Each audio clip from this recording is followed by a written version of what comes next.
1. It was past 2 o'clock when the job chaise turned into Hill Street, and as the watchman wending his way round Berkeley Square monotonously announced, "A fine night." A full moon rode in the cloudless sky, dimming the street lamps, even as the solitary traveller had noticed in Pall Mall, where gas-lighting had replaced the oil-burners.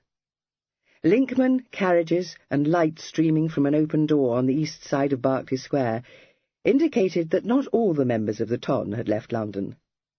But at the end of June the season was drawing to a close, and it did not surprise the traveller to find Hill Street deserted.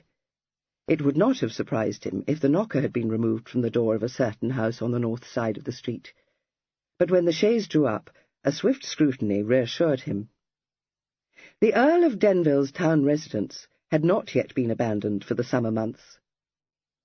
The traveller, a young man wearing a tasselled and corded Polish greatcoat and a shallow-crowned beaver, sprang down from the chaise, dragging a bulging portmanteau from the floor of this vehicle, set it down on the flagway, and pulled out his purse. The postboys paid, he picked up the portmanteau, trod up the steps to the front door, and gave the iron bell-pull a tug. By the time the last echo of the clapper died away, the chaise had disappeared, but no one had responded to the bell's summons. The traveller gave it a second and more vigorous tug. He heard it clanging somewhere in the nether regions, but was forced to conclude, after waiting for several minutes, that it had failed to rouse any of my lord's servants. He considered the matter. It was possible, though unlikely, that the household had removed from London without taking the knocker from the door or shuttering the windows. To verify that the windows had not been shuttered, he retreated to the flagway and scanned the house, perceiving that not only were all the windows unshuttered, but that one of them, on the entrance floor, had been left open a few inches at the top. This gave, as he knew, onto the dining-room, and to reach it presented a lithe and determined young man with no insuperable difficulty. Divesting himself of his greatcoat and trusting that no watchman would come down the street in time to observe his clandestine entry, he proceeded to demonstrate to the uninterested moon that Colonel Dan Mackinnon of the Coldstream Guards was not without a rival in the art of perilous climbing. No such thought entered the Honourable Christopher Fancot's head. He was not acquainted with Colonel Mackinnon, and he did not think the feat of reaching the desired window-sill either dangerous or difficult. Once there, it was easy to thrust up the lower sash and to swing himself into the room. A couple of minutes later he emerged into the hall, where, upon a marble-topped side-table, he found a lamp burning low, with an unlit candle in a silver holder standing beside it. Observing these objects with an intelligent eye, Mr. Fancot concluded that their noble owner had told his servants not to wait up for him. The subsequent discovery that the front door was unbolted confirmed him in this belief. As he opened the door to retrieve his belongings from the porch, he reflected, with an inward chuckle, that when his lordship did come home at last he would find his bed occupied by a most unlooked-for visitor, and would, in all probability, think that he was a great deal boskier than he had supposed. On this thought, which appeared, from the mischievous smile which played about the corners of his mouth, to afford Mr. Fancot amusement, he kindled the candle at the lamp's low flame, and made his way towards the staircase. He went softly up, the candlestick held in one hand, his portmanteau in the other, and his greatcoat flung over his shoulder. No creaking stair betrayed him, but as he rounded the bend in the second flight, a door opened on the floor above, and a voice said anxiously, "Evelyn?" He looked up, seeing, in the light of a bedroom candle, held aloft in a fragile hand, a feminine form enveloped in a cloud of lace which was caught together by ribbons of the palest green satin. From under a nightcap of charming design, several ringlets the colour of ripe corn had been allowed to escape. The gentleman on the stairs said appreciatively, "What a fetching cap, love!" The vision thus addressed heaved a sigh of relief, but said with a gurgle of laughter, "Oh, you absurd boy! Oh, Evelyn, I'm so thankful you've come. But what in the world has detained you? I've been sick with apprehension." There was a quizzical gleam in the gentleman's eyes, but he said in accents of deep reproach, "Come, come, mamma." "It may be very well for you to say, 'Come, come, mamma,'" she retorted, "but when you faithfully promise to return not a day later than—" She broke off, staring down at him in sudden doubt. Abandoning the portmanteau, the gentleman shrugged the greatcoat from his shoulder, pulled off his hat, and mounted the remaining stairs, 2 at a time, saying still more reproachfully, "No, really, mamma, how can you be so unnatural a parent?" "Kit!" uttered his unnatural parent in a smothered shriek. "Oh, my darling, my dearest son!" Mr. Fancot, receiving his widowed mamma on his bosom, caught her in a comprehensive hug, but said, on a note of laughter, "Oh, what a rapper! I'm not your dearest son." Standing on tiptoe to kiss his lean cheek and dropping wax from her tilted candle down the sleeve of his coat, Lady Denville replied with dignity that she had never felt the smallest preference for either of her twin sons. "Of course not. How should you, when you can't tell us apart?" said Mr. Fancot, prudently removing the candlestick from her grasp. "I can tell you apart," she declared. "If I had expected to see you, I should have recognized you instantly. The thing was, I thought you were in Vienna." "No, I'm here," said Mr. Fancot, smiling lovingly down at her. "Stuart gave me leave of absence. Are you pleased?" "Oh, no, not a bit," she said, tucking her hand in his arm and drawing him into her bedchamber. "Let me look at you, wicked one. Oh, I can't see you properly. Light all the candles, dearest, and then we may be comfortable. The money that is spent on candles in this house, I shouldn't have thought it possible if Dinting hadn't shown me the chandler's bill, which, I must say, I wish she had not. For what, I ask you, Kit, is the use of knowing the cost of candles? One must have them, after all, and even your father never desired me to purchase tallow ones." "I suppose one might burn fewer," remarked Kit, applying a taper to some half-dozen which stood in 2 chandeliers on the dressing-table. "No, no, nothing is more dismal than an ill-lit room. Light the ones on the mantelpiece, dearest. Yes, that is much better. Now, come and tell me all about yourself." She had drifted over to an elegant daybed and patted it invitingly, but Kit did not immediately obey the summons. He stood looking about him at the scene he had illumined, exclaiming, "Why, how is this, mamma? You were used to live in a rose-garden, and now one would think oneself at the bottom of the sea."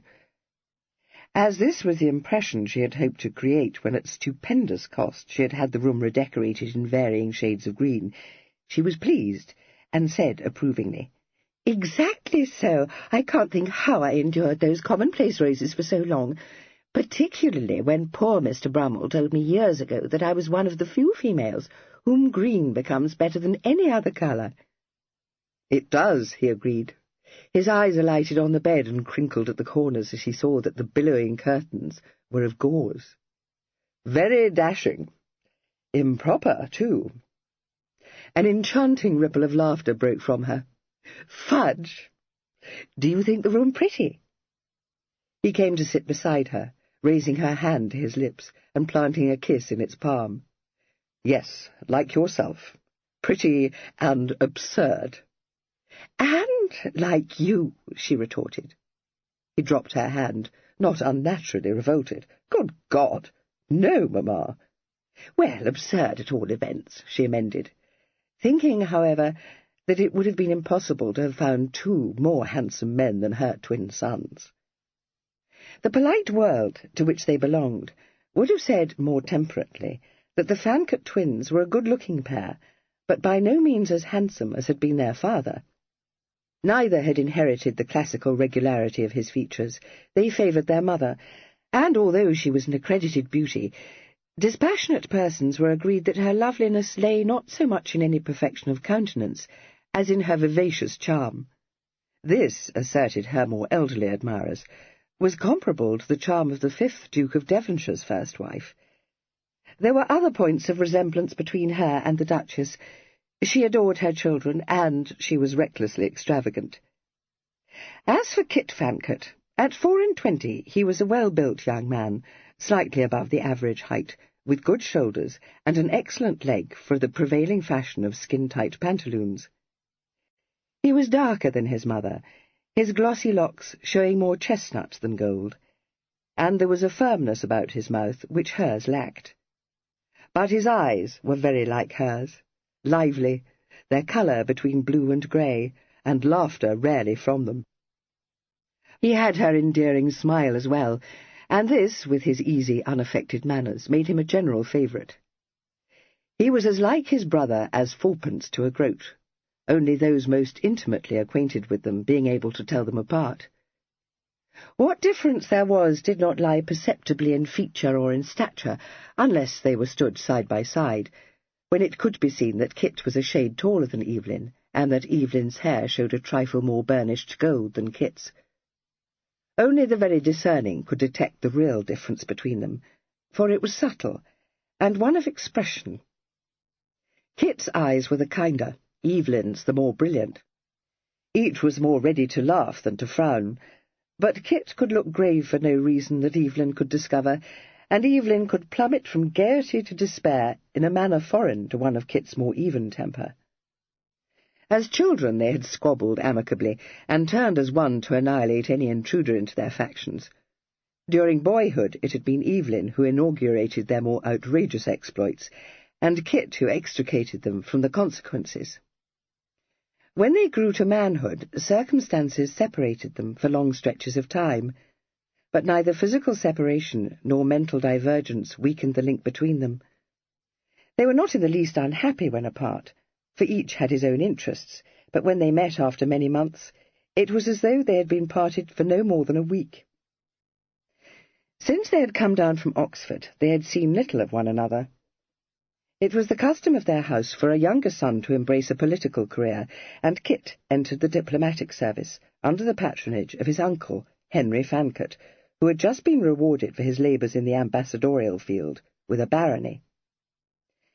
He was sent first to Constantinople, but as his appointment as a junior secretary coincided with a period of calm in Turkey's history, he soon began to wish that he had persuaded his father to buy him a pair of colours, and even to wonder, with the optimism of one who had not yet attained his majority, whether it might not be possible to convince his lordship that he had mistaken his vocation. Stirring events were taking place in Europe, and it seemed intolerable to a spirited youth already dedicated to the service of his country to be thrust into a backwater. Fortunately, since the late Earl was quite the most unyielding of parents, he was transferred to St. Petersburg before the monotony of his first appointment had goaded him into revolt. If he had owed his start in diplomatic life to his uncle, it was his father who was responsible for his second step. Lord Denville might be inflexible, but he was sincerely attached to Kit, and not altogether unsympathetic. His health was uncertain, and for several years he had taken little part in politics, but he had some good friends in the administration. Kit was sent at the end of 1813 to join General Lord Cathcart's staff, and thereafter had neither the time nor the inclination to complain of boredom. Cathcart was not only ambassador to the Tsar, but also the British military commissioner attached to his armies, and in his train Kit saw much of the successful campaign of 1814. For his part, Cathcart accepted Kit unenthusiastically, and would have paid no more heed to him than to any of his other secretaries, if his son had not struck up an instant friendship with him. George Cathcart, a very youthful lieutenant in the 6th Dragoon Guards, was acting as his father's military aide-de-camp. Much of his time was spent in carrying dispatches to the several English officers attached to the Russian armies, but whenever he returned to what he insisted on calling headquarters, he naturally sought out his only contemporary on the ambassadorial staff. Inevitably, Kit came under his lordship's eye, and soon found favour. Cathcart thought him a likeable boy, with a good understanding and easy manners, exactly the sort of well-bred lad who was invaluable to an overworked and elderly diplomat obliged to entertain on the grand scale. He had tact and address, and, for all his engaging light-heartedness, an instinctive discretion. When his lordship journeyed to Vienna to attend the Congress there, he took Kit with him, and there Kit had remained. Lord Castlereagh, noticing him with aloof kindness for his uncle's sake, introduced him to the newly appointed ambassador, who happened to be his own half-brother, and Lord Stuart took a fancy to him. What Kit thought of Stuart, whom the irreverent at the Congress dubbed Lord Pumpernickel, he kept to himself. And if he was sorry to leave Cathcart, he was glad not to be sent back to St. Petersburg when the war was over. By then he had not only recovered from envy of George Cathcart's rare good fortune in having been appointed to Wellington's staff in time to have been present at Waterloo, but had become so much interested in the tangled policies of the peace that St. Petersburg would have seemed to him almost as remote from the hub of international affairs as Constantinople. He had met Evelyn abroad twice in the past 2 years, but had only once visited England to attend his father's funeral. Lord Denville had died quite suddenly in the early spring of 1816, and since that date, some 15 months previously, Lady Denville had not set eyes on her younger son. She thought at first that he had not altered at all, and said so. Then she corrected herself and said, "No, that's silly. You look older, of course you do. I'm remembering how you were used to look, or trying to. The thing is, you see, that Evelyn is older too, so I've grown accustomed. You are still exactly like him, you know. Dearest, I wish you could tell me how it comes about that you're here so suddenly. Have you brought home a dispatch? Do you carry dispatches like officers?" "No, I'm afraid not," he answered gravely. "King's messengers are employed on that business. I'm here to attend to urgent private affairs." "Good gracious, Kit, I never knew you had any," she exclaimed. "Oh, you're trying to hoax me." "Now, why?" "But I have got urgent private affairs," he protested. "You must know I have, Mamma. I've become a man of substance. In fact, what you might call a well-breeched swell." "I shouldn't call you anything so vulgar. Besides, it isn't true." "How can you say so when my godfather was so obliging as to leave his fortune to me?" he said reproachfully. "Is that what you mean? But it isn't a fortune, Kit. I wish it were, and I must own I thought it would be, for Mr. Bembridge was always said to be very well to pass. Only it turns out to be no such thing, and he was possessed merely of what Addlestrop, detestable creature, calls a competence. Poor man, I dare say it was not his fault, so you mustn't blame him." "I don't. A pretty easy competence, Mamma." "A competence," stated her ladyship with conviction, "cannot be described as easy. You are talking like Addlestrop, and I wish you will not." Kit was aware that the family's man of business had never been a favourite with his mother, but these embittered references to him seemed to call for explanation. "What's Addlestrop done to offend you, Mamma?" he asked. "Addlestrop is a— Oh, let us not talk about him. Such a screw, and so malignant. I can't think why I mentioned him, except that he told me when Mr. Bembridge died that there was no occasion for you to come home, because there are no estates in question, or anything you might be obliged to attend to yourself. Nothing but those detestable funds, whatever they may be. And pray don't tell me, Kit, for you might as well talk gibberish. I perfectly understand that they are holy, and must on no account be touched, and for my part I would never invest my money in anything so stupid." "Of course you wouldn't," agreed Kit. "It would never stay in your purse long enough to be invested in anything." She considered this for a moment, and then sighed and said, "No, that's true. It is the most lowering reflection. I have frequently tried to cultivate habits of economy, but I don't seem to have the knack of it. None of the Cliffs have. And the dreadful thing is, Kit, that such habits only lead to waste." He gave a shout of laughter, but although her eyes twinkled sympathetically, she said earnestly, "Yes, but they do. I purchased a cheap gown once because Papa cut up stiff over one of Celeste's bills.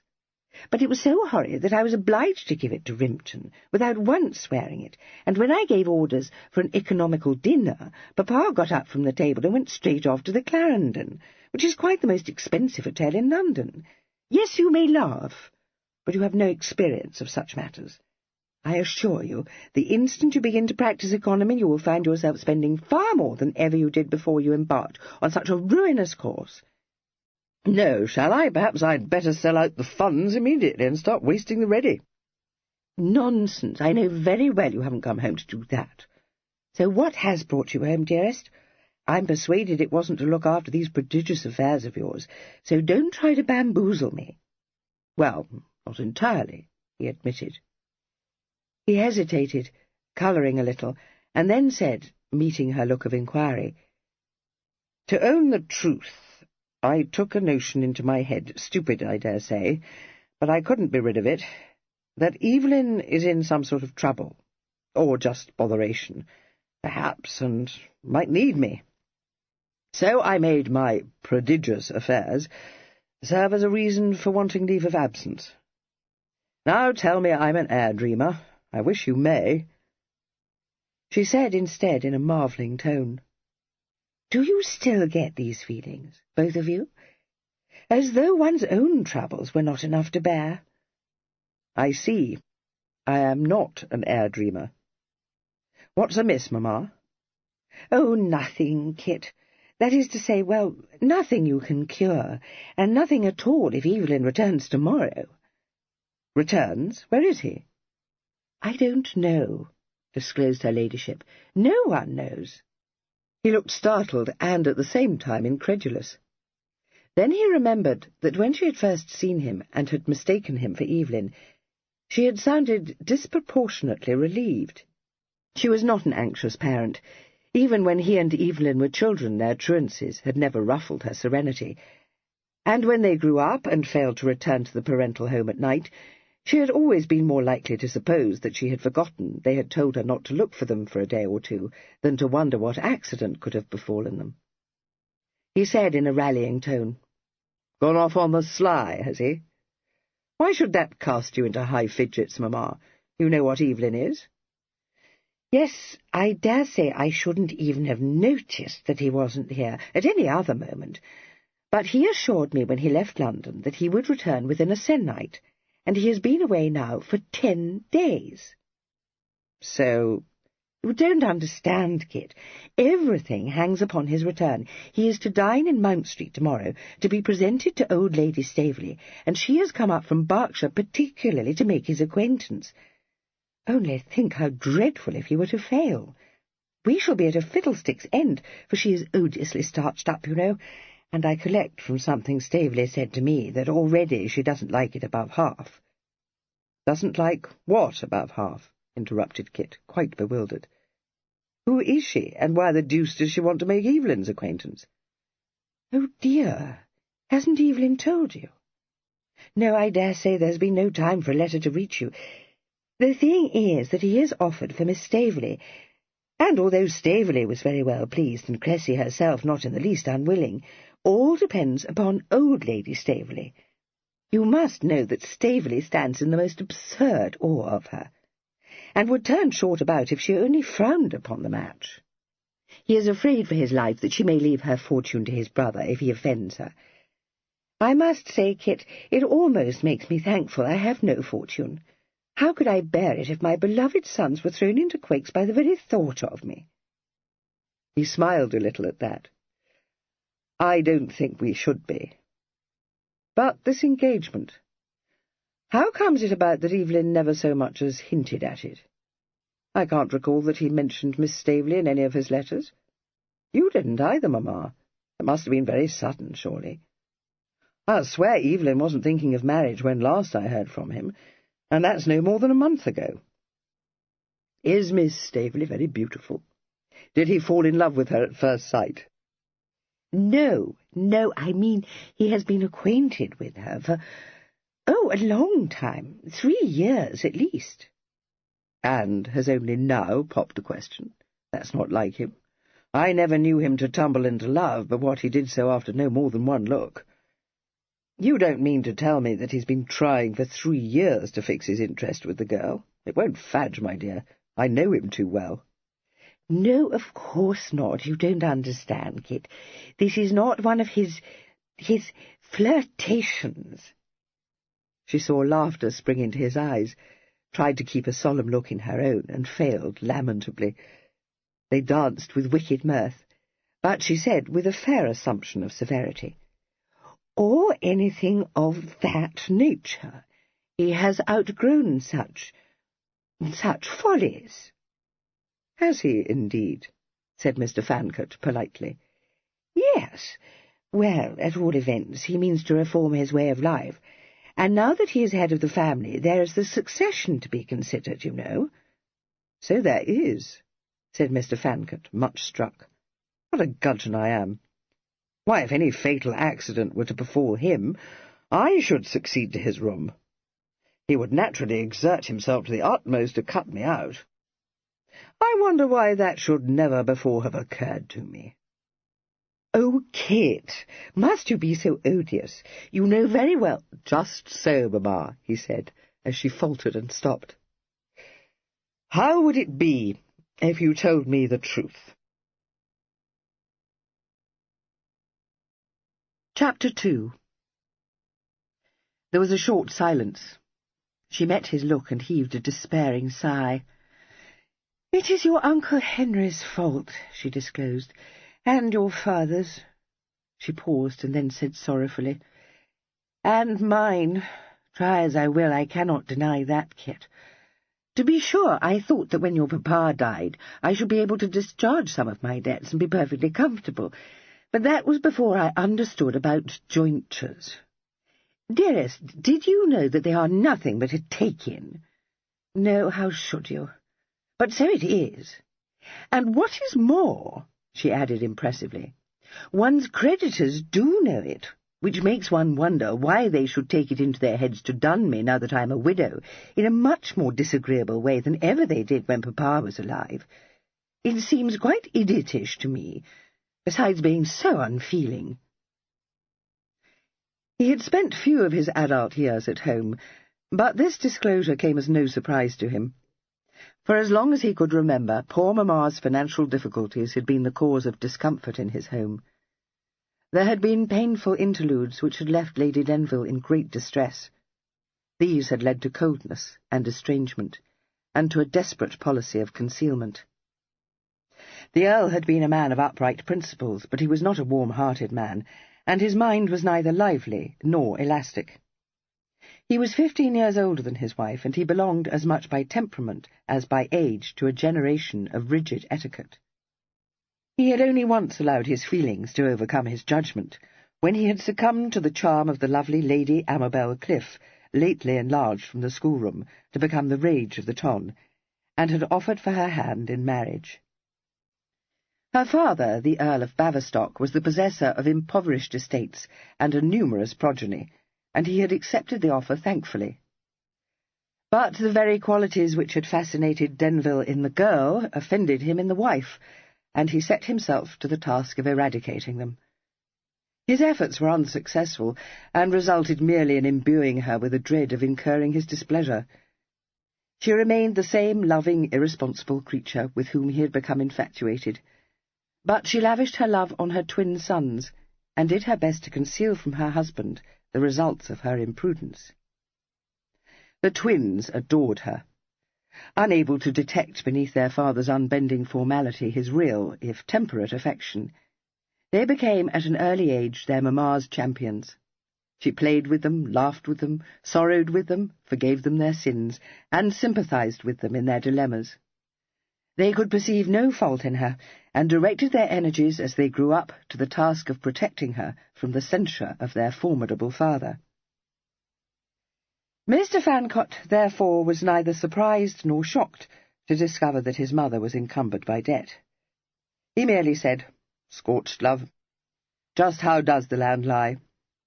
"I don't know. Well, dearest, how can one remember everything one has borrowed for years and years?" That did startle him a little. Years and years? But, mamma, when you were obliged to disclose to my father the fix you were in 3 years ago, wasn't it? Didn't he ask you for the sum total of your debts, and promise that they should be discharged? "Yes, he did say that," she answered, "and I didn't tell him. Well, I didn't know. But I'm not trying to excuse myself, and I own I shouldn't have done so even if I had known. I can't explain to you, Kit, and if you mean to say that it was very wrong of me and cowardly, don't, because I am miserably aware of it. Only when Addlestrop wrote down everything I said—" "What?" exclaimed Kit. "Are you telling me he was present?" "Yes, oh yes. Well, your father reposed complete confidence in him, and it has always been he, you know, who managed everything, so—" "Pretty well for one who set so much store by propriety," he interrupted, his eyes kindling, "to admit his man of business into such an interview." "I own I wished he had not, but I dare say he was obliged to, on account of its being Addlestrop who knew just what the estate could bear, and—" "Addlestrop is a very good man in his way, and I don't doubt he has our interests at heart, but he's a purse-leech, and so my father should have known. If ever a grig was spent out of the way, he always behaved as if we should all of us go home by beggar's bush." "Yes, that's what Evelyn says," she agreed. "I might have been able to have told Papa the whole if he hadn't brought Addlestrop into it. That is, if I had known what it was. Indeed, I had the intention of being perfectly open with him.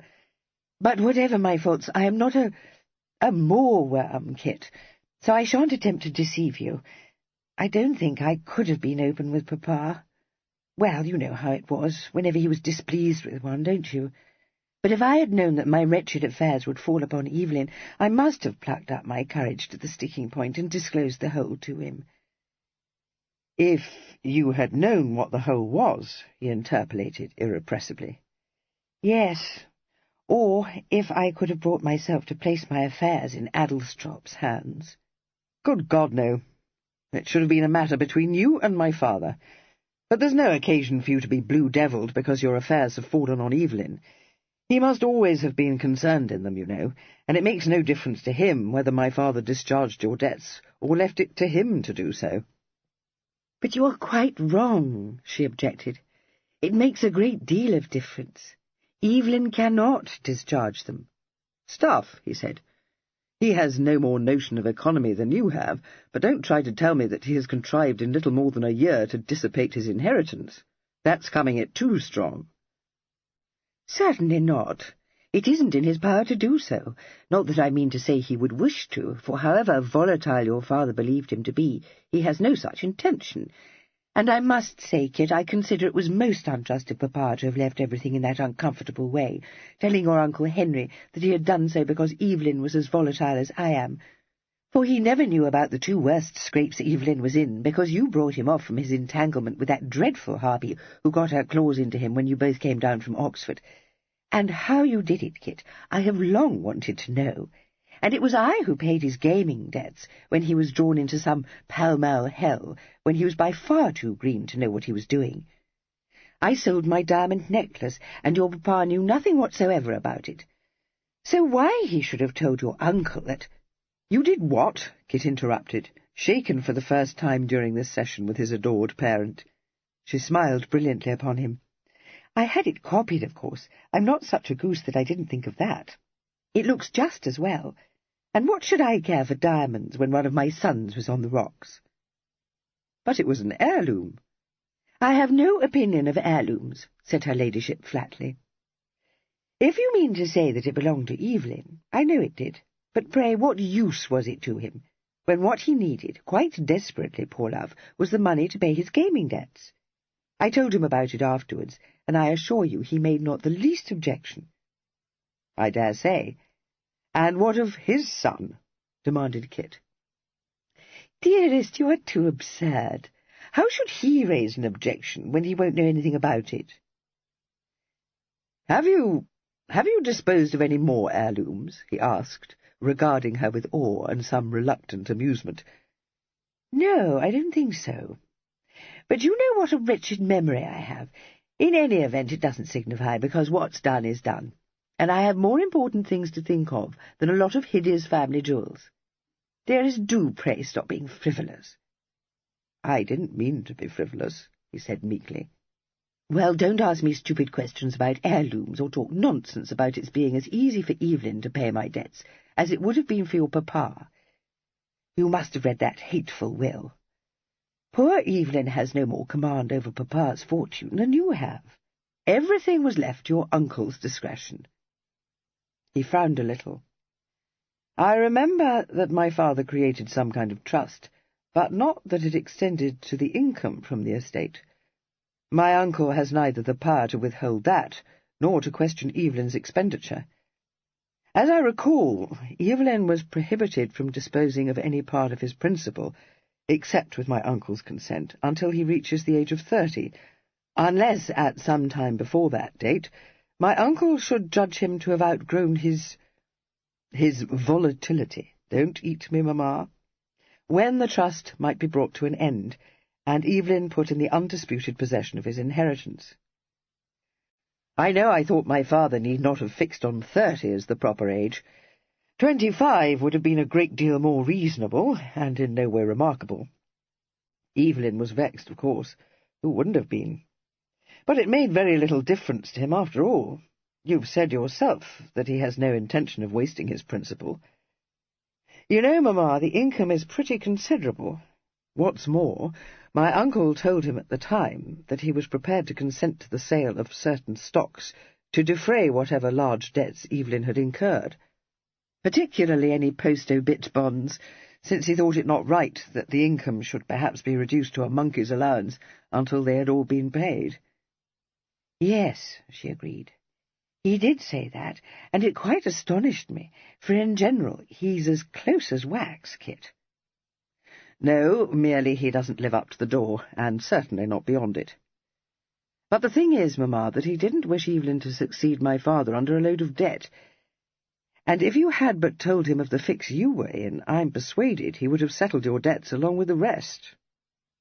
She gazed at him incredulously. Henry? You must be out of your mind, Kit. When I think of the way he has always disapproved of me, and the rake-down he gave Evelyn, whose debts were nothing compared to mine. Oh, no, no. I had liefer by far put a period to my existence than cast myself on his mercy. He would have imposed the most humiliating conditions on me, condemned me to live the rest of my days in that horrid dower-house at Ravenhurst, very likely, or worse. He was silent for a moment. Knowing that Henry, Lord Brumby, considered his charming sister-in-law incorrigible, he could not help feeling that there was some truth in what she said. His frown deepened. He said abruptly, "Why the devil didn't Evelyn tell him? He could have handled my uncle so much more easily than you could." "Do you think so?" she said doubtfully. "He never has done so. Besides, he didn't know just how things stood with me, because I never thought to tell him. Well, how was I to guess that nearly every soul I owed money to would suddenly start to dun me, and some of them in the rudest way, too? Not that I should have teased Evelyn with my difficulties when he was already in hot water with Henry on his own account. I hope you know me better than to suppose I should do such a selfish thing as that." A wry smile twisted his lips. "I'm beginning to, Mamma. I wish you will tell me how you expected to settle matters, though, if you didn't tell Evelyn." "Well, I didn't know then that I should be obliged to," she explained. "I mean, I never had done so, except now and then in a gradual way when I was particularly asked to, so you can imagine what a shock it was to me when Mr. Child positively refused, though with perfect civility, to lend me £3,000, which would have relieved my immediate difficulties, and even begged me not to overdraw the account by as much as a guinea more, just as if I hadn't paid the interest, which I promise you I did." Mr. Fancot, considerably bemused, interrupted to demand, "But what's his talk of Child, Mamma? My father never banked with him." "Oh, no, but my father did, and your Uncle Baverstock does, of course, now that Grandpapa is dead, so I have been acquainted with Mr. Child for ever.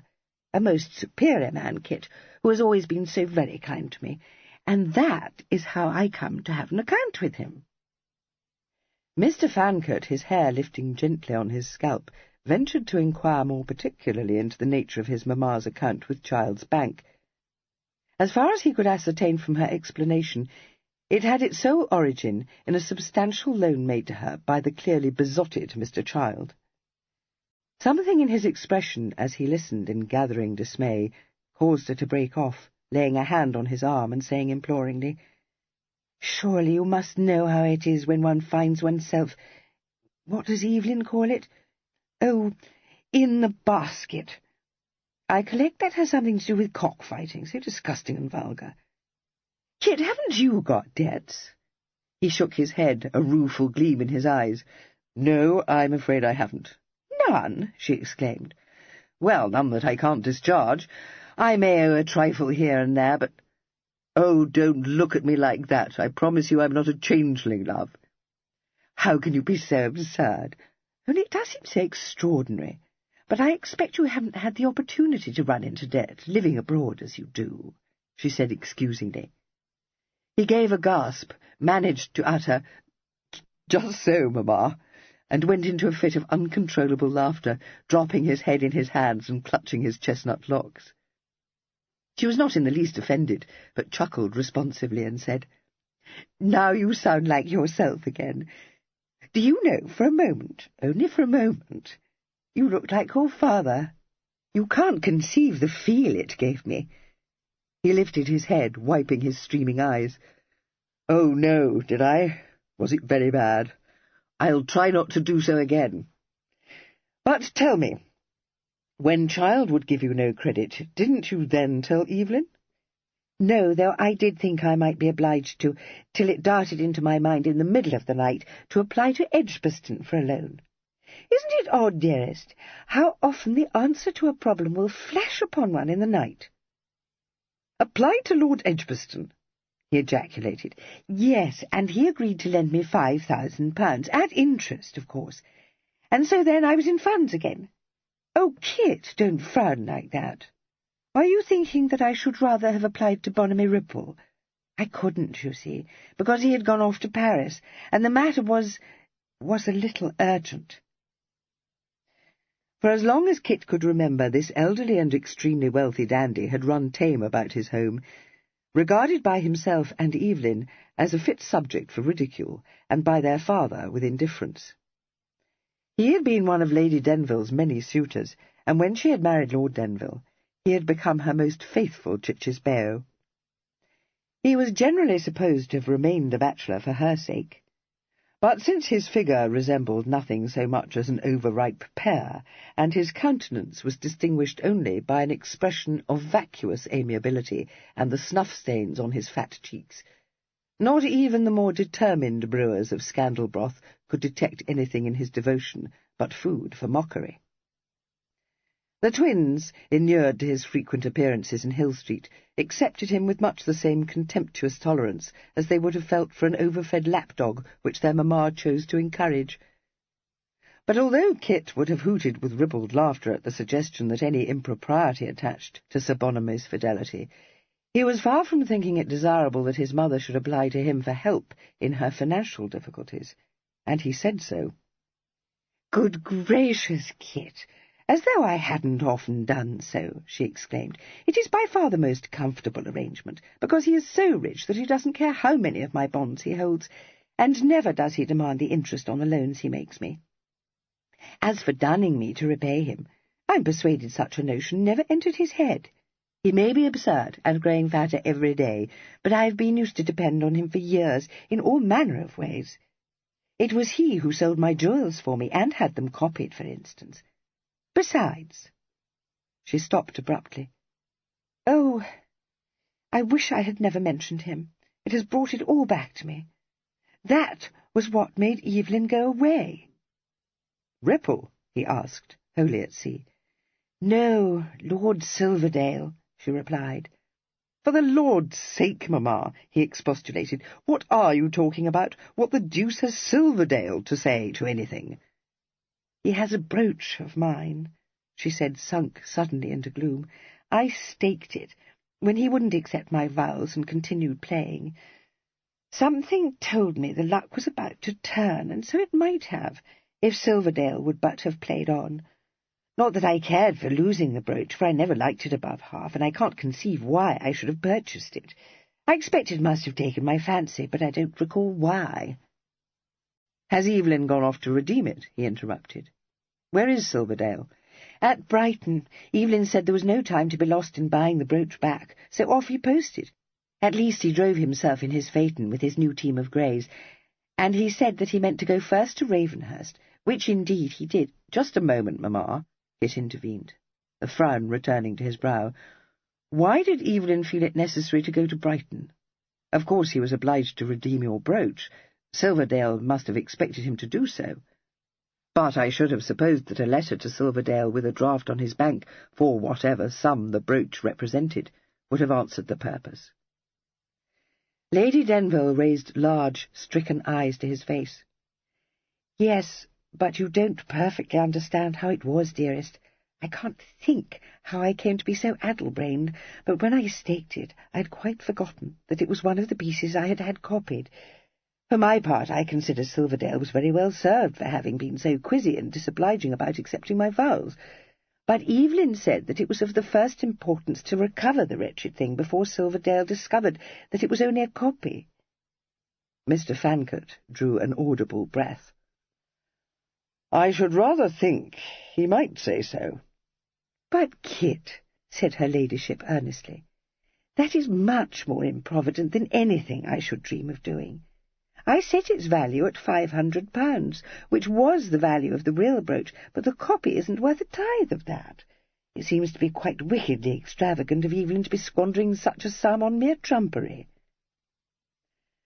Mr. Fancot toyed for a moment with the idea of explaining to his erratic parent that her view of the matter was, to put it mildly, incorrect. But only for a moment. He was an intelligent young man, and he almost instantly realized that any such attempt would be a waste of breath. So he merely said, as soon as he could command his voice to say anything, "Yes, well, never mind that. When did Evelyn set forth on this errand?" "Dear one, you cannot have been attending. I told you, 10 days ago."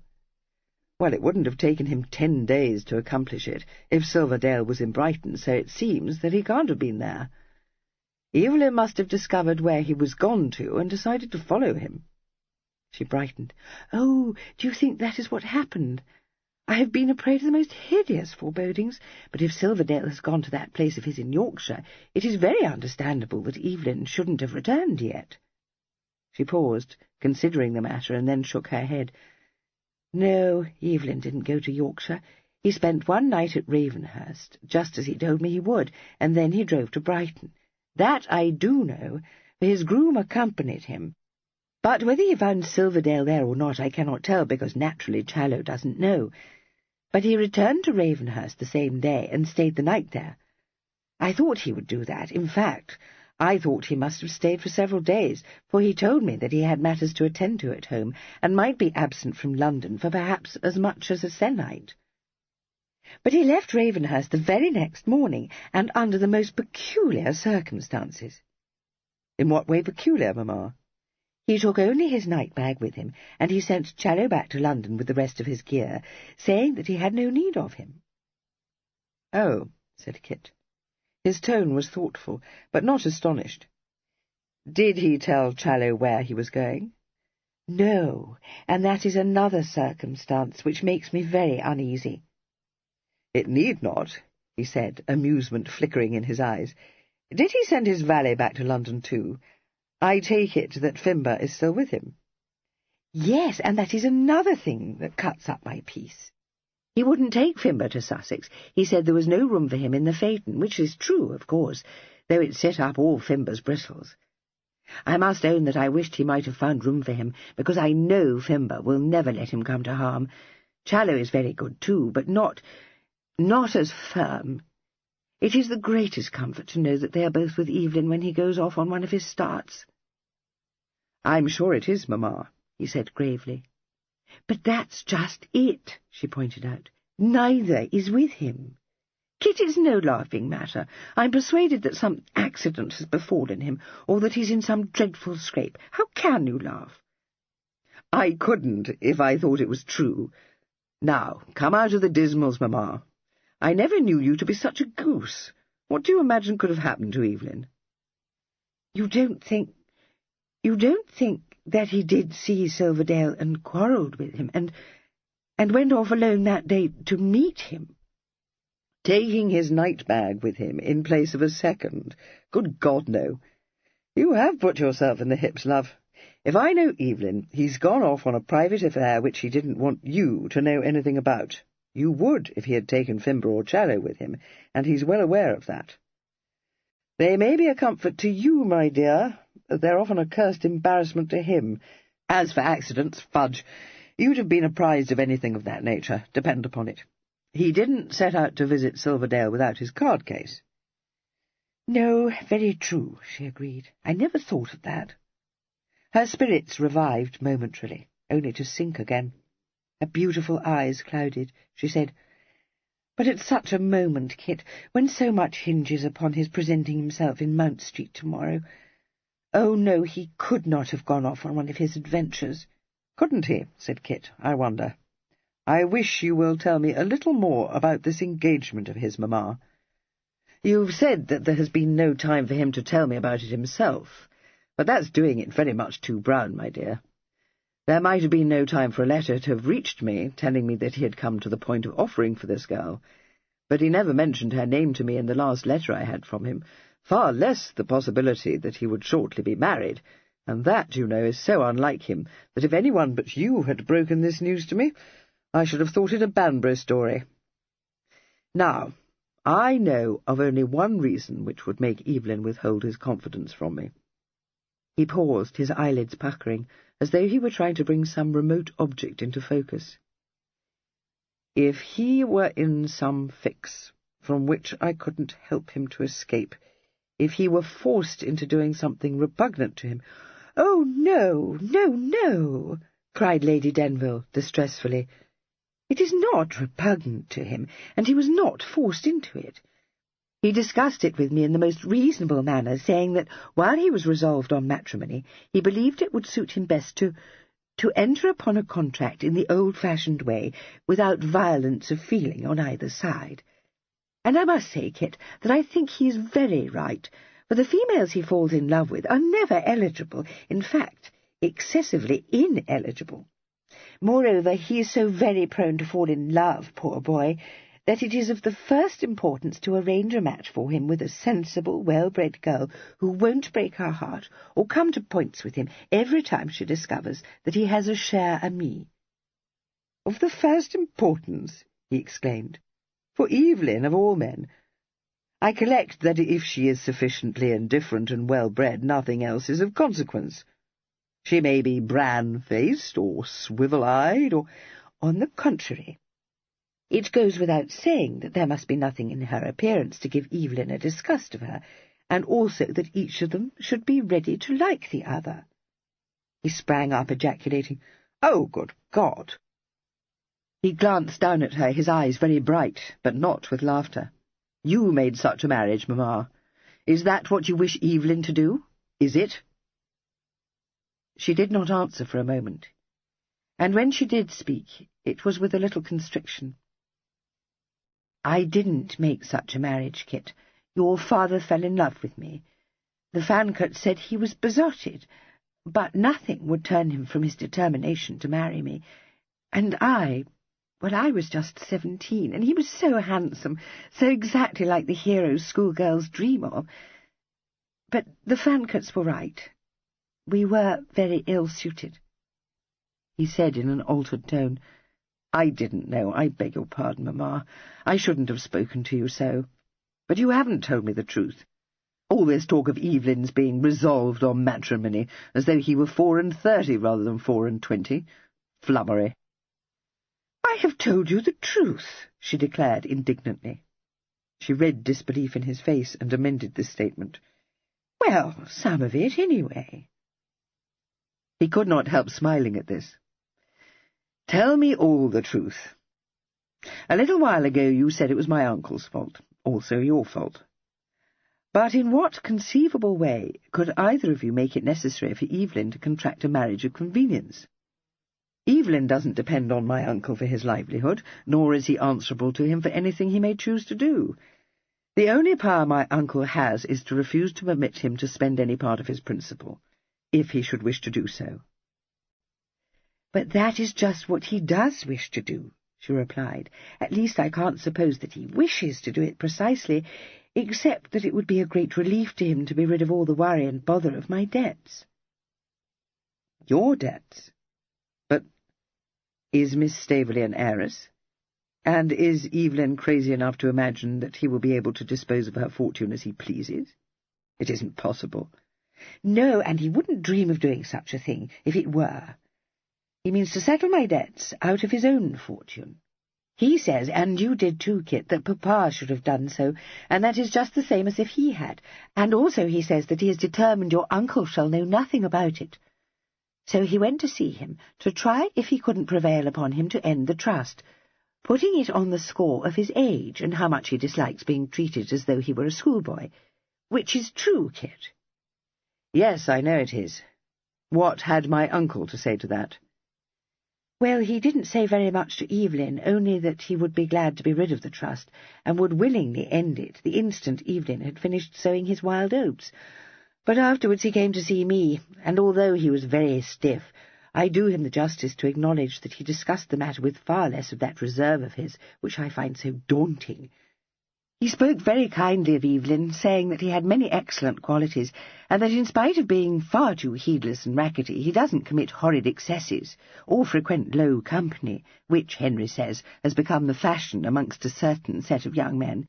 And then he said he would be happy to see him married to some female of character, since he had been brought to believe that marriage would be the making of him, and cause him to become more settled and responsible, though not, he fears, such a pattern card as you.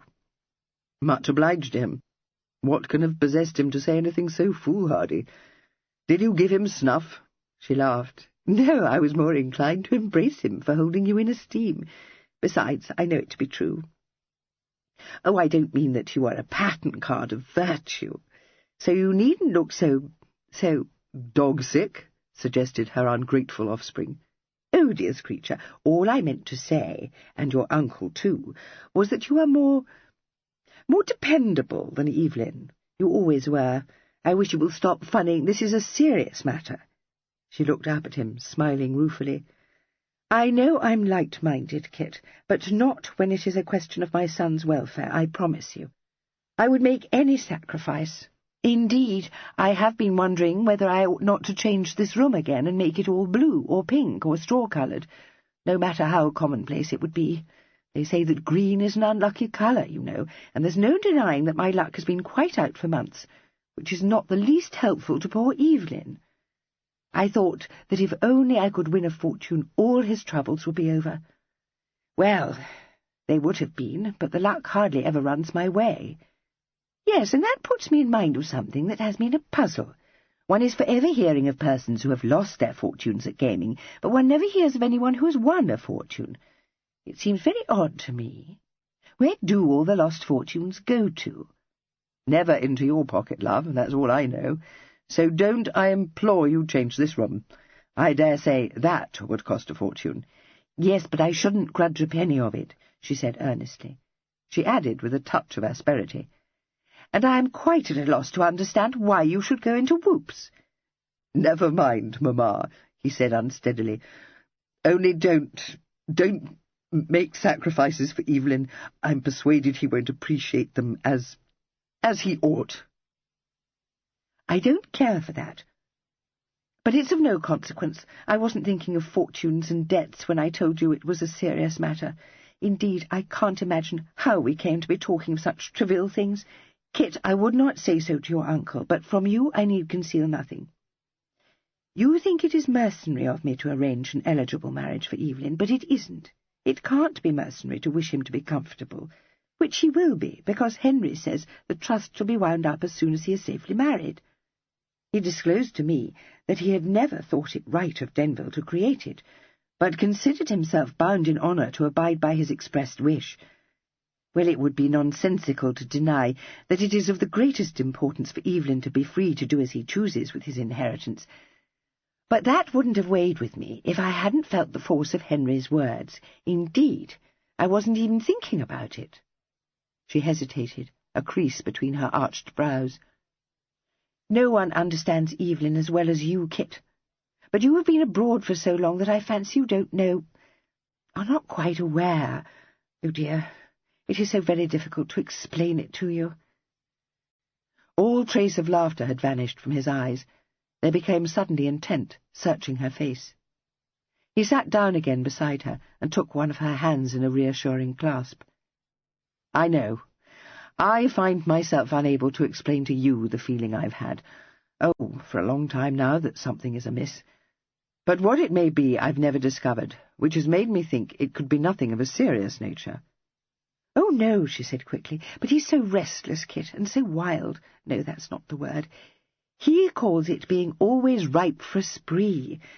But it has sometimes seemed to me that he commits extravagant follies because he is bored and can find nothing else to do. And when Henry spoke of his becoming settled and responsible, I suddenly knew that he was perfectly right. I mean, if he were suitably married and had the estates to manage, besides setting up his nursery, and however disagreeable the thought of being a grandmother may be, I am determined to bear it, he would be more content. He would have things to occupy him, and you know what he is, Kit. He can never be happy unless he is doing something, and situated as he is, he has nothing to do but get into mischief, which I shouldn't care a straw for if only it amused him. But I don't think it does, except for a very little while. Do you, Kit?" "No. That is, I don't know, but I understand what you mean." She squeezed his hand gratefully. "I knew you must, and you will understand that when Henry said that about marriage being the making of Evelyn, I began instantly to cast about in my mind, and naturally hit upon Cressy." "Cressy?" "Cressida, Miss Staveley. In every respect what one would wish for Kit. A young woman of the first consideration, not a schoolroom chit full of romantic notions. She has what Henry calls a well-regulated mind, though she is not, I assure you, a blue-stocking. I don't say she is a beauty, but I think her very pretty, and with a good deal of countenance, besides having a well-formed figure, and truly exquisite taste. She will fill her position to admiration, better by far than I ever did, for she conducts herself with perfect propriety, and will never give Evelyn cause to blush for her." "And how comes it about that this highly finished piece of nature is on the shelf?" he asked sceptically. "She is not on the shelf. To be sure, she is 20, which might lead you to suppose that she has never received any eligible offers, but that is not the case at all. She received several offers when her grandmamma brought her out, but she refused them all, because she thought it her duty to remain with her papa. She said she had met no one she liked better than Staveley, but the fact is that she is his only child, and she has kept house for him since she was 16. He was used to dote on her, too." "What caused him to stop doting on her?"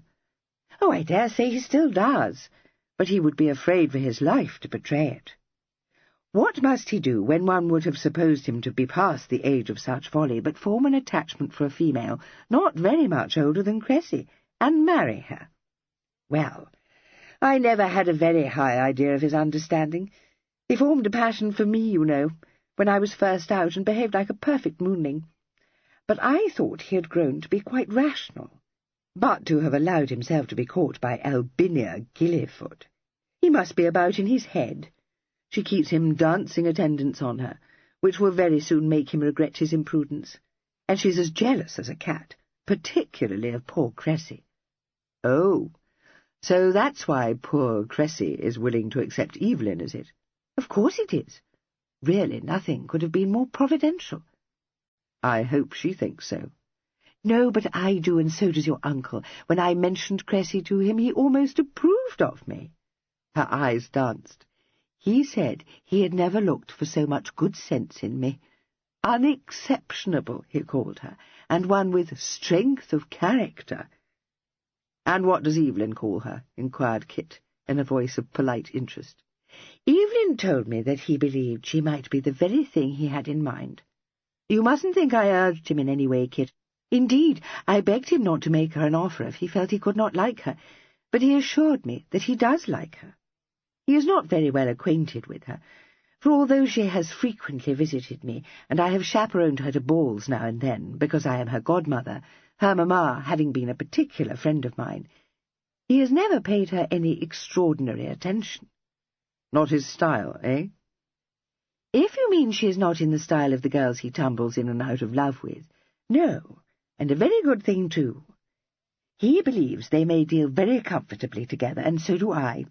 He won't feel leg-shackled, and she won't fall into a grand fuss over his little affairs. She must be accustomed to such things. I could furnish you with the names of at least 3 of Staveley's mistresses, and you may depend upon it that Cressy is well aware of his being quite a man of the town. Kit, I know you don't like it, but I must tell you that Evelyn's mind is made up. He is determined to marry. I needn't tell you how impossible it is to turn him from his purpose when he gets that obstinate look in his face.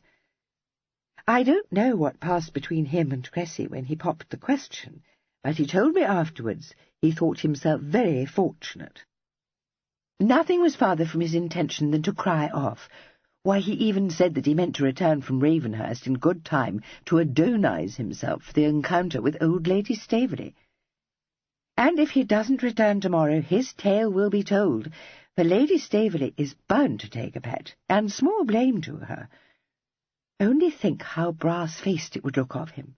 And then he would offer for some girl not nearly as suitable, and be wretchedly uncomfortable for the rest of his life. Oh, Kit, what am I to do? If he hasn't suffered an accident, I have the most lowering fear that something has happened to put his engagement in Mount Street out of his mind. You can't deny that he does forget things. Since very much the same explanation of his twin's continued absence had long since occurred to him, Mr. Fancot made no attempt to deny it, merely saying in a heartening tone, "Well, if he doesn't return in time to attend this party, you must inform Staveley that he has been taken ill suddenly." I thought of that myself, but it won't do, Kit. If Evelyn could send me a message, he could send one to Mount Street as well. "Too ill to write," he said promptly. "One of the servants brought the news to you." "Well, of all the bird-witted suggestions," she exclaimed. "If that were the case, I should be compelled to post off to Ravenhurst immediately. I don't mean to do any such thing. What's more, Kit, if I were to set that story about, Evelyn would drive into London the very next day as sure as check, looking as bright as a button, and exchanging greetings with 6 persons, and very likely more." He grinned. "Yes, very true. That would make mice feet of the whole business, wouldn't it?" "Oh, Kit, don't joke me. I am going distracted." He put his arm round her. "No, no, don't go distracted, Mamma. If the worst comes to the worst, I can always take Evelyn's place. Can't I?" Chapter 3. These light-hearted words, uttered with no other purpose than to banish the woebegone expression from Lady Denville's face, were productive of an unexpected result. She had relaxed within Kit's arm, leaning her head on his shoulder, but his frivolous speech acted on her like a powerful restorative. She sat up suddenly, and, staring at him with widened eyes, breathed, "Kit, the very thing!" Startled, he said, "I was only funning, Mamma." She paid no heed to this, but embraced him warmly, saying, "I might have known you would come to the rescue. How could I be such a ninny-hammer as not to have thought of it myself? Dear Kit." Mr. Fancot, realizing too late that he had committed an error of judgment, made haste to retrieve his position. "You didn't think of it because it's an absurdity. I said it only to make you laugh. Of course I couldn't take Evelyn's place." "But you could, Kit. Why, you have frequently done so. When we were Hago-mad boys kicking up larks. Mamma, you must surely perceive that this is a very different matter. Setting aside all other considerations, how could I hope to fob myself off as Evelyn at such a gathering?" "But nothing could be easier," she responded. "Mamma, do pray consider. I apprehend this party is to be composed of the various members of the family. Well, I know Staveley, admittedly, but not another soul should I recognise, least of all the girl to whom I should be supposed to be betrothed." She disposed unhesitatingly of this objection. "You will recognise Cressy, because she will receive you with Staveley and his new wife. As for the rest, Evelyn doesn't know them either." "And Miss Staveley herself?" he demanded. "Can you believe that she wouldn't detect the imposture?" "Oh, I'm persuaded she won't," responded her ladyship blithely. Recollect that she is not closely acquainted with Evelyn. The only occasion on which they have been alone together was when he proposed to her. Then, too, she doesn't expect to see you instead of Evelyn. That is very important. Of course she doesn't expect it, but no, you don't understand what I mean, dearest. It won't occur to anyone that you are not Evelyn because no one knows that you've come home. It would be a very different matter if you resided here, when people would be accustomed to finding themselves talking to the wrong twin. You can't have forgotten how it was before you went abroad. Why, persons who had known you from your cradles were used to say when either of you came into the room, "Now, which of them is this?" Then there was always the possibility that the one who was thought to be Evelyn would presently be found to be you, so that people naturally stared very hard at you, trying to decide which of you it was. But you have been abroad now for 3 years, and no one wonders any more if Evelyn is really Evelyn. It couldn't be you, because you are in Vienna. My dear, Providence must have caused you to arrive at this ridiculous hour, and without a word of warning. Not a soul has the smallest suspicion that you are not still in Vienna. Mr. Fancot was much inclined to think that not Providence but his evil genius had been at work, but he kept this reflection to himself, applying his energies instead to the task of pointing out to his parents the various reasons which made her scheme impossible. He was singularly unsuccessful. The more Lady Denville dwelled on it, the more enamoured of it did she become, and when Kit told her that it was fantastic, she said enthusiastically, "Yes, isn't it? That's what makes it so excellent. Nobody would ever dream we should dare to do anything so out of the way." "Not out of the way. Outrageous." She looked at him with misgiving and said, "You know, Kit, I never did quite like it when you joined the diplomatic service. I had the greatest dread that you might grow to be like Henry, and I was right. Dearest, I hate pinching at you, but I couldn't bear it if you became prim and prosy." "Oh, dear," said Kit, dismayed. "Am I prim and prosy? I'd no suspicion of it." "No, love," she replied, patting his hand. "Naturally you had not, which is why I feel it to be my duty to drop a word of warning in your ear, so that you may overcome the tendency. You are not like Henry yet, but when you said 'outrageous' in that condemning way, you did put me in mind of him. You didn't care a rush about doing outrageous things before he pushed you into being a diplomat, and never would you have raised all the foolish objections." "I was 3 years younger then, Mamma." "So was Evelyn, but he hasn't changed. In your place he wouldn't hesitate for a moment, or think about propriety, or be afraid to take a trifling risk or two. I can't think what has come over you, Kit." "The diplomatic service, and a want of dash. Alas, that you should have given birth to a pudding heart, Mamma." "That I would never believe," she declared. "Thank you, love. It pains me to disillusion you, but when I think of coolly walking into Staveley's house, and palming myself off as Evelyn, I find myself shaking like a blancmange." She laughed. "Oh, no, Kit, that's coming it too strong. You never did so in your life. I know very well you are not afraid, but you do seem to me to be sadly cautious." She put up her hand to his cheek, compelling him to turn his head fully towards her. "Don't banter me, but tell me the truth, wicked one. Do you think you couldn't do it?" He hesitated. Then he said bluntly, "No. For one evening, amongst a set of persons who are not well enough acquainted with Evelyn to know his mannerisms, I'm pretty confident I could do it. And in certain circumstances I'm not yet so prim and prosy that I shouldn't enjoy doing it." "There," she said triumphantly, "I knew you couldn't have changed so very much." "No, Mamma, but this isn't a matter of playing a Canterbury trick on people who would think it a very good joke if they found me out. But to cut such a sham to gain an advantage is quite another pair of shoes. And only think, Mamma, what a humiliating insult I should be offering to Miss Staveley." "I don't see that, Kit. For one thing, she won't know it, and for another, she would be much more humiliated if you didn't take Evelyn's place. Do but consider. Can you conceive of anything more More annihilating than to be obliged to tell all the relations who have been invited to meet one's betrothed that he has excused himself from attending the party. For my part, I shall be grateful for the masquerade." She caught his hand and pressed it. "Kit, for Evelyn's sake. He would do it for you." That was undeniable. Evelyn would do it and revel in it, thought his twin, with a gleam of amusement. "Only for one day," urged Lady Denville. "If we could be sure of that. What if it should prove to be very much more than one day? I couldn't maintain such an imposture. I shall be bound to run against his cronies, some, perhaps, who I shouldn't even recognize." "Oh, if Evelyn doesn't come back in a day or two, we shall say you are unwell, or have been obliged to leave town on business. But he will, Kit. Indeed, I have a feeling that he will return tomorrow."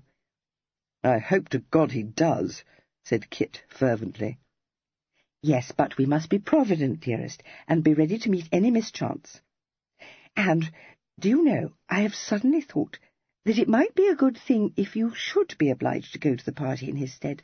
I very much fear that old Lady Staveley has heard tales about him which have made her suspect him of being rather wild. In fact, quite ramshackle, which is untrue, of course, or, at all events, grossly exaggerated.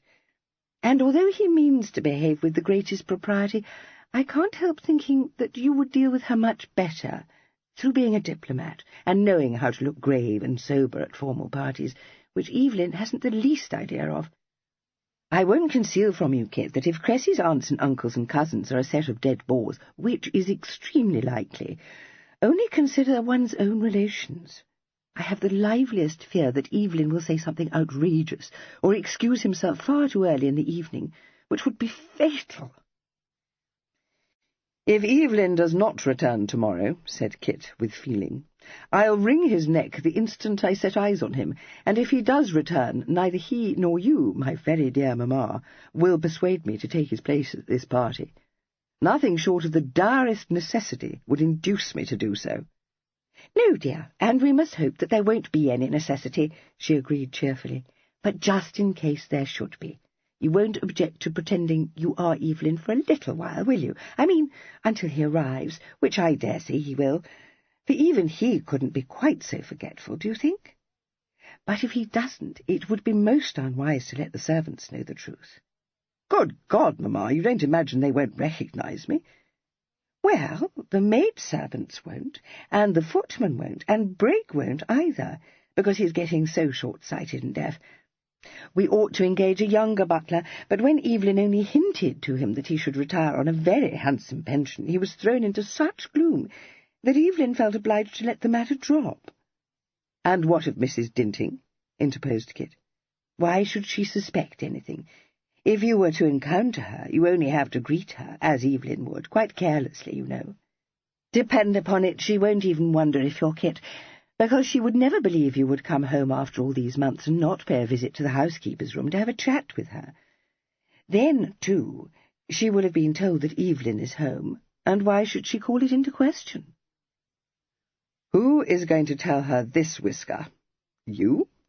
"No, stupid. The servants will see that the candle that was set on the hall table for Evelyn has gone, and the whole household will know that he has returned before you are even awake." "Including Fimber. I collect he won't recognize me either. Mamma, do come out of the clouds. A man who valeted us both when we were striplings." "I am not in the clouds," she said indignantly. "I was about to say, when you interrupted me, that we must take him into our confidence." "Also Challow, your coachman, the second groom, all the stable boys." "Nonsense, Kit. Challow, perhaps, but why in the world should the others be told?" "Because, my love, there is a phaeton and 4 horses to be accounted for." She thought this over for a moment. "Very true. Oh, well, we must trust Challow to do that.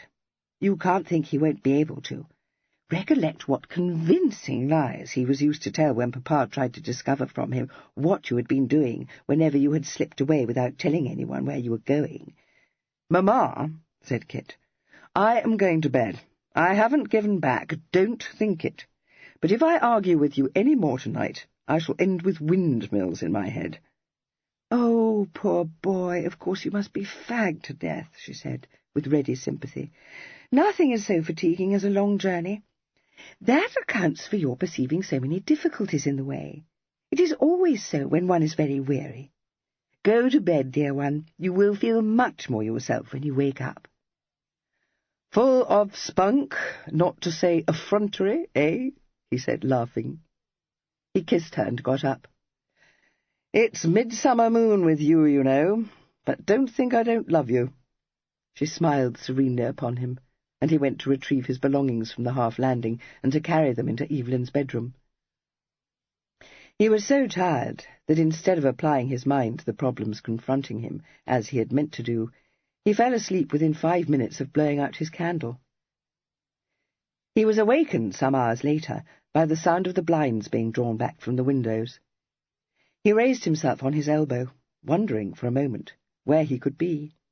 Then he remembered and lay down again, rather mischievously awaiting events. The curtains round the bed were pulled apart with a ruthlessness which was a clear sign to the initiated that the supposed occupant of the great four-poster was in his devoted valet's black books. Kit yawned and murmured, "Morning, Fimber. What's o'clock?" "Good morning, my lord," responded Fimber in Arctic accents. "It is past 10, but as I apprehend that your lordship did not return until the small hours, I thought it best not to wake you earlier." "No, I was very late," agreed Kit. "I am aware of that, my lord, having sat up until midnight in the expectation of being required to wait on you." "Stupid fellow, you should have known better," said Kit, watching him from under his eyelids. The expression of cold severity on Fimber's face deepened. He said, picking his words, "Possibly it did not occur to your lordship that your continued absence would give rise to anxiety." "Lord, no. Why should it?" This careless rejoinder had the effect of turning the ice to fire. "My lord, where have you been?" demanded Fimber, abandoning his quelling formality. "Don't you wish you knew?" "No, my lord, I do not. Nor it isn't necessary I should know, for what I do know is that you wouldn't have been so anxious not to let me go with you if the business which took you off had been as innocent as you'd have me believe. Nor you wouldn't have sent Challow home. You should think shame to yourself for staying away all this time and never sending her ladyship word to stop her fretting herself to ribbons. For anything she knew, you might have been dead. Now, just tell me this, my lord, without trying to tip me a rise, which you know you can't do. Are you in a scrape?" "I don't know," replied Kit truthfully. "I hope not." "So you may well, my lord, at a time like this. If it's serious, tell me, and we'll see what can be done." "I can't tell you what I don't know, Fimber." "Indeed, my lord," said Fimber ominously. "I should have thought that your lordship knew I could be trusted, but it seems I was mistaken." He turned away, deeply offended, and walked across the room to where Kit's open portmanteau stood. Kit had done no more than to drag his night-gear out of it, considerably disarranging the rest of its contents. Muttering disapproval to himself, Fimber stooped to unpack it. He lifted up a waistcoat, took one look at it, and turned swiftly to find Kit watching him quizzically. He stood staring for an incredulous moment, and then gave a gasp. "Mr. Christopher!" Kit laughed and sat up, pulling off his nightcap. "I thought you were the one person we couldn't hoax. How are you, Fimber?" "Quite stout, thank you, sir. And you wouldn't have hoaxed me for long. To think of you taking us all by surprise like this. Does her ladyship know?" "Yes, she heard me come in and got up, hoping to see my brother." "Aye, and no wonder. But I'll be bound she was glad to see you, sir, which I am too, if I may say so." He glanced critically at the waistcoat he was holding and sniffed. "You never had this made for you in London, Mr. Christopher. You won't be wearing it here, of course. Is that foreign man of yours bringing the rest of your baggage after you?" "No, it's coming by carrier. I haven't brought France with me. I knew I could depend on you to look after me." Receiving no immediate response to this, he said, surprised, You're not going to tell me I can't, are you, Fimber?" The valet emerged with a start from what bore all the appearance of a profound reverie. "I beg your pardon, sir, I was thinking. Look after you. To be sure I will," he added as he laid the condemned waistcoat aside and picked up the greatcoat which Kit had flung across a chair. "And time I did, Mr. Christopher. These Polish coats have gone quite out of fashion. Nor you can't wear that shallow in London. The present mode, sir, is for high crowns." "Never mind my dowdy rig," said Kit. "What the devil is my brother doing?" "I don't know any more than you do, sir, and it's got me all of a twitter. It might be that he went off in one of his distempered freaks, and yet I don't think it somehow. My lady would have told you that he's in a way to become buckled." "She did, but he has never so much as given me a hint of it," replied Kit grimly. "Something damned brummish about the business. Well, if anyone knows the truth, you do. So tell it to me, without any hiding of the teeth. Is he turning short about?" "No, that I'll go bail he's not," Fimber replied. "No one knows better than me the sort of bobbery he'll get up to when he's in high leg, but he wouldn't play nipshot now, not when he's made the young lady an offer. What's more, he wasn't poking bogey when he told me, and her ladyship too, that he'd be back within the se'nnight. He bid me to be sure to engage the barber to come to trim his hair today." "He will be here, sir, at noon." "And what, pray, has that to do with me?" asked Kit, eyeing him with misgiving. "It occurs to me, sir, that you are wearing your hair too long. His lordship favours more of a Corinthian cut." "Oh, does he? Now you may stop pitching your gammon and tell me this. Are you thinking that I might take my brother's place tonight?" "Well, sir," said Fimber apologetically, "the notion did cross my mind. It seems as if it was meant, you coming home without a soul's being the wiser, and not bringing that foreigner with you, and no need to worry about your baggage, for you may leave it to me to see it safely stored. No need to worry about your clothing either, because his lordship has enough and to spare for the pair of you. Nor it wouldn't be the first time you've changed shoes with him. Not by any means it wouldn't be. The circumstances were very different. I've told my mother that already." Fimber turned a shocked countenance towards him. "You told my lady you wouldn't help his lordship to bring himself home? Well, never did I think to see the day when you would not be ready to go through stitching anything for his sake, Mr. Christopher, as he would for you, no matter what might come of it."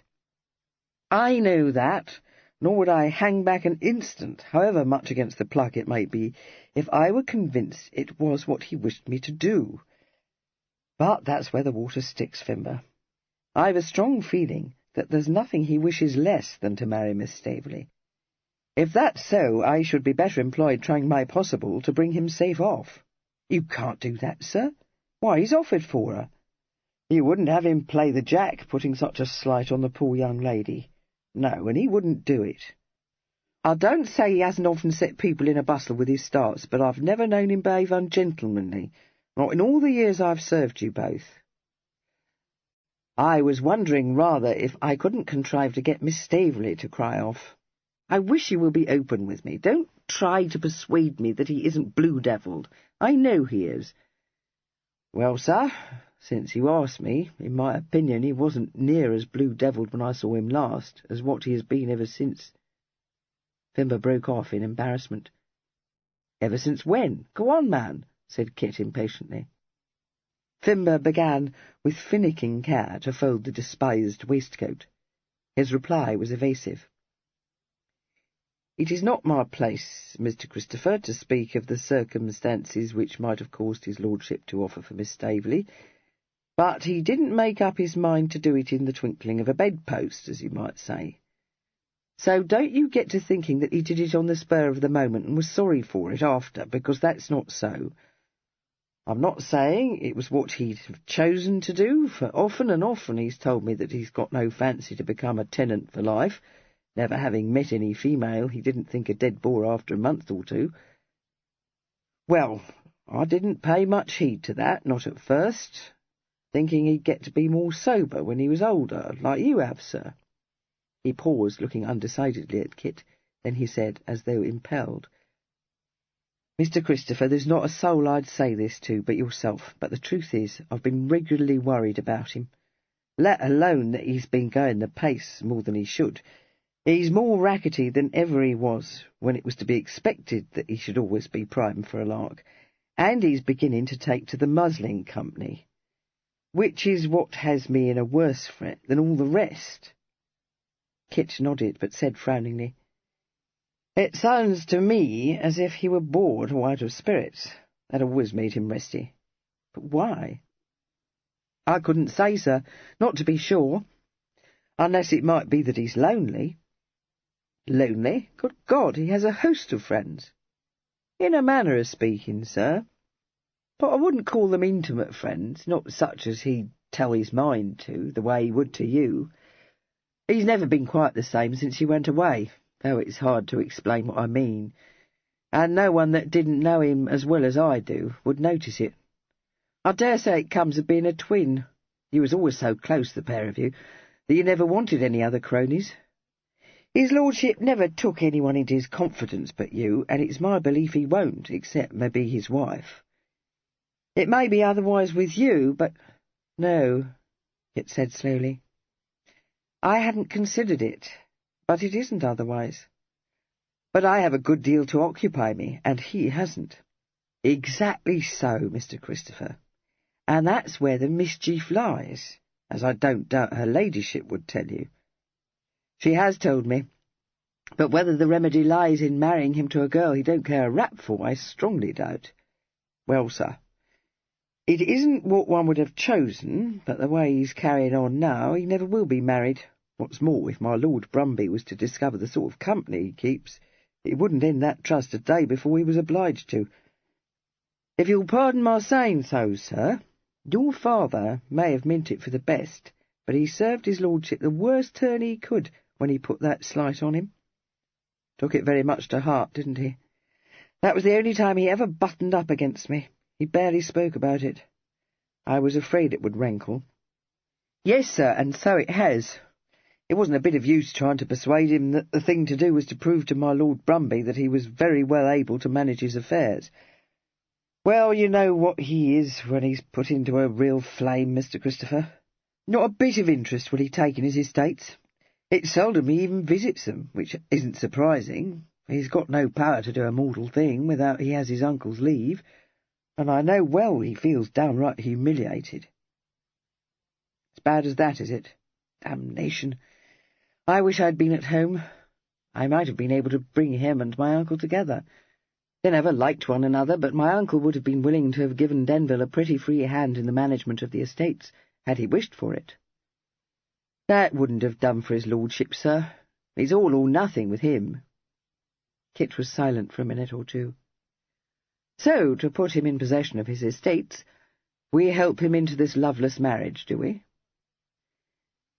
"You may take it that way if you choose, sir, but there's many such marriages which have turned out well. From all I hear, Miss Staveley is a very agreeable young lady, not one of the giddy sort, but with a head on her shoulders. It wouldn't surprise me if his lordship grew to be fond of her." "That would be something indeed." "Yes, sir, it would.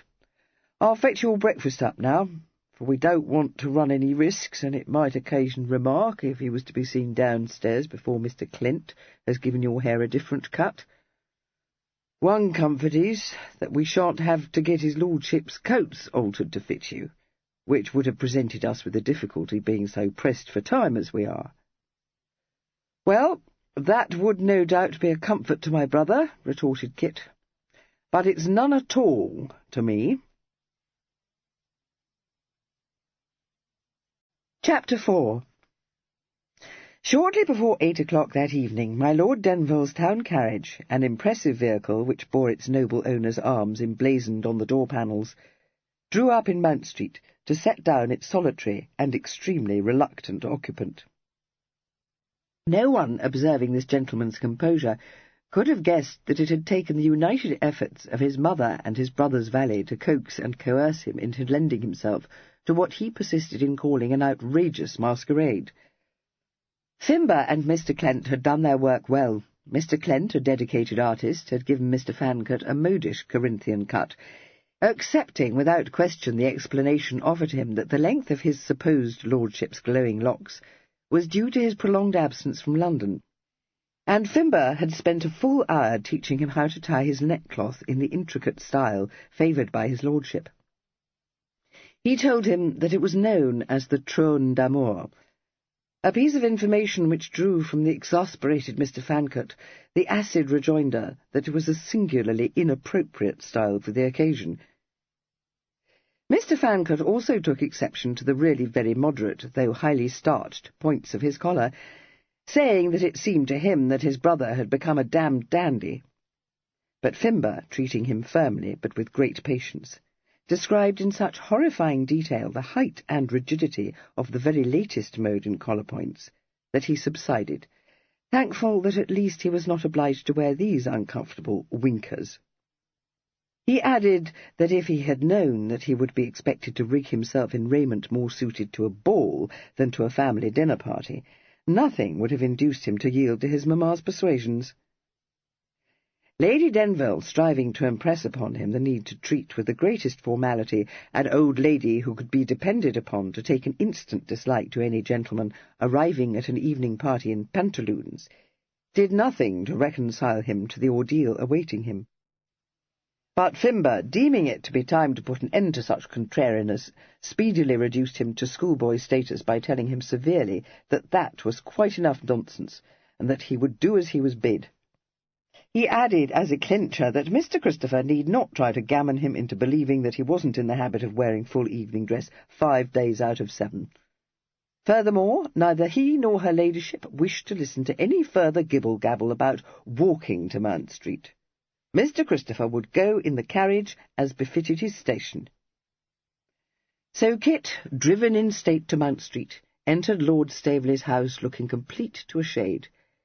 Not only was he wearing the frilled shirt, the long-tailed coat, the knee-breeches, and the silk stockings which constituted the fashionable attire of a gentleman bound for Almack's, he carried a chapeau bras under one arm, and one of his brother's snuff-boxes in his pocket, Fimber having thrust this upon him at the last moment with an urgent reminder that my lord was well known to be a snuff-taker.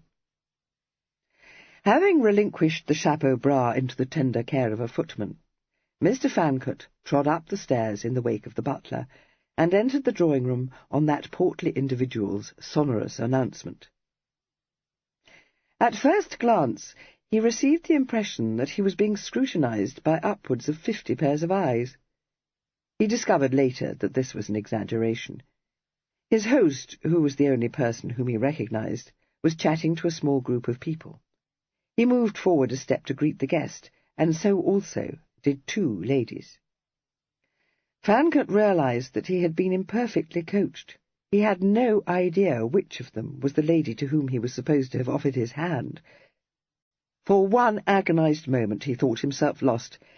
Then he saw that the taller of the 2, a fashionably attired woman with elaborately dressed fair hair and a rather sharp-featured but undeniably pretty face, was in the family way, and, barely repressing a sigh of relief, he bowed to her and shook hands, exchanging greetings with a cool assurance he was far from feeling.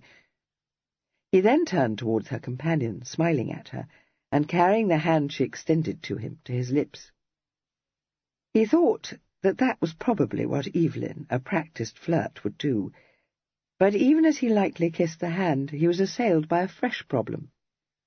How the devil ought he to address the girl? Did Evelyn call her Cressy, or was he still on formal terms with her? He had had as yet no opportunity to take more than a brief look at her, but he had received the impression that she was a little stiff, possibly shy, certainly reserved.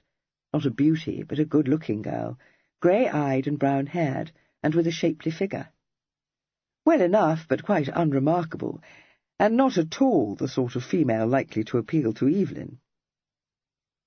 At this moment, and just as he released Miss Staveley's hand, one of the assembled company, an elderly spinster who had been observing him with avid curiosity, confided to a stout matron in the over-loud voice of the deaf, "Very handsome, that I must own."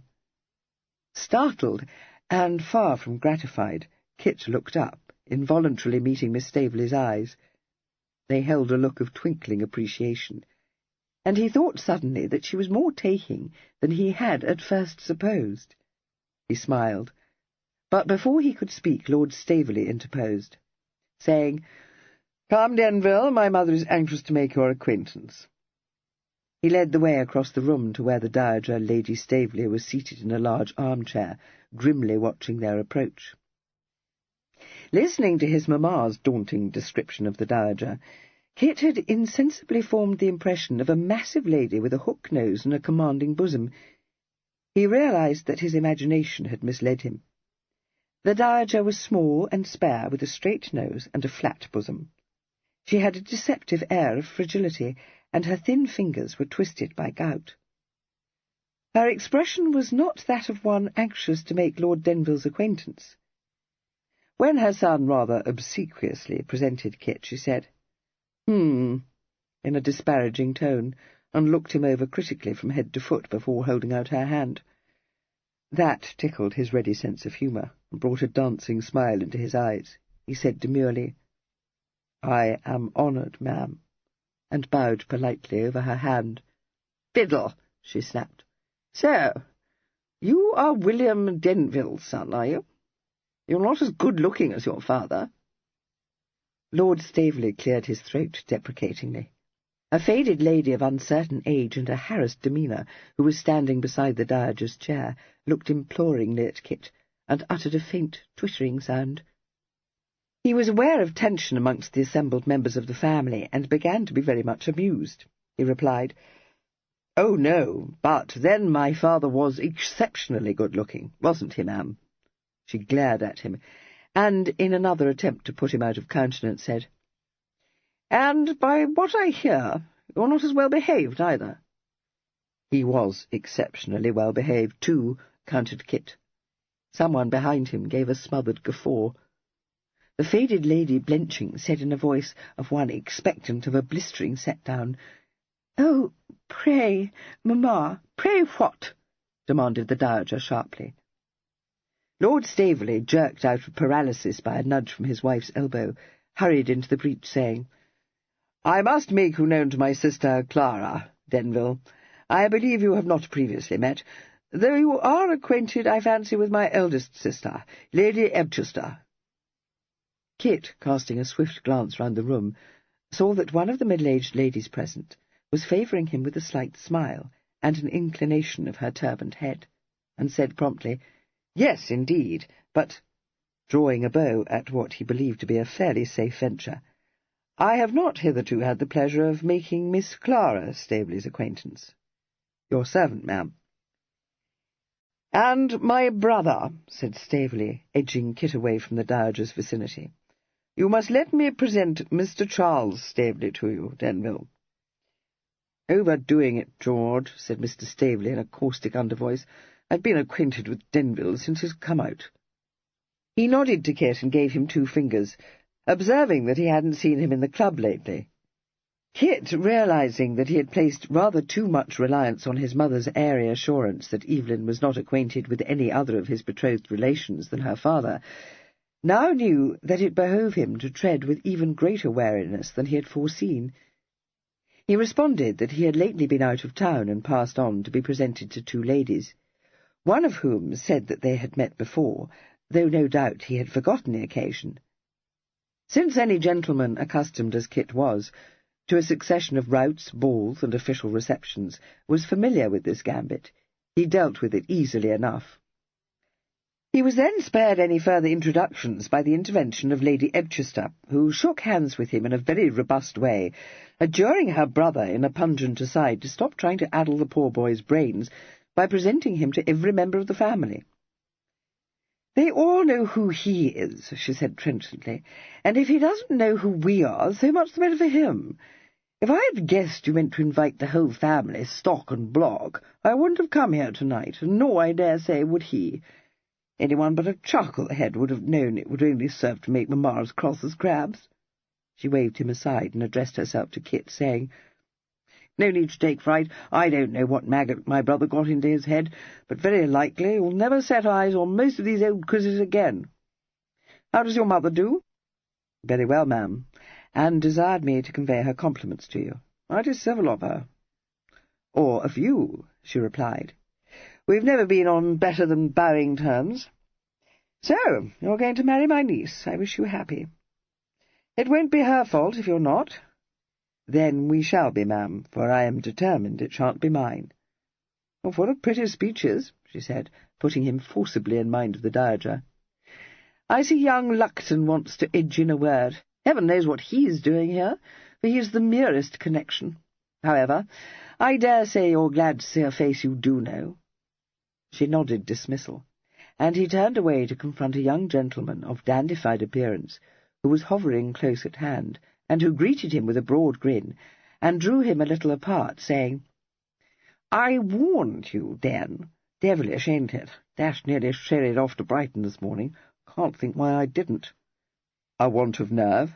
No, that wasn't it. The old lady don't take a particle of interest in me. Fact is, I wanted a word with you. You haven't forgotten that little matter I broached to you, have you? No, but to own the truth, I've been too busy to think about it. What a fellow you are, said Mr. Lupton. No wish to press you, but you said you'd give me an answer within a day. Oh, Lord, did I? Said Kit, thankful for the first time in his life for his twin's well-known forgetfulness. I was called away suddenly, and it went out of my mind. I guessed as much, so I've done nothing about it. Don't want to press you, Den, but I wish you will tell me one way or the other. Yes, but not at this moment, protested Kit. It's neither the place nor the occasion. Oh, very well, said Mr. Lupton, discontentedly. I'll give you a look in tomorrow, then. Though I must say— He was interrupted by the sound of the dinner gong, and as Lady Staveley came up at that instant to take possession of Kit, the rest of the sentence remained unuttered. Kit found himself placed between his hostess and Miss Cressida Staveley at the dinner-table. He was relieved to see that the length of the table separated him from the dowager. Had it separated him from Cressida, he would have been profoundly thankful. For the first 10 minutes his attention was fully engaged by Lady Staveley, who regaled him with a flow of vivacious small talk. This presented him with no difficulty, since she allowed him little opportunity to speak, and asked him only such commonplace questions as anyone would have been able to answer. She was mercifully more anxious to show herself off than to draw out her guests, but he found her empty, incessant titter of laughter irritating, and was not altogether sorry when she turned from him to converse with Mr. Charles Staveley. Sooner or later he would be obliged to talk to Cressida. He thought that to do so at the dinner-table might be the best way of avoiding a tete-a-tete. He glanced at her. Her head was turned a little away as she listened to what her other neighbour was saying to her. It struck Kit that she had all the unconscious assurance lacking in her stepmother. Lady Staveley was overacting the part of the society hostess. She had been for too long the daughter who had failed to catch a husband to slip easily into her new position. It was not difficult to understand why she should be jealous of Cressida, so quietly poised, so well accustomed to the management of her father's establishment and to the entertainment of his guests. She appeared to be absorbed in her conversation with her neighbour, but she must have noticed that Lady Staveley had transferred her attention to her brother-in-law, for she brought her conversation to a natural conclusion and turned towards Kit, saying, with a faint smile, "I wish this were not such a dull party. You must be dreadfully bored." "Not at all," he replied. She looked quizzically at him. "A high treat, in fact?" "Well, I shouldn't describe it in quite those words," he owned.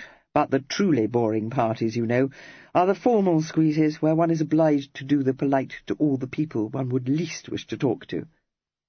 She was surprised. "But I thought you never attended such parties." "Not when I can avoid them," he said, retrieving the slip. "Which, in general, you find yourself able to do.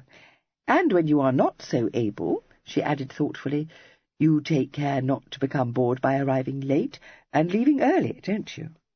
"A gross aspersion upon my character." She laughed. "Did you think that because I am not very much in the habit of attending such squeezes that I don't know your reputation? You are the despair of hostesses." "You have been listening to slanderous reports." She smiled, but shook her head. You will be able to leave this party early, at all events. My grandmother doesn't keep late hours. I am afraid, however, that she will wish to hold further conversation with you. Can you bear that?" "Easily. I consider she has been much maligned. I will allow her to be disconcerting, but by no means the petrifying gorgon I was led to expect." "Not by me," she said quickly. "I never said that of Grandmamma." Mr. Fancot, whose courage had been strengthened by the excellent food and drink offered him, replied coolly, "Oh, yes, if not in actual words, by inference. Can you deny it?" She exclaimed instead, "What an odd, unexpected creature you are, my lord! Can you deny that you looked forward to this party with the gravest misgivings? You told me that the very thought of running the gauntlet of my family put you into a quake." "That was because I had been misled," said Kit brazenly. She looked at him, amused, yet with a puzzled crease between her brows. "But you weren't in a quake, even before you decided that you had been misled. I own I thought Grandmamma would have put you out of countenance, but she didn't. To be honest with you, she did, but I thought it would be fatal to betray my embarrassment. Yes, very true, she despises the people she can bully. You gave her a home stall, and she may very likely have taken a fancy to you." "Can she bully you?" he asked. "Oh, no. That is, I shouldn't let her do so, but the occasion hasn't arisen. She is always very kind to me." She fell silent for a few moments, and when she spoke again, it was in a more formal tone, and as though she were carefully picking her words. "Lord Denville, when you did me the honour of asking me to marry you, we began to discuss the matter quite frankly, but we were interrupted, as I expect you will recall, and there has been no opportunity since that day to resume our discussion." She raised her eyes to his face. "I should like to be able to do so before coming to an irrevocable decision." He had been regarding her over the rim of his wine-glass, but he set the glass down at this, saying involuntarily, "I thought you had come to a decision. How is this?" She answered apologetically, "I'm afraid I gave you reason to think so, and indeed, at that moment I believed I had done so. I can't explain it to you tonight. I had hoped to have seen you again before this party, but you had gone into the country, and Albinia, Lady Staveley, sent out the invitations without telling me."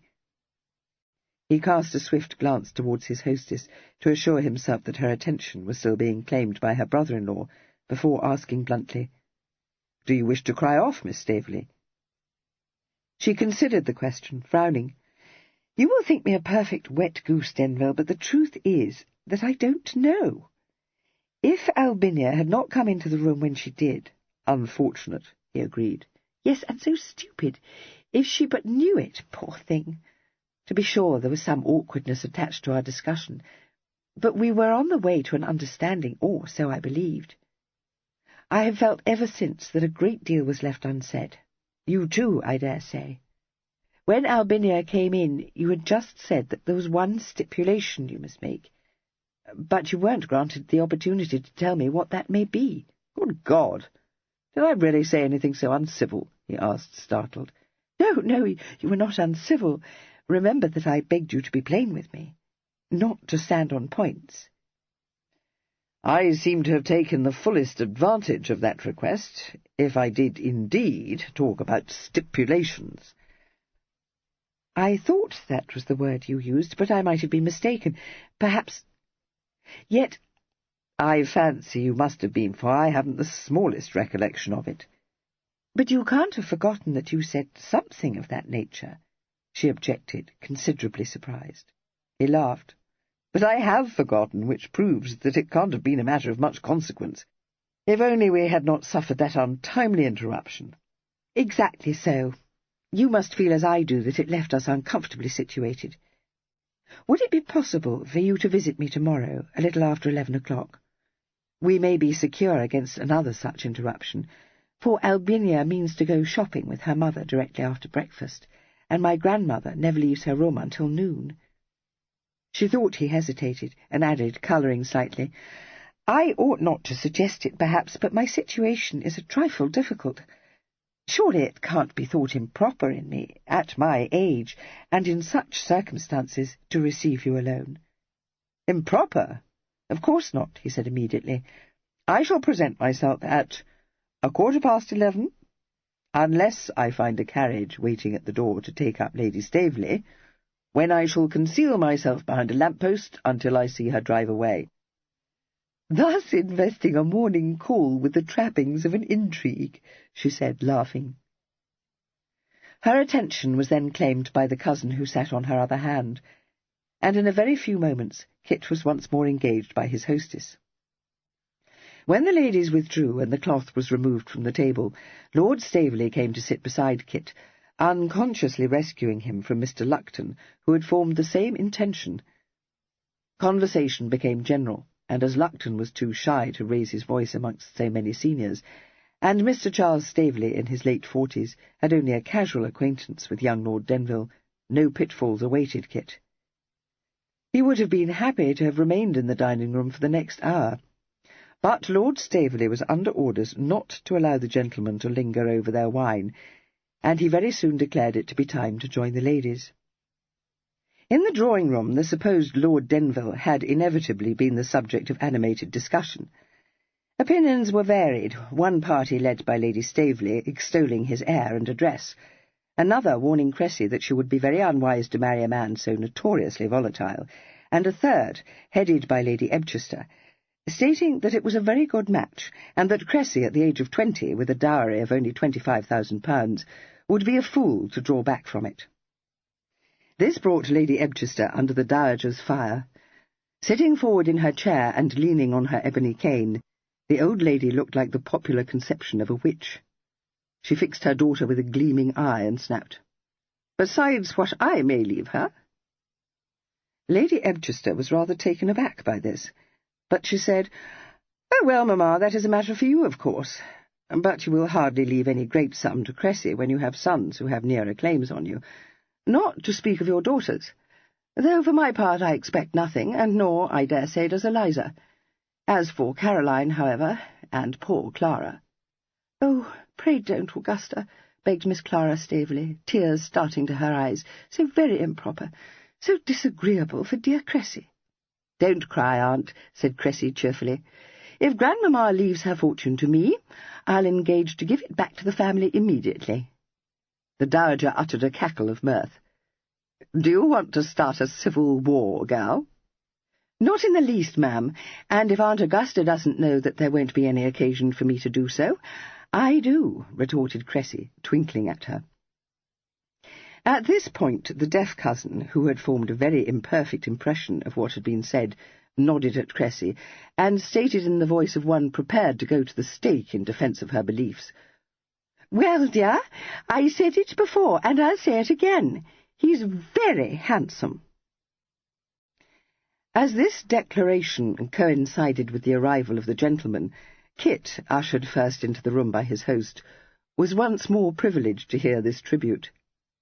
He managed to preserve his countenance, but his eyes met Cressy's across the room, and he was obliged to grip his lips tightly together. Cressy retreated to the end of the room, her shoulders shaking, and the dowager, having informed the deaf cousin that she was a fool, commanded Kit to come and sit beside her. He obeyed her, drawing up a chair.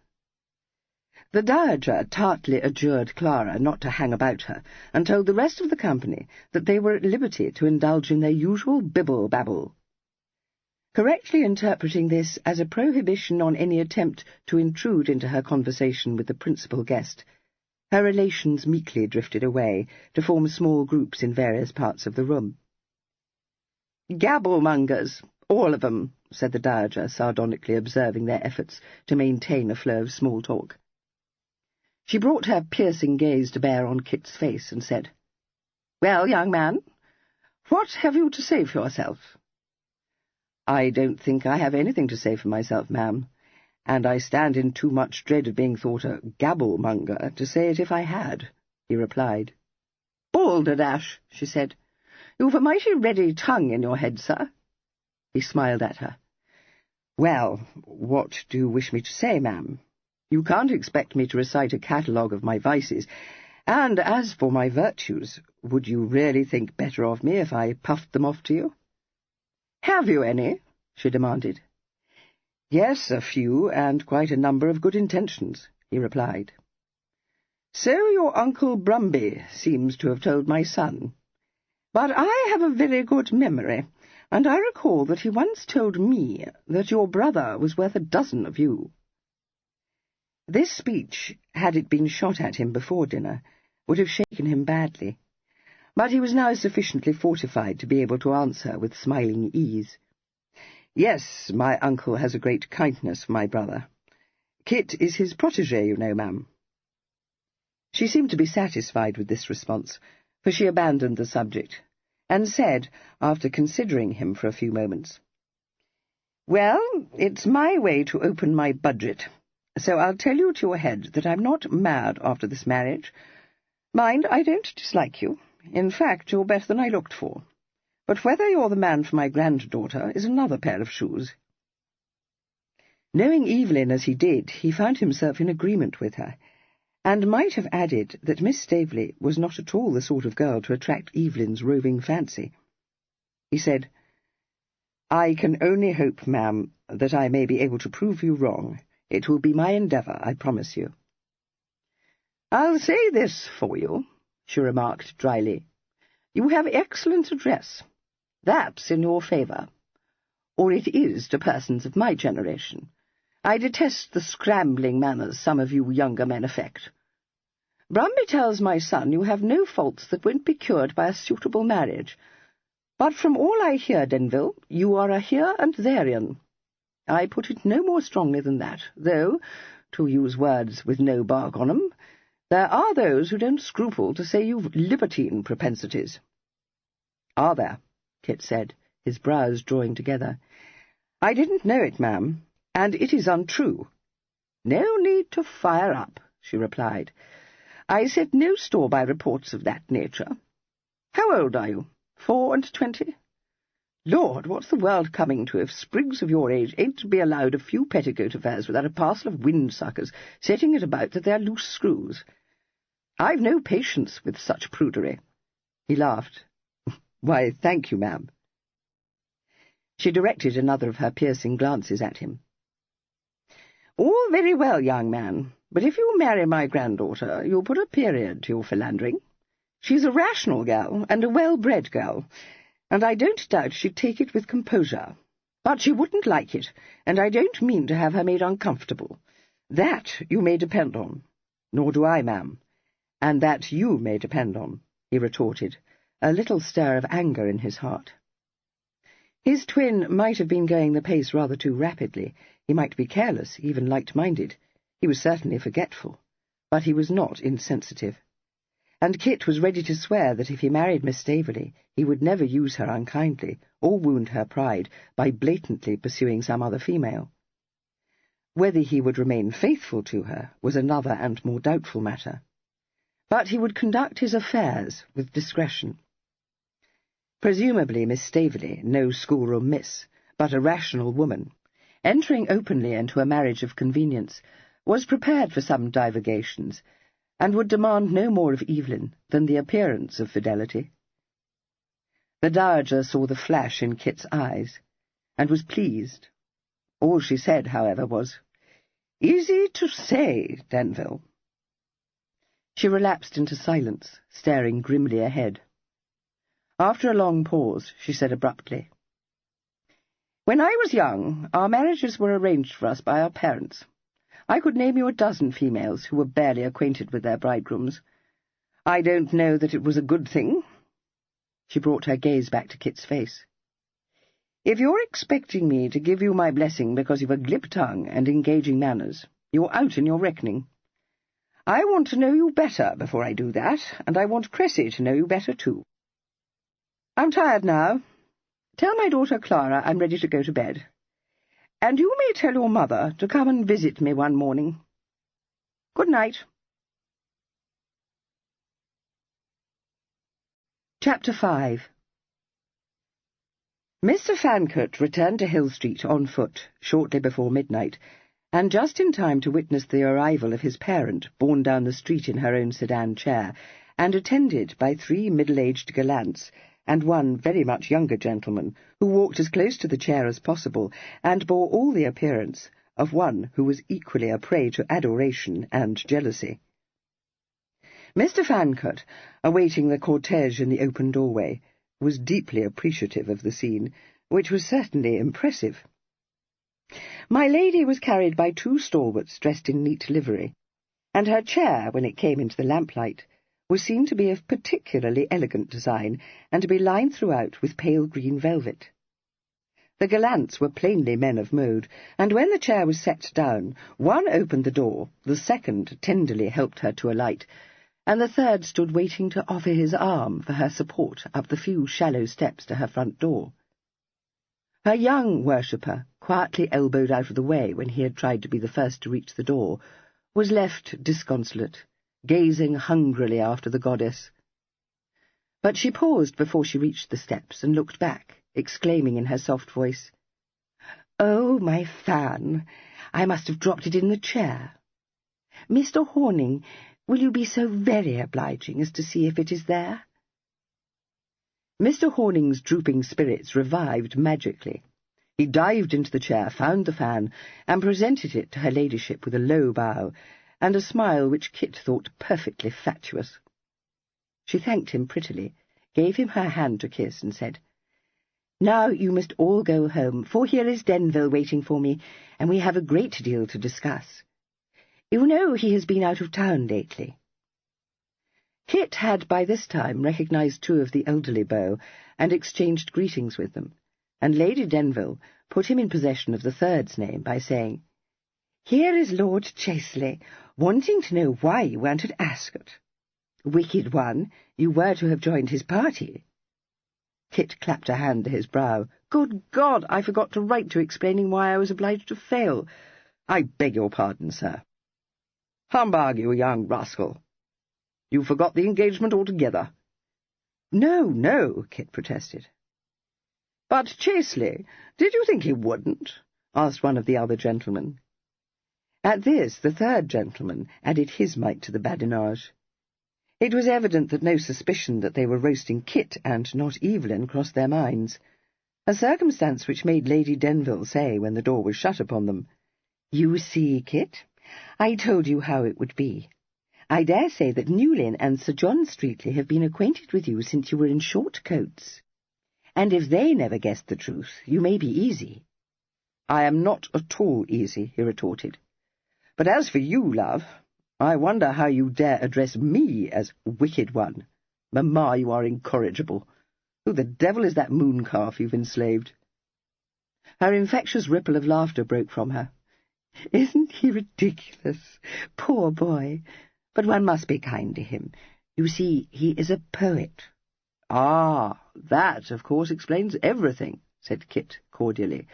"I expect you are his inspiration?" "Well, just at present I am," she acknowledged.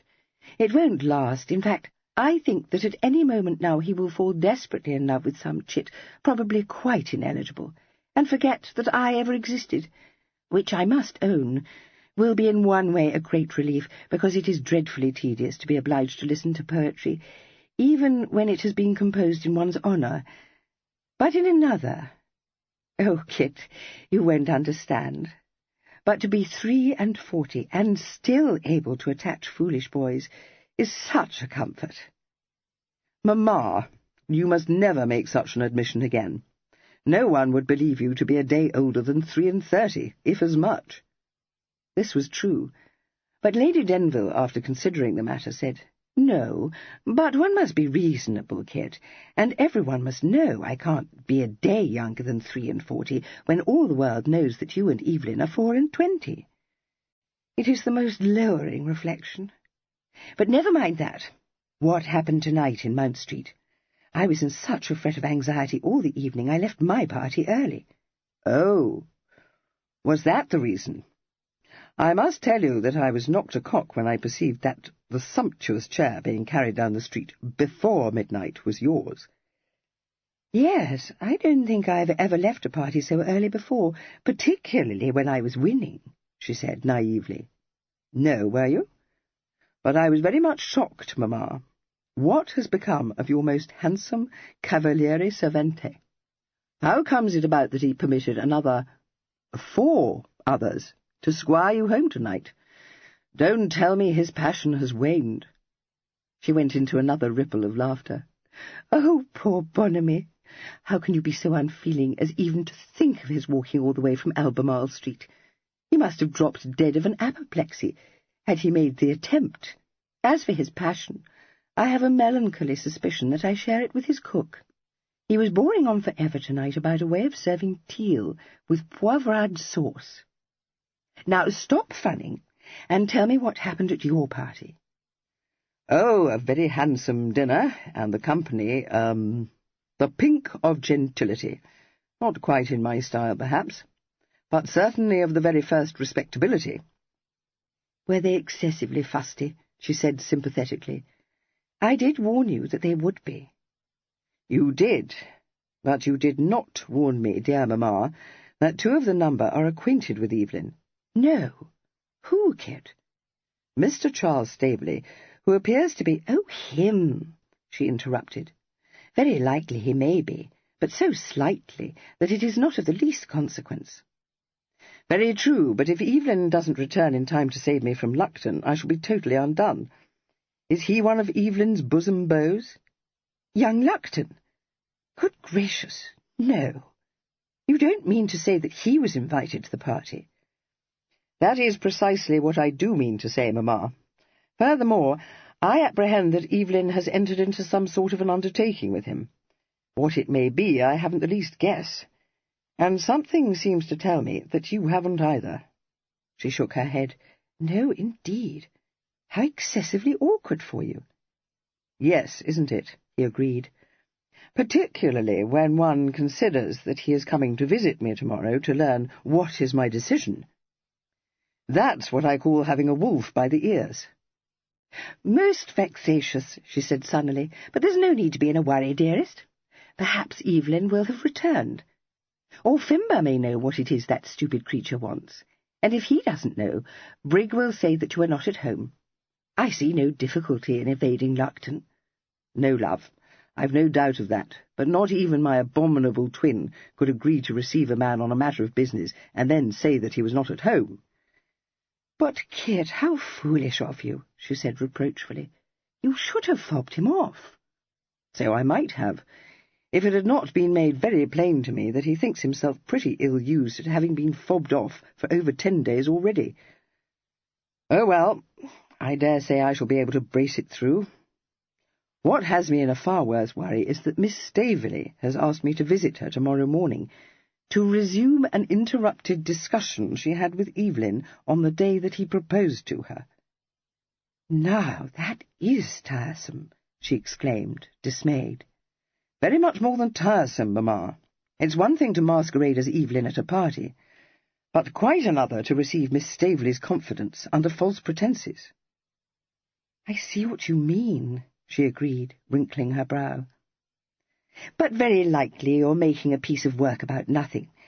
I should be astonished to learn that she has anything of a very confidential nature to say to Evelyn, because she is not at all well acquainted with him, besides having a great deal of reserve. Depend upon it, it will prove to be nothing to cause you embarrassment. Indeed, the more I think about it, the more positive I feel that it can only be a triviality, because Evelyn said nothing to me about having been interrupted. And what is more, Kit, if he had thought that Cressy had something of importance to say, he would not have left London without seeing her again. She seemed to think it was he who had something important to say. He appears to have told her that he had a stipulation to make. A stipulation? What in the world can he have been thinking of? He must have taken leave of his senses, unless— She broke off, her eyes widening. Then she said, I know what he was going to say, and I am very glad he was interrupted, for I told him he was on no account to do so. He is set on us all living together, which I have no intention of doing, because such arrangements very rarely answer. It was used to be quite the thing, you know, and I always thought it such a fortunate circumstance that your papa's parents were both dead when I married him. If Cressy brings the matter up, say you have changed your mind, or have forgotten, or that she misunderstood you." "I can hardly do that, Mamma," he objected. "It is clearly not what Evelyn would say." "It is what I say," she replied spiritedly. "I mean to give him a very severe scold. And if you look at me in that odiously quizzy way, I shall give you one too." "Tell me about old Lady Staveley. Did she frighten you?"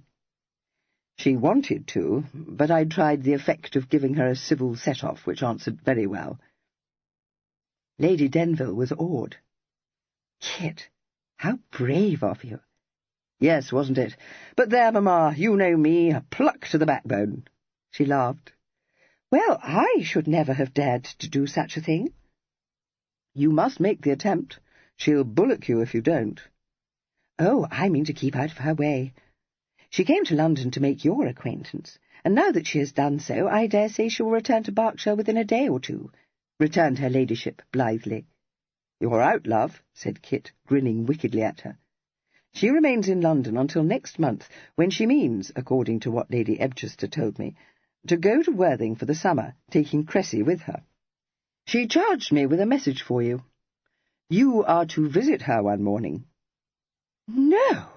she ejaculated in the liveliest horror. "Kit, you're shamming it." "I am not. Those were her very words." "Oh, you abominable creature! Why didn't you tell her I was sick, gone into the country, anything? She never liked me. Indeed, when Staveley was dangling after me, she did her utmost to dissuade him from making me an offer. Not that there was the least necessity, for your grandfather would never have countenanced the match when so many far more flattering offers were being made for me. Oh, Kit, how could you subject me to such an ordeal? She will annihilate me." "No such thing. You have only to bear in mind that Evelyn is a matrimonial prize of the first water, and that will give you an immeasurable feeling of superiority." But Lady Denville, while agreeing that Evelyn might look as high as he chose for a bride, refused to be comforted. She informed Kit that when a redoubtable old lady had known one from the cradle, such considerations counted for nothing. She added, tragically, gathering the shimmering folds of her cloak about her as she prepared to mount the stairs, "I have it on the best authority that she described me once as a pretty widgeon. And when she looks at me in that beady way of hers, I shall feel like a widgeon." "But a very pretty one," her son reminded her. "Yes, but much she will care for that," replied her ladyship. She paused on the half-landing to add, "And don't put yourself to the trouble of telling me that I am of higher rank than she is, because she won't care for that either." On these embittered words, she resumed her progress up the stairs. He caught up with her as she reached the second floor, and told her in shocked accents that if she meant to go to bed without kissing him good night, he would be unable to sleep a wink. That made her give a choke of laughter, and when he pointed out to her that the ordeal awaiting her was as nothing when compared to the ordeal to which he had been subjected, she melted completely, saying, "No, indeed, my poor darling, you may rely on me to lend you all the support I can. There is nothing I would not do for either of my beloved sons." Embracing her with breathtaking heartiness, he mastered a quivering lip, thanked her gravely, and parted from her on the best of terms. Fimbo was waiting for him in his own room. As he eased him out of Evelyn's long-tailed coat, he asked, in the voice of one to whom the answer was a foregone conclusion, if anyone had recognized him. Upon being told that no one had, he said, "It was not to be expected that anyone would, sir. When you passed out of my hands this evening, the thought crossed my mind that even I should not have known that you were not his lordship. You are, if I may say so, the spit of him, Mr. Christopher." Questioned about Mr. Luckton, he said austerely, "A very frippery young gentleman, sir. What one might term a mere barley straw." "You may term him anything you please," said Kit, stripping off his neckcloth. "But do you know what was the proposal he made to my brother, to which he expected an answer within a day?" After a frowning pause, during which Fimber divested Kit of his waistcoat, he said, "No, sir. His lordship made no mention of it to me, but from what I know of Mr. Lupton, I would venture the guess that he may have been wishful to sell his lordship one of his hunters." "Who wants to purchase a hunter at this season?" demanded Kit sceptically. "Not my brother." "No, sir, as you say. But his lordship is known to be very good-natured, one who finds it difficult to say no, and Mr. Lupton is frequently in dun territory. We will discover what Challow may know about the business when he comes for orders tomorrow morning. I should inform you, Mr. Christopher, that I have taken it upon myself to apprise Challow of what has occurred here. I trust you will think that I did right." "Much you'd care if I didn't," observed Kit. "It's to be hoped that he does know what Lupton expects of my brother. If he doesn't, I shall find myself lurched." But Challow, presenting himself on the following morning, did not fail his harassed young master. He was a stocky individual with grizzled hair and the slightly bowed legs of one bred from his earliest youth to the saddle.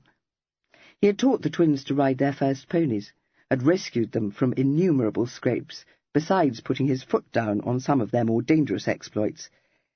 And while his public demeanour towards them was generally respectful, he treated them in private as if they were the schoolboys he still thought them.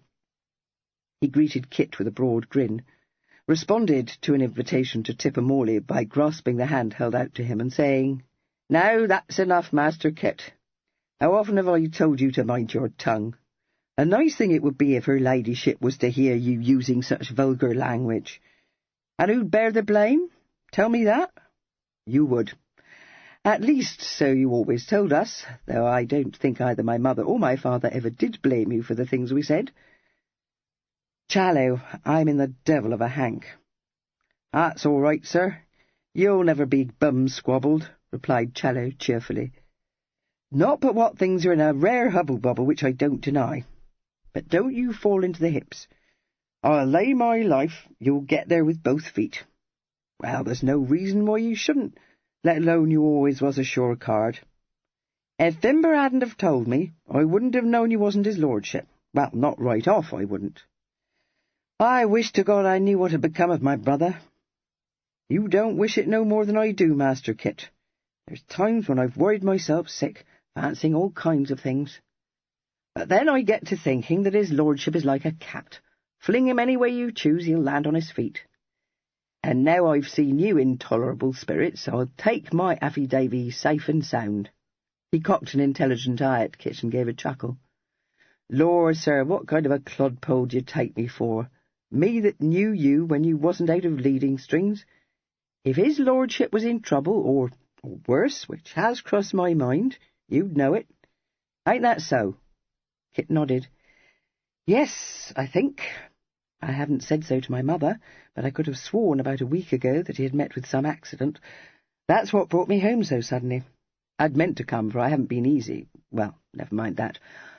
I think something did happen to him, but it wasn't fatal. I'm as certain of that as I am of anything. If he were dead or in desperate straits, I should know of it." "That's just what I thought," agreed Challow.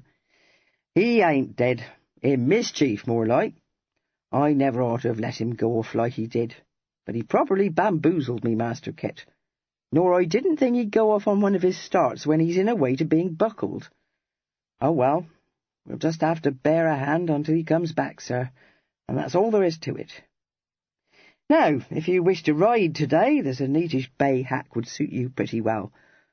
Or there's a curricle and a pair of primans. Beautiful steppers they are. Just the thing for showing off in the park. Or you could have his lordship's new tilbury. Quite the rage these tilburys have got to be." But Kit, pithily informing him that nothing could be farther from his intention than to show himself off in the park, or anywhere else, declined these offers, and demanded instead to be told what, if anything, Challow knew about Mr. Lupton's mysterious business.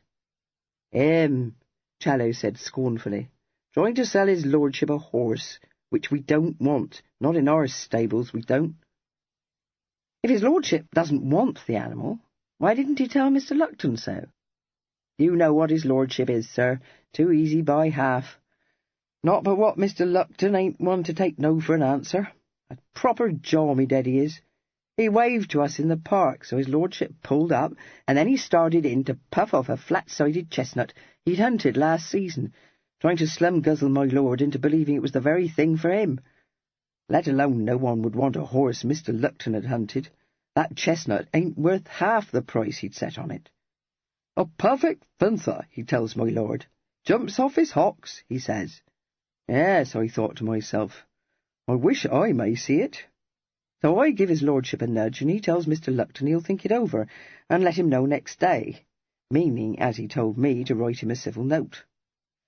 I dare say it slipped his mind, for it was the next day that we went off to Ravenhurst. There's no call for you to trouble yourself, Master Kit. Oh, isn't there?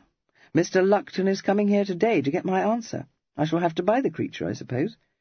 What's the figure? Master Kit, he won't never.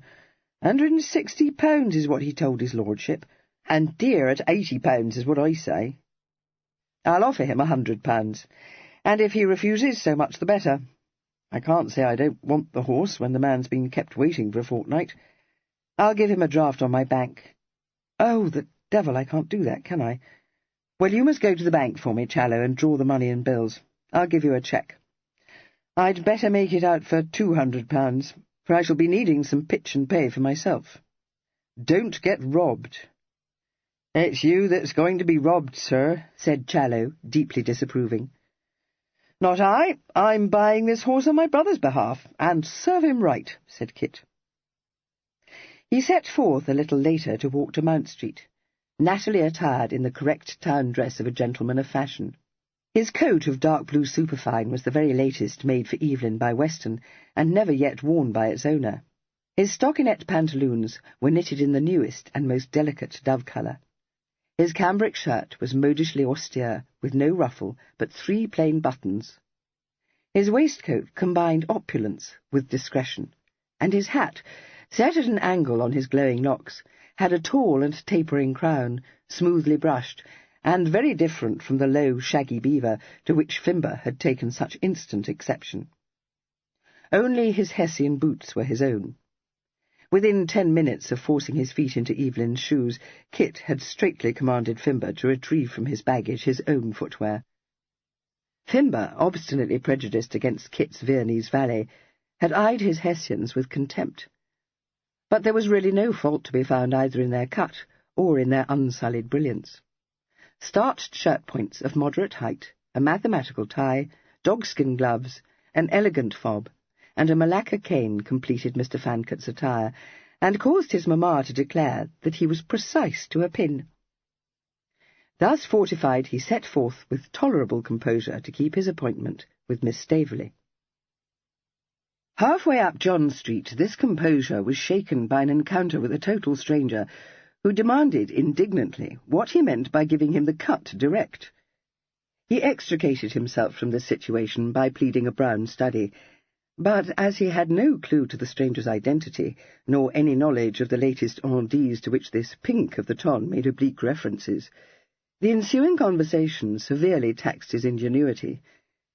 It culminated in a pressing invitation to him to join a gathering of Evelyn's cronies at Limmer's Hotel that evening. He declined this on the score of having promised to escort his mother to a ton party, and parted from his insouciant new acquaintance imbued with the resolve to seek refuge at Ravenhurst without any loss of time. It had been forcibly borne in upon him that a prolonged sojourn in the metropolis would not only be extremely wearing, but would infallibly lead to his undoing. He was admitted to Lord Staveley's house by the butler, who came as near to bestowing a conspiratorial wink upon him as his sense of propriety permitted, and was conducted to a parlour at the back of the house. Here Miss Staveley awaited him, becomingly attired in a morning dress of jaconet muslin, made up to the throat, its sleeves tightly buttoned at the wrists, and its hem embellished with a broad embroidered flounce. As he bent ceremonially over her hand, the butler, surveying the scene with a fatherly and sentimental eye, heaved an audible sigh of great sensibility, and withdrew, softly closing the door behind him. There had been constraint in Miss Staveley's manner, but the butler's sigh brought the ready twinkle into her eyes, and she said involuntarily, Oh dear, poor Dursley is convinced that he is assisting in a romantical affair. Don't be dismayed. The thing is that he and all the upper servants have, most unfortunately, taken it upon themselves to champion what they imagine to be my cause. Unfortunately, he said. Why, yes. I should be a monster if I were not very much touched by their loyalty. But I wish with all my heart that they could be persuaded to accept Albinia as my successor. You can't conceive how awkward they make it for both of us. Do what I will, they persist in coming to me for orders, even of referring her orders to me. I do most sincerely feel for her. Her situation is insupportable. What of yours? He asked. Is that not insupportable? Yes, she acknowledged with a wry smile. You know that. It is, my reason for entertaining your proposal, my lord. That's frank, at all events, he remarked. Her eyes responded to the smile in his. We were agreed, were we not, that only candour on both our parts could make our projected alliance tolerable to either of us. Your reason for wishing to be married is your very understandable desire to become independent of your uncle. Mine is what I feel to be an urgent need to remove myself from this house, from any of my father's houses. Having made the acquaintance of your mother-in-law, having furthered my acquaintance with her, Kit said, smoothly correcting himself, I perfectly comprehend your feeling, and sympathize with you. No, don't misunderstand me, she said quickly. You should rather sympathize with Albinia. It must be hard indeed for her to come into a household which has been managed for years by a daughter-in-law so little removed from her in age. Then, too, I have been in some sort my father's companion since my mother's death, and it is difficult to break such a relationship. Albinia feels, inevitably, that she is obliged to share Papa with me. And you? Yes, she said frankly, I feel the same, perhaps more bitterly, which quite shocks me, because I had never dreamt I could be so horridly ill-natured. Between the two of us, poor Papa is rendered miserably uncomfortable. I detest Albinia as much as she detests me, and, to make a clean breast of it, I find I can't bear playing second fiddle where I've been accustomed to being the mistress of the house. She added, with an effort at playfulness, You should take warning, Denville. I have lately learned to know myself much better than ever I did before, and have come to the dismal conclusion that I am an overbearing female, determined to rule the roast. He smiled at her. I'm not afraid of you. But tell me this, if I should ask it of you, would you find it irksome to share a home with my mother? She stared at him, and then exclaimed, as enlightenment dawned on her, Was that the stipulation you spoke of? Good God, how could you be so absurd? Did you think I should require you to thrust her out of her home? What a toad you must think me! My dearest, most adorable godmamma, let me tell you, my lord, that my hope is that she will receive me into your household with as much kindness as she has always shown me. Thank you, he said warmly. But I must tell you that she straitly forbade me even to suggest such an arrangement to you. She says it never answers. Indeed, she informed me that she had always regarded it as a most fortunate circumstance that her own mother and father-in-law were dead before she married my father. Her eyes danced. She said appreciatively, I can almost hear her saying it, perfectly seriously, I make no doubt. Do pray assure her that I should not so regard her death. I shan't dare to disclose that I mentioned the matter to you. She promised me a severe scold if I did so. No wonder you should be in a quake, she agreed. One always dreads the ordeal of which one has no experience. He laughed. Now, how do you know I have not that experience, Miss Staveley? I don't think my understanding superior, she replied, but I have cut my eye-teeth. She looked curiously at him. May I know why I have sunk to be Miss Staveley again? You called me Cressy when you proposed to me, but perhaps you have forgotten. By no means, he said promptly. Merely your habit of addressing me as my lord led me to fear that I had gone beyond the line." "What a whisker," she remarked. "I recall that Grandmamma told me last night that you had a ready tongue." I wish I could think that she meant it as a compliment. With Grandmamma, one can never be quite certain, but she did say that she had been agreeably surprised in you. "Come, that's encouraging. May I hope that she will consent to our marriage?" "I don't know. I haven't asked her, you see, and all she has said so far is that she wants to know you better." "I wish you will tell me, Cressy, whether you mean to be ruled by her decision." She shook her head. "No, I make my own decisions." She thought for a moment, and then said with a gleam of mischief, "I might make her decision my excuse." "Oh, no, I don't think you would. You're no shuffler," he responded coolly. "How can you know that?" she asked, meeting his eyes with a surprised question in her own. He smiled. "It isn't difficult to know it. No extraordinary intelligence is necessary to enable one to perceive that your mind is direct. You don't talk flowery commonplace, and you're not afraid to come to the point." He paused. "That being so, tell me what it is you wish to say to me.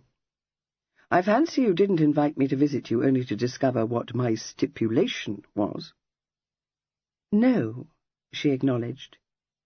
Her colour was a little heightened. She said, with a touch of shyness, "I hardly know why I did ask you to come. You will think me very far from direct. You see, when you proposed to me, I was in a horrid quarrel with Albinia, a vulgar pulling of caps, as women do. I wished of all things to go away from here, not only because I was hurt and angry, but because I saw that it wouldn't do for me to remain.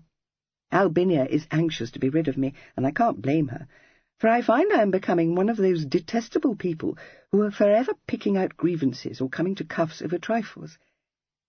And when I made the really shocking discovery that I was hoping that Albinia's child, which she is so certain will be a son, will be a daughter, just to take the wind out of her eye, I knew that I must go away." She pressed her hands to her flushed cheeks. "So ignoble," she uttered, in a stifled voice. "But very natural," Kit said. "A son to put your nose out of joint, eh?" She nodded. "Yes, that was it. But to allow oneself to be put into a flame by such a cut, spoken in a mere fit of crossness, too. I consider it stands greatly to your credit that you didn't divulge your ignoble wish." She forced a smile. "I'm not quite as direct as that." "You may put it so if you choose. I should have said that you are not so wanting in conduct." "Thank you. That was kind of you." "No, only truthful. Were you in a passion when I proposed to you? I didn't guess it." "Oh, no, not then. Merely determined to put an end to a miserably uncomfortable situation, and unable to think how it could be done." She hesitated, and continued with a little difficulty. "I had never meant to have remained here when my father was married again. I hoped, that Grandmamma would have invited me to live with her. She didn't, however. I dare say you will understand that I didn't care to ask her." "Readily. Also that Grandmamma having failed to come to the scratch, my arrival on the scene was providential." "Yes, that's the truth," she said frankly. "I don't mean that I would have accepted any offer, but although I was so little acquainted with you, I liked you very well, and I knew from what Lady Denville told me that you were kind and good-natured and—" "Stop," he interrupted. "My poor girl, how could you allow yourself to be so taken in? If you mean to accept me at my mother's valuation, a shocking disappointment awaits you. She is the most dotingly fond parent imaginable, and can detect no fault in either of her sons." She laughed. "Oh, I know that. But you are dotingly fond of her, and so charmingly attentive to her that I don't know how she should detect your faults. I like that in you, too. And although I shouldn't have thought of marriage if Grandmamma had invited me to live with her, I knew that it wouldn't be easy to do that, because I had discovered by then that when one has held the reins for 4 years, as I did here, and at Staveley, It is the most difficult thing in the world to become a mere young lady, obedient to the decrees of her elders. You see, I never was that. So when you offered for me, Danville, it did seem to me that I should be a ninny-hammer to refuse you, only because I was not in love with you, or you with me.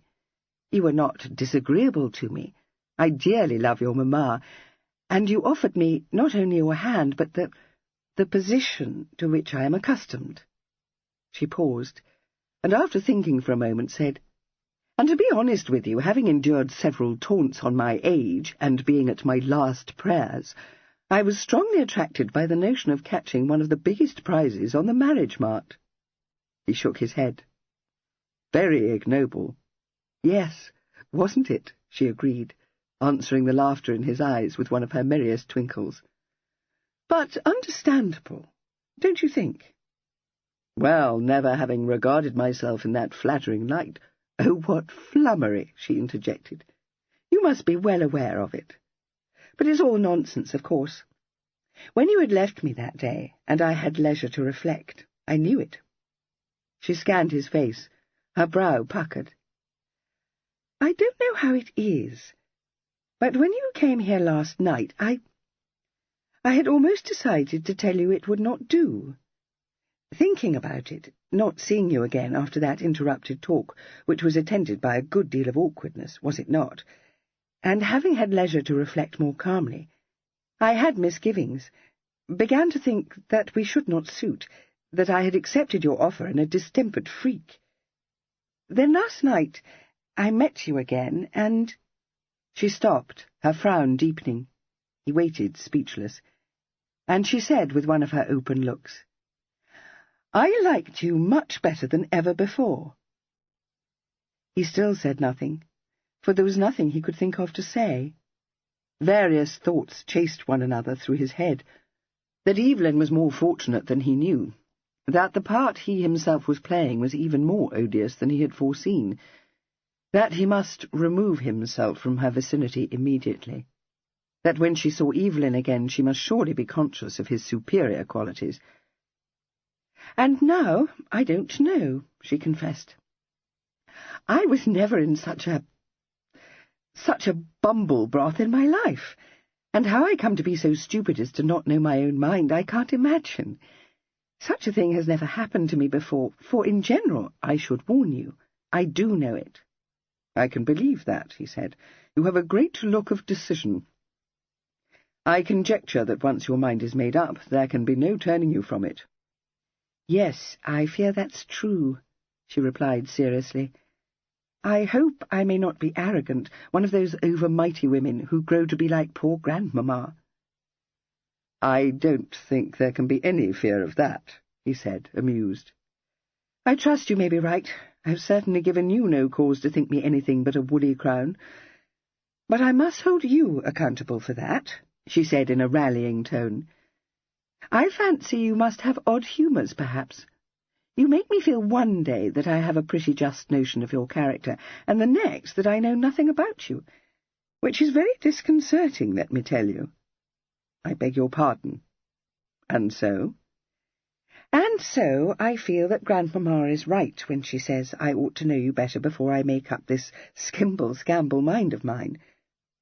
Her eyes were hidden from him. She was engaged in the occupation of twisting a ring round and round upon her finger. But she raised them suddenly, squarely meeting his. "Will you grant me a little more time for consideration? To become better acquainted, each of us with the other. I dare say you mean to go to Brighton now that London is getting to be so thin of company. That's your custom, isn't it?" "Why, yes. I have been very much in the habit of escorting my mother there. This year I find myself obliged to go to Ravenhurst. I don't know for how long, or whether mamma means to accompany me," he replied. "Oh, well, Ravenhurst is not so far from Worthing, is it?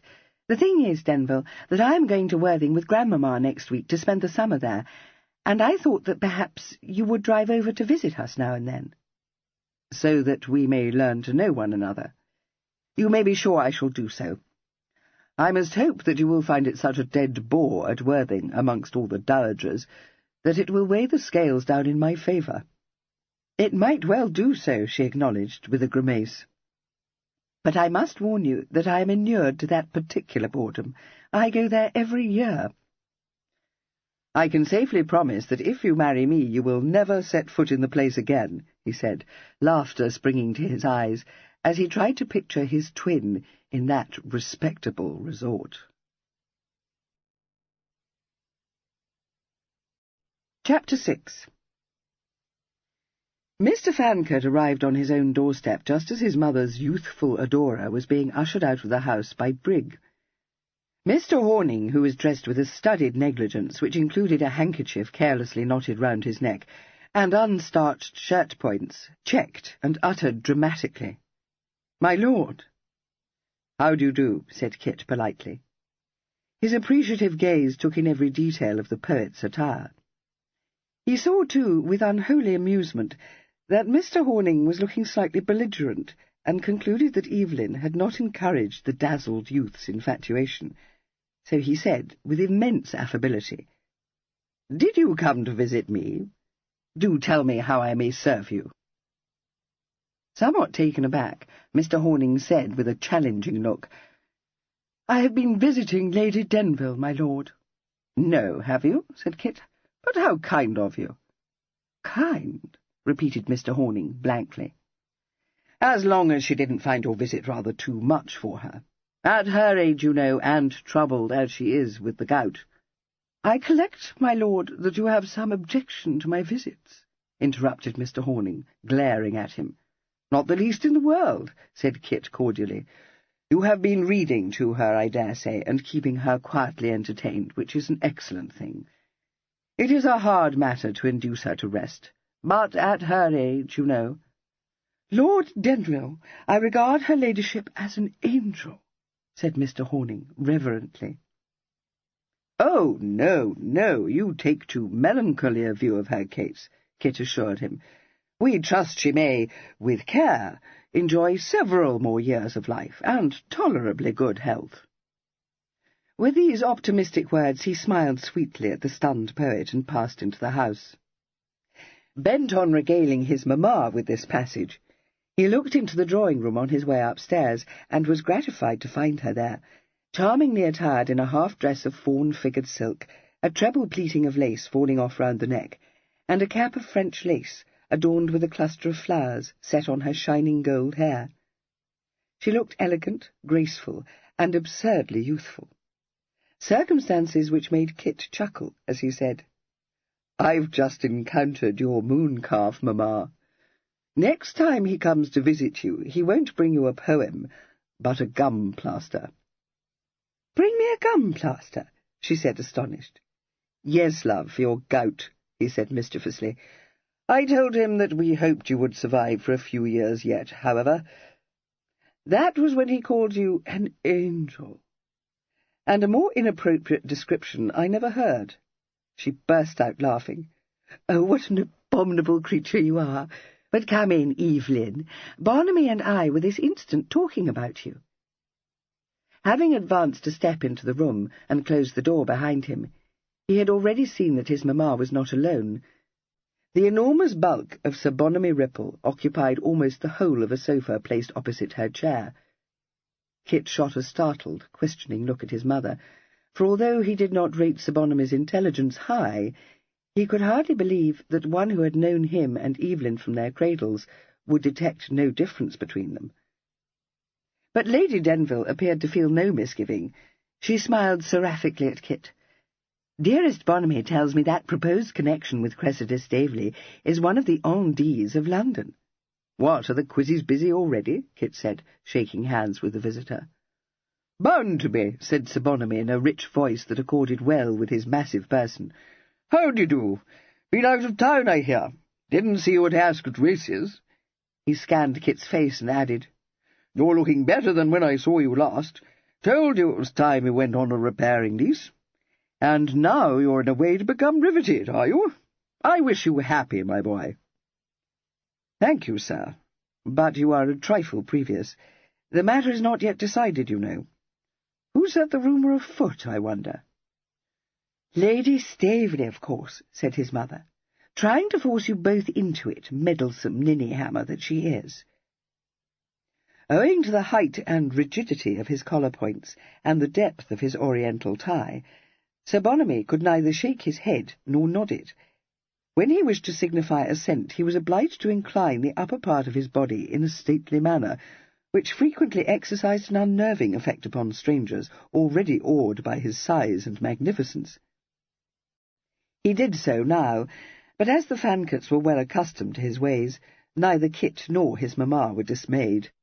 Lady Denville indeed stared very hard at him, and exclaimed, "Bonamy, it's you who are making that creaking noise, exactly like the Regent." He looked so crestfallen that Kit interposed to ask him how he had fared at Ascot, but although he was chagrined, he was not in the least embarrassed by his hostess's forthright words. He said, "Oh, tol-lol," in answer to Kit, but told Lady Denville that in point of fact his new corset was a replica of the one worn by the Regent, only rather larger. "For the truth is, Amabel, that I'm growing to be a little too stout," he confided earnestly. Her eyes danced. "How can you say so?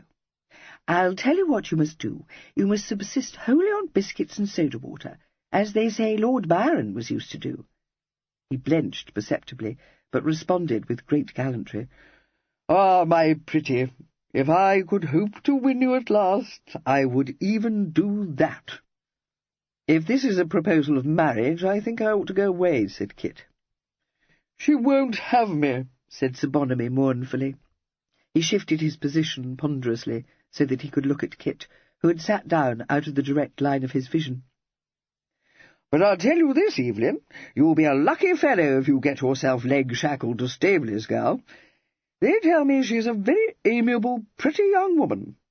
She can't hold a candle to your mother, of course, but I never saw the woman that could, which is why I've stayed a bachelor all my life. I could never fancy any other female. Never shall. That's why you see me now, a lonely man with no one to care for, and no one to care a straw for me." As he presented the appearance of a comfortable hedonist, Kit was bereft of words. Lady Denville, however, was not so tongue-tied.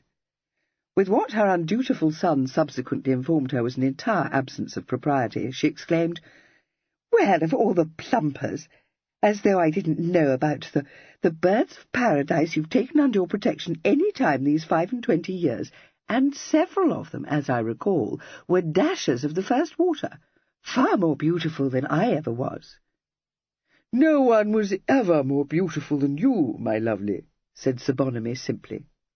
He heaved a deep sigh, which made the Cumberland corset creak alarmingly, but almost immediately grew more cheerful, as he disclosed to Kit that his object in coming to Hill Street was to beg him to bring his mamma to a little dinner-party which he was planning to hold at the Clarendon Hotel before he retired to Brighton for the summer months. "They have a way of cooking semelles of carp which is better than anything my Alphonse can do," he said impressively. "You cut your carp into large collops, you know, and in a stew-pan you put butter, chopped shallots, thyme, parsley, mushrooms, and pepper and salt. Of course, anyone knows that. But at the Clarendon something else is added, and devilish good it is, though I haven't yet discovered what it may be. It is not sorrel, for I desired Alphonse to try that, and it was not the same thing at all. I wonder if it might be just a touch of chervil, and perhaps 1 or 2 tarragon leaves." He slewed round to smile fondly upon Lady Denville. "You will know, I dare say, my pretty. I thought I would have it removed with a fillet of veal. We must have quails, that goes without saying, and ducklings, nothing besides except a few larded sweetbreads, and a raised pie, and for the second course just a green goose with cauliflowers and French beans and peas, for I know you don't care for large dinners. So I shall add only a dressed lobster and some asparagus and a few jellies and creams, and a basket of pastries for you to nibble at. That," he said, beaming upon his prospective guests, "is my notion of a neat little dinner." "It sounds delightful, sir," agreed Kit. "The only thing is—" Yes, I know what you're going to say, my boy," Sir Bonamy interrupted. It wouldn't do for a large party, but I mean only to invite 3 other persons, so that we shall sit down no more than 6 to table, and there will be side dishes, a haunch of venison and a braised ham possibly, or a dish of lamb cutlets. I must consider what would be most suitable." A note of discontent entered his voice. "I do not consider this the season for dinners of real excellence," he said gravely. "To be sure, few things are so good as freshly cut asparagus, to say nothing of a basket of strawberries, which I promise you, my pretty, you shall have. But only think how superior it would be if we could have some plump partridges and a couple of braised pheasants." "Yes, indeed, but that wasn't what I was about to say, sir. Nothing would give me greater pleasure than to escort Mamma to your party, but it so chances that I am obliged to return to Ravenhurst almost immediately." "Why? Whatever will you find to do there?"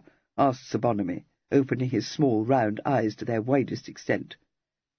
"A great deal, I promise you," responded Kit easily. "If Miss Staveley does me the honour to marry me, my uncle, as I dare say Mamma has told you, means to wind up the trust. There are arrangements to be made, a quantity of things to be done before I could venture to bring my bride to Ravenhurst." "But don't you mean to be in Brighton this summer?" demanded Sir Bonamy, greatly astonished. "I thought you had acquired the same house on the Steine which you rented last year." "Yes, so I have, and it is naturally at my mother's disposal. I expect I shall be joining her there presently.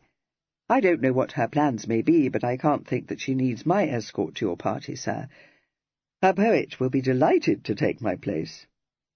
"If you mean that silly young chuff I sent to the right about not 10 minutes before you came in, Evelyn, I won't have him at my party," said Sir Bonamy, roused to unwonted violence. "A fellow that knows no better than to come to visit a lady dressed all by guess and with a handkerchief knotted round his throat. Aye, what do you think he was doing when I walked in? Reading poetry to her. What a boobikin! I can tell you this, my boy, in my day we had more rum gumption than to bore a pretty woman into a lethargy." "I was not in a lethargy," stated her ladyship. "No female of my age could be bored by poems written in her honour, particularly when the poet has been so obliging as to liken her to a daffodil." She observed with sparkling delight the revulsion in both gentlemen's faces, and added soulfully, "Tossed like a nymph in the breeze." She went into one of her trills of laughter as the gentlemen exchanged speaking glances. "Confess, Bonamy, you never said such a pretty thing to me." "Puppy," said Sir Bonamy, his eyes kindling. "A daffodil! Good God! Well, I've never written a line of poetry in my life. It is not my way, but if I did write about you, I shouldn't call you a paltry daffodil. I should liken you to a rose, one of those yellow ones, with a deep golden heart, and a sweet scent," said Sir Bonamy, warming to the theme. "Nonsense," she said briskly. "You would be very much more likely to call me a plump partridge or a Spanish fritter. As for your party, I should like it of all things. And it is most vexatious of Evelyn to go into the country again, for naturally I must accompany him. It is so dreary at Ravenhurst if one is quite alone. Not that I have ever been there alone, but I have often thought how melancholy it would be if I were obliged to stay there by myself. So you will drive over from Brighton to dine with us, if you please. I expect we shall be able to set ducklings before you, though not, I fancy, quails, but certainly lobsters and asparagus." This ready acquiescence in his resolve to seek refuge at Ravenhurst surprised Kit. It was not until Sir Bonamy had departed that he learned the reason for it. "Dearest, did you know, then?" demanded his mother, when he returned from helping to hoist her admirer into his carriage. "Did I know what, Mamma?" "Why, that your Uncle Henry is coming to London on a matter of business. Bonamy told me that he had heard someone say that he was coming, and he said that he would invite him to his party. To be sure, Bonamy couldn't recall who had told him of it, but I wholly believe it, because it is just the provoking sort of thing Henry would do. When anyone would have supposed that he would be fixed in Nottinghamshire, or do I mean Northamptonshire? Oh, well, it's of no consequence, and you will know. Wherever it was that he purchased a property when he retired. My darling, I know you have a kindness for him, but you must own that nothing could be more unfortunate than this ridiculous start. I don't feel that he can be depended on not to recognise you. Do you? On the contrary, said Kit emphatically. He would know me within 5 minutes of clapping eyes on me. When is he coming to London? Oh, not until next week, she assured him. There's no need to be in a pucker, Kit. No, not if I can get out of town, he said. He looked at her between amusement and exasperation. Mamma, I don't think you can have the smallest notion of the dangers of this appalling situation. I met a friend of Evelyn's on my way to Mount Street, and gave him the cut direct. God knows who he is. I brushed through, said I'd been in the clouds, and he swallowed it. But what if he'd guessed I wasn't Evelyn? A pretty case of pickles that would have been, wouldn't it? Yes, but he didn't guess. And I'm persuaded no one will, except your uncle or some particular friend of yours, and you may easily avoid them. However, I think you are very right to remove from London, for I perfectly understand that it must be very exhausting to be always on the watch for Evelyn's friends. Not that I believe any of them would suspect a taking. Well, look at Bonamy. I did think that he might recognise you, and I let you come into the room just to see whether he would. It wouldn't have signified if he had, because I should have disclosed the whole to him, and he wouldn't have breathed a word to a soul. But he hadn't a notion. Her eyes searched his face, trying to read his thought. She stretched out her hand, and when, with a faint, rueful smile, he took it in his, she said coaxingly, "Dearest, why do you look like that? Are you not enjoying yourself?" "Not at all." "No, Mamma, I am not enjoying myself," he replied, with admirable restraint. "Oh, dear," she sighed, "I thought you would. Why, you were used positively to revel in hoaxing people, quite as much as Evelyn did. And if ever you were discovered, it was always he who made the fatal slip, never you." His fingers closed round her hand. "Do but consider," he begged. "In the old days we were just kicking up a lark. We never ran that rig for a serious purpose. Now think, love. What if the fellow I met today had known me? You might trust Ripple with the truth, but how could I trust a stranger who, for anything I know, may be no more than a chance acquaintance of Evelyn's? The story would have been all over town by now. What would be Miss Staveley's feelings when it reached her ears?" She thought this over and nodded. "Very true. It wouldn't do, would it? So awkward to explain it satisfactorily. You don't think Cressy suspects, do you?" He shook his head. "No, because she scarcely knows Evelyn, but she's no fool, Mamma. And if she grew to know me, then she would recognise the imposture as soon as she met Evelyn again." "Yes, but she won't grow to know you. You shall leave for Ravenhurst immediately, and if Evelyn hasn't returned by then, though surely he will have done so, I shall join you next week. It would look very particular, you know, if I were to leave London in a pelter." "Of course it would, and I beg you won't do so. You need not come to Ravenhurst at all, love. You will be bored to death there." "Kit, how can you think me such an unnatural wretch?" she said indignantly. "It is all my fault that you are obliged to air your heels in the country, and the least I can do is to bear you company. For it isn't as though you have a cher amie in England, which of course would be far more amusing for you, though I don't think you could take her to Ravenhurst, even if you had." "No," he said unsteadily, "I don't think I could." His gravity broke down. He went into a fit of laughter, gasping, "Oh, Mamma, what next will you say? First it was Ripple's corset, and now my cher amie. Such a want of delicacy, love." "Fiddle, Kit. What a wet goose I should be if I thought you knew nothing about the muslin company. Of course you do, though not, I fancy, as much as Evelyn does, which I am excessively thankful for. Oh, Kit, what can have happened to Evelyn? Where is he?" He stopped laughing and put his arm round her, giving her a reassuring hug. "Don't worry, Mamma. I know no more than you do what can have happened to him, but I'm very sure he's safe and sound somewhere. As for where he is, it seems to me that since he was last heard of at Ravenhurst, I may be able to discover a clue if I go there myself. So no falling into the dismals, if you please. Promise?" She put up a hand to stroke his cheek, smiling mistily at him. "You are such a comfort, dearest. I'll try to keep up my spirits, but it will be a struggle to do so when you've gone away.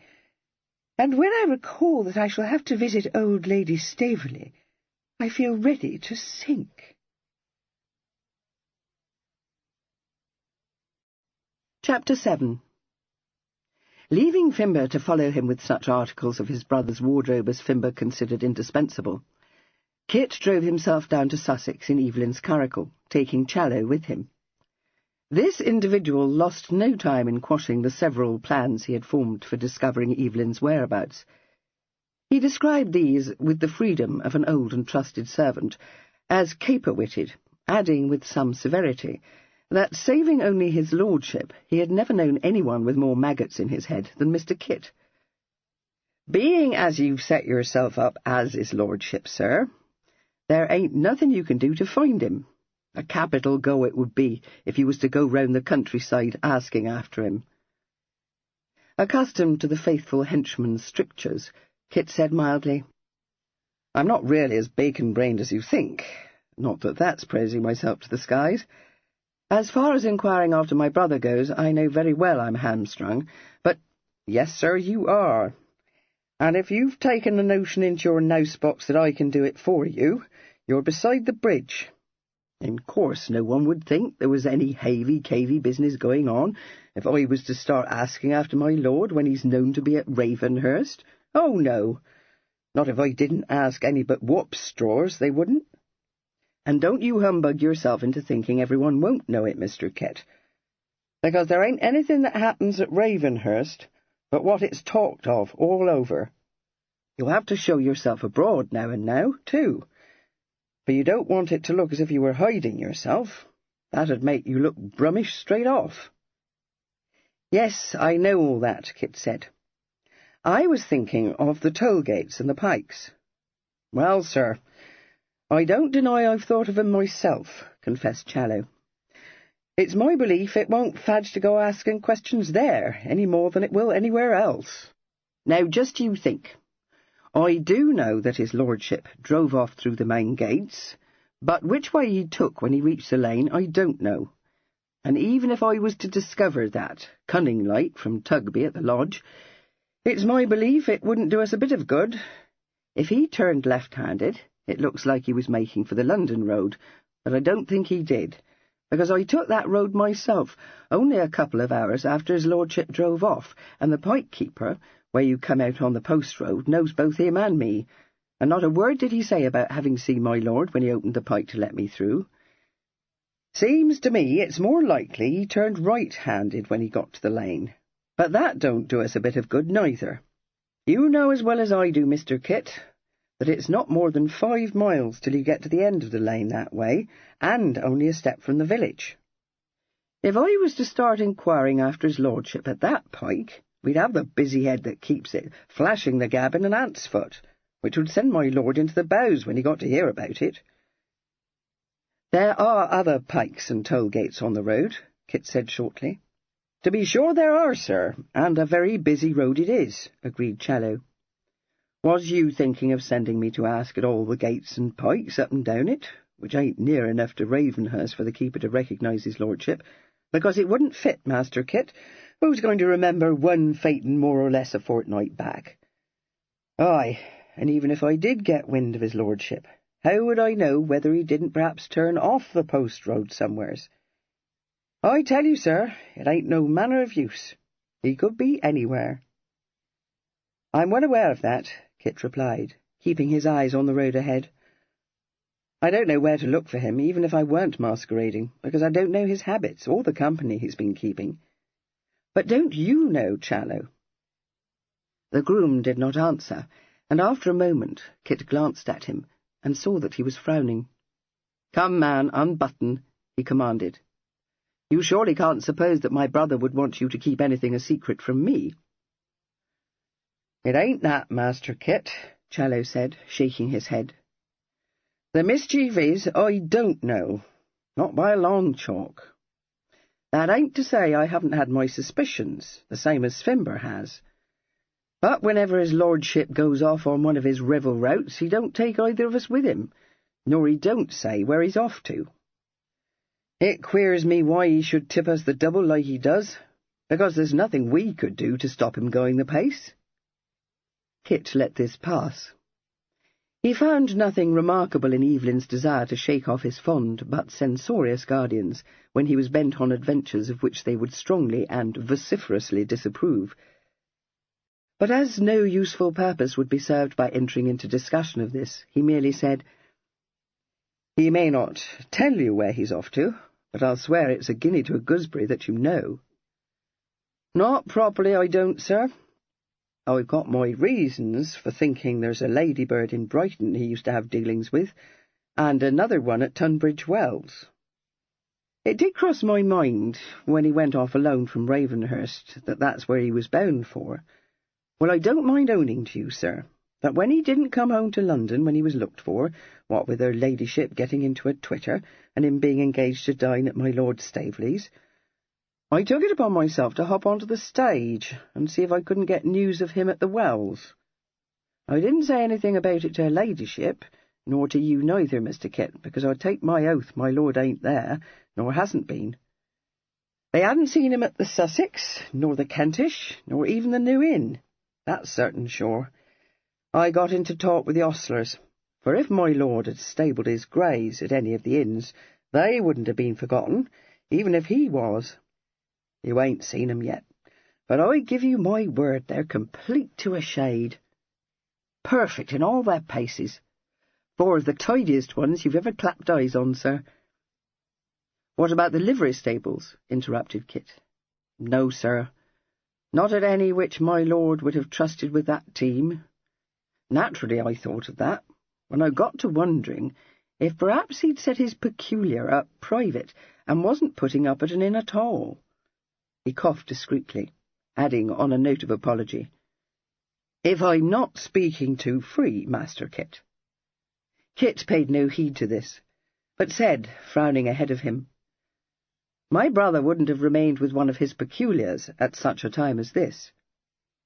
"Just what I think myself, sir," said Challow. "Not when he's made up his mind to step into Parson's mousetrap, he wouldn't. He's not of that cut, let alone the danger of it. Tunbridge Wells.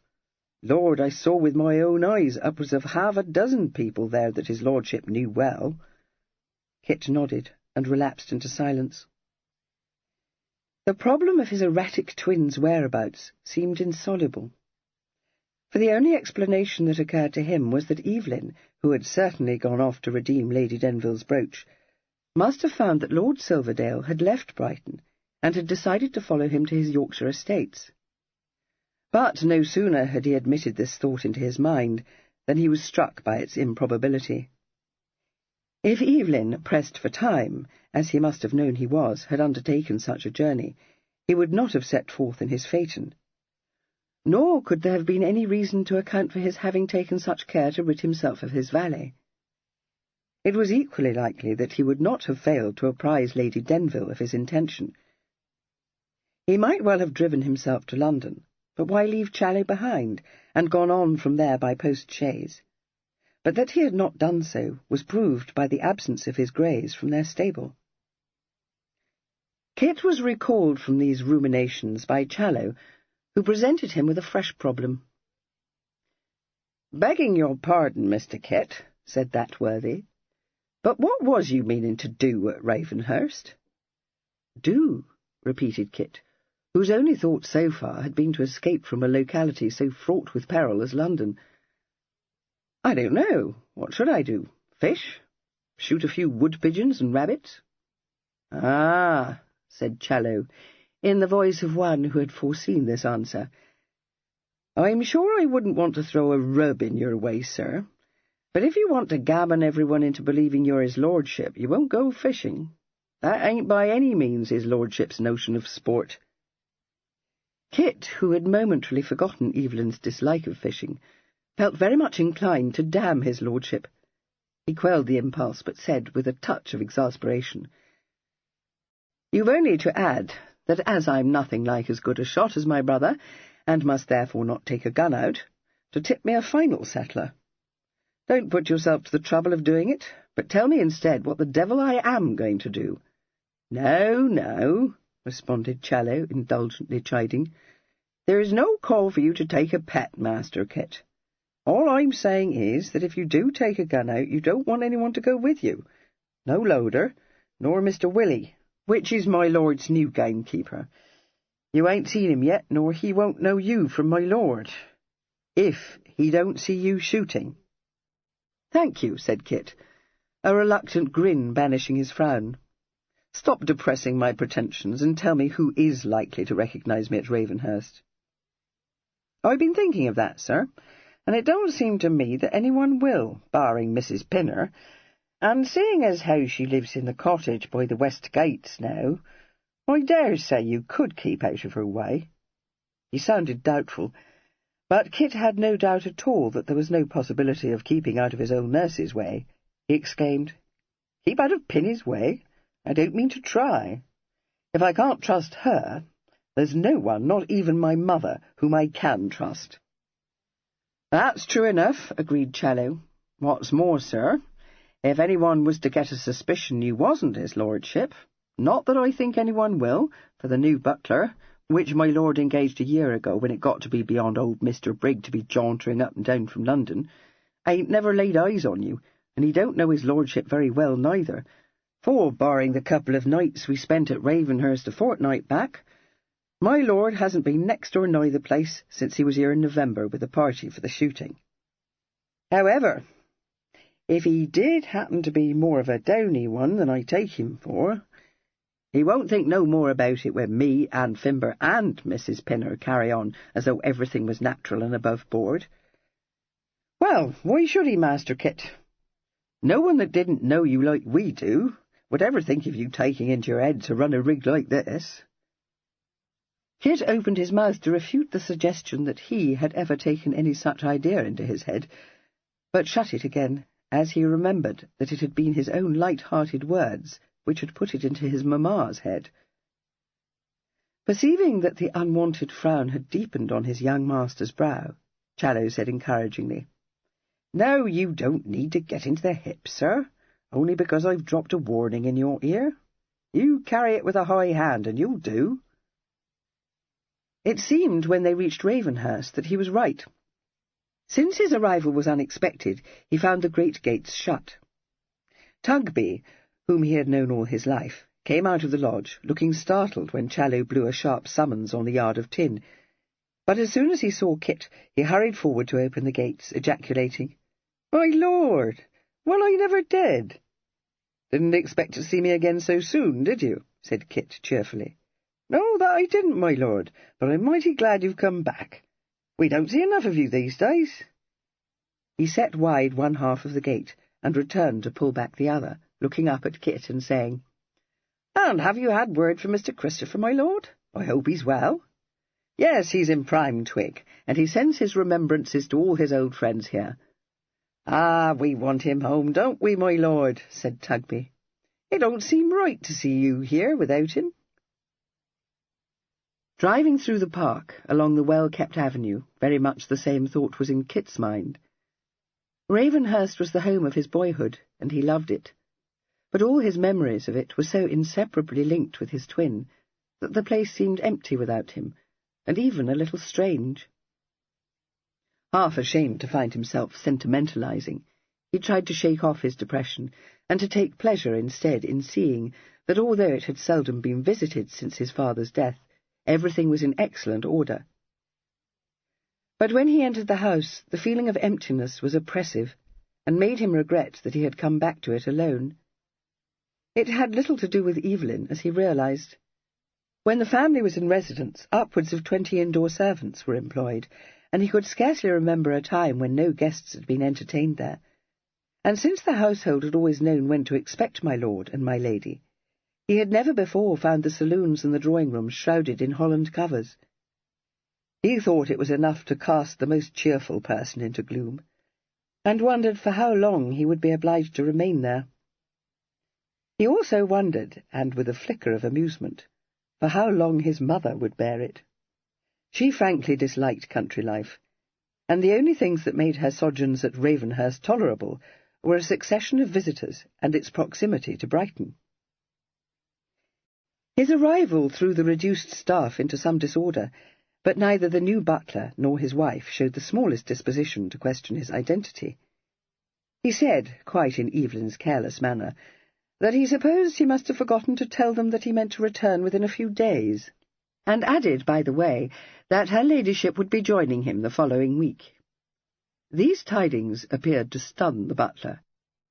But Mrs. Norton, her eyes kindling with housewifely fervour, instantly began to formulate a number of plans for my lady's reception, and to ask so many questions about the number of servants my lady meant to bring down with her from London, that Kit very soon escaped from the house and walked across the park to visit his old nurse. As he had expected, she recognised him, if not as soon as she saw him, the instant he spoke to her. She gave him a fond welcome, asked him several searching questions about his health, recalling to his memory various childish disorders which he had long since forgotten, and accepted with no more than a shake of her head and disapproving click of her tongue the intelligence that he was impersonating Evelyn. But when she discovered, after some still more searching questions, that the masquerade had been forced on him by the inexplicable disappearance of his brother, he found her far more sympathetic than any of the 3 other conspirators. She exclaimed, "Oh, if ever there was such a whisky-frisky, downright naughty boy! Never you mind, Master Kit, dear. I'll give him a good rake-down when I see him. The idea of him getting up to his tricks at his age, and just when he's going to be married too. But don't you fret, my dearie, no one will know you, and as for his lordship, you should know better than to get into fidgets over him. If he's in a scrape, mark my words, if he don't save his groats and come safe home. Bless him." Kit was not surprised to find that his nurse knew of Evelyn's matrimonial plans. But when he presently learned from Fimber, whom he found unpacking his valise in the bedroom in the west wing of the house, which Evelyn had inhabited a fortnight before, that the rest of the household was similarly well informed, he could not help wondering whether any secret could be kept from servants, particularly such a perilous secret as his own. Fimber seemed to be untroubled by doubts, but he said, as he set out Kit's brushes on the dressing-table, that he had been thinking the matter over and had reached certain conclusions. Eyeing him with misgiving, Kit demanded, "What conclusions?" "Well, sir," responded Fimber, "it must be remembered that it has become extremely unusual for his lordship to visit Ravenhurst, so that your arrival today has given rise to a good deal of curiosity. In any ordinary circumstances, as I hope I don't need to assure you, I should instantly give the Nortons a heavy set-down, but in this case I felt it would be better to drop a hint to them." "A hint of what?" said Kit, with even greater misgiving. "Of your approaching nuptials, sir." "Assuming that you are his lordship," said Fimber, tenderly laying a pile of shirts on one of the wardrobe shelves. "Naturally, rumours of the event had reached Ravenhurst some time since, but I had not previously confirmed these." "Oh, you hadn't?" "No, sir," said Fimber imperturbably. "It is not my practice to go beyond the bounds of commonplace civility when conversing with the Nortons. Very respectable people, I dare say, but mere newcomers. I apprehended that they would try to discover from me what had brought you back to Ravenhurst, and I was prepared to meet with astonishment, not to say disbelief, Mr. Christopher." "What the devil did you tell them?" "That you wished to look into things here, sir, as was agreed before we left the metropolis. It is perfectly well known to everyone that it is my lord's uncle who holds the reins, and that my lord won't concern himself in any way with what he doesn't feel to be his own. So I was obliged, Mr. Christopher, to drop a hint that there would shortly be changes at Ravenhurst." "Did that satisfy the Nortons?" "Oh, yes, sir. Quite excited they are, hoping that her young ladyship may take a fancy to the place and persuade my lord to open up all the rooms, like they should be, and like they always were when his late lordship was alive. Not that they know anything about that, except hearsay.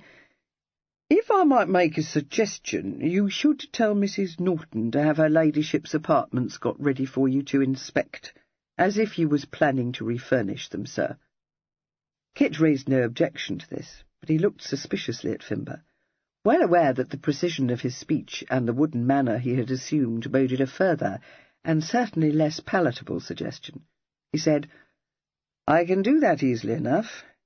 But you may as well tell me now as later what else you've got in mind." "I beg your pardon, sir." "Stop hiding your teeth," commanded Kit. "You don't ride on my back, so don't think it. What's up your sleeve?" "I'm sure I don't know what you may mean, sir. It merely occurs to me that it would be a good thing if you was to send for your bailiff to discuss all the business of the place with you. But no doubt you've already thought of that." "I've done no such thing," said Kit forcefully. "Send for Goodley, who is not my bailiff, to discuss my brother's affairs with him? Thank you. That would be beyond everything."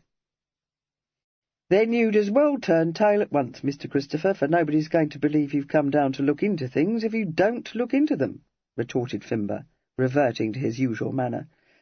"That would be just the very thing to set people wondering, that would. There's no need for such a humdurgeon. Why shouldn't you talk to Mr. Goodley about the estate and ride round with him, maybe? If you mean to tell me his lordship would take a huff, all I can say is that it ain't for you to accuse me of hiding my teeth, sir. You know as well as I do that his lordship would bid you do as you thought fit, and welcome." "Yes, I dare say, but—" "You're blue-devilled, Mr. Christopher. That's what's amiss," interrupted Fimber bracingly. "And no one could wonder at it with a house like a tomb and you missing his lordship, as I'll be bound you are. You'll feel more the thing when you've eaten your dinner.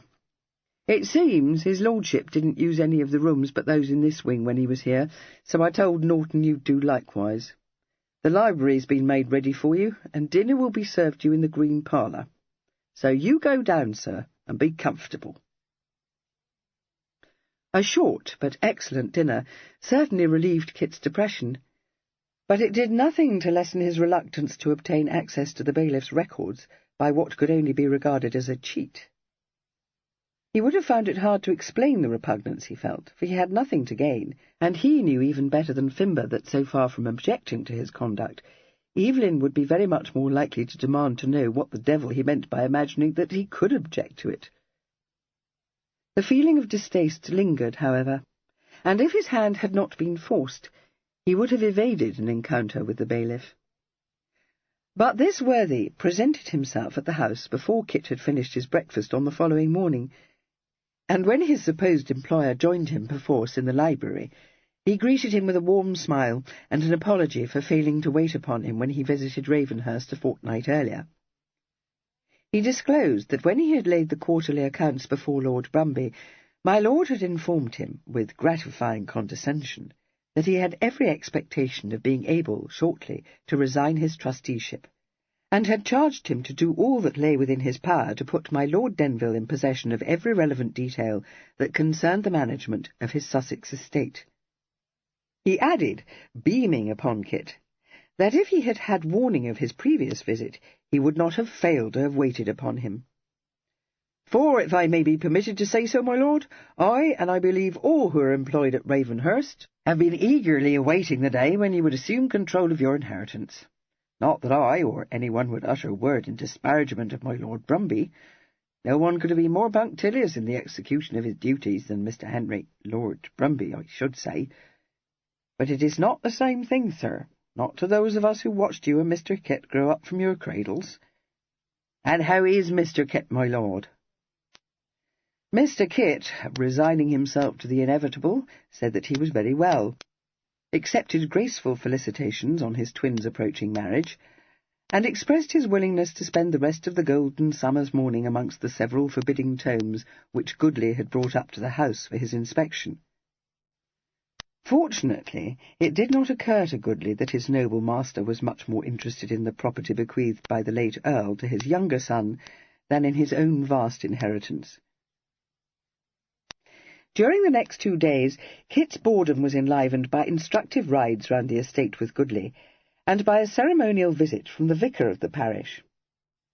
On the 3rd day, the reduced staff at Ravenhurst was thrown into a state of excited expectation, and himself one of instinctive foreboding, by the arrival of 2 coaches from London, accommodating, amongst a number of lesser menials, the steward, my lord's and my lady's own footman, and the extortionately paid and vastly superior individual who held sway over the kitchens in my lord's townhouse in Hill Street. These vehicles were followed some time later by a large fourgon, which was found to contain, besides a mountain of trunks, several housemaids, 2 kitchen porters, 2 subordinate footmen, and such articles of furniture as my lady considered indispensable for her comfort. Later still, an elegant private chaise swept up to the main entrance. The steps having been let down, a stately female, who bore all the appearance of a dowager of high estate, but was, in fact, none other than Miss Rimpton, my lady's top lofty dresser, alighted, to be followed a moment later by my lady herself, far from stately, but ravishing in a Pomona green silk gown which clung to her shapely person, and the very latest mode in bonnets. A dazzling confection with a high crown, a huge upstanding poke front, Pomona green ribbons, and a cluster of curled ostrich plumes. Mr. Fancot, arriving on the scene just in time to hand this vision down from the chaise, was the immediate recipient of an unnerving announcement, delivered in an urgent undervoice. "Dearest, the most dreadful thing," said her ladyship, casting herself into his arms and speaking into his ear. "There was nothing to be done but pack up immediately and come down to support you. And don't, I implore you, try to law it in my dish, Kit, because I never foresaw it, and I am wholly overset already." Chapter 8.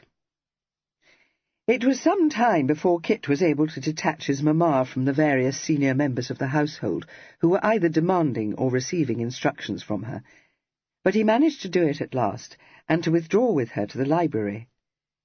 Shutting the door upon the ominously hovering form of Miss Rimpton, he said, between laughter and anxiety, "For God's sake, mamma, tell me the worst. I can't bear the suspense for another moment. What is the dreadful thing that has brought you here 5 days before your time? Why all those servants? Why so much baggage?" "Oh, dear one, do but let me rid myself of this hat before you bombard me with questions," she begged, untying its strings. "It is giving me a headache, which is too vexatious, for it is quite new and wickedly expensive. Indeed, if it had not been so excessively becoming, I should have refused to purchase it. Except, of course, that when one owes one's milliner a vast amount of money, the only thing to be done is to order several more hats from her. I bought the prettiest lace cap imaginable at the same time. You shall see it this evening, and tell me if you don't think it becomes me." She removed the hat from her head and looked at it critically. "This does too, I think," she said, "and what a very smart hat it is, Kit. It's what you or Evelyn would call bang up to the nines. But it does make my head ache." She sighed and added tragically, "There's no end to the troubles besetting me. First it's one thing, and then it's another, and all at the same moment, which quite wears down one's spirits." Accepting the situation as he found it, Kit replied sympathetically, "I know, love. They come not single spies, but in battalions, don't they?" "That sounds to me like a quotation," said her ladyship mistrustfully. "And it is only fair to warn you, Kit, that if you mean, after all I have endured, to recite bits of poetry to me, which I am not at all addicted to, even at the best of times, I shall go into strong convulsions, whatever they may be. Now, isn't that odd?" she demanded, her mind darting down this promising alley. "One hears people talk of going into convulsions, but have you ever seen anyone do so, dearest?" "No, thank God." "Well, I haven't either. In fact, I thought they were something babies fell into. Not that my babies ever did anything so alarming. At least, I don't think you did. I must ask Pinner." "Yes, mamma," he agreed, removing the hat from her hands and setting it down carefully on a table. "But you are quite positive that this very beautiful bonnet is to blame for your headache? Might it not be the outcome of your journey? You never did like being shut in a post-chaise, did you?" "No," she exclaimed, much struck. "I wonder if you could be right. It is beautiful, isn't it?"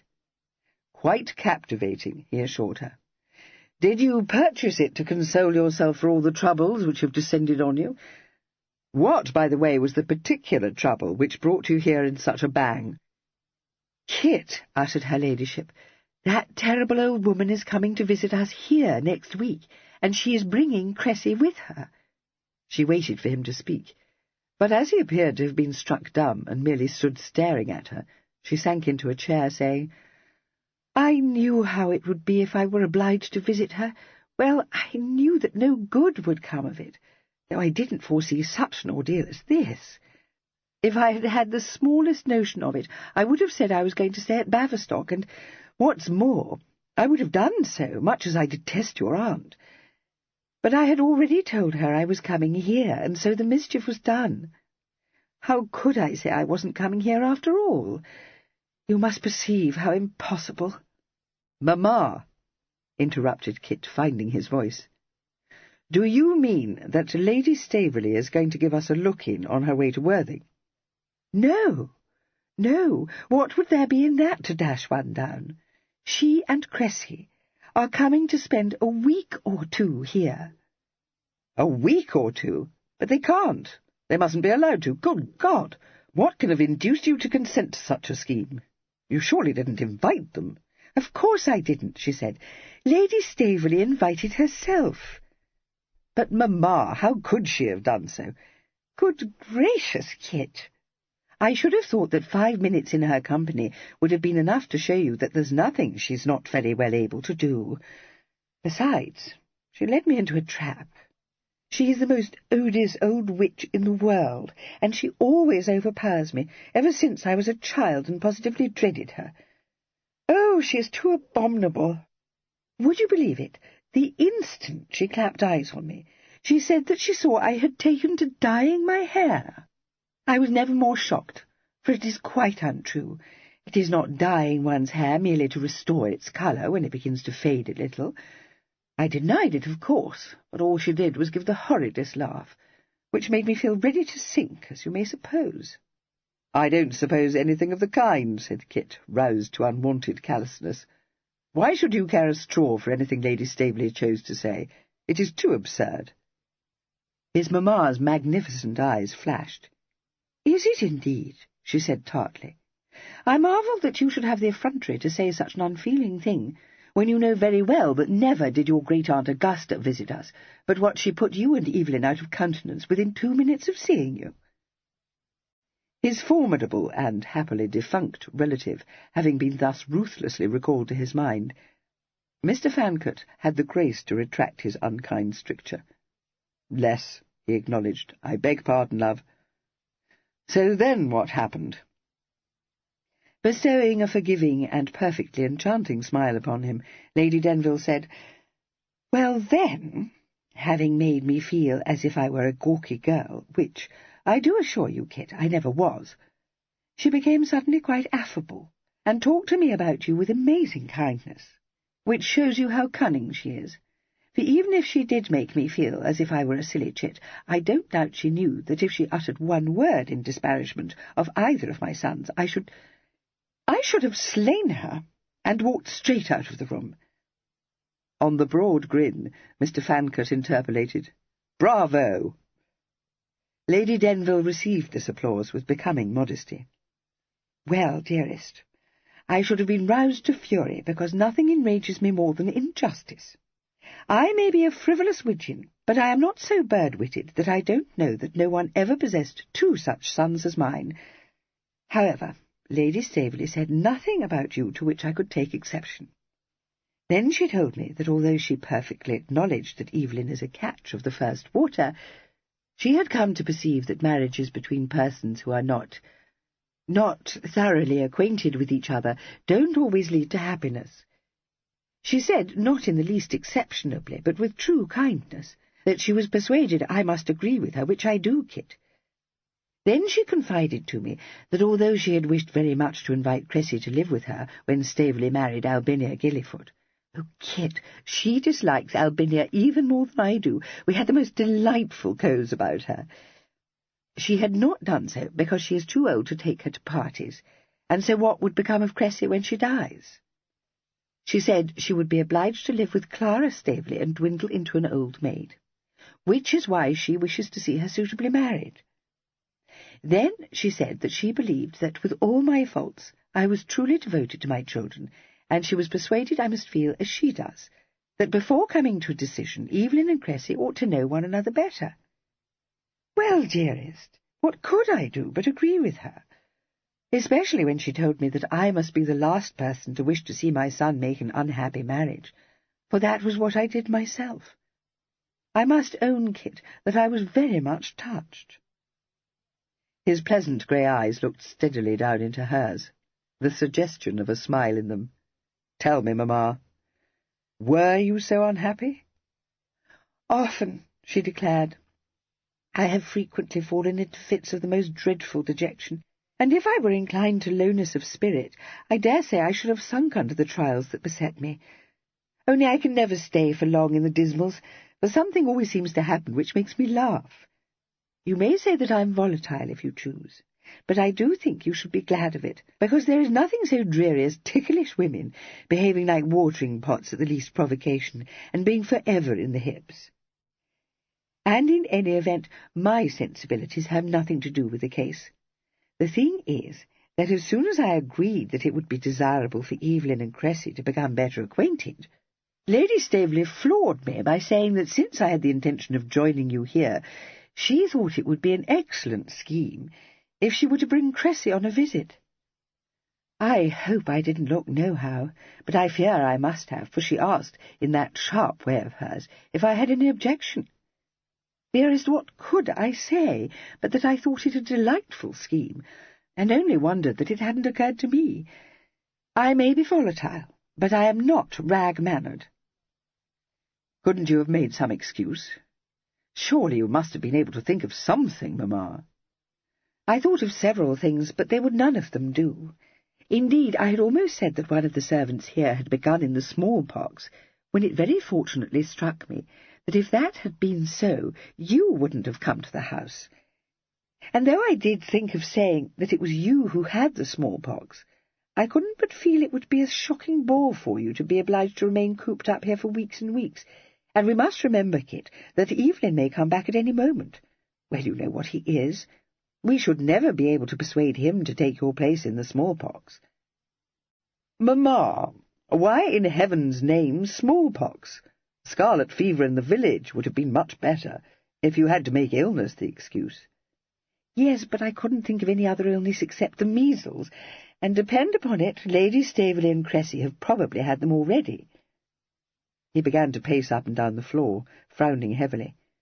After a pause he said, "I shall have to go away, back to Vienna, where, indeed, I must go pretty soon."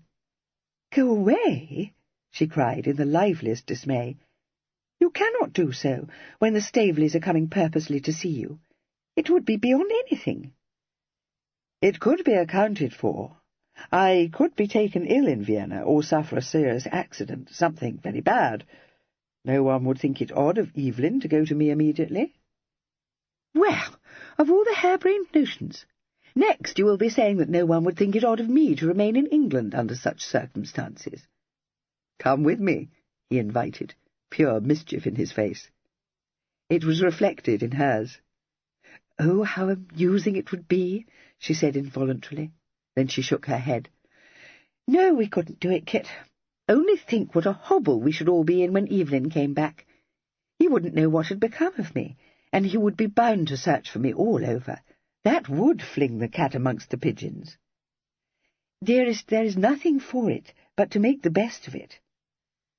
And I must tell you that I've already done so, the best I could, at all events."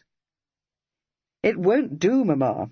Cressy and I should be thrown together in a way that must inevitably lead to a degree of intimacy, which on all counts is to be avoided.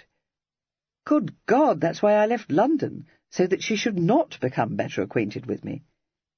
"Yes, and I perfectly understand how vexatious it is for you to be obliged to remain strictly upon your guard. But it won't be as bad as you anticipate.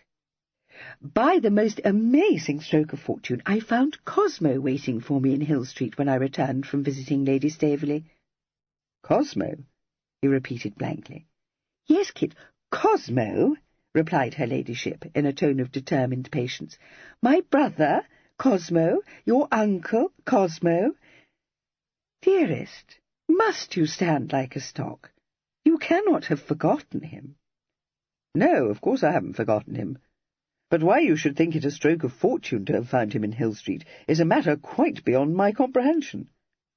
"Now that," said his mamma triumphantly, "shows that you are much more shatterbrained than I am, because Cosmo is the very thing we need, and Emma too, of course.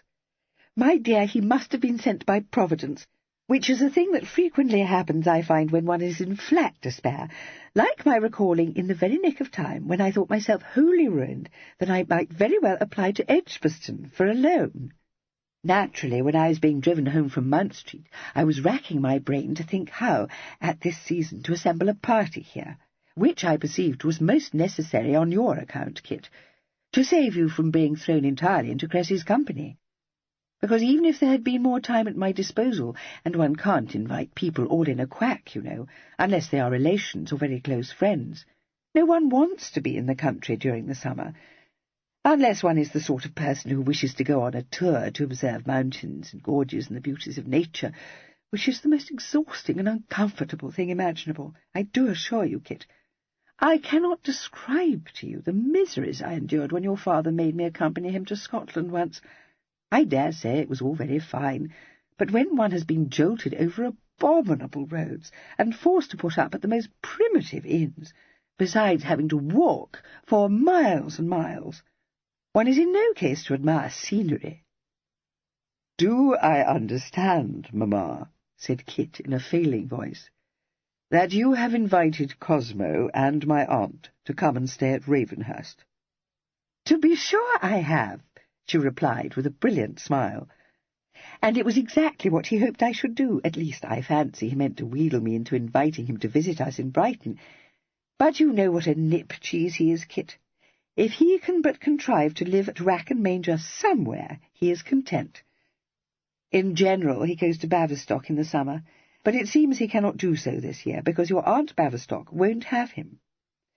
I must say one can't blame her for not wanting him and poor Emma to be running tame about the house for weeks on end, however detestable one may think her. I have always avoided inviting them myself, though not as rudely as Amelia. But in this instance they are the very persons we need. Only consider, dearest. We scarcely ever see them, so they won't know you from Evelyn, and they play whist. For chicken steaks, too, which will exactly suit Lady Staveley. So I told Cosmo he might come. I invited him and Emma to come, and I said we should be delighted to welcome Ambrose as well. He may serve to entertain Cressy, perhaps." "I've nothing to say against having my uncle and aunt to stay. In fact, it's a good notion, love. But the last time I saw my cousin Ambrose, he was the most odious little bounce I ever met in my life," said Kit, entering a most ungrateful caveat. "Yes, wasn't he?" agreed her ladyship, quite unruffled. "But he was only a schoolboy then, after all. I dare say he may have improved. In any event, we are obliged to have him as well, because Cosmo says he means to keep him under his eye during the whole of the long vacation, poor boy, and not give him another groat to spend until he goes up to Oxford again in October, on account of his having run monstrously into debt. Or so Cosmo says, but I dare say it is no such thing, and he owes no more than a few hundreds. But what with that, and his having been rusticated last term, it does sound as if he must have improved, doesn't it? I don't know why he was rusticated. Cosmo primed up his mouth when I asked him, so I collect there had been petticoat dealings. But I do know that you and Evelyn were at the end of one Hilary term, and even your papa only thought it a very good joke." Mr. Fancot, regarding her with a fascinated eye, drew an audible breath. "No, mamma, I do not think it sounds as if he must have improved. On the contrary, it sounds as if he were growing to be a pretty loose fish. And let me inform you, love, that when Evelyn and I were sent down for the rest of the term, it was not because of petticoat dealings, merely one of our hoaxes. As a matter of fact, the best rig we ever ran." "Well, never mind, dear one," she said placably. No doubt it is just as you say. I merely thought that if he has got into debt, he does at least sound as if he were more of a Cliff than Cosmo, who is such a scratch that one can't help but wonder whether he is not a changeling. It doesn't signify. Indeed, we must hope that Ambrose hasn't improved too much, because it would never do if Cressy were to develop a taunt for him. You do perceive that things won't be so very bad, don't you? To be sure, he responded, with suspicious alacrity. You have behaved in the knackiest way, mamma, so that all we have to do now is to hope that Lady Staveley will find my uncle and aunt so intolerably boring that she will rapidly bring her visit to a close. She rose and picked up her hat from the table. Brushing Kit's chin with its plumes, she retorted, On the contrary, there is a great deal more to be done, though I know very well you won't concern yourself with the preparations that must be made, horrid creature that you are.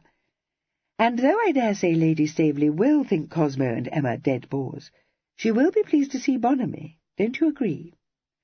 She has been acquainted with him for ever, and he is a very fine whist player. Kit gasped. Good God! I thought that was nothing but a bubble. You don't mean to tell me you've really persuaded Ripple to leave Brighton to come into the country, which he dislikes quite as much as you do, and play chicken whist with a griffin like Lady Staveley? She lifted a saucy eyebrow at him. What makes you suppose there was any need of persuasion, Master Rudesby? I beg your pardon, mamma, but this is devotion indeed. She chuckled. Yes, but the truth is he is excessively good-natured, besides having been in the habit for years and years of thinking he loves me better even than his dinner.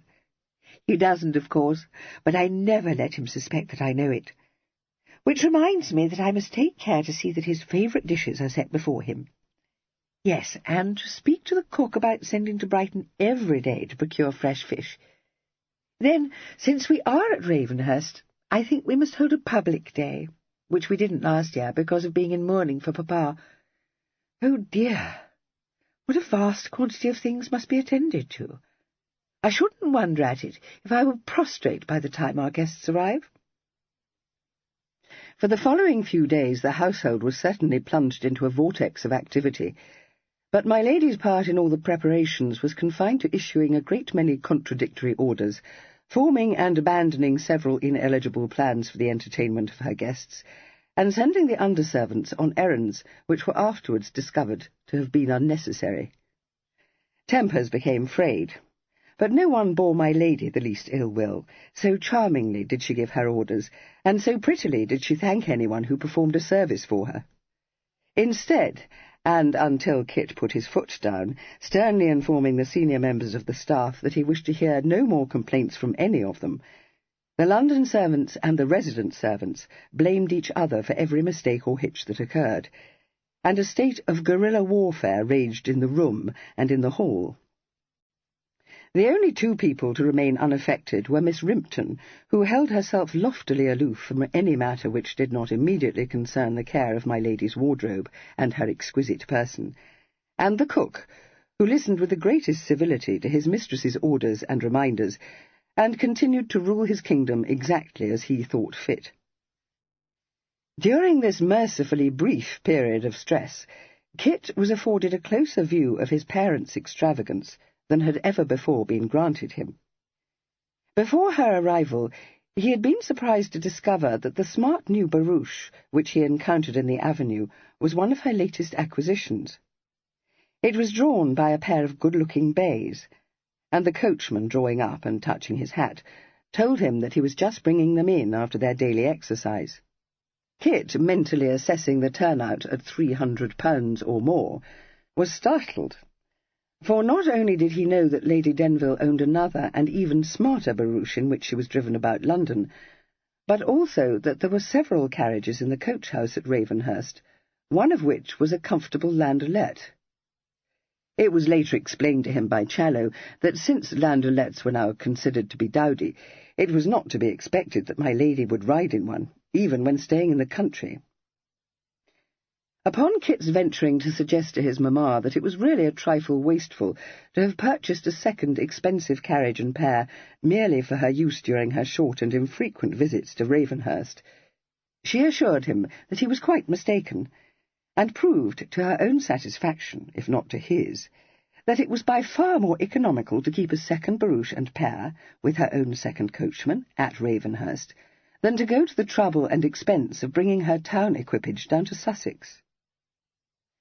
Since she had been assailed before leaving Hill Street by one of her fortunately rare fits of housewifely fervour, Mrs. Norton and Mr. Dawlish, my lady's extremely competent cook, were astonished and considerably affronted by the arrival of the carrier, who disgorged from his ponderous waggon a staggering number of cases, which were found to contain, amongst other household necessities, 48 pounds of wax lights and 2 casks of genuine spermaceti oil from the firm of Barrett of St. James's, Haymarket, 2 Westphalian hams, several pounds of Hyson tea, superfine vanilla, and treble refined sugar from Peter Lemoyne at the sign of the Green Canister in King Street, a large quantity of wafers from Gunter's, and 6 strange but obviously costly pieces of furniture, presently identified by her ladyship as flower-stands, which she happened to catch sight of on one of her shopping expeditions, and had instantly recognised as being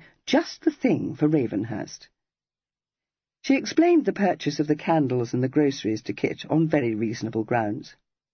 How could she have been sure that Mrs. Norton, who had been for so short a period housekeeper at Ravenhurst, had laid in a sufficient store of these commodities? Furthermore, she had been reared in the belief that true economy lay in buying the best, and as it was her ineradicable conviction that the best could only be obtained in London or in Paris, the merest common sense had prompted her to make good possible deficiencies in Mrs. Norton's cupboards and still-room. But since Mrs. Norton prided herself on her competence and foresight, her sensibilities were seriously ruffled, until Lady Denville explained, with her most engaging smile, that she had ordered all these groceries only because she knew how vexatious it was to be obliged to provide for guests at a moment's notice, and had been determined to spare her housekeeper as much trouble as she could. Mr. Dawlish, far better acquainted with his mistress, received her excuses with a polite bow, but said that he preferred to make his own wafers, though the one sent by Gunter would serve very well for the public day, and that if her ladyship would be so obliging as to furnish him with the name and direction of the firm from whom she had ordered a turtle, he would write immediately to cancel the order, having already made his own arrangements for the delivery of a fine turtle at Ravenhurst. Further, that he had personally selected and brought from London with him 1 York and 1 Westphalian ham, which he ventured to think would meet all requirements. "Only what does her ladyship wish me to do with all that spermaceti oil, my lord?" asked the harassed Mrs. Norton. "There's not an oil lamp in the house, barring the one that hangs in the kitchen, and common oil is what we burn in that, not spermaceti, at 7 shillings and 6pence the gallon." Having dealt as well as he could with this and other vexed questions, Mr. Fancot was faced with the task of convincing his parent that to send one of the grooms to Hill Street for the purpose of obtaining from Mrs. Dinting or from Brigg the hundreds of invitation cards she had forgotten to bring with her to Ravenhurst, and which would be discovered in the second drawer of her desk, or, failing that cachet, in one of 5 other hiding-places, would be very much more costly than to order new ones from a Brighton stationer. He succeeded, but not without difficulty, Lady Denville being a little hurt by his failure to recognise her effort towards economy. It remained only for him to drop a tactful hint in the ear of the steward, to the effect that the scrawled directions received from my lady's bedchamber, while banked up by lace-edged pillows she consumed a light breakfast, should be brought to him before being carried out, and to approve the various bills of fare laid before him by Mr. Dawlish. That artist, quick to perceive that my lord, doubtless because he contemplated marriage, had reformed his careless habits, lost no time in turning this improvement to good account. No one was more devoted to her ladyship. No one knew better what dishes to set before her to tempt her capricious appetite. No one was more willing to work himself to death in her interests. But, as he informed Mrs. Norton in a moment of condescension, when it came to planning a series of handsome dinners, he preferred to lay his proposals before my lord, who, far from turning them topsy-turvy and demanding game birds that were not in season in place of as tender a pair of turkey poults as anyone could wish for, could be trusted to cast no more than a cursory glance over the bills of fare before signifying his approval of them. However, said Mr. Dawlish indulgently, there was no call for Mrs. Norton to get into the fidgets. When she had been acquainted with my lady for as long as he had, she would know that her starts never lasted above a day or two. So, indeed, it proved. By the time the first guests arrived on Tuesday, my lady was herself again, her final activity having been to drift through the flower gardens, holding up a parasol to protect her complexion from the sun, and pointing out to the head gardener the blooms she wished to see in her 6 new containers. The effect was all that she had been sure it would be, for the gardener was expert in flower arrangement, and since she watched him at work, several times choosing and handing to him a spray from the basket held by one of his satellites, and proffering a number of suggestions, she was convinced, by the end of the morning, that she had filled all the containers herself, with only a little assistance from him. The first arrivals were the Honourable Cosmo and Mrs. Cliff, and Mr. Ambrose Cliff, their sole surviving offspring. They came in a somewhat antiquated travelling chariot, drawn by one pair of horses, a circumstance which caused my lady to exclaim, "Good God, Cosmo! Did you hire that shocking coach, or is it your own? I wonder you will be seen in such a Gothic affair." Mr. Cliff, who was a tall, spare man, some few years older than his sister, replied, as he dutifully kissed her cheek, that post-charges were too heavy for his modest purse. "We are not all of us as fortunately circumstanced as you, my dear Amabel," he said. "Nonsense," responded her ladyship. "I dare say your purse is fatter than mine, for you never spend a groat out of the way. It is quite abominable of you to have brought poor Emma here, jumbling and jolting in a horrid old coach which strongly reminds me of the one Grandpapa had, and which always made Grandmamma seasick. Dear Emma, how much I pity you, and how glad I am to see you, though not looking as stout as one would wish. I shall take you up to your bedchamber immediately, and see you laid down to rest before dinner."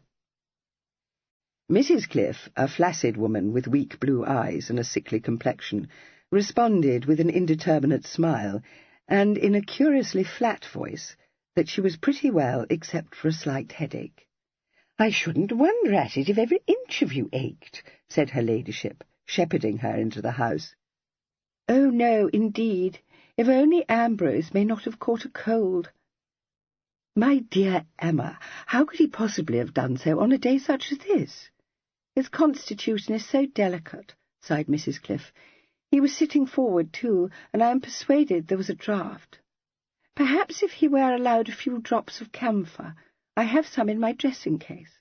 "If I were you, I wouldn't encourage him to quack himself," said Lady Denville frankly. "No, dear, but your sons are so remarkably healthy, are they not?" said Mrs. Cliff, looking at her with faint compassion. But as her ladyship was not one of those mothers who considered that delicacy of constitution conferred an interesting distinction on her children, the compassion was wasted. She said blithely, "Yes, thank goodness, they never ail, though they did have the measles and the whooping cough when they were small. They may have had chicken-pox too, but I can't remember it." Mrs. Cliff admired her lovely sister-in-law, but could not help feeling that she must be a very heartless parent to have forgotten such an event in the lives of her sons. Perhaps Cosmo was right when he said that Amabel cared for nothing but fashionable frivolities. But when Lady Denville presently left her, comfortably reposing on a day-bed with a shawl cast lightly over her feet, a handkerchief soaked with her ladyship's very expensive eau de cologne in her hand, and the blinds drawn to shut out the sunshine, she decided that no one so kind and attentive could be heartless, however fashionable she might be. Meanwhile, Kit had led his uncle and his cousin into one of the saloons on the ground floor, where various liquid refreshments of a fortifying nature awaited them. Although an ingrained parsimony prompted Cosmo to stock his own cellar with indifferent wine, His palate was not so vitiated that he did not know good wine from bad.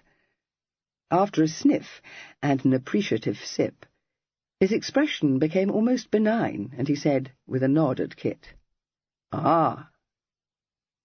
"A very tolerable sherry, coz," said Ambrose, not to be outdone.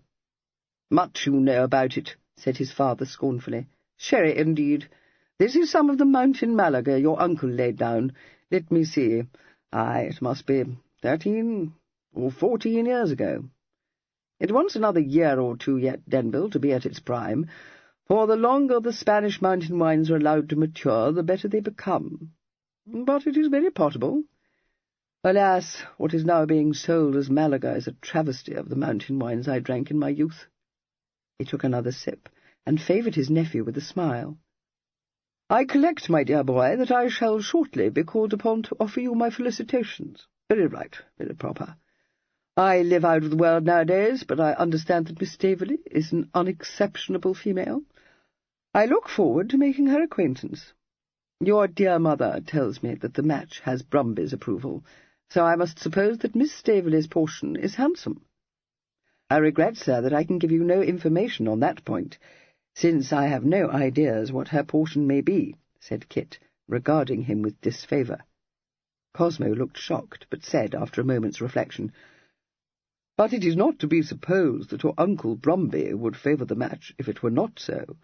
To be sure, you were born to all the comfort of a handsome fortune, Denville, but it must cost a great deal of money, a very great deal of money, to maintain an establishment such as this, and the house in London, to say nothing of the little place you own in Leicestershire. Then, too, your father, I dare say, made suitable provision for your brother, and that must mean a considerable diminution of your income." "As though Denville wasn't full of juice," muttered young Mr. Cliff into his wine-glass. Happily, Cosmo did not hear this interpolation. He seemed to take almost as much interest in his nephew's financial situation as in his own, and continued, for as long as it took him to drink 3 glasses of Malaga, to speculate on the probable yield of my lord's estates, the number of servants needed to keep so large a mansion in order, the cost of maintaining such extensive flower gardens, and the extortionate rates demanded for houses in Mayfair. To do him justice, his interest and his energetic plans for the reduction of his nephew's expenses were entirely altruistic. He had nothing to gain, but almost as much as he liked to save money for himself did he like to evolve plans whereby other people's money could be saved. He was listened to politely by his nephew, and by his son with a mixture of rancour and embarrassment. That young gentleman, as soon as Cosmo had left the room, was so ill-advised as to beg Kit not to pay any heed to him. "He always talks as if he was purse-pinched. It's his way. It's bad enough when he starts that tug-jaw at home, but when he does it in company it's beyond anything." Kit was not unsympathetic, for he could readily perceive that to a 19-year-old unsure of himself, yet anxious to be thought all the go, Cosmo must be a severe trial. But he thought his cousin's speech extremely unbecoming, and somewhat pointedly changed the subject. It was to no avail. Ambrose continued to animadvert bitterly and at length on his father's shortcomings, until Kit lost patience, and told him roundly that his complaints did him no credit. "I don't wonder at it that my uncle should have taken your doings in snuff. Lord, could you find nothing better to do at Oxford than to visit the fancy houses? As for rustication, let me tell you, corker, that he caught himself up, and swiftly altered the word he had been about to utter, that even Kit and I weren't rusticated because we had got into the petticoat line. In our day we left such stuff to the baggagery. As for boasting of having given some wretched ladybird a slip on the shoulder, I didn't boast of it," blurted out Mr. Cliff, blushing fierily.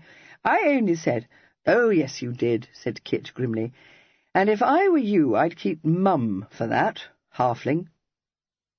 Much discomposed, Ambrose muttered, "Well, you're no Saint Denville. Everyone knows that." "No, and nor am I a queer nab, which is what you'll be if you don't take care," said Kit, with cheerful brutality. He laughed suddenly. "Come, don't be such a gudgeon, Ambrose. You are making me forget I'm your host." "Well, considering they still talk of things you and Kit did when you was up, it's outside of enough for you to be pinching at me," said Ambrose, much injured. "Do they? Famous," said Kit, his eyes lighting with sudden laughter. "I'll swear they don't say, though, that we wasted our time chasing the white aprons." Chapter 9. On the following day, towards the end of the afternoon, the Dowager Lady Staveley arrived at Ravenhurst in an even more antiquated and ponderous travelling chariot than Mr. Cliff's, and accompanied by her granddaughter, her Abigail, and her personal footman. Mr. Fancot, notwithstanding his expressed wish to put as many miles as possible between himself and any member of the Staveley family, greeted their appearance on the scene with as much pleasure as was compatible with his fear that he might, in an unguarded moment, betray himself. For this, 24 hours spent in the company of his maternal relations were largely responsible. What Lady Denville mendaciously described as a cosily conversable evening had been followed by a singularly boring and, at times, difficult day. Cosmo, himself the owner of a modest estate, had chosen, when civilly asked to say what he would like to do, to ride around his nephew's acres. During this expedition, on which Kit had felt himself bound to escort him, he had asked a great many pertinent questions to which Kit, who, as a younger son, had never concerned himself with the management or the revenue of his father's property, was hard put to it to answer. He was obliged to endure a homily from his uncle, who perceived with regret that report had not lied when it described the 6th Lord Denville as a frippery young man, wholly abandoned to frivolity. Fortunately for the absent Evelyn's reputation, Mr. Cliff retired to the library after a substantial luncheon, spread a handkerchief over his face, and sank into profound and audible slumber. Kit was left with the task of trying to entertain his cousin. No easy one, since young Mr. Cliff's sole desire was, as he expressed it, to take a bolt to Brighton. Asked what he wanted to do in Brighton, he replied vaguely that they might go for a toddle on the promenade, or perhaps take a look-in at a billiard saloon. But as Kit, in the existing circumstances, was determined to give this haunt of fashion a wide berth, and would have shrunk under any circumstances from being seen in the company of a would-be dandy who presented to his jaundiced eye all the appearance of a counter-coxcomb, this scheme was blocked at the outset. Kit said that it behoved him to be on hand when the Staveleys arrived, and that if Ambrose wanted to play billiards on a summer's afternoon, there was a very good table at Ravenhurst. In the end, as Ambrose said that he didn't know that he really wished to play billiards, he drove him upstairs to change his tightly fitting coat, his dove-coloured pantaloons, and his cut Venetian waistcoat, for attire more suited to the country, and bore him off to shoot rabbits. Ambrose went unwillingly, saying, with a nervous laugh, that he was not a crack shot like his cousin. But after he had been forcibly dissuaded from carrying his fowling piece at an extremely dangerous angle, and had been given a lesson in how to load and fire it, he forgot his affectations, and began to enjoy himself. He was much relieved to find his cousin so good-natured, for he stood in secret awe of Evelyn, remembering a previous visit to Ravenhurst as a schoolboy, when Evelyn, finding that he had neither the taste nor the aptitude for any form of sport, regarded him with contempt, and soon shrugged him off. It seemed to him that the passage of time had greatly improved Evelyn, and presently, emboldened by the patient encouragement he received, he confided that he rather thought he would like to be able to shoot well.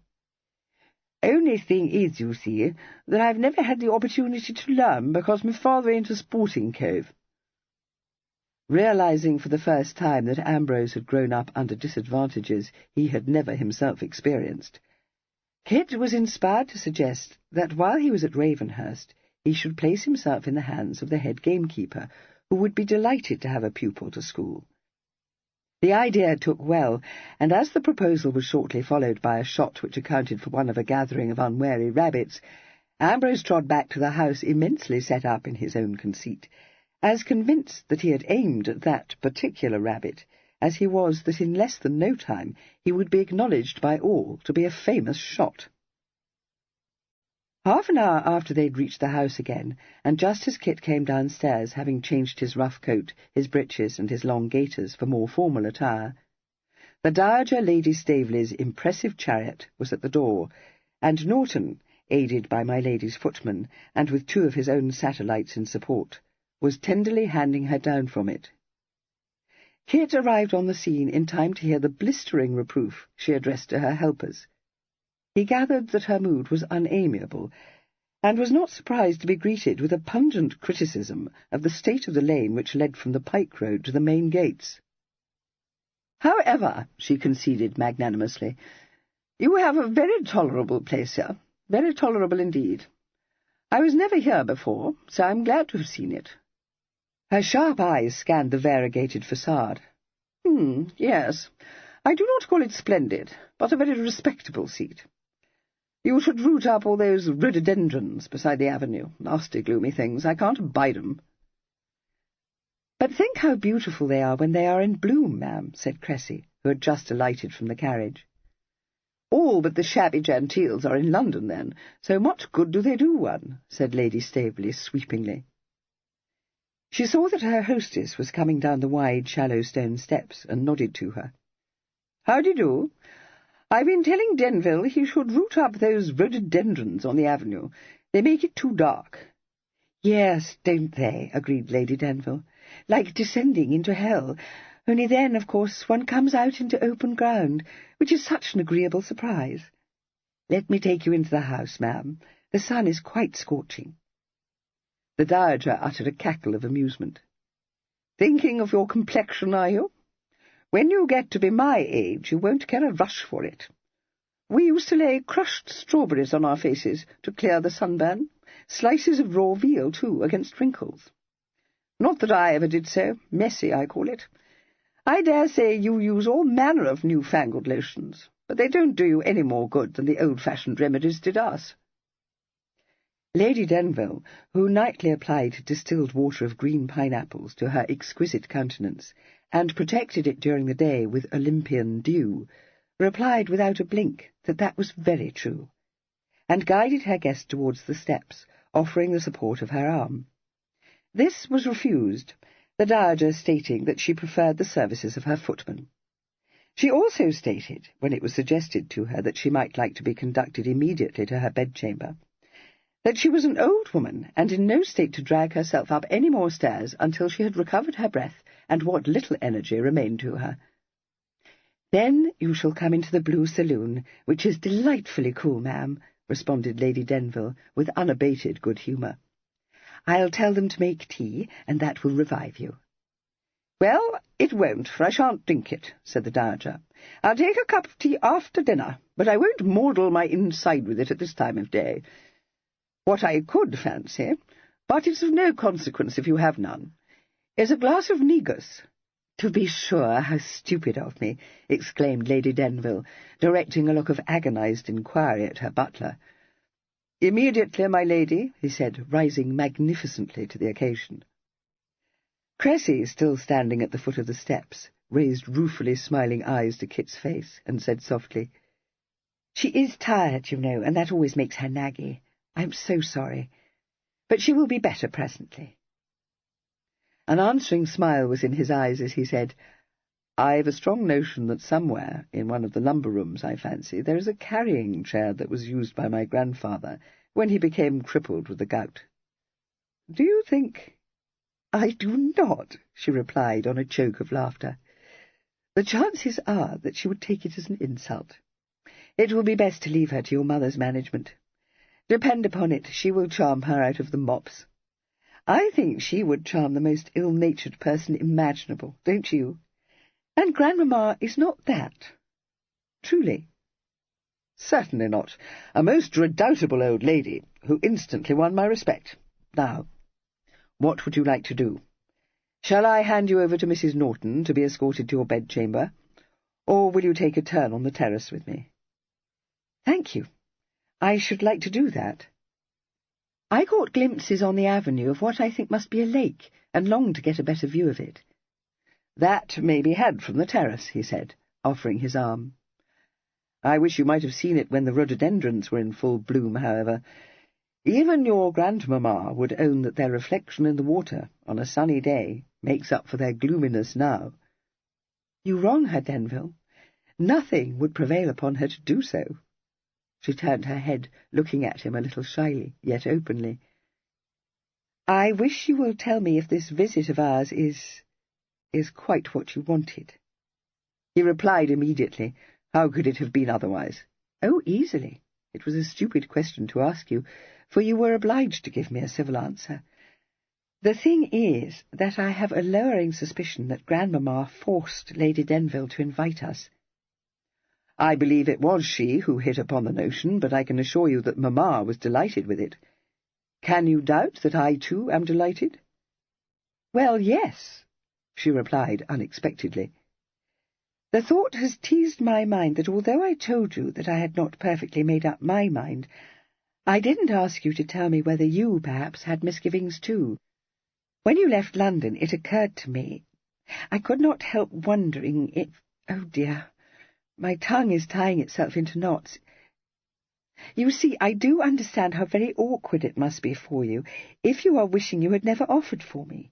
So don't stand on points, but tell me if you feel we should not suit, and leave it to me to settle the matter, which, I promise you, I can do, without the least fuss or noise." He put his hand over hers as it lay on his arm. "That is very kind and thoughtful of you," he said gravely. "Well, I know how difficult it is for gentlemen to cry off," she explained. "It has always seemed to me to be monstrously unjust, too, for you may quite as easily make a mistake as we females are held to do so frequently." "Very true. That is to say, I haven't yet had occasion to consider the matter, but I feel sure you are right." She smiled. "Are you ever at a nonplus?"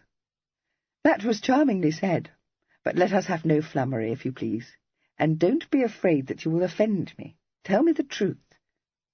"The truth, Miss Staveley, without any flummery, is that the more I see of you, the greater becomes my conviction that you are worthy of a better man than I am."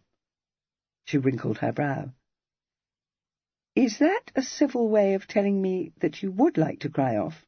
"No. It is a way of telling you that you are a darling," he said, lifting her hand and lightly kissing it.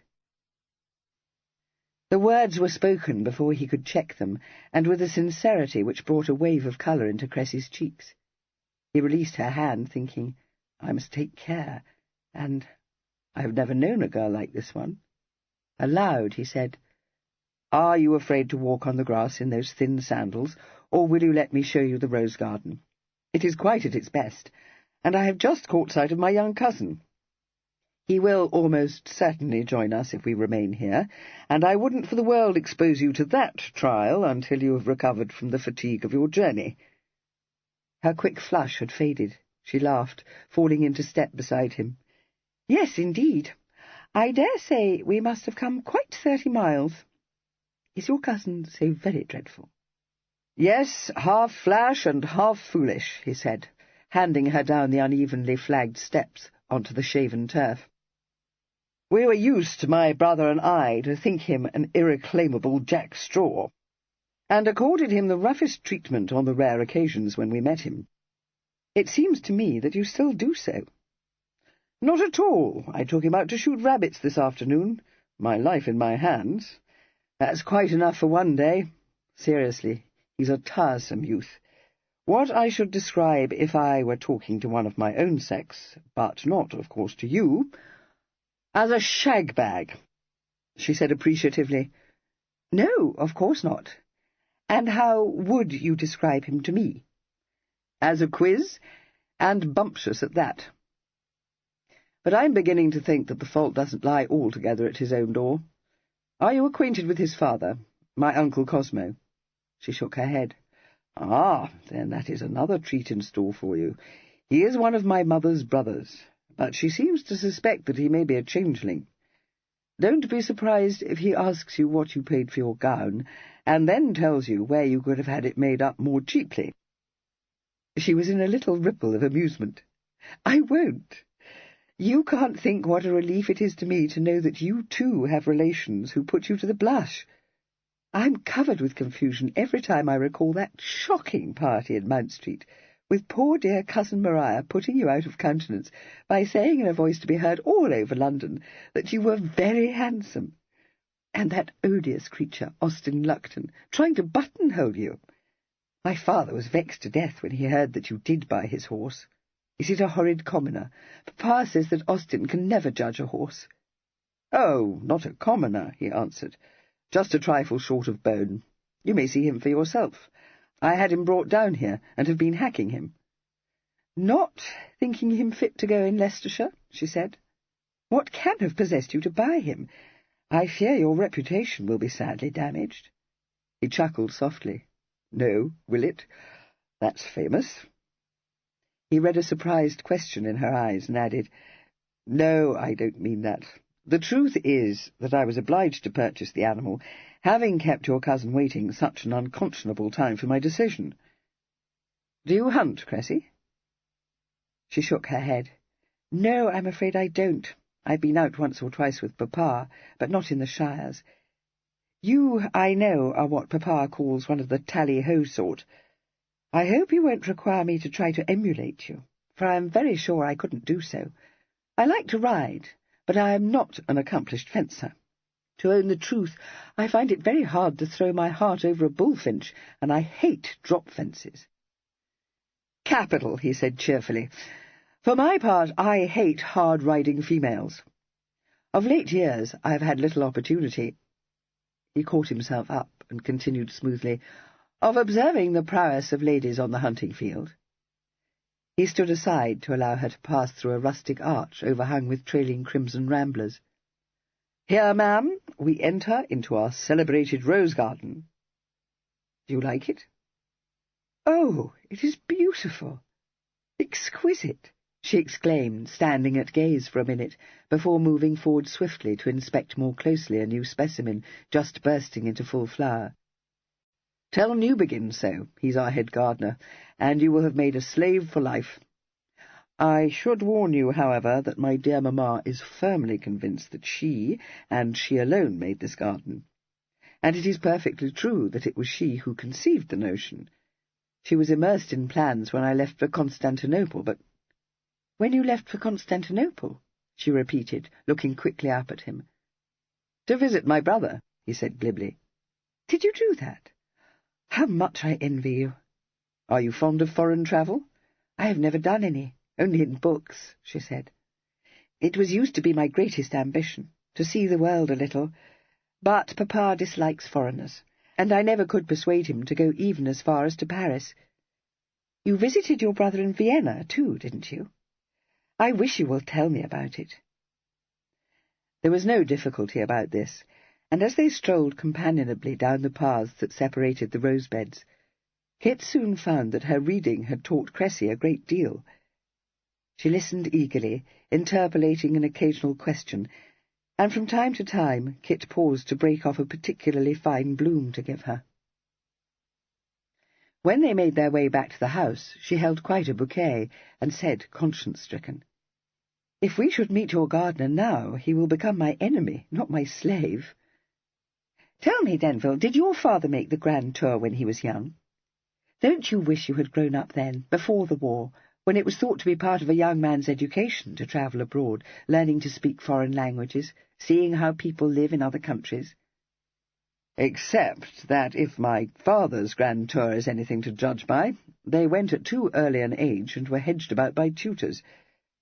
As far as I could ever discover from the things my father told me, he went from one large city to another, armed with introductions to the ton, and spent his time between studying with his tutor and attending balls and routs, which he might as well have done in London. She said thoughtfully, Yes, but I have a melancholy suspicion that our fathers, and even more our grandfathers, had very little interest in the beauties of nature, and still less in the customs of the people. My own grandfather kept a diary of his grand tour, and it is composed almost entirely of great names and social functions which he attended. I was never more disappointed when Papa gave it to me to read. For he must have passed throughout the grandest scenery, you know. Did he record that he took care to wear lamb's wool next to the skin when travelling over an alpine pass? She burst into laughter. Yes, he did. Oh, dear. How sad that our forebears should have had such opportunities and should have wasted them so shockingly. They had reached the terrace steps by this time.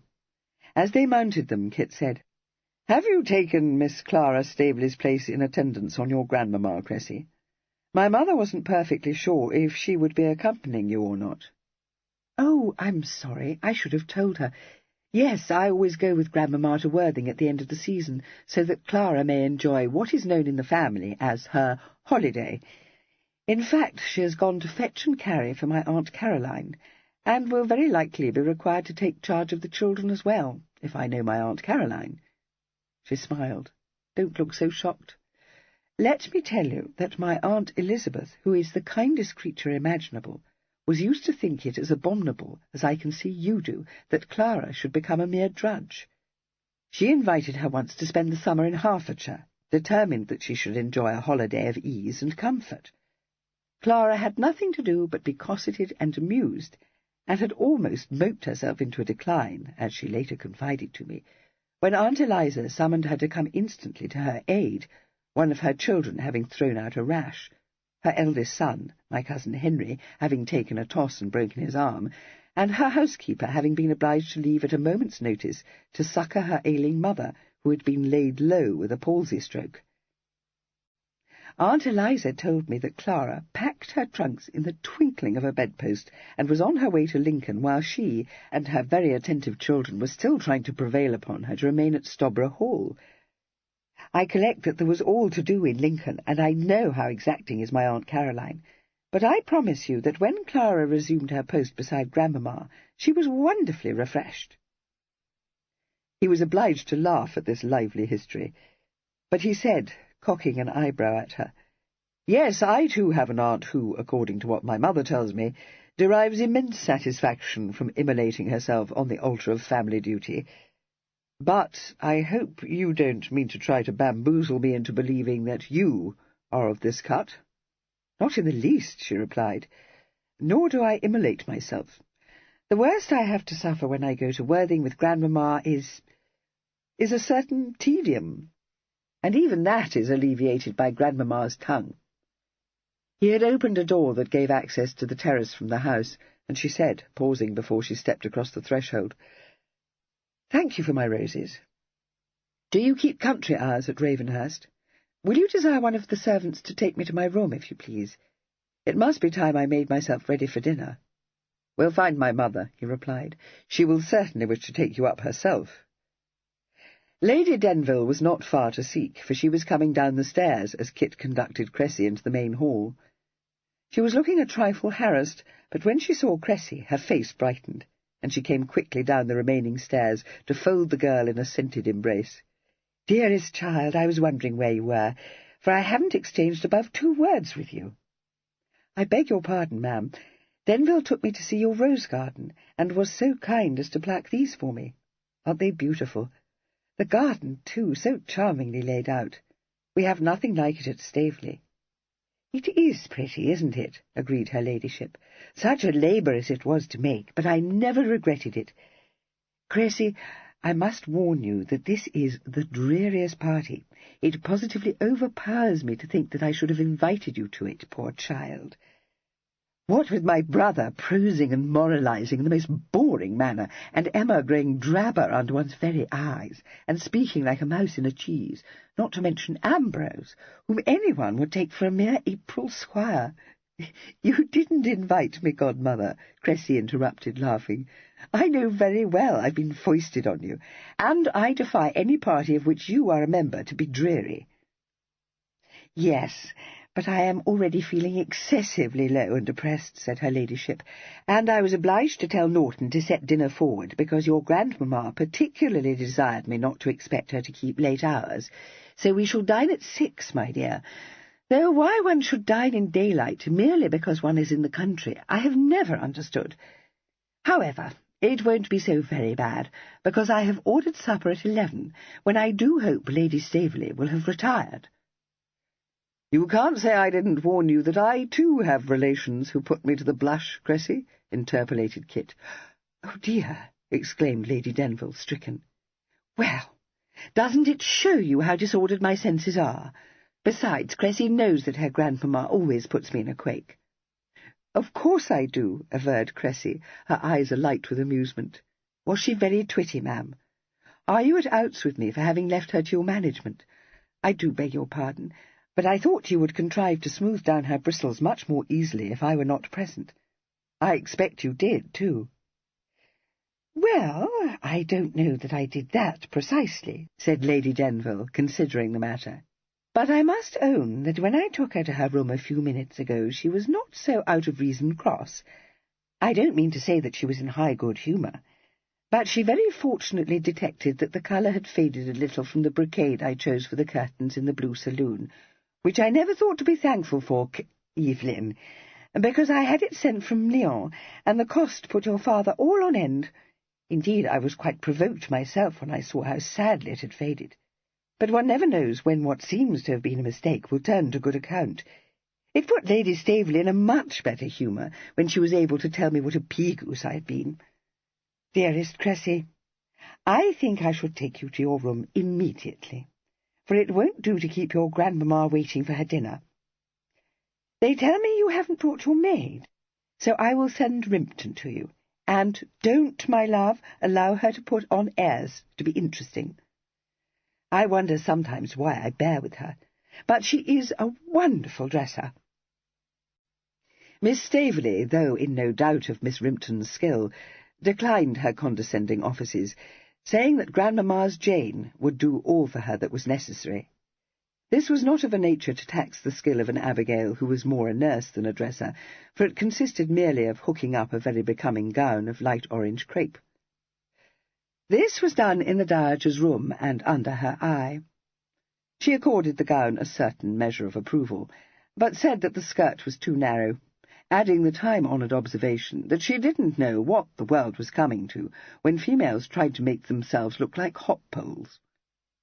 Disdaining the modern fashion of high waists and clinging skirts, she was herself attired in a stiff black silk, worn over an underdress embroidered with silver thread. A cap of starched black lace was on her hair, mittens covered her arms, and in one hand she held a fan. Unlike her granddaughter, who wore the lightest of silk sandals, she had chosen from a large collection of outmoded shoes a pair with high heels and paste buckles. Cressy told her mischievously that the only thing wanting was a patch on her cheek. "Patches went out of fashion before you were born," replied the Dowager crushingly. "You may go now, Jane. No, give me my cane. The ebony one. Yes, that will do. And tell William to come up directly to support me down those slippery stairs." She turned to survey Cressy as the door closed behind the placid attendant. "And where have you been, miss?" she demanded. "Walking in the rose garden with Lord Denville, ma'am," said Cressy, undismayed by the sharpness of the question. My lady scrutinized her own rouged countenance in the looking-glass, picked up a down puff with her twisted fingers, and gave her cheeks a further dusting of powder. "Never thought to ask if I wanted your company." "I knew you didn't, Grandmamma," responded Cressy, quizzing her intrepidly. "You told me not to hang about you unless I wished to fetch you to Flinders, which I promise you I don't. Furthermore, dear ma'am, I couldn't suppose that when you had Lady Denville to take care of you, there was the smallest need for me to remain at your side." "Amabel Denville is nothing but a pretty widgeon," declared the Dowager roundly. "She always was, and she always will be." She glared at her own reflection, her jaws working. "One of these days she'll be like me, an old bag of bones. But I'll tell you this, gal, if any of my daughters had possessed a 10th part of her charm, I'd have thanked God for it. Help me out of this chair. I ought to be in my bed with a basin of gruel. But I'll come down to dinner, and if I feel able for it, I'll have a game of backgammon with Cosmo Cliff afterwards. But I dare say I shan't. I'm too old for all this junketing about the country. I only trust that if I'm carried off, you'll remember it was for your sake I came here." This malevolent speech did not augur well, nor did the dowager's mood grow more propitious until the party went into dinner, when she became very much more mellow. For this her hosts had Mr. Dawlish to thank. Not for nothing did this genius command an extortionate wage.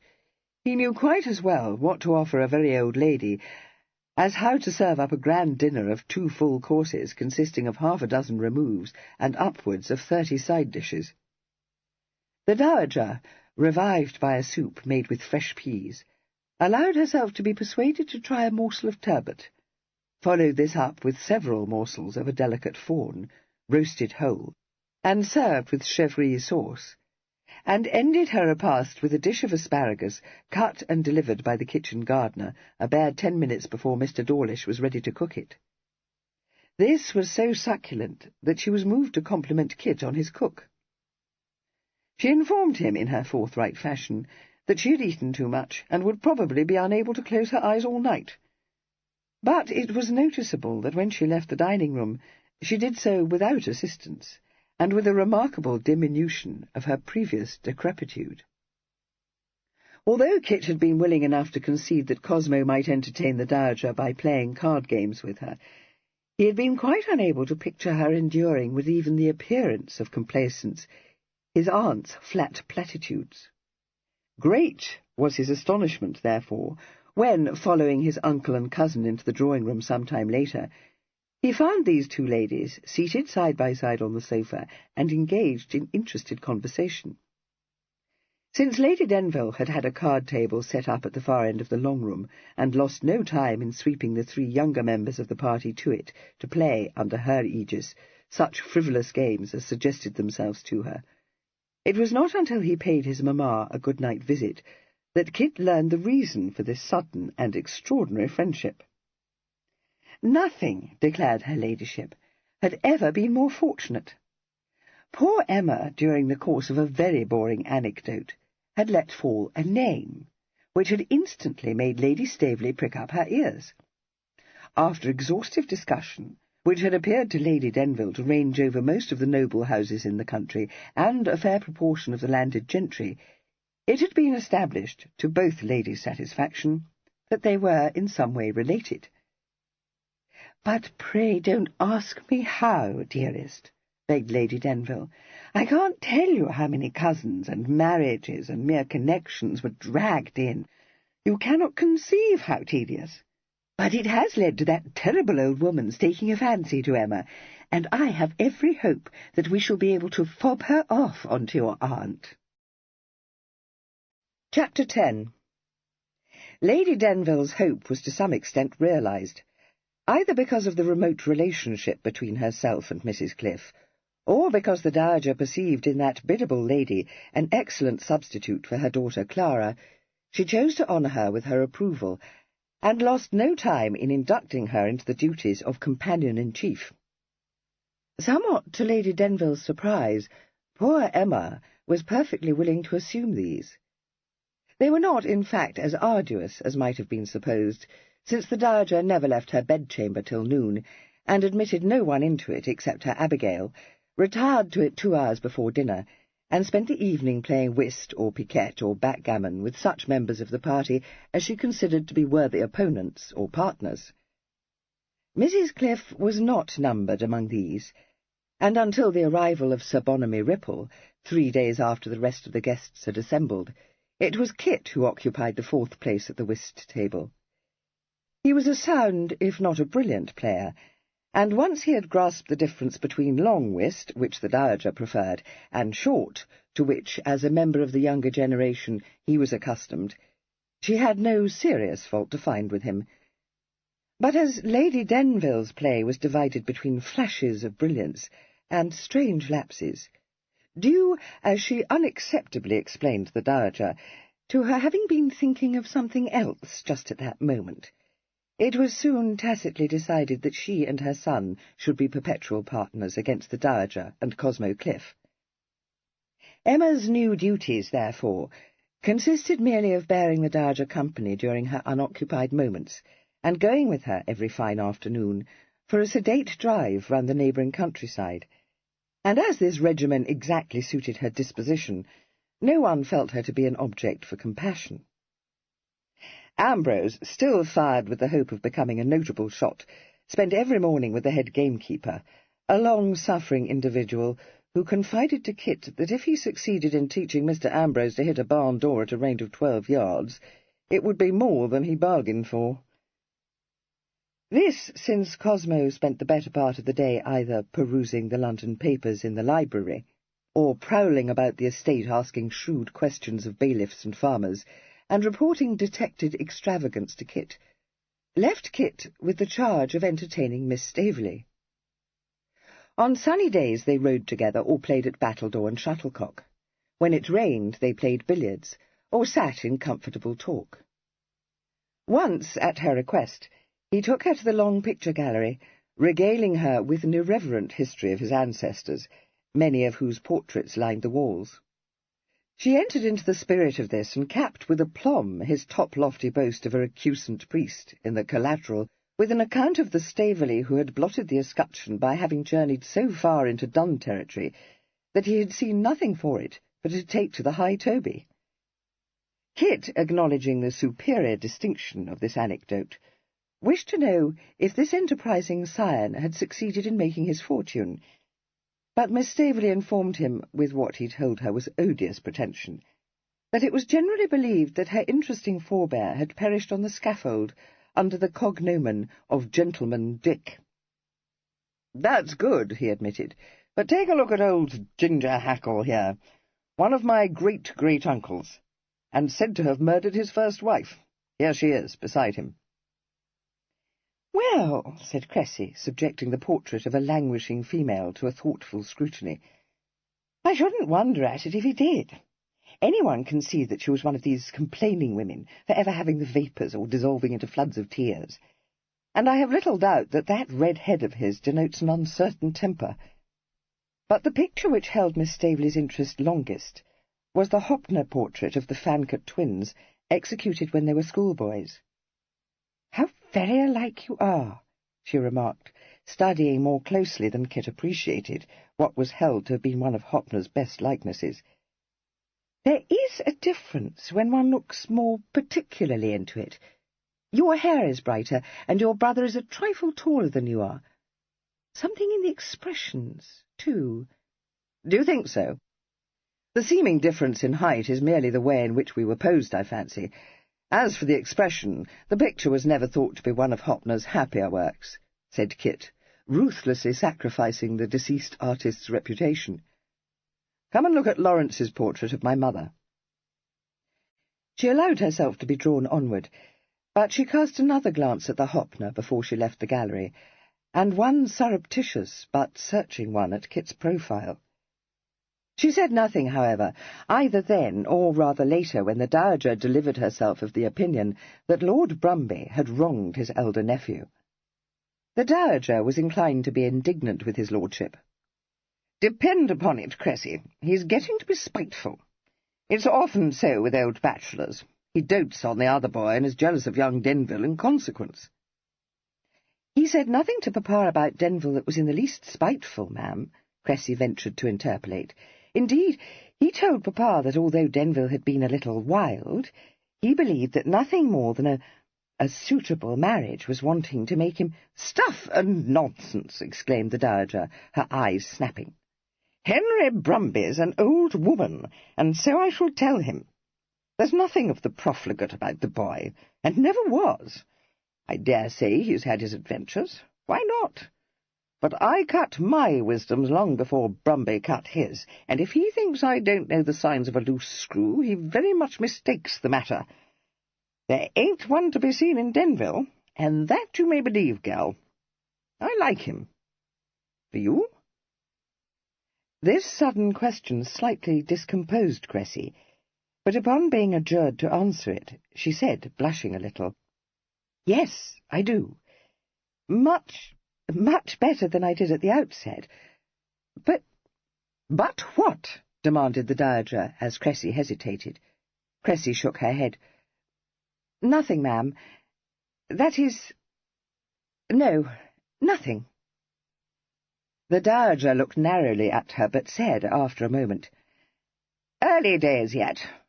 I don't mean to press you, so I'll say no more. You ain't a simpering miss, so you won't underrate the advantages of this match. You know as well as I do that Denville's a matrimonial prize. Time was when I should have thought more of that than I do today. So was his father, and much good did it do silly little Amabel Cliff when she caught him." She sat ruminating for a moment, and then abruptly changed the subject, saying, "I collect that Bonamy Ripple is coming to join us tomorrow. What a bag-pudding! However, I shall be glad to see him, for he plays a good game of whist, and knows all the latest on-d's." She paused again before adding, with the utmost reluctance, "I'll say this for Amabel. To be able to drag Ripple away from Brighton at this season is something indeed." But when Sir Bonamy lowered himself, with the assistance of 2 muscular footmen, from his travelling carriage next day, no one would have supposed from his demeanour that the smallest force had been necessary to bring him away from the pavilion to the seclusion of Ravenhurst. Radiating good humour, he grasped Kit's hand with one of his own pudgy ones, and declared that this was something like. Wheezing only a very little from the exertion of descending from the carriage, he stood looking about him, a not unimposing, if preposterous figure, in the nattiest of country raiment, with a voluminous drab driving-coat hanging open from his shoulders, and a shaggy, low-crowned beaver set rakishly askew over his curled and pomaded locks. "Very agreeable," he pronounced. "Very pleasing prospect. Do you know, my boy, I've never seen it in the summer before. Excellent. Just the thing for recruiting nature. I feel as fresh as a nosegay already." Kit's eyes twinkled. "I'm happy to welcome you here, sir." Sir Bonamy's little round eyes stared at him for an unwinking moment. "Very much obliged to you. Very prettily said." Recalling belatedly that his twin barely tolerated their mamma's most devoted admirer, Kit skated smoothly over this, saying, "But I should warn you that the exigencies of country life may perhaps put you quite out of frame. We dine at 6, sir." "No need to warn me," Sir Bonamy said, slowly mounting the shallow steps. "I know the country habit. But you have a very good cook, and if one partakes of only a morsel by the way of a nuncheon, one is ready for one's dinner by 6 o'clock, with a mere snack for supper." "Oh, we shall offer you more than a snack," promised Kit. "You will certainly need a supporting meal after an evening spent in playing whist with the Dowager Lady Staveley." "So that's it, is it?" said Sir Bonamy, pausing at the top of the steps to get his breath back. His large frame was shaken by a chuckle. "Now I know why you are happy to welcome me. Quite right, quite right. You leave the old lady to me." "Ah!" This last exclamation was evoked by the emergence from the house of his hostess, who gave him both her hands and an embracing smile, saying, "Dear Bonamy, I knew I might depend upon you. Infamous to have invited you to such a dreadful party, but I needed you." Kissing her hands and continuing to hold them in his, Sir Bonamy said fondly, "Now, my pretty, you should know how happy it makes me to hear that. And you should know I couldn't think any party dreadful which you grace. Anything I can do to oblige you, I'll do with alacrity. Just been telling Evelyn to leave Cordelia Staveley to me." "Yes, but there is a worse thing," disclosed her ladyship. "I know I should have divulged it to you before, but I dared not, for fear you should refuse to come." "No, no," he replied, releasing one of her hands so that he could pat the other. "Nothing could have made me so, not even if you had invited the greatest bore in the country." "Well, that's just what I have done," she said candidly. "It's Cosmo." "Your brother, Cosmo?" he asked. "And his wife, and his son," she said, making a clean breast of it. "Well, well," he said tolerantly. "I'm not acquainted with them, and I dare say Cliff won't fidget me very much. A dull dog, but there, no need to pay any heed to him, after all." "I knew I might depend on you," said Lady Denville, withdrawing her hand from his and tucking it into his arm. "Now you shall come into my own drawing-room and drink a glass of wine while your man unpacks your trunks, and tell me all the latest crim con stories." Kit, realizing that his presence was unwanted, went off to look for Miss Staveley. He found her, after an extensive search, in the long drawing-room, engaged in arranging fresh flowers in two of his mamma's new holders, and instantly demanded to be told who had set her to this task. "No one," she answered, her attention fixed on the exact placing of a tall lily. "I asked Lady Denville if I might do it for her, and she gave me leave, so, you see, I'm not meddling or being odiously encroaching." "You know that's not what I meant. But you can't want to busy yourself with such matters. Mamma assures me there is nothing more exhausting." She laughed. "Yes, so she told me. I don't find it anything but agreeable, however, particularly here, where you have such a profusion of flowers. I've enjoyed myself uncommonly this morning, picking and choosing amongst them." "I'm glad. But I wish you will leave one of the servants to finish the bowls." "Certainly not. Why?" "To ride with me," he said in a coaxing tone. "It's not so hot today, and Mamma's mare needs exercise." "Oh, dear," she sighed. "That's tempting, but no, I must not. The invitation cards have come from Brighton, and I am going to help Lady Denville to send them out for the public day. She has settled to hold it next week, so there's no time to be lost." He was just about to offer his services when he remembered that his handwriting was very different from Evelyn's scrawl. He bit the words back, all at once realizing that a fresh danger threatened him. Sooner or later, he thought, one of his guests would ask him for a franc. He could write the one word, Denville, in a passable imitation of Evelyn's fist, but he felt it would be beyond his power to transcribe a full name and address. His father, rigidly meticulous, had always done so. He wondered if every peer and member of Parliament adhered so strictly to the letter of the law. He rather fancied that most of them distributed their francs very freely.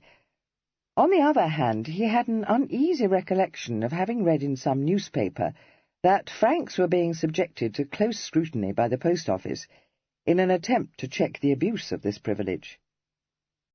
He could only hope that Evelyn's signature was not yet well known to any local postmaster, and decided that if the worst befell he would trade on the illegibility of Evelyn's writing, recommending the seeker after a franc to superscribe the letter himself to ensure its safe arrival. Cressy stood back, the better to survey her handiwork. "I hope Lady Denville will like it," she said. "I think it is quite tolerable, don't you?" "Just passable," he said gravely. She laughed. "Let me tell you, sir, that I preen myself a little on my flower arrangements." "I can see that you do. If you won't ride with me, will you take a turn about the gardens with me?"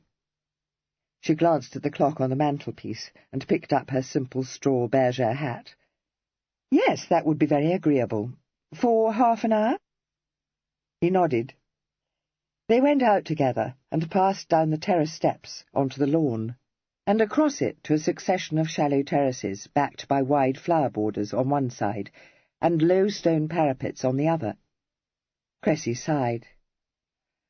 "What a pity it is that dear godmamma doesn't care for the country. It is so beautiful here." "No, mamma finds it a dead bore unless the house is filled with entertaining guests." He hesitated. "Are you very fond of the country, Cressy?" She considered the matter, wrinkling her brow in the way he had come to think charming. Then she said, with the flicker of a smile, "That's a home question. When I'm here, and in such delightful weather, I wonder how I can support life in London. But the melancholy suspicion occurs to me that I am, au fond, a town creature." She glanced round at him, arching her brows quizzically. "Does that cast you down? I recall that you told me, at that first encounter, that if you knew yourself to be master here, you would choose to spend all but the spring months at Ravenhurst, or in Leicestershire. Don't be alarmed. I promise you I won't repine." He said nothing for a moment, for it flashed across his mind that her words had supplied him with the answer to the problem which had been troubling him. Evelyn, a far keener sportsman than himself, had always loved Ravenhurst for the congenial amusements it offered, and perhaps from a natural aptitude for the life of a country landowner, perhaps because he had known all his life that it would one day be his own, he had taken much more interest in the management of the estates than had his twin. But his impetuous autocratic temper made it impossible for him to bear with equanimity the humiliation of being master only in name. And that was why he had, apparently, plunged into the wild career of a regular dash or Bond Street spark. Kit could perceive dispassionately that this was folly, but he accepted it without criticism, because it was a part of Evelyn neither to be censured nor amended. The only thought in his head was that by hedge or by style the trust must be brought to an end. That Miss Staveley personified neither of these homely objects was a thought which had entered his head several days previously, and had taken such firm root there that it had swiftly become something to be taken for granted. Watching him, Cressy said gently, "Vexed, sir?" His eyes, which had been looking frowningly ahead, travelled to her face, and smiled again. "No, far from it." "In a little worry, then?" "A little," he acknowledged, "for reasons which I can't at present explain to you. Bear with me." "Why, of course." She strolled on beside him for a few paces. "Did you wish to say something of a particular nature when you asked me to come into the garden?" "No. That is, I have much to say to you of a very particular nature, but not yet." He broke off as the evils of his situation came home to him more forcibly than ever before. He felt himself to be at a stand, for, although every impulse urged him to disclose the truth to Cressy, to do so under the existing circumstances, and while he was uncertain of her mind, would be to run the risk of flooring not only himself, but Evelyn as well. That she was inclined, for some inscrutable reason, to prefer him to his twin, he knew, but he was no self-flatterer. He thought Evelyn his superior in all the qualities that might be supposed to captivate a lady, and he knew that in position and fortune Evelyn wholly eclipsed him. Cressy's affections were not engaged. That had been made plain to him at the outset, when he had consented to impersonate his twin for one vital evening. Under no other circumstances would he have lent himself to such a hoax. But this now seemed to make the situation worse rather than better. Cressy, entering into a marriage of convenience, had showed herself willing to accept an offer which the Ton would certainly think splendid. In Kit's view, that was a sensible thing to do. One could not have everything in an imperfect world. So, if one was denied the best thing of all, it would be foolish not to accept an offer that carried with it the promise of ease and social distinction. Kit's own affections might be very thoroughly engaged, but it seemed incredible to him that Cressy, apparently impervious to Evelyn's charm, had fallen in love with him. She certainly liked him, but it would take more than mere liking to overcome the revulsion she must surely feel if he told her how outrageously she had been deceived. It did not so much as cross his mind that she need never be told. He was going to tell her the whole truth just as soon as he could do it, with Evelyn's knowledge, and when Cressy was no longer in the intolerable position of being a guest at Ravenhurst. The hoax, at no time acceptable to him, had begun to assume the colour of an unforgivable piece of chicanery.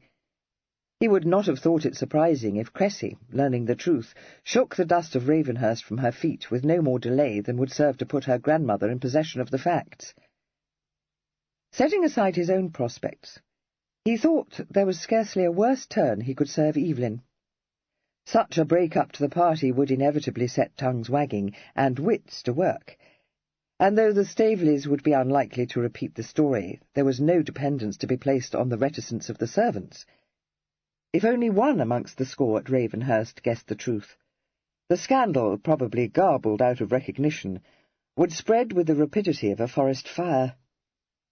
Better by far would it have been to have left Evelyn to make what excuses he could for his defection, than to have set out to rescue him, and then to draw back from a task which proved to be harder and more distasteful than had been foreseen, leaving him in very much more serious straits.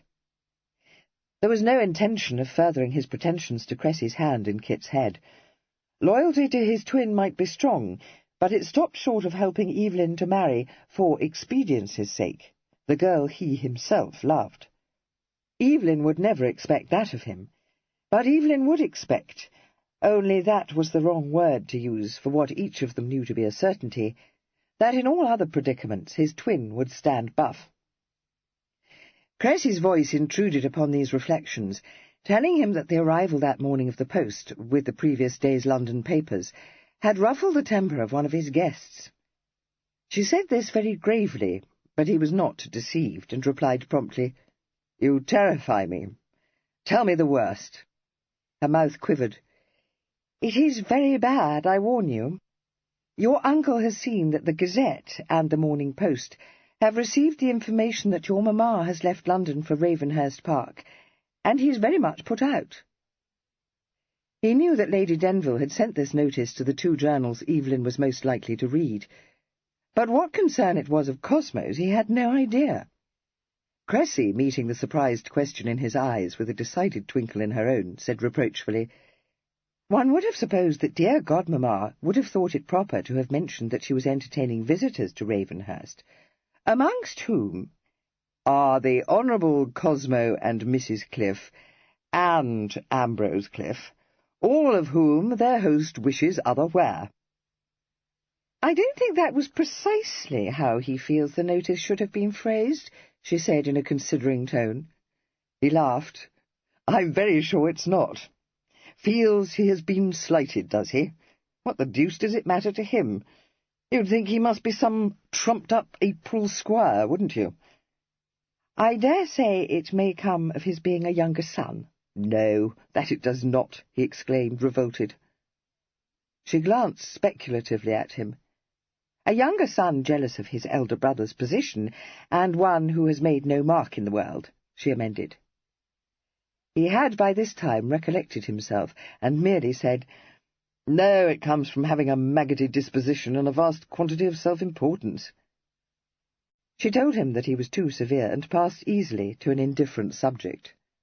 They continued chatting companionably on a variety of topics, until Cressy, hearing the stable clock strike the hour, remembered her promise to her hostess, and was conscience-smitten by the realization that she must have kept her waiting for at least 20 minutes.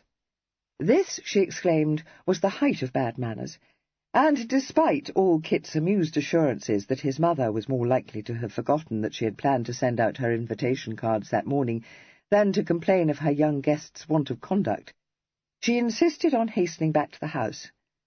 Kit went with her, offering her handsome odds against the chance that his mother would be found, as expected, in her own drawing-room.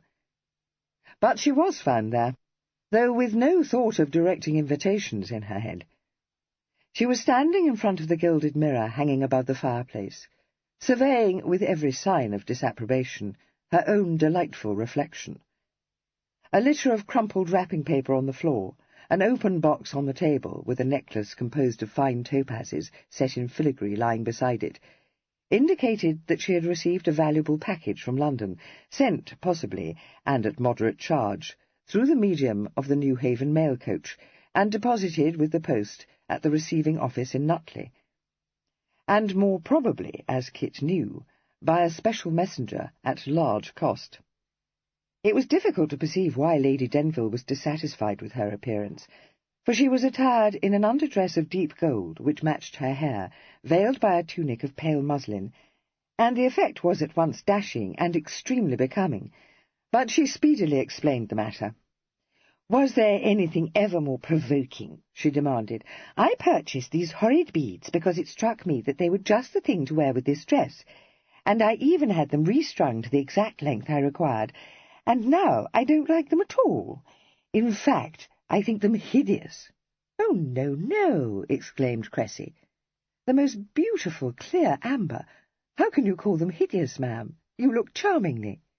"No, Cressy, I do not look charmingly," said her ladyship firmly.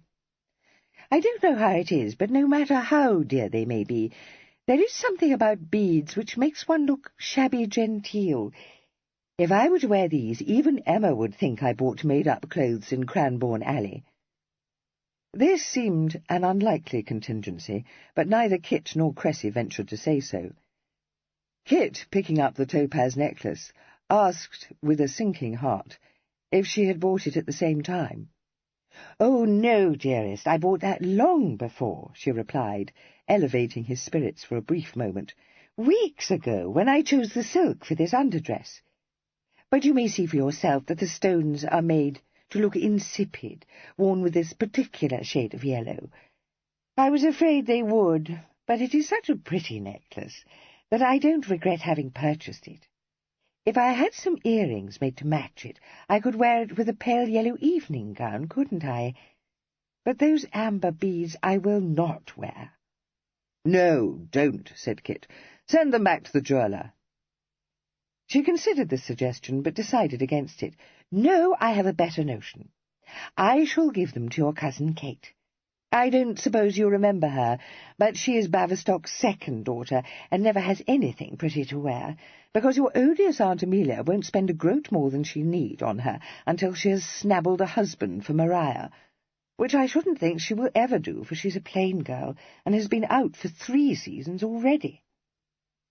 She unclasped the amber string and laid it aside, and said, smiling brilliantly upon her audience, "So it turns out to be for the best, after all, and I must wear my pearls until I find just what I have in mind. Did you want me particularly, my dears?" "What did I tell you?" said Kit, mocking Cressy. "No, mamma, Cressy would have it that it was you who wanted her to direct invitations for you." "I knew there was something I must attend to this morning," said her ladyship, pleased with this feat of memory. "Oh, dear, what a dead bore it is! I can't think why I didn't bring Mrs. Woodbury with me, except, of course, that I shouldn't have known what to do with her here, for one couldn't expect her to dine in the housekeeper's room, precisely, and yet— But she is an excellent person, and writes all the invitation and answers letters for me, and never forgets to remind me of the things I've arranged to do." Her eyes dancing, Cressy said, "Never mind, ma'am, only tell me the various directions, and I'll engage to be quite as excellent a secretary. You made out a list, didn't you, of all the people you wished to invite?" "So I did. Not that I wish to invite any of them, because of all the tedious things imaginable, public days are the worst. However, it would be very uncivil not to hold one, so we must make the best of it. Dear Cressy, how fortunate that you should have remembered that I made out that list. We have only to discover where I put it, and everything will be very simply accomplished. Though I hope you don't think that I meant to let you do more than assist me. I wonder where I did put that list. Not in a safe place, for that is always fatal. Dearest, kindest Evelyn," she said, correcting herself with aplomb, "perhaps, if you are not engaged elsewhere, you could direct some of the cards for me." "Nothing would afford me greater pleasure, love," he replied, wondering how long it would be before his irresponsible parent unwittingly exposed him. "But I am engaged elsewhere, and you know well that only you and Kit seem to be able to decipher my handwriting." Chapter 11. The rest of the day passed without untoward incident. Cressy, assisted spasmodically by Lady Denville, directed the invitation cards. Sir Bonamy and Cosmo, after consuming a substantial luncheon, slept stertorously in the library all the afternoon, their handkerchiefs spread over their faces. The Dowager enjoyed her usual drive with Mrs. Cliff, and Kit, finding his young cousin idling disconsolately in one of the saloons, ruthlessly bore him off for an inspection of the stables and a tramp across the fields to the stud farm, where one of my lord's brood mares had the day before given birth to a promising colt. The evening was enlivened by the presence of the squire, Sir John Thatcham, with his lady, and his 2 eldest offspring, Mr. Edward Thatcham, just down from his 2nd year at Cambridge, and Miss Anne, a lively girl who had gratified her well-wishers by retiring from her first modest season with a very respectable party to her credit.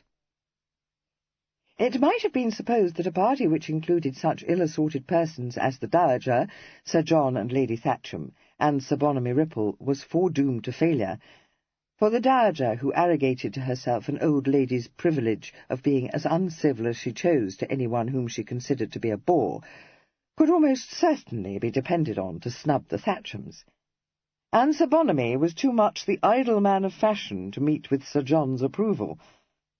But in the event, and due, as Cressy recognised with deep respect, to Lady Denville's unmatched qualities as a hostess, the party was very successful, the only member of it to feel dissatisfaction being Cosmo, who pouted a good deal when he discovered that his sister had excluded him from the whist-table, set up for the Dowager's edification in a small saloon leading from the long drawing-room. Having elicited the information that the Thatchams were very fond of whist, but liked to play together, Lady Denville settled them at the table with the Dowager and Sir Bonamy.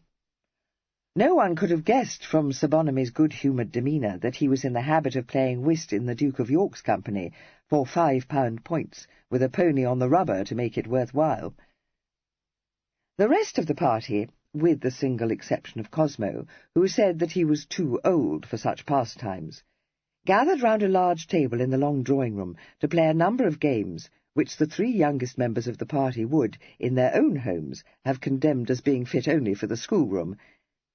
But Lady Denville, who combined a genius for making her guests feel that she was genuinely happy to entertain them, with an effervescent enjoyment of her own parties, rapidly infected the company with her own zest for such innocent pastimes as command, cross-questions, and even Jack Straws.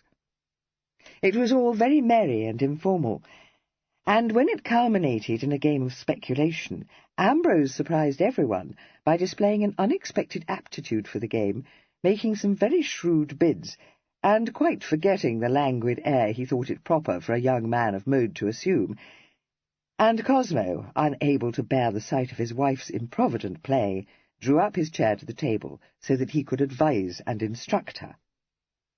At 10 o'clock, the Dowager, who had been behaving with great energy and acumen, winning several shillings, and sharply censuring Sir Bonamy for what she considered faults of play, suddenly assumed the appearance of extreme decrepitude, and broke up the game, saying that she was tired and must go to bed. As soon as she emerged from the saloon, leaning on Sir Bonamy's arm, Lady Denville rose from the table and went towards her, saying in her pretty, caressing voice, "Going to retire now, ma'am? I hope you are not being driven away by the noise we have been making." "No, I have had a very agreeable evening," replied the Dowager graciously. "No need to leave your game on my account." She nodded at Cressy. "Stay where you are, child. I can see you're enjoying yourself, and I don't want you." "Enjoying myself? Nothing of the sort, grandmamma. I've fallen amongst sharks and have lost my entire fortune. What Mr. Ambrose Cliff hasn't robbed me of has passed into Denville's possession. I wonder that you should abandon me to such a hard-bargaining pair," said Cressy gaily. "I dare say you will come about," said the Dowager. She allowed Lady Denville to take Sir Bonamy's place, and nodded generally. "I'll bid you all good night. Happy to have made your acquaintance, Lady Thatcham.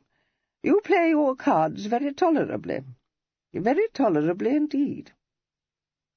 She then withdrew, her ebony cane gripped in one claw-like hand, the other tucked in Lady Denville's arm. She favoured Kit, who was holding open the door for her, with a jocular command not to knock Cressy into horse-nails, but said somewhat snappishly to Lady Denville, as they went slowly along the broad corridor, that she didn't know why she'd troubled to escort her to her bedchamber. "Oh, but it isn't a trouble," said Lady Denville. "I like to go with you, ma'am, to be quite sure that you have everything just as you prefer it. One never knows that they won't have sent up your hot milk with horrid pieces of skin in it, or warmed the bed far too early." "Lord, Amabel, my woman takes good care of that," said the Dowager scornfully. She added in a grudging tone, "Not but what you're a kind creature, and that I never denied." She proceeded for some way in silence, but when the upper hall was reached, said suddenly, "That was a good notion of yours, to set the young people to playing silly games. It ain't often I've seen that granddaughter of mine in such a glow of spirits. It's little enough fun she gets at home." "Dear Cressy, I wish you might have heard some of her drolleries. She had us all in whoops, and even succeeded in captivating that dismal nephew of mine." The Dowager uttered a crack of mirth. "Him! I've no patience with whipstraws playing off the airs of exquisites." She paused outside the door of her bedroom. "I'll tell you this, there, Amabel. I like your son." "Thank you," Lady Denville said. Tears sparkled in her eyes. No one was ever blessed with two such sons as mine." "Now, don't be a pea-goose," said the Dowager bracingly. "I should like to know what there is to cry about in that. I shall be very well satisfied if Cressy likes him well enough to marry him, for he'll make her the kind of husband most of us wish for, and few of us have the good fortune to catch. Now, you be off, for whatever the rest of 'em want, you may depend upon it that Ripple's thinking of nothing but his supper." Whatever secret longings Sir Bonamy may have been cherishing, he was far too well-mannered to allow these to appear. Lady Denville found him chatting urbanely with Lady Thatcham, who, under his benign influence, was fast coming to the conclusion that her husband's freely expressed contempt of him, and every other member of the Prince Regent's set, was unjust. The game of speculation was coming to an end, with Cressy recovering some of her losses, a circumstance which she owed to the intervention of Cosmo, who had moved round the table to sit at her elbow. The stakes might be infinitesimal, but Cosmo could not bear to see her squandering her counters from what he called want of judgment, and what his disrespectful nephew later described as a want of huckstering instinct. Informality was maintained at supper, for which lavish repast the Thatchams, in spite of demurring that a 7-mile drive lay before them, were persuaded to remain at Ravenhurst. But it did not extend to the dishes provided by Mr. Dawlish, which ranged from lobsters to a succulent array of tarts, jellies, and creams, upon which the younger members of the party regaled themselves with unabashed greediness.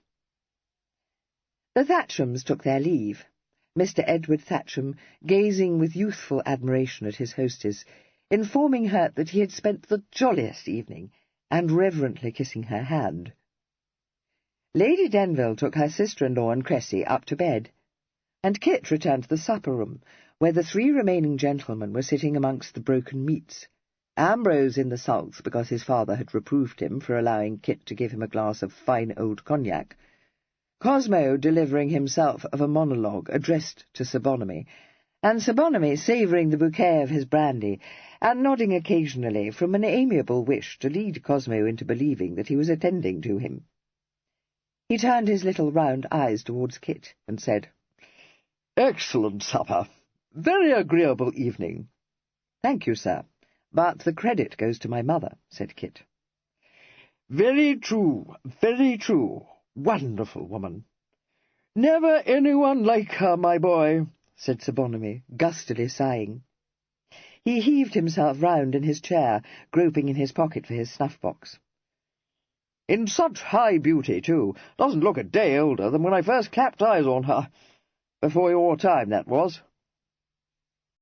Kit, recalling one of Fimber's repeated admonitions, produced the snuff-box which had been placed by that worthy in his own pocket, opened it, and offered it to Sir Bonamy, saying, "Will you try some of my sort, sir?" He knew immediately that in some way he had erred. Sir Bonamy's unnervingly expressionless gaze remained riveted to the snuff-box for several seconds, before travelling upwards to his face. It remained fixed for several more seconds, but Sir Bonamy only said, "A pretty box, that. Purchased it in Paris, didn't you, when you went there to meet your brother once?" "I believe I did," acknowledged Kit, not a muscle quivering in his face. Sir Bonamy helped himself to a pinch. "One of Bernier's," he said. "You showed it to me when you came home." He had apparently no further observations to make. But when, much later, he visited Kit in the huge room, which was traditionally the bedchamber occupied by the Earls of Denville, Kit's dismay was not attended by surprise. Fimber had just eased him out of his coat, but Sir Bonamy had already escaped from the restrictions of his corsets and his rigidly starched shirt-points, and was attired in a dressing-gown of thick brocade, of such rich colouring and such voluminous cut that his appearance, at all times impressive, was almost overpowering. "Came to have a word with you," he announced.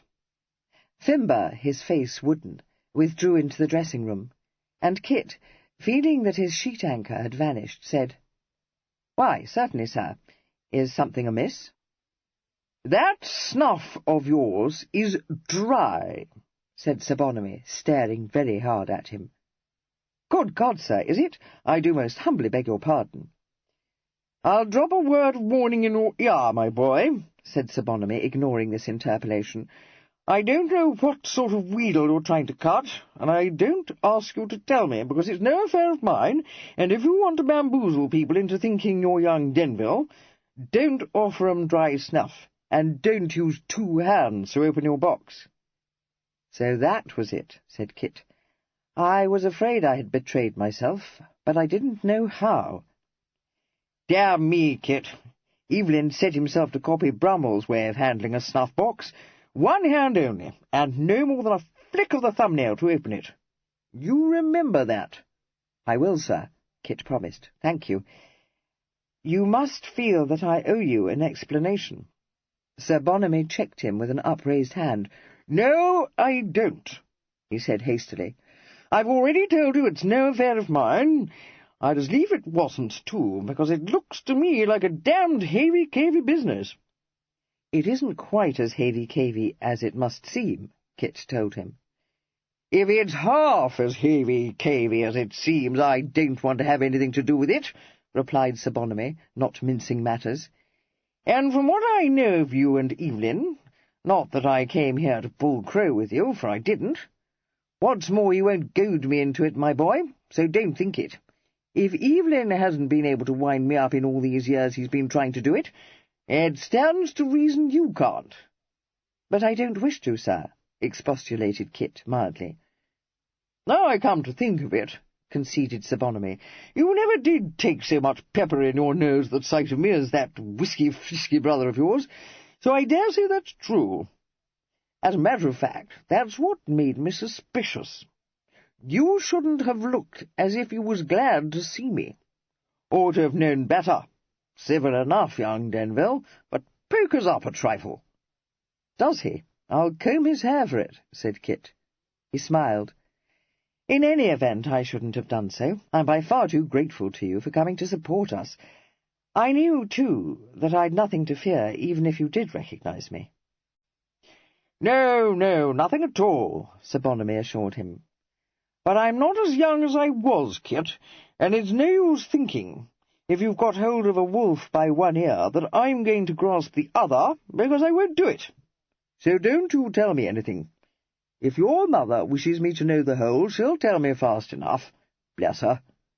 He added uneasily, "No need to edge her on to tell me, mind."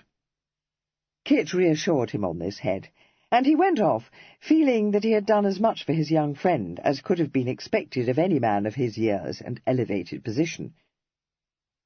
Lady Denville, when informed next day of this interlude, not only went into a peal of laughter, but showed a regrettably mischievous desire to devise some way of entangling her hapless adorer in an imbroglio which she proudly claimed to be of her own making.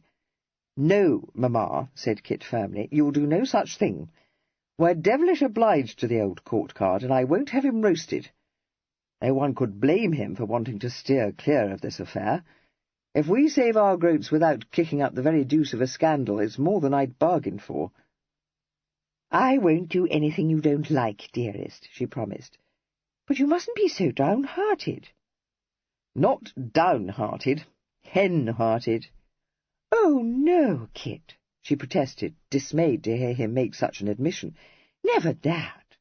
Besides, why should you be? I own that there may be difficulties ahead, and of course our situation is often most awkward, but we shall come about." "What makes you think so, love?" he asked, regarding her in affectionate exasperation.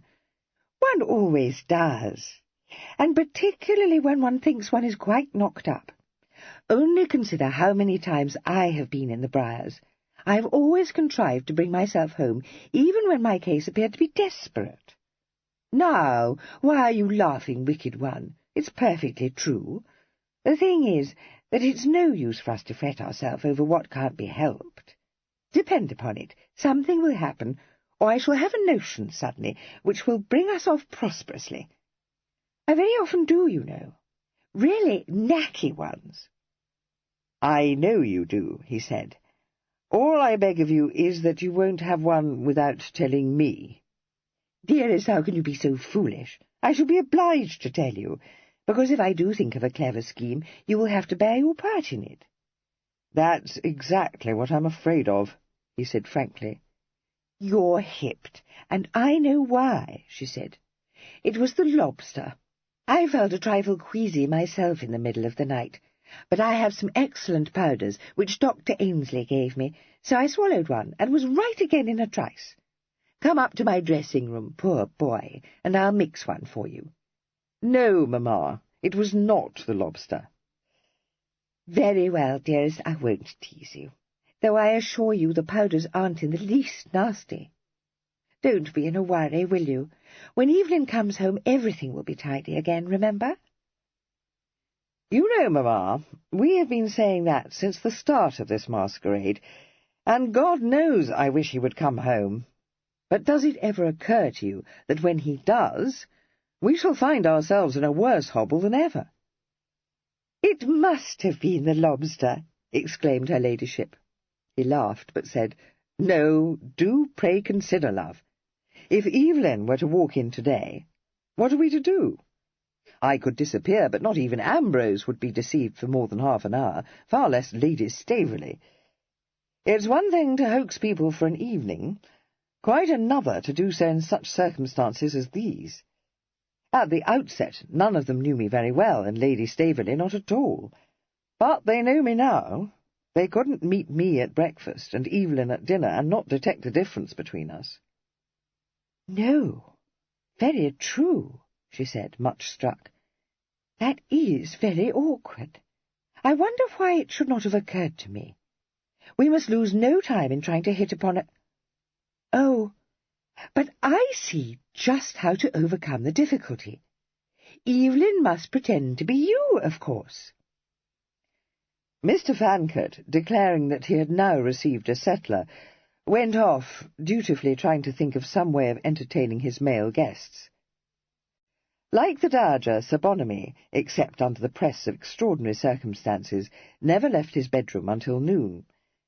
So when Kit learned from Norton that Mr. Cliff had gone out with Mr. Ambrose to see how he had come on under the gamekeeper's tuition, his thoughts turned, very naturally, to the ladies. His search for his aunt could not have been described as any more than perfunctory, but he had the great good fortune, as he stood in the hall, wondering where to look for Miss Staveley, to see her coming down the wide staircase. She was charmingly dressed in a simple high-necked gown of French muslin, but just as he was thinking how well she looked, he saw that there was a pucker between her brows and a troubled expression in her eyes. He said quickly, "What is it, Cressy? Something has happened to vex you?" She paused, looking down at him, and hesitated for a moment before answering. Then the crease disappeared from her brow, and she smiled, and descended the last stairs, saying, "Well, yes, that is to say, it has vexed me, but not nearly as much as it has vexed Grandmamma. I am afraid it has made her out of reason cross, and I have convinced her that it is absurd to lay the blame at poor Godmamma's door, or at Papa's. Neither of them would do such a thing. It is one of Albinia's high pieces of meddling, of course, trying to clinch the matter. I collect you haven't yet seen the London papers." He shook his head, and she held out to him the journal she was carrying. As he took it, he saw that it was folded open at a page largely devoted to social announcements, and discreetly phrased en dise. He looked quickly up, his brows asking a question. She answered it only by wrinkling her nose distastefully, and indicating with her forefinger the paragraph to which she wished to draw his attention. It stated, after enumerating the various persons of consequence to be found recruiting nature at Worthing, that the Dowager Lady Staveley, a well-known summer visitor to that elegant resort, was this year absent from the scene, having taken her granddaughter, the Honourable Cressida Staveley, to Ravenhurst Park, the principal seat of the Earl of Denville, where they were being entertained by the noble owner and his mother, the Dowager Countess. The writer of this titillating paragraph understood, coyly, that an interesting announcement was shortly to be expected from this quarter. "My mother never sent this to the paper," Kit exclaimed, flushing with annoyance, "or anything that could have given rise to such a piece of impertinence." "No, of course she did not. I haven't the least doubt of its being Albinia's doing, trying to force my hand. Furthermore," added Cressy, brooding darkly over it, "I shall own myself astonished if I don't discover that she exerted herself to the utmost to persuade my father to insert a notice announcing that I have become engaged to marry the Earl of Denville. What a paper-skull she is! She should have known him better.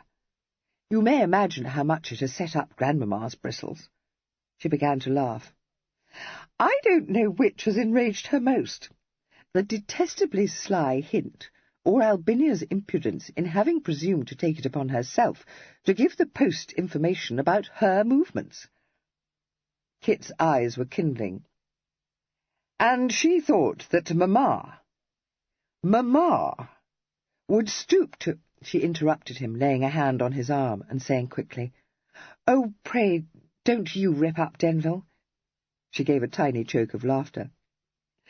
"She did Godmamma the justice to say, even in the height of her rage, that she would not have thought it of her, which is more than she said of poor Papa, when she decided it must have been his doing. In fact, she said it was just like him. I assure you it is not, however." The angry look was fading, but as Kit glanced again at the paragraph, his lips curled contemptuously. "Insufferable! Your mother-in-law should have her neck wrung. As for the sneaking tattlemonger who composed this masterpiece—" He tossed the paper aside. "He took good care, you will observe, to write nothing which I can either contradict or force him to apologize for."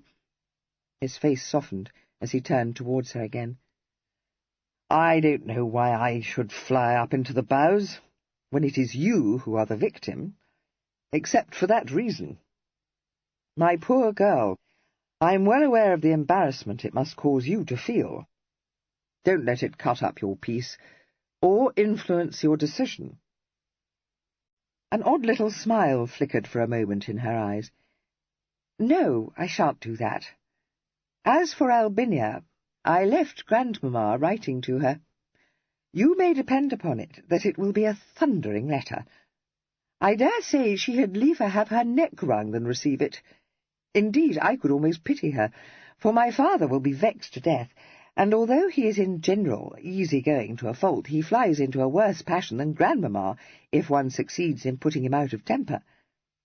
The impropriety of this horrid piece of gossip will strike him most forcefully. I wish it may not lead to a serious quarrel between him and Albinia." "Do you? I'm not so charitable." "Well, she's such a pea-goose," Cressy explained. "One can't blame her for being foolish, or, I suppose, for being so jealous. One ought rather to feel compassion for her, or at least try to, because she's bound to suffer a great deal of anguish." This view of the matter was not shared by Lady Denville, who, when she read the paragraph, was put into a flame. She went pink with anger, her eyes flashing magnificently. She turned them upon Kit, demanding in a trembling voice, "How dared they? Who is responsible for this abominable piece of vulgarity?" "Cressy believes that it was her mother-in-law. I feel as you do, Mamma, but our only course is to ignore it." "That woman!" exclaimed her ladyship. "I might have guessed as much. Do you see what she had the effrontery to call me? The Dowager Countess! Dowager! He was taken aback. Well, yes, but— And I know why, raged her ladyship. She is a jealous, spiteful toad, and she knows that Staveley offered for me once, and still has a tanche for me. It would afford me very great pleasure to set her mind at rest. Very great pleasure. I'll have her know that if I had no fancy for Staveley when he was young, and passably good-looking, I have less now. She is very welcome to a husband who will offer a carte blanche to some light skirt the instant he becomes bored with her charms. Somewhat alarmed by this unusual venom, Kit made a quite unavailing attempt to soothe her. She interrupted him, requesting him not to put her out of all patience, and swept away, the offending newspaper clenched in her hand, to knock imperatively on the door of Lady Staveley's bedchamber. Since nothing annoyed the Dowager more than to receive visitors before she chose to emerge from her seclusion, Kit waited for the inevitable disaster. It did not befall. The two ladies remained closeted together for a full hour, deriving great benefit from a free exchange of opinions on the character of Albinia Staveley. The only discordant note was struck by Lady Staveley, who bluntly informed her lovely hostess that however little she might relish the notion, she was Dowager Countess, and would be well advised to accustom herself to this title. "Which I cannot do, Kit," Lady Denville said later, and in tragic accents. "No one can say that I haven't borne up under a great deal of adversity, but this stroke is too much." The effect of the paragraph upon his maternal relation Kit dealt with summarily and conclusively. He told his aunt, who said that she had seen from the first how it was, that if his mother had dreamt that such an absurd construction would be placed on a visit from her favourite godchild, she would never have invited her to Ravenhurst. And when his uncle, in a dudgeon, started to read him a lecture on the impropriety of allowing the news of his approaching nuptials to reach his relatives through the medium of the press, he put a swift end to any further recriminations by saying in a voice of cold and quelling civility, "You may rest assured, sir, that when I contemplate matrimony I shall do myself the honour of informing you of the impending announcement." Ambrose, whose evil genius prompted him to quiz his cousin, was disposed of without finesse. And when Kit was able to exchange a private word with Cressy, he told her not to waste a thought on an unpleasant but evanescent annoyance. "I fancy we shall hear no more about it," he said. Chapter 12. He was permitted to dwell in this hopeful belief for rather less than 24 hours. Upon the following afternoon, driven indoors by a shower of rain, he was playing billiards with Cressy when Norton entered the room and asked him in an expressionless voice if he might have a word with him. "Yes, what is it?" Kit replied. Norton coughed, and directed a meaning look at him. Unfortunately, Kit was watching Cressy, critically surveying the balls on the table, her cue in her hand. Their disposition was not promising. "What a very unhandsome way to leave them," she complained. "I don't see what's to be done." "Try a cannon off the cushion," he recommended. A second cough made him say, rather impatiently, "Well, Norton, what do you want?" "If I might have a word with your lordship," Norton repeated. Kit glanced frowningly at him. "Presently, you are interrupting the game." "I beg your lordship's pardon," said Norton, his meaning look becoming almost a glare. "A person has called to see your lordship." "Very well, tell him I am at present engaged, and ask him to state his business." Cressy, who had raised her eyes from the table to look at the butler, said, "Do go, Denville. I'll concede this game to you gracefully and happily, having already been beaten all hollow." She smiled at Norton. "I collect the business is urgent." "Well, yes, miss," replied Norton gratefully. By this time, Kit, his attention fairly caught, had realized that Norton was trying to convey an unspoken message to him. Since he had been assured by Fimber that the butler had no suspicion that he was not his noble master, he was puzzled to know why he was trying to warn him. He thrust his cue into the rack, made his apologies to Cressy, and preceded Norton out of the room.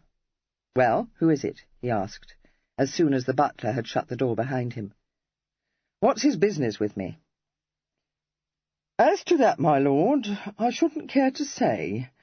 the individual being unwilling to divulge it to me. He met Kit's questioning look woodenly, but added a sinister rider. I should perhaps mention, my lord, that the individual in question is not of the male sex.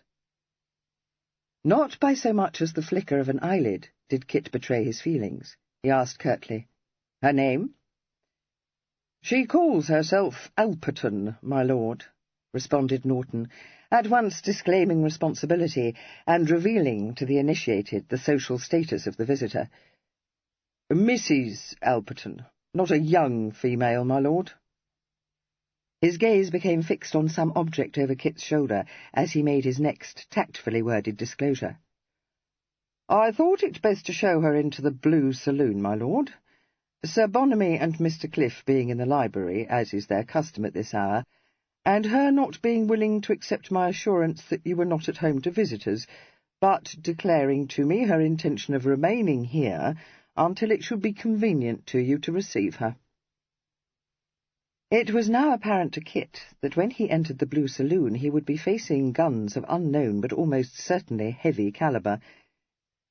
His first alarming suspicion that some Cyprian, whom Evelyn had taken under his protection, had had the effrontery to present herself at Ravenhurst, had been banished by the information that Mrs. Alperton was not a young female, and relief at the knowledge that he would not be confronted by a female quite so intimately acquainted with Evelyn made it possible for him to nod and to say coolly, "Very well, I'll see her there." Norton bowed. "Yes, my lord. Would you wish me to tell the postboy to wait?" "Postboy?" "A job chaise, my lord, and one pair of horses." "Oh, send him round to the stables. They'll look after him there." Norton bowed again, and led the way across the hall and down a wide passage to the door leading into the Blue Saloon. He held it open, and Kit walked into the room, his face schooled to an impassivity he was far from feeling. His visitor was seated on a small sofa. She greeted him with a basilisk stare, and said with terrible irony, "Well, there, and so you was at home after all, my lord." He advanced slowly into the middle of the room. His first thought was, "Ewe mutton, no bread and butter of Evelyn's." His second, that, incredible though it seemed, Mrs. Alperton was a member of a certain sisterhood of elderly females known inappropriately as abbesses. For this uncharitable belief her attire was largely responsible. His notions of feminine apparel were vague. Had he been asked to describe what his mother was wearing that day, he would have been unable to do so. But it struck him forcibly that Mrs. Alperton's dashing and colourful raiment would never have been worn by a respectable middle-aged female, and far less by a lady of quality. In spite of an elaborate array of metallic yellow locks, visible beneath a white satin cap, worn under a dome-crowned hat turned boldly up at the front, and with an ostrich plume curled over the brim to brush her forehead, he assessed her years at 50. In fact, she was within a few months of Lady Denville's age. But although it was easy to see that in her youth she must have been a very prime article indeed, an over-lavish use of cosmetics, coupled with an addiction to spirituous liquors, had sadly ravaged a once lovely countenance. Captious persons might consider that the size and brilliance of her eyes was marred by an avaricious gleam, but only those who had a predilection for slender women could have found fault with her well-corseted and opulent figure. Whatever might have been her opinion of Mrs. Alperton's taste, any woman would have recognized that she had taken great pains over her toilet, and thought it proper to wear, on a visit to a nobleman's seat, her bettermost dress and pelisse. Kit merely hoped, very devoutly, that he could succeed in getting rid of her before any of his guests set eyes on her. For a lilac pelisse, embellished with epaulets and cords, and worn over an open-bosomed robe of pink satin, struck him with horrifying effect. Pink kid half-boots and gloves, a lilac silk parasol, and a number of trinkets completed her costume, and she had lavishly sprayed her person with amber scent. Kit paused by the table in the middle of the room, and stood looking down at her. "Well, ma'am," he said. May I know what brings you here?" Her bosom swelled. "May you know, indeed? Of course you have no notion, have you? Oh, not the least in the world. Standing there as proud as an apothecary and holding up your nose at one which has kept company with gentlemen of the highest rank. And I've had grander servants than that niffy-naffy butler of yours waiting on me like slaves, my lord. I'm here to tell you that you can't jaunter about breaking a poor innocent female's heart, not without paying for it. Oh, dear me, no." "Whose heart have I broken?" asked Kit. "Yours, ma'am?" "Mine? That's a loud one," she exclaimed. "If I didn't break it for the Marquis, who treated me like a princess, never grudging a groat he spent on me, besides a handsome present when we parted, as part we did, and not a hard word spoken on either side, him knowing what was due to a lady—" She stopped, unable to find the thread of her argument, and demanded, "Where was I?" "You were saying," supplied Kit helpfully, "that you did not break your heart for the Marquis." "And nor I did. So it ain't likely I'll break it for a sprig scarce breeched, even if I was 10 years younger than I am," said Mrs. Alperton, taking a telescopic view of her age.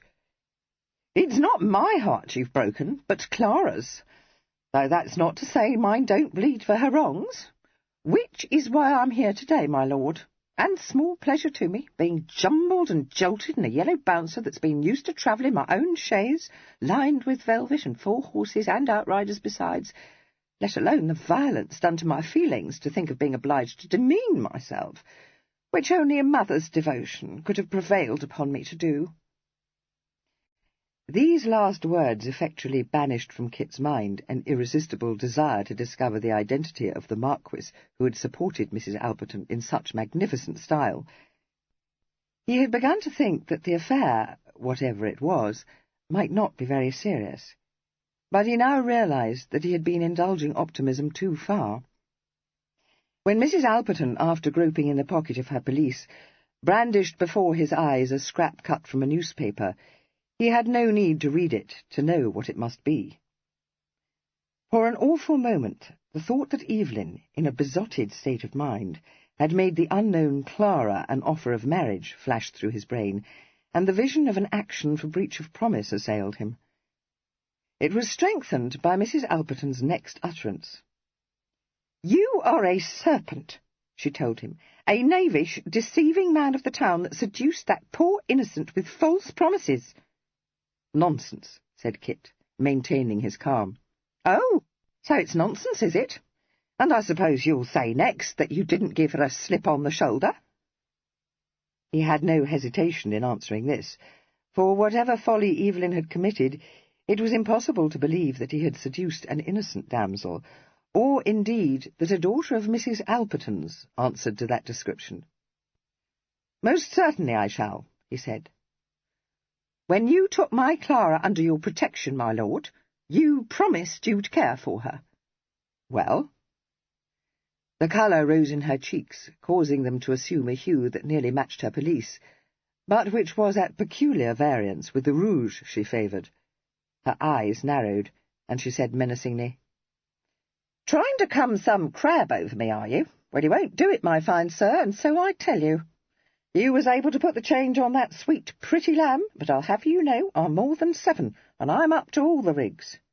"I don't doubt it," he said, smiling a little. Her colour mounted still more alarmingly, but after glaring at him for several seconds, she managed to get the better of her temper, and to say, abruptly abandoning her dramatic style for a more business-like approach, "We'll have a round tale, if you please. You haven't been next or nigh Clara for close on a month, and when she wrote to you, as right she did, not a word did she get in reply from you, and her sick with apprehension, thinking you was ill, or had met with an accident. Not so much as a whisper did you see fit to vouchsafe to warn her of the shocking sight which was to meet her poor, deluded eyes in this paper. She fell into hysterics on the instant, never dreaming but what you'd have told her, if you was meaning to get riveted, and acted gentlemanly by her." Considerably relieved to learn from this that Miss Alperton had apparently had no expectation of marrying Evelyn herself, Kit replied, "That piece of gossip, ma'am, was published without my knowledge." He was about to add that it was also without foundation, but he bit the words back, too uncertain of Cressy's intentions to venture to utter them. He said instead, "Clara must know that I am a poor hand at letter-writing, but I should have written to reassure her, had I not meant to answer her letter in person. Circumstances intervened which have obliged me to postpone my visit to her." "Yes, and everyone knows what they are," interrupted Mrs. Alperton. "What's more, anyone that isn't a knock-in-the-cradle knows better than to believe that bag of moonshine. Trying to shab off without paying down your dust, that's what you're doing, and you living as high as a coach-horse." "I don't. But you may tell Clara—" "Oh, yes, you do," said Mrs. Alperton, a steely light in her eyes. "No use thinking you can bamboozle me into believing your pockets ain't well lined, my lord, for that's where you'll be made to turn short about. Full of juice your father was, and I'll be bound he cut up warm. And don't think I wasn't acquainted with him, because I was used to know all the swells, and very well pleased most of them were to get their legs under my mahogany, I can tell you." She added with dignity, "Before I retired, that was. My dinners were thought to be first-rate, which I promise you they were, with a French chef and no expense spared, the Marquis never grudging a penny, but telling me always to buy the best, and keeping the cellar stocked with his own wines." Breaking into this reminiscent spate, Kit said, "You are labouring under a misapprehension, ma'am. I have not the remotest intention of shabbing off, nor shall I fail, when I contemplate matrimony, to inform Clara."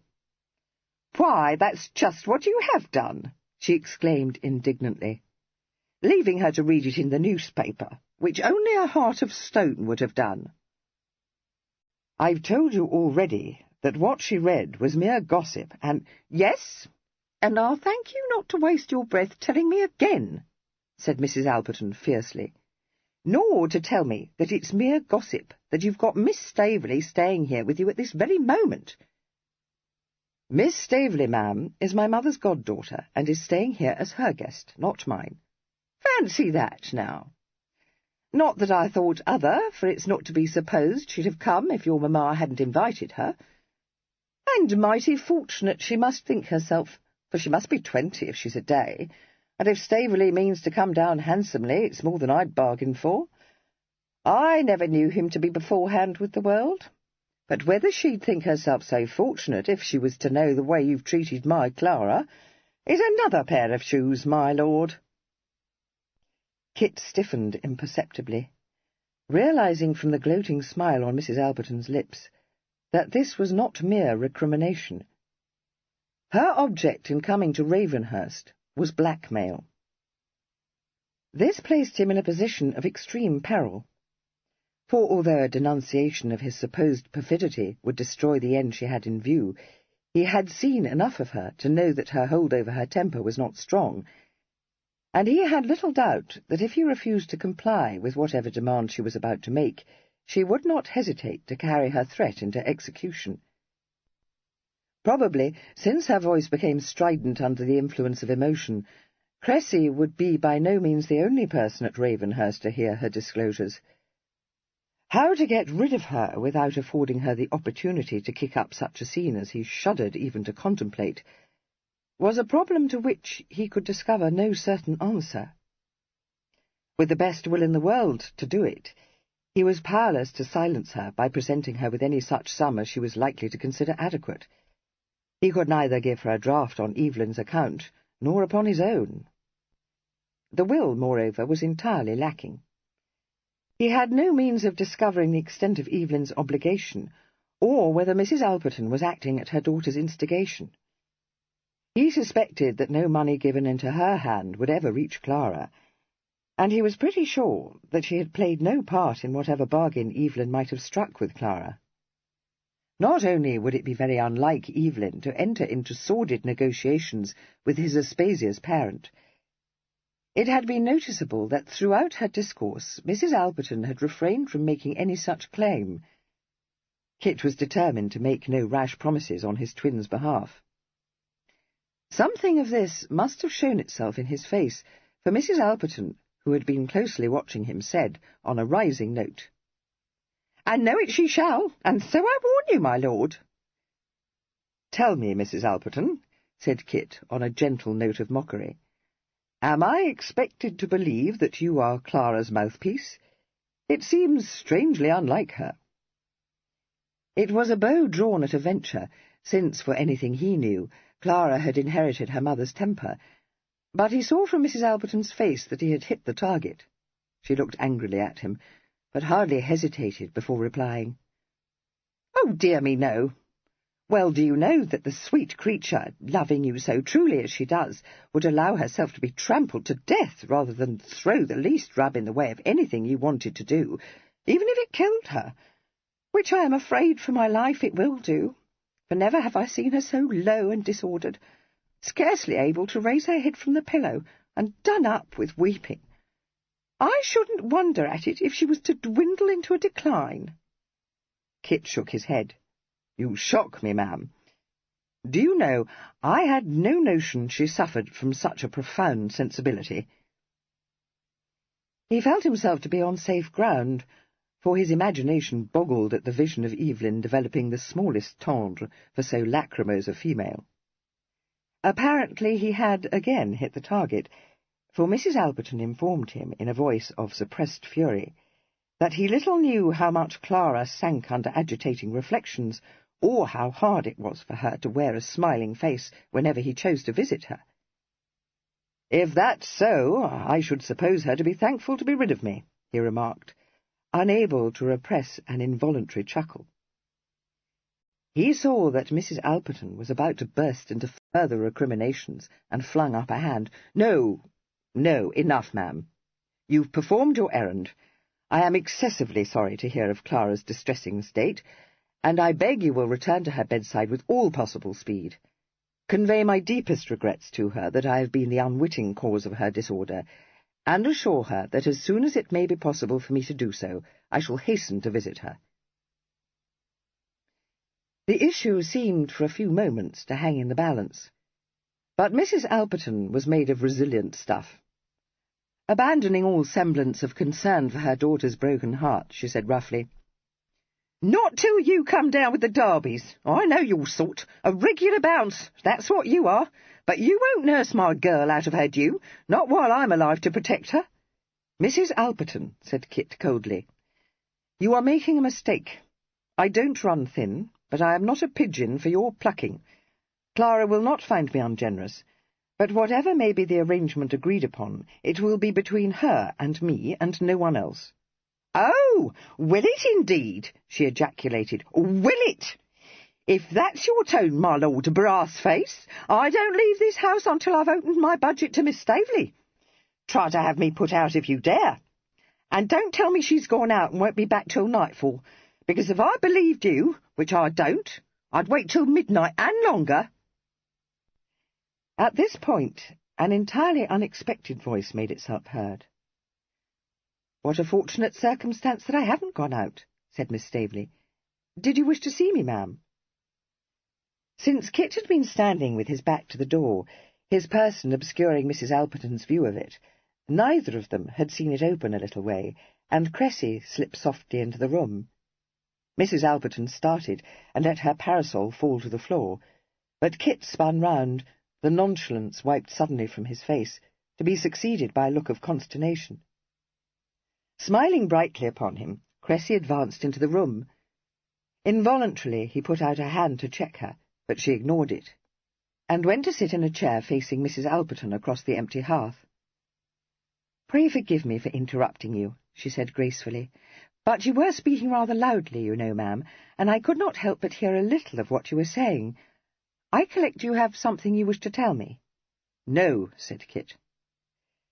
Mrs. Alperton, her high colour abating, glanced speculatively at him before resuming her study of Cressy. There was an uncertain look in her eyes, and it was plainly to be seen that she was unable to decide whether Cressy's entrance could be turned to pecuniary advantage, or whether it had effectually spiked her guns.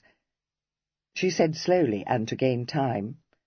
"So, you're Staveley's girl, are you? You don't favour him much, by what I remember." Accepting this familiarity with unruffled calm, Cressy replied, "No, I'm thought to resemble my mother.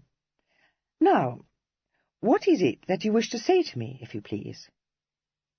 "As to that," said Mrs. Alperton, "it's not my wish to say anything to you, not bearing you any ill will, nor being one to tell tales unless I'm pushed to it."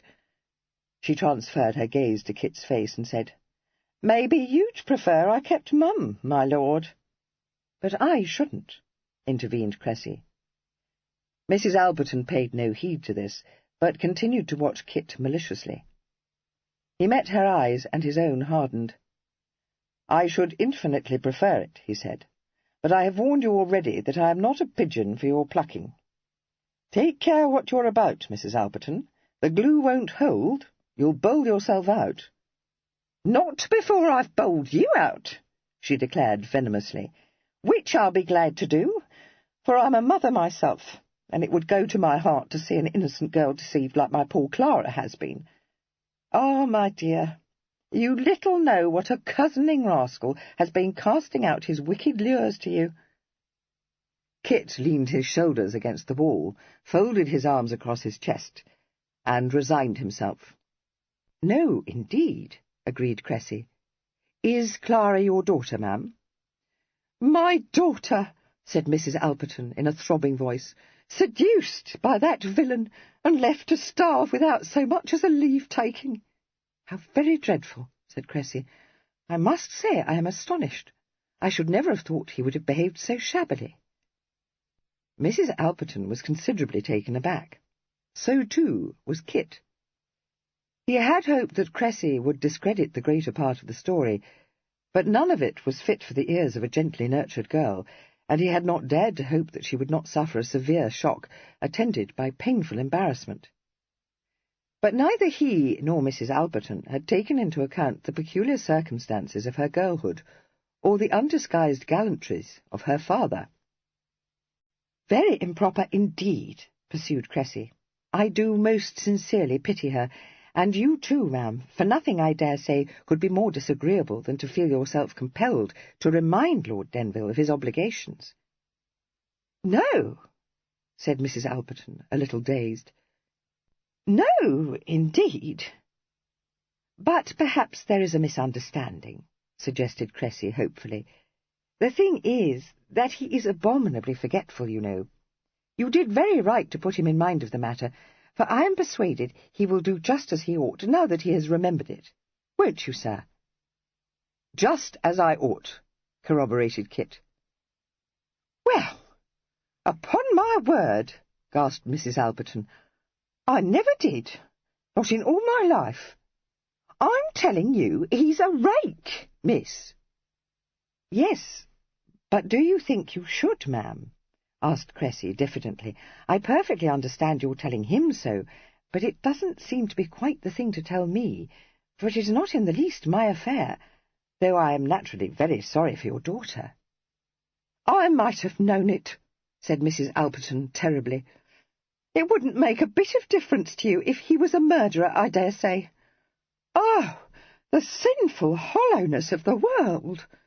That I should have lived to hear a lady of consequence, and single too, talk so bold and unblushing. Well, they didn't do so in my day, whatever they may have thought, not those that held themselves up as the pink of gentility. And very right they shouldn't," she added, moved by a moment of sincerity. She seemed to be about to expatiate on this point, but changed her mind, and instead said, reverting to her original style, "And me coming to warn you, believing you was but an innocent, and my heart wrung to think of you married to one such as he is. You'll live to regret it, my girl, for all his gingerbread, and his grand title." "Good God, I should think so indeed," exclaimed Cressy. "Marry Lord Denville? But I have no such intention." Mrs. Alperton was fast losing control of the situation, but she made a gallant attempt to recover. "Oh, you haven't? Then perhaps you'll tell me, Miss Staveley, what this means." Cressy, blinking at the scrap of print held up before her, presented for a moment all the appearance of one wholly bewildered. Then her puckered brow cleared, and she fell into laughter. "Now I understand," she said. "Do you know, ma'am, I have been quite in a puzzle to know why you should have wished to talk to me. It seemed the oddest thing, but I see it all now. You have read that absurd paragraph in the Morning Post, which has had us all in whoops. Oh, dear, was there ever anything so nonsensical? But it is a great deal too bad," she said, resolutely schooling her countenance to an expression of gravity. "I beg your pardon, ma'am. Infamous of me to laugh, when the tattling wretch who wrote that ridiculous farrago has been the cause of your being put to so much pain and inconvenience. How very kind it was in you to have come to see me. Indeed, I am excessively obliged to you, and shockingly distressed to think you should have undertaken such a disagreeable task for nothing." "Not going to marry him?" Mrs. Alberton said incredulously. She looked from Cressy to Kit, and then, as she saw the smile in his eyes, as they rested on Cressy, said roundly, "Humdudgeon! And I collect he's not nutty upon you, either." "Oh, no. At least, I sincerely trust he is not, for I am persuaded we should not suit." "That's a loud one," ejaculated Mrs. Alberton with a scornful crack of laughter. "You won't gammon me so easily. Why, anyone could see—" "Pray, say no more," begged Cressy, suddenly assailed by maidenly shyness. "There is no possibility of my marrying Lord Denville, ma'am, as you will understand when I tell you that my affections are already engaged." There was a moment's frozen silence, during which Mrs. Alberton seemed to wilt where she sat.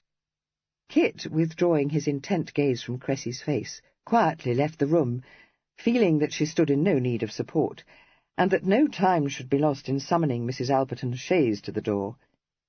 He dispatched the footman on this errand, desiring him at the same time to send Challow up to the house. That worthy arrived speedily. He evinced no surprise at the curt question which greeted him, but replied, "Yes, sir, I do know where it came from. According to what the postboy told me, it was heard in Tunbridge Wells. And a regular sauce-box he is, but he got no reason to tell me a whopper, so we may as well believe him as not. Also, according to him, Master Kit, the party which heard it had quite an argle-bargle with Norton before he let her into the house, saying as how his lordship would regret it to his dying day if he didn't see her. Very full of it, the lad was. Well, it made me prick up my ears, as I don't need to tell you, but by what the lad says, the party was naught but an old griffin. Not by any manner of means one of his lordship's convenience, asking your pardon, Master Kit, if I'm speaking too bold." "Not one of his convenience, her mother," said Kit, his brows knit. "You don't say!" exclaimed Challow, shocked. "Whatever brought her here, sir?" "It seems his lordship hasn't visited her daughter for nearly a month. She thinks he has abandoned her. I hope that perhaps... But if she comes from the Wells, we are no better off than we were before, for we know that wasn't where he went."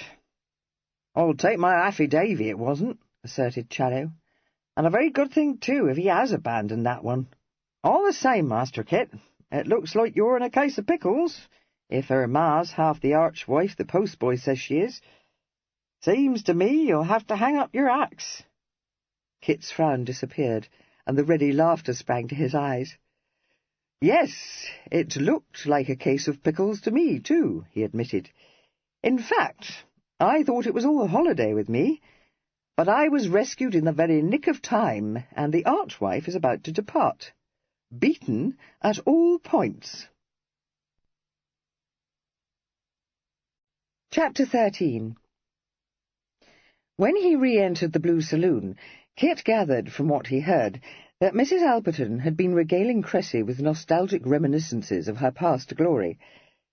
By the expression of sympathetic interest on Miss Staveley's serene countenance, he was encouraged to hope that Mrs. Alberton's frequently asserted regard for innocent girls had prompted her to withhold the more lurid details of her career, together with the information that she had been pretty well acquainted with Lord Staveley. Nor was he mistaken. Mrs. Alperton had interrupted her narrative several times, with apologies for allowing herself to run on more than was seemly, and she took care to assure Cressy that although she had more than once entertained Staveley at her parties, their association had never ripened into anything beyond what she called company acquaintance. She was describing these parties, explaining that, however nobly born a gentleman might be, there were times when he took a fancy for a bit of jollification, when Kit came in. Cressy had exercised a soothing influence upon her, but the sight of Kit brought her wrongs back to her mind. She cut short her reminiscences and glowered at him. "Denville, Mrs. Alperton, as you may suppose, is anxious to return to her daughter," said Cressy, before that lady could reopen hostilities. "She has been telling me, too, how very ill-able she is to afford the post-charges, and I have ventured to say that I am persuaded you will see the propriety of discharging that obligation for her, since all the trouble and expense she has been put to was caused by your stupid forgetfulness." "I do indeed," Kit replied. "So much so that I've already attended to the matter. The chaise is at the door, ma'am. You will allow me to do myself the honour of escorting you to it." Mrs. Alperton, rising from the sofa, favoured him with a stately inclination of her head, but observed with a good deal of bitterness that this was the least she had the right to expect, and pretty scaly at that. She then took gracious leave of Cressy, sniffed audibly at Kit, who was holding open the door, and stalked from the room. He accompanied her out of the house, and very civilly handed her up the steps of the chaise, begging her, as he did so, to assure the afflicted Clara that she was not forgotten, and should not be left to starve. But Mrs. Alperton, somewhat exhausted by so much effort and emotion, had lost interest in her daughter's sorrows, and she merely cast Kit a look of loathing before sinking into a corner of the chaise and closing her eyes. Kit went back to the Blue Saloon. Cressy was still there, standing where he had left her, with her back to the fireplace. She said seriously, as soon as he came in, "She ought to have been offered some refreshment, you know. I did think of it, but I was in dread that at any moment someone might hear voices in here and come in. Lady Denville, perhaps, or Mrs. Cliff." "I don't think Mamma would have been any more perturbed than you were, but God forbid that my uncle should get wind of it." He shut the door and stood looking across the room at her. "Cressy, what did you mean when you told that harridan that your affections were engaged?"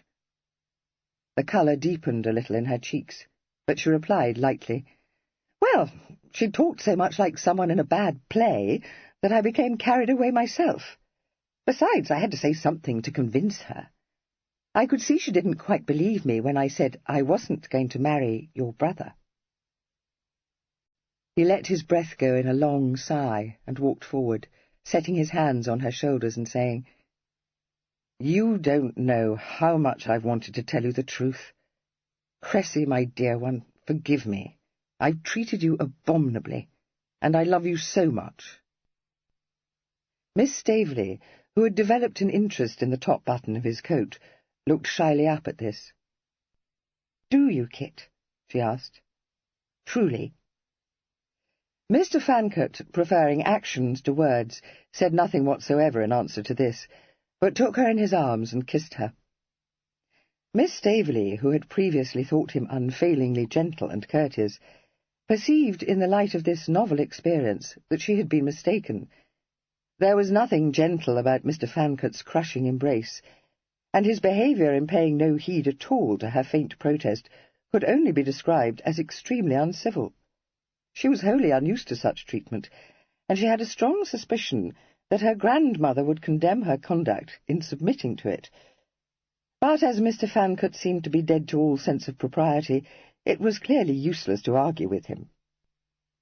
Several minutes later, sitting within the circle of Kit's arm on the sofa lately occupied by Mrs. Alperton, she said, "Why did you do it, Kit? It seems quite fantastic." "Of course it was, infamous as well. I beg your pardon, even though I can't be sorry I did it. If I hadn't come home that night, I might never have known you, or have known you only as Evelyn's wife." This terrible thought caused him to tighten his arm involuntarily. She soothed him by softly kissing his cheek, and by saying, as soon as she had recovered her breath, "But I don't think I should have married Denville. I had so very nearly made up my mind not to when I met you. Then I thought, being so grossly deceived, that perhaps I would, after all.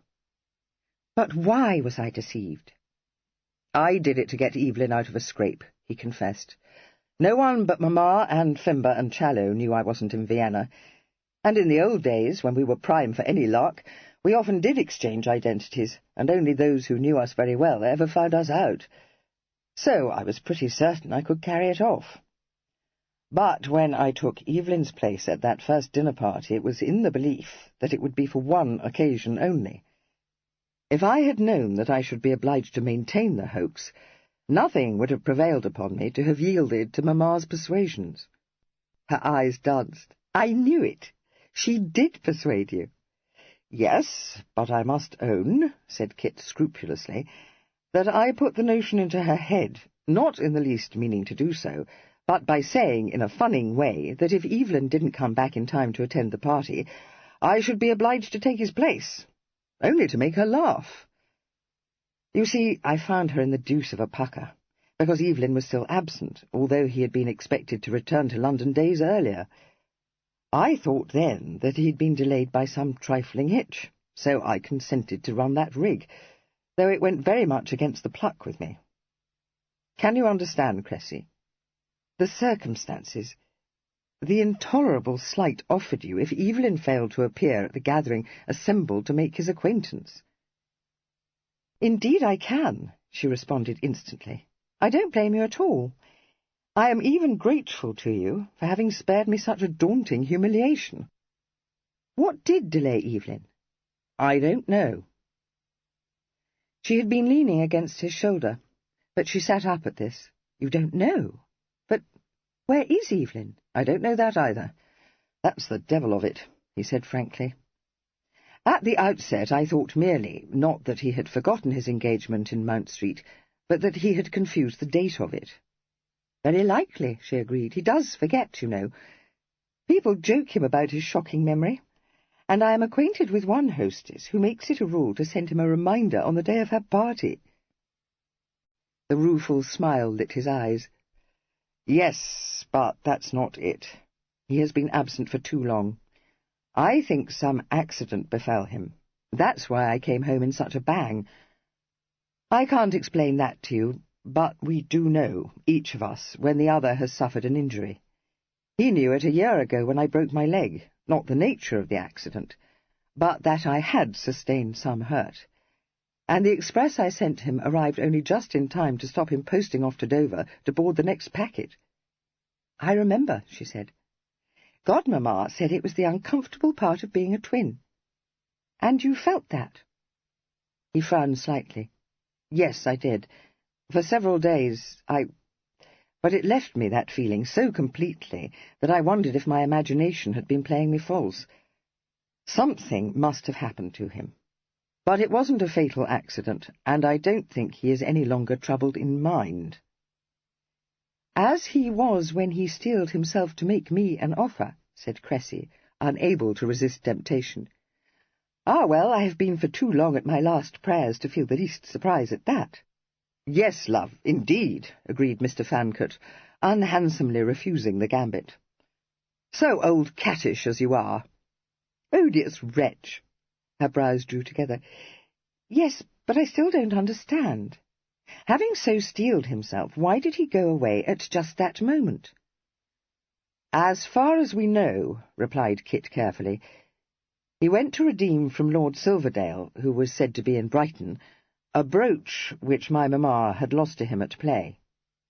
"Oh," said Cressy doubtfully. "I see. That is— Yes, of course." "I should perhaps explain to you," said Kit in a kind voice, "that when Mamma staked this bauble for a cool monkey, she had forgotten that it was merely a copy of one of the pieces she sold years ago." He added, as she gasped, "But pray don't think that Evelyn went off to Brighton so hurriedly at her instigation. Nothing could have been farther from the truth. She considers that to redeem for the sum of £500 a brooch worth only a few guineas is grossly improvident. Cressy struggled with herself for a desperate moment, but her feelings overcame her, and she went into a peal of mirth. "Of course she does. I can almost hear her saying it. Oh, was there ever anyone so absurd and enchanting as Godmamma?" "Let me tell you, Miss Staveley," said Kit severely, "that this is not a diverting story. Are you ever serious?" "Yes, in my own home. Amongst the Fancots, never. No one could be. I have had a bubble of laughter inside me ever since I came to Ravenhurst, and you have no idea how much I enjoy it. And when I recall that Godmamma told me once that you are the sober twin, and think of this crazy masquerade—" "But it is perfectly true," he assured her. "I am the sober twin. Mamma would tell you that I am becoming prim and prosy. In fact, like my Uncle Brumby. The thing was, you see, that I couldn't help myself. What else could I do than help Evelyn out of a scrape?" There was a warm twinkle in her eyes, but she responded gravely. "Naturally you were obliged to do it. And did he recover the brooch?" "We don't know. He certainly went to Brighton, and as certainly returned here for one night. He then sent Challow off to Hill Street with all but his night-bag, saying that he would follow him within the next 2 days. He left Ravenhurst for an unknown destination, driving himself in his phaeton, and that is the last anyone has heard of him." She was startled and exclaimed, "Good God! What can have happened to him? Can you discover no trace?" "I haven't tried to. When I came here, it was with the intention of searching for him, not realizing, what Challow lost no time in pointing out to me, that I'm hamstrung. So are we all. How can any of us set inquiries afoot for Evelyn when I am believed to be Evelyn?" "I hadn't thought of that. But is there nothing to be done?" "Nothing that I can think of. I hoped I might be able perhaps to discover some clue from Mrs. Alperton, but that scent was false and leads only to Tunbridge Wells, where Challow has already hunted for him." "Cressy, I haven't thanked you for rescuing me from that harpy. I don't know what I should have done if you hadn't intervened, though I wouldn't have exposed you to such a scene for the world. What made you come into the room?" "Well, I heard her ranting at you. I own I suspected something of the sort when Norton looked so meaningly at you, and was so insistent that he must speak to you alone." "Good God! Did you?" he exclaimed, surprised. She smiled faintly. "Why, yes. I am not quite without experience, you see. Oh, I don't mean that I have associated with women like Mrs. Alperton, though I did once have an encounter with a lady of easy virtue, but that was quite by accident, and Papa never knew anything about it. The thing was that when my mother died, Papa wouldn't permit any of my aunts to take charge of me, because he had always been so fond of me, and we were such good friends, ever since I can remember. So I stayed in Mount Street with Miss Yate, who was my governess, and the dearest creature, and as soon as I was 16 I came out of the schoolroom and managed things and looked after Papa, keeping him company when he was at home, and comfortable, which he wasn't after Mamma died. So I pretty soon grew to know about, the things girls don't in general know." She laughed suddenly. "If I had been the greatest nick-ninny alive, I must have guessed from the veiled warnings of my aunts that Papa's way of life was not perfectly respectable. I believe they thought that he might at any moment install one of his fancies in Mount Street. Grandmamma knew better, and was a great deal more blunt when she explained matters to me and told me how very improperly gentlemen of even the first consideration too often conduct themselves, and exactly how a lady of quality should behave in all circumstances, however mortifying these might be. I must own," she added reflectively, "that it gave me a very poor notion of my grandfather, and although I dearly love Papa, I do know now why my mother was subject to fits of dejection, and and I would prefer not to be married to anyone of a rakish disposition." "That's dished me," observed Kit despondently. "Yes, I was afraid you'd be sadly cast down," she retorted, her eyes narrowed in amusement. "I wish you might have seen your own face when I came into the room. Did you think I might add to the confusion by falling into a fit of the vapours?"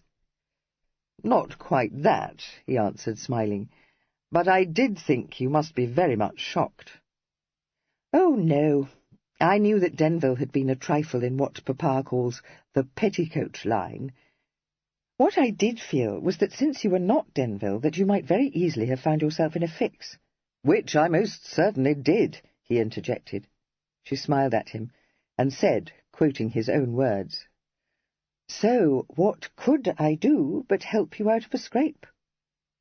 He caught her hand to his lips.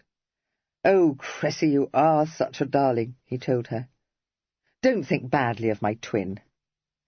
I know it must seem as though he's a shocking loose screw, but I promise you he's not." "No, of course he's not. You can't suppose that I believed that fustian nonsense Mrs. Alperton talked about his leaving Clara to starve. As for his having seduced her, I should think it very much more likely that it was Clara who seduced him. Kit, I know it is most improper of me to ask you, but who was the Marquis?" "My dear, I haven't the least notion, and dared not inquire. I only know that he provided her with outriders and stocked her cellars with wine from his own." "And a carriage drawn by cream-coloured horses. I did venture to inquire, but she said that he was a duke now, and turned respectable, and that she bore him no grudge, and so wouldn't take his character away." "What a pity! I dare say we shall never know now." He sat frowning for a moment or two. "I wonder if Evelyn did go after Silverdale. He has a place somewhere in the north, I collect. No, I don't think he would have done so without telling Mamma." "He didn't. Sir Bonamy was talking about Silverdale yesterday, to Mr. Cliff. That is to say, he was talking about Brighton and the people staying at the Pavilion. He mentioned Lord Silverdale. I heard him. Kit, cannot you think of any place where Denville might be? I do feel you ought to make a push to discover what has happened to him. You can't maintain this hoax for ever." "Oh, I shan't be obliged to," he replied.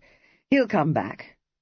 Yes, I know it must seem odd in me not to be in flat despair. I think so myself, whenever I consider every appalling possibility. But I find, after conjuring up nightmares, that I don't believe one of them. Evelyn could not be dead or in distress, and I not know it. And when he does come, Lord, we shall still be in the suds.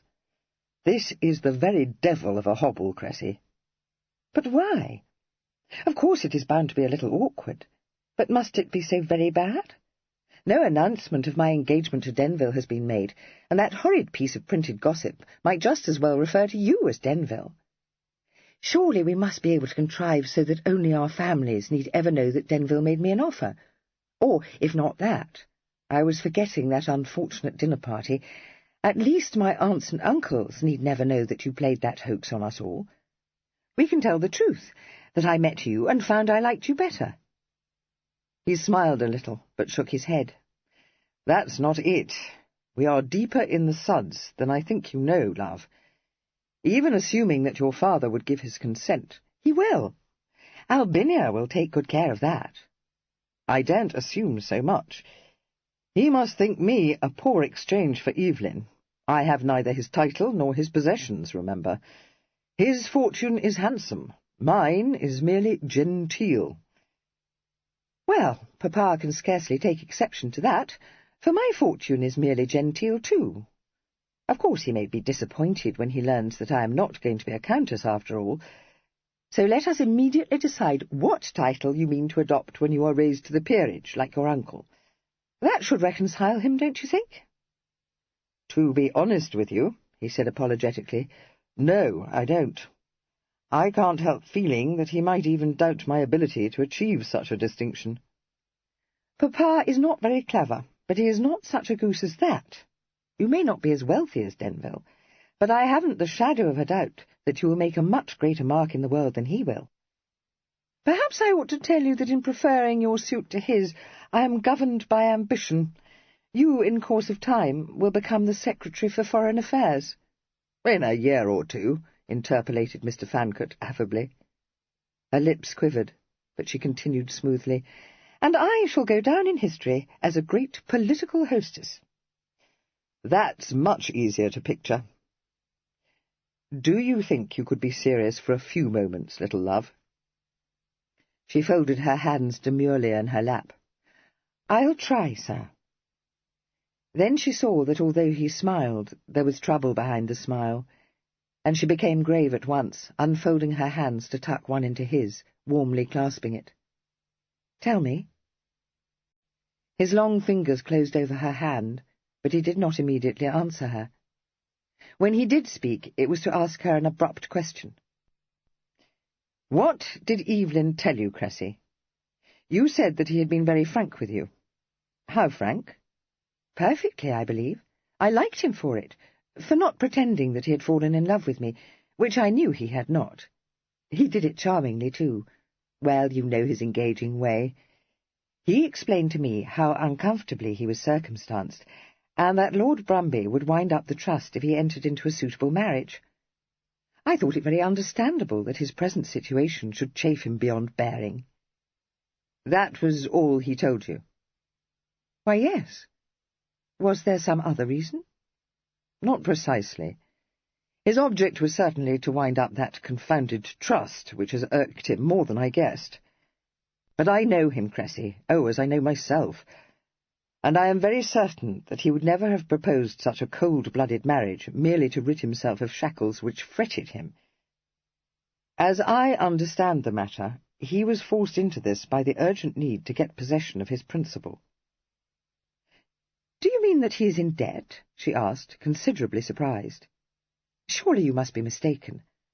I had thought, from what Papa told me, that the income he enjoys is very large indeed.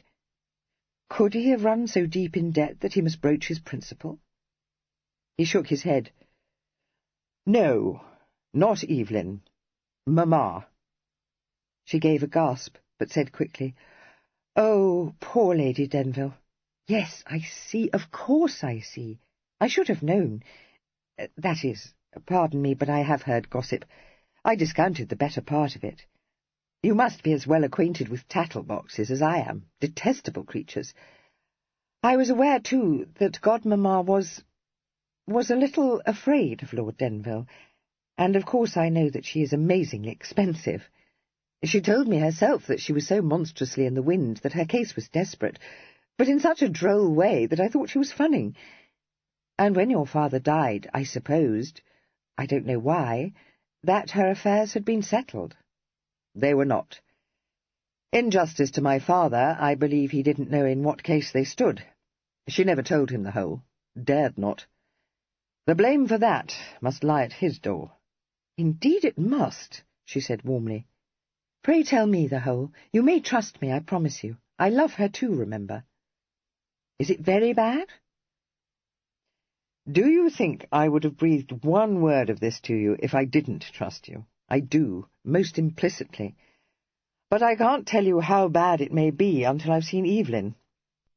It would be useless to try to discover the answer from poor Mamma, for I don't think she has the smallest notion how much she owes.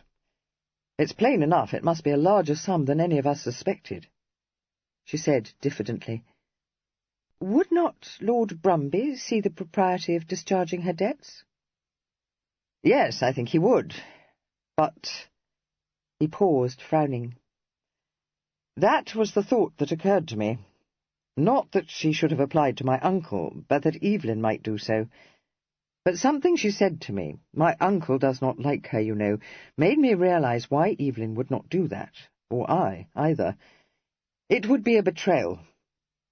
He glanced up with a twisted smile. "We couldn't do it, you see. She would never betray us, and, well, we love her dearly. So you see why I said we are in the suds." She nodded. "Very clearly. It is most awkward, and I don't immediately perceive by what means we are to come about. Unless your brother would consent to offer for some other eligible female." "That's the only solution I can think of," he admitted. Unfortunately, my dear, you are, in my uncle's eyes, the most eligible of all females.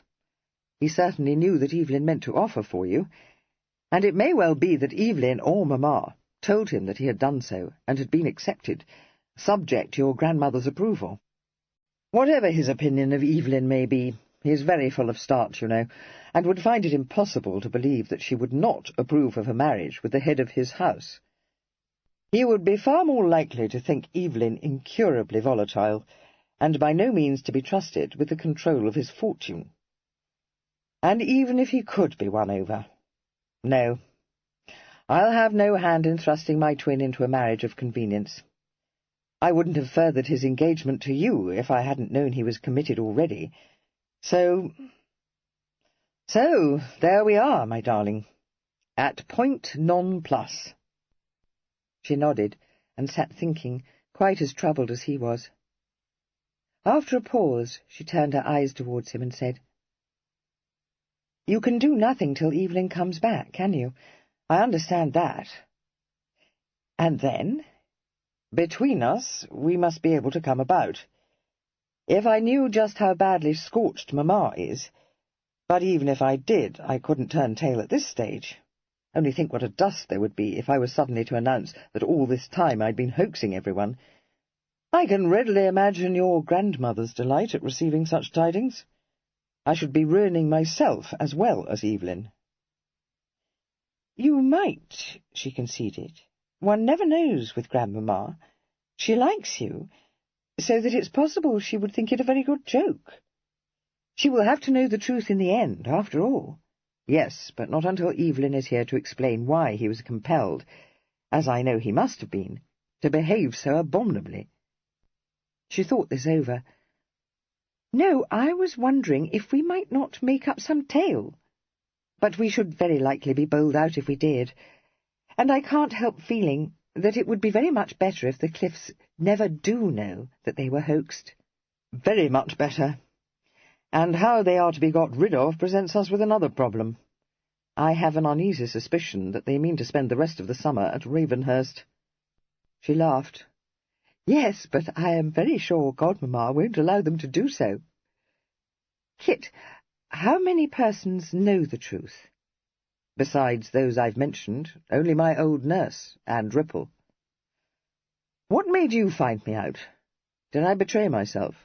Ripple, who has known me all my life, wouldn't have done so if I hadn't done something he knew Evelyn would never do."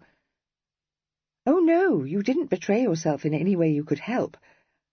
I hardly know how it was, except that you are not quite like Evelyn, however much you appear to be his image. It puzzled me when I first met you, but I thought you were perhaps a man of several moods. I might not have found you out if I hadn't seen that portrait, and if I hadn't been present when Godmamma started to say Kit, and changed it suddenly to kind Evelyn." "I thought you hadn't noticed that slip. I yield to none in my devotion to Mamma, but a more caper-witted creature I hope I may never encounter. Let me tell you, my love, that her latest brilliant notion, a gem of high value this one, is that if Evelyn should suddenly return to us, he must pretend to be me." That sent her off into another fit of laughter. "Oh, she is so superb! Do you mean to tell her about this?" "I think we should, don't you?" "No, emphatically," said Kit, drawing her back into his arm. "We'll keep our secret until Evelyn comes home." Chapter 14. The following day was not destined to be ranked amongst Mr. Fancot's happier memories. It included a picnic arranged by Lady Denville for the entertainment of Cressy, Ambrose, the young Thatchams, the vicar's elder daughter, and Kit himself. A singularly unsuccessful dinner party, and a letter from Lord Brumby. This was addressed to Evelyn, and it did nothing to raise Kit's hopes of being able to solve the problem which had kept him awake for a considerable part of the night. It was written in an amicable spirit, but it made Kit's heart sink. Lord Brumby had seen the paragraph in the Morning Post, and, while he expressed himself austerely on the impropriety of it, He was glad to learn from it that his nephew's affairs were prospering so well. He had received from his old friend Staveley a gratifying account of the excellent impression Evelyn had made in Mount Street, and he entertained no doubt that this must be strengthened during Miss Staveley's stay at Ravenhurst. His congratulations might be premature, but he believed he need not hesitate to offer them, since it would be strange indeed if his dear Denville, who, as he was well aware, possessed the gift of being able to make himself very agreeable when he chose to do so, underscored, should fail to win a lady already favourably disposed towards his suit.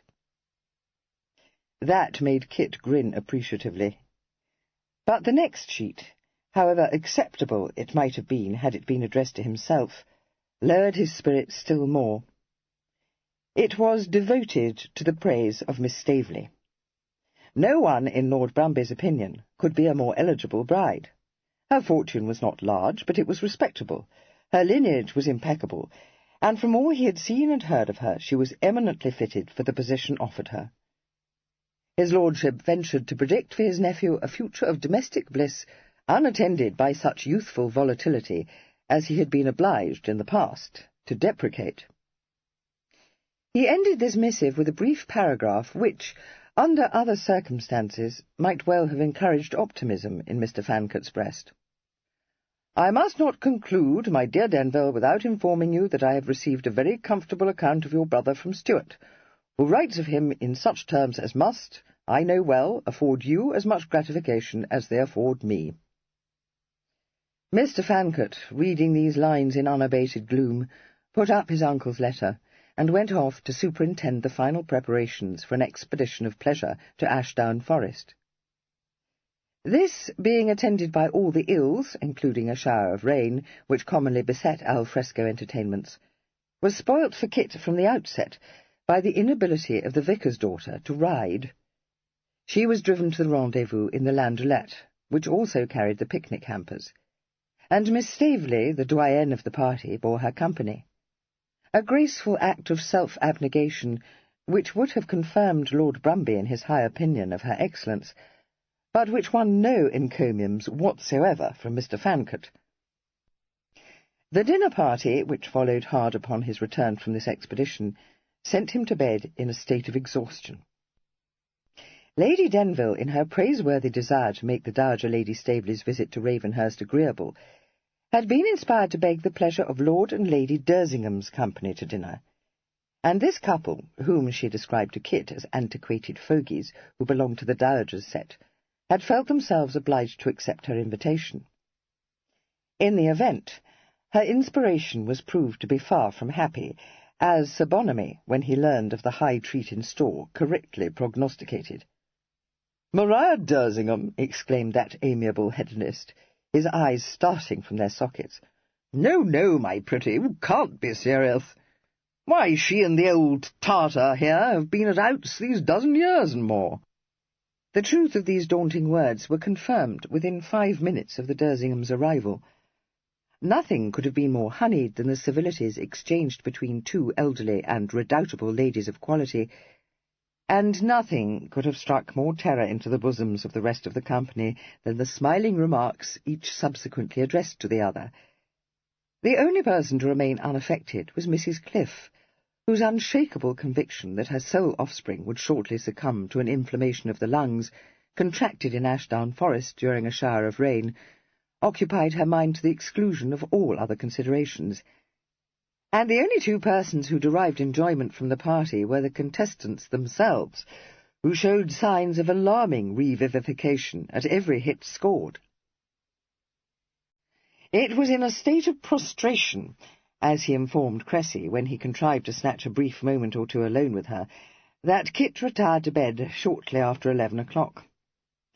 He was certainly very much too tired to tease his brain by trying to hit upon a solution to the problem that confronted him, and, in fact, fell asleep within a very few minutes of Fimber's drawing the curtain round the enormous four-poster bed and leaving the room.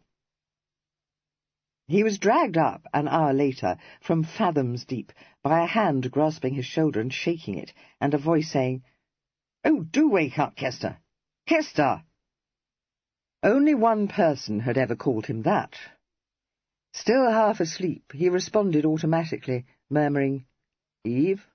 Wake up, you gudgeon!"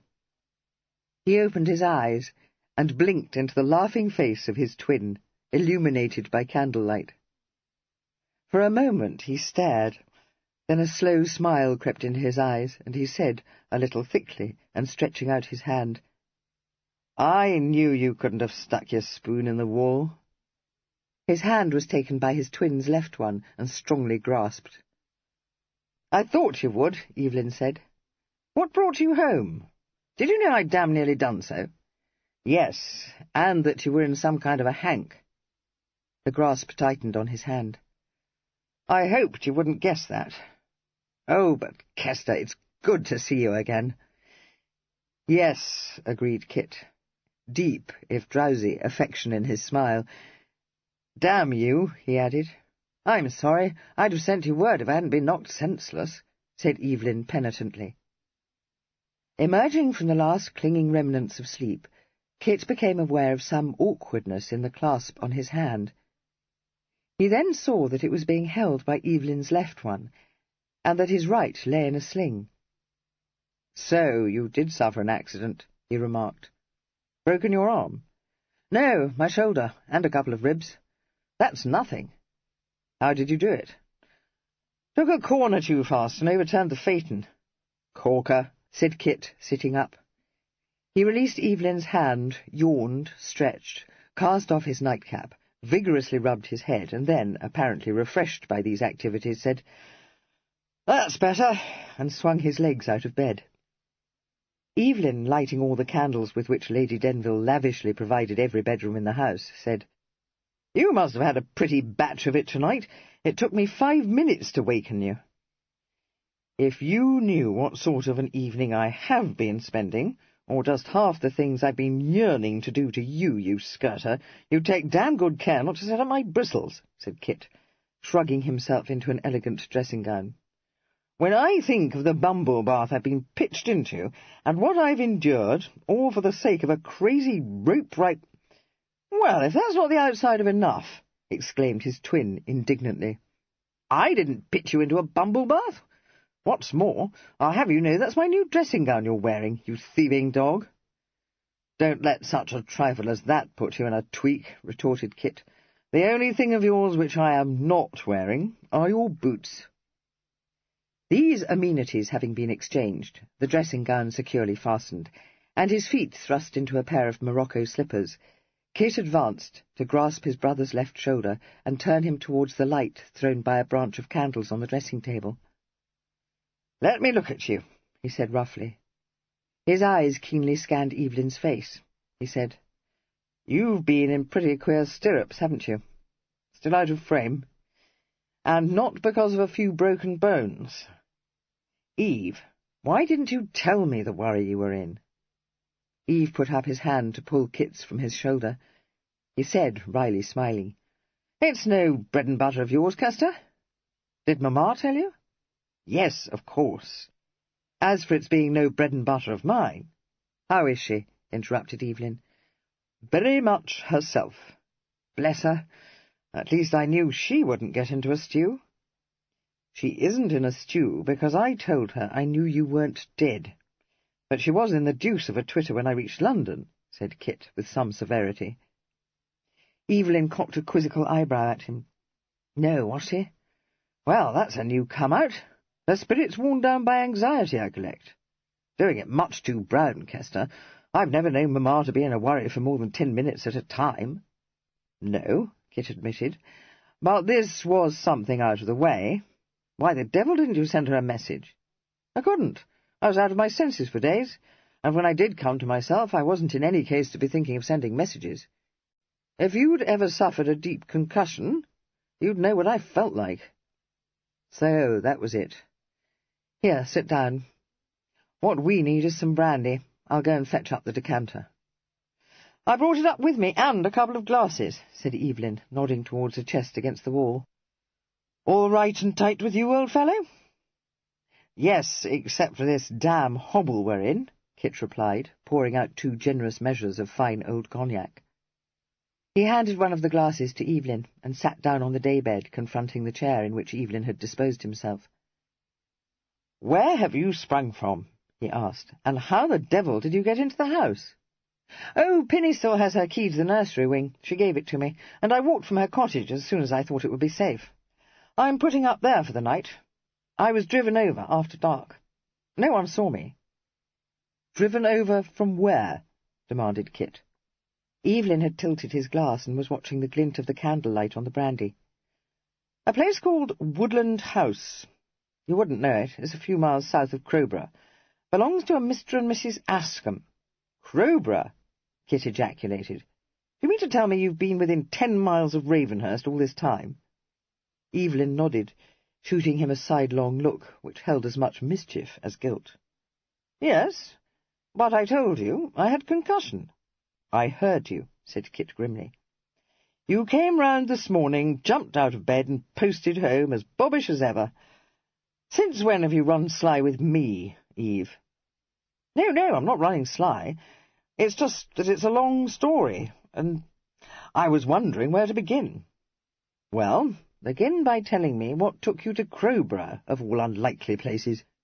"Oh, I didn't go to Crowborough. I went to Networth. You know, Kester, a village not far from Nutley, where John Coachman went to live with his married daughter when my father pensioned him. Goodley told me, when I was here, that he's grown pretty feeble, and keeps asking after us both. So I drove over to see the poor old chap. Lord, Kester, do you remember how he was used to have one of the carriages pulled out into the yard, and sit us up on the box seat, and teach us how to handle the whip?" "Of course I do. But you didn't get rid of cello because you were going to see old John."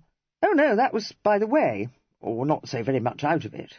I was bound for Tunbridge Wells, and thought I might just as easily take the Pike Road from Uckfield as—" "Clara," uttered Kit. "Yes, that's right. But how in thunder did you know? If that meddling busybody Challow's been nosing out what's no concern of his, I'll be damned if I'll keep him any longer. The way he and Fimber cluck after me like a couple of hens with one chick is enough to drive me out of my mind." "Yes, I know, but I didn't learn about Clara from him. He knew you'd got a ladybird in Tunbridge Wells, but not who she was, or where she lived. Just as well. He'd have been in a rare taking if he'd known she was in bed with a broken heart. All on your account." Evelyn gave a shout of laughter. "Clara? I wish I might see it. She wouldn't shed a tear for me, or anyone else. On the contrary, she hasn't ceased to shed tears since the news of your perfidy burst upon her. She fell into hysterics first, fit after fit of 'em. Will you stop pitching your gammon? I don't want to be made to laugh, it hurts. Clara's the merriest little game-pullet alive, full of fun and gig, and don't give a rap for anyone. As for breaking her heart over me, I'll lay you any odds you like my place in it has been filled by now. I fancy I know who's got it, too. Where did you pick up this bag of moonshine?" "From her loving parent. Thank you very much, brother." "What?" Evelyn sat up with an unwise jerk which made him wince. "Do you mean that rusty old elbow-crooker came here to find me? Kester, you didn't let yourself be bit, did you?" "Only to the tune of paying the postboy." "Oh, thank God for that. Lord, Clara would rend her to flinders if she got wind of it. I only met her once, and that was enough for me." "It was enough for me, too," said Kit. "Poor twin," Evelyn said remorsefully. "You must have had the devil of a time with her." His eyes began to dance. "I'd have given a monkey to have seen you, though. Did she gab forever about the days of her glory?" "I should rather think she did." "Who was the Marquis who kept her in style?" "I don't know. Might have been almost any Marquis, by what I've heard. You wouldn't think she'd been a regular high flyer, would you?" "She was. Old Flixton told me she was a dasher of the first water when she was young. Devil of a temper, but as full of fun as Clara is. The bottle was her undoing. That's why it's low tide with her now, for according to Clara, she was pretty well inlaid when she retired. Clara don't live with her, but she looks after her. Which reminds me that I never did get to Tunbridge Wells, and I must. I owe Clara something for the good times we've had together. That's all over now, and I expect she knows it, but I'll tell her myself." He chuckled. "As corky a squirrel as you could wish for. Wrote to beg me to send her an express if I was dead, so that she could get her blacks together. He drank the rest of his brandy and set the glass down beside his chair. Where the deuce was I when you led me off onto Clara? On the way to Networth, to visit John Coachman. Oh, yes. Well, I did that all right and tight, and then I took the lane that joins the pike road at Bowngate. That's where I overturned, just short of Bowngate, and not 50 yards from Woodland House. Mrs. Ascombe happened to be coming out of the gate and saw it, and the long and the short of it was that she carried me up to the house, and there I've been ever since. He looked at Kit, warmth in his eyes. They couldn't have done more for me if I'd been one of their sons, Kester. I can't tell you how good they are, or how kind. I didn't know anything about it, of course, but Mr. Ascombe rode off himself to fetch their doctor, and even had the greys led into the stable, and saw to it that they were looked after as well as they would have been here. No broken legs, thank God, and no bad scars, thanks to Mr. Ascombe. Well, that's good, but why didn't he send them a message here? He surely must have known how anxious everyone must be. Yes, but he didn't know who I was. I couldn't tell them. Mrs. Ascombe was in a regular stew over it, thinking what would be her feelings if it happened to Geoffrey or Philip. They are her two elder sons. I haven't met Geoffrey, he's a parson, but Philip was there, a very good fellow. He's up at Cambridge. Then there's Ned, he's still at Rugby, but he's army mad. And in the nursery— Yes, I dare say, said Kit, ruthlessly interrupting this enthusiastic catalogue. But what I want to know is why these excellent people didn't think to take a look inside your card case. If you were going to see Silverdale— Yes, I know about that. You can't have forgotten to take it with you. Oh, no, I did remember to do that, Evelyn assured him. He cast another of his guilty looks upon his twin, but his eyes were brimful of laughter. The thing was that there weren't any cards in it. Now, Kester, don't comb my hair. I was in a hurry. But I did remember to assure myself that the case was in my pocket. And, dash it, I won't let you rake me down. I am your elder brother, and the head of the family, so just keep your tongue between your teeth. God help the family, retorted Kit, the laughter reflected in his own eyes. Of all the paper skulls, was there nothing to tell the Ascombes who you are? No, what should there be? I'd only my night bag with me, and you don't suppose I flaunt about the country with my crest blazoned on my sporting carriages, do you? No, but when you came round, they must have asked you what your name was. Yes, they did. At least, Mrs. Ascombe did, when I came round the first time. I don't remember it, and they say I slipped off again. But it seems that Mrs. Ascombe asked me what my name was, and though I didn't answer until she'd asked me several times, in the end I said, Evelyn. Very likely I thought I was at Harrow and saying my catechism. I don't know. But when I really did come to my senses, I found they were calling me Mr. Evelyn. At first I didn't care what they called me. Then, when I got to be more myself, and knew how many days had passed, and that I must have lurched myself with the Staveleys, it didn't seem to signify. Well, Kester, I was all to pieces, and they didn't encourage me to talk, because Dr. Elstead had warned them not to do so. And later, I didn't want to tell them. He paused, studying his right hand, lying in the sling, the flicker of a reminiscent smile playing about the corners of his mouth. After a moment, as Kit waited in some bewilderment, he looked up, and for the first time in his life met his twin's eyes with a little shyness in his own. Kester, when I woke up the second time, and looked round, wondering where the devil I was, I saw an angel. You saw what?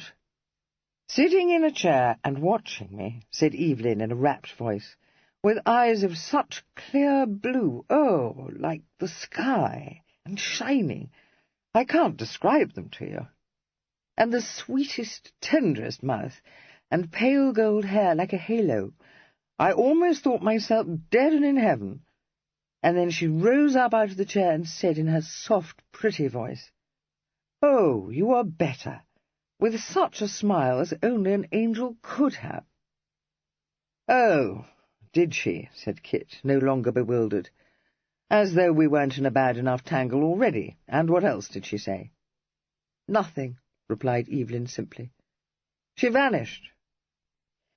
This was rather too much for even the most devoted twin to accept with complacence. Stubble it, commanded Kit wrathfully. If you don't stop talking as if you'd rats in your upper story, Eve, I'll go back to Vienna tomorrow, and leave you to get yourself out of this hobble as best you may. Kester! Exclaimed Evelyn, in accents of deep reproach. Kit's lips quivered, but he said sternly, Cut line! Evelyn laughed. Well, she seemed to vanish. She went away to fetch Mrs. Ascombe back into the room.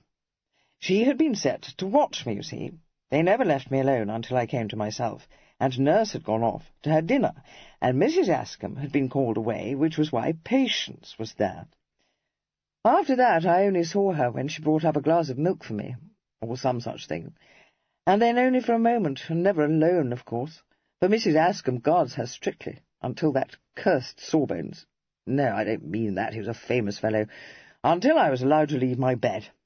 James, Mrs. Ascombe's manservant, was used to help me dress and to support me downstairs, for I was as weak as a cat for days, fit for nothing but to lie on a sofa, which they carried into the garden for me, and to watch the children at their play. Also, to talk to the angel I collect, said Kit dryly. Is she a daughter of the Ascombes?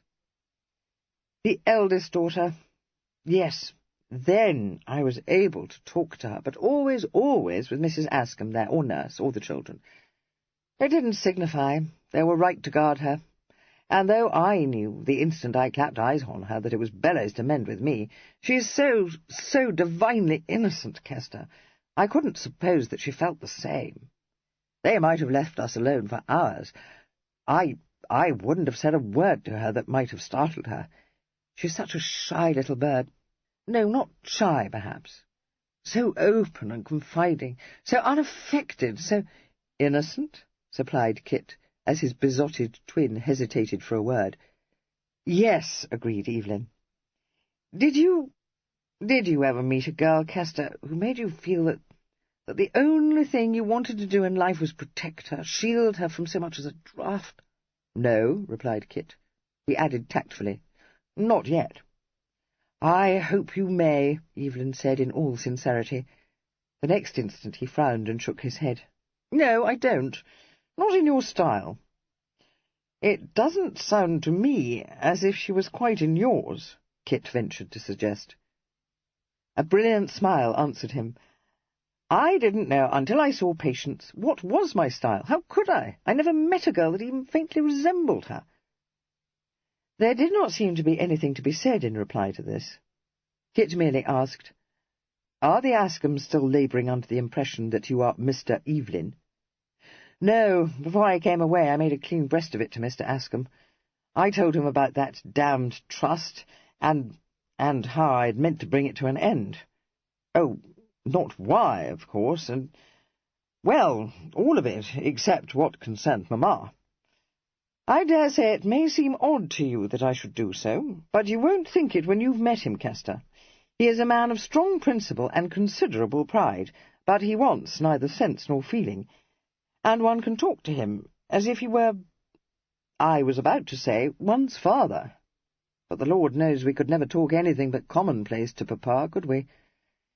He was very much surprised, of course, and he didn't like it above half, but in the end I managed to get him to say that although he must forbid me to say anything to Patience until I'd settled my affairs, and that neither he nor Mrs. Ascombe had ever wished Patience to make an unequal marriage— such stuff— he wouldn't forbid me to come to the house again if I was seriously attached to Patience, and if he believed her affections to be engaged also. I couldn't hope for more, and I think Mrs. Ascombe will stand my friend, though she gave me the devil of a scold.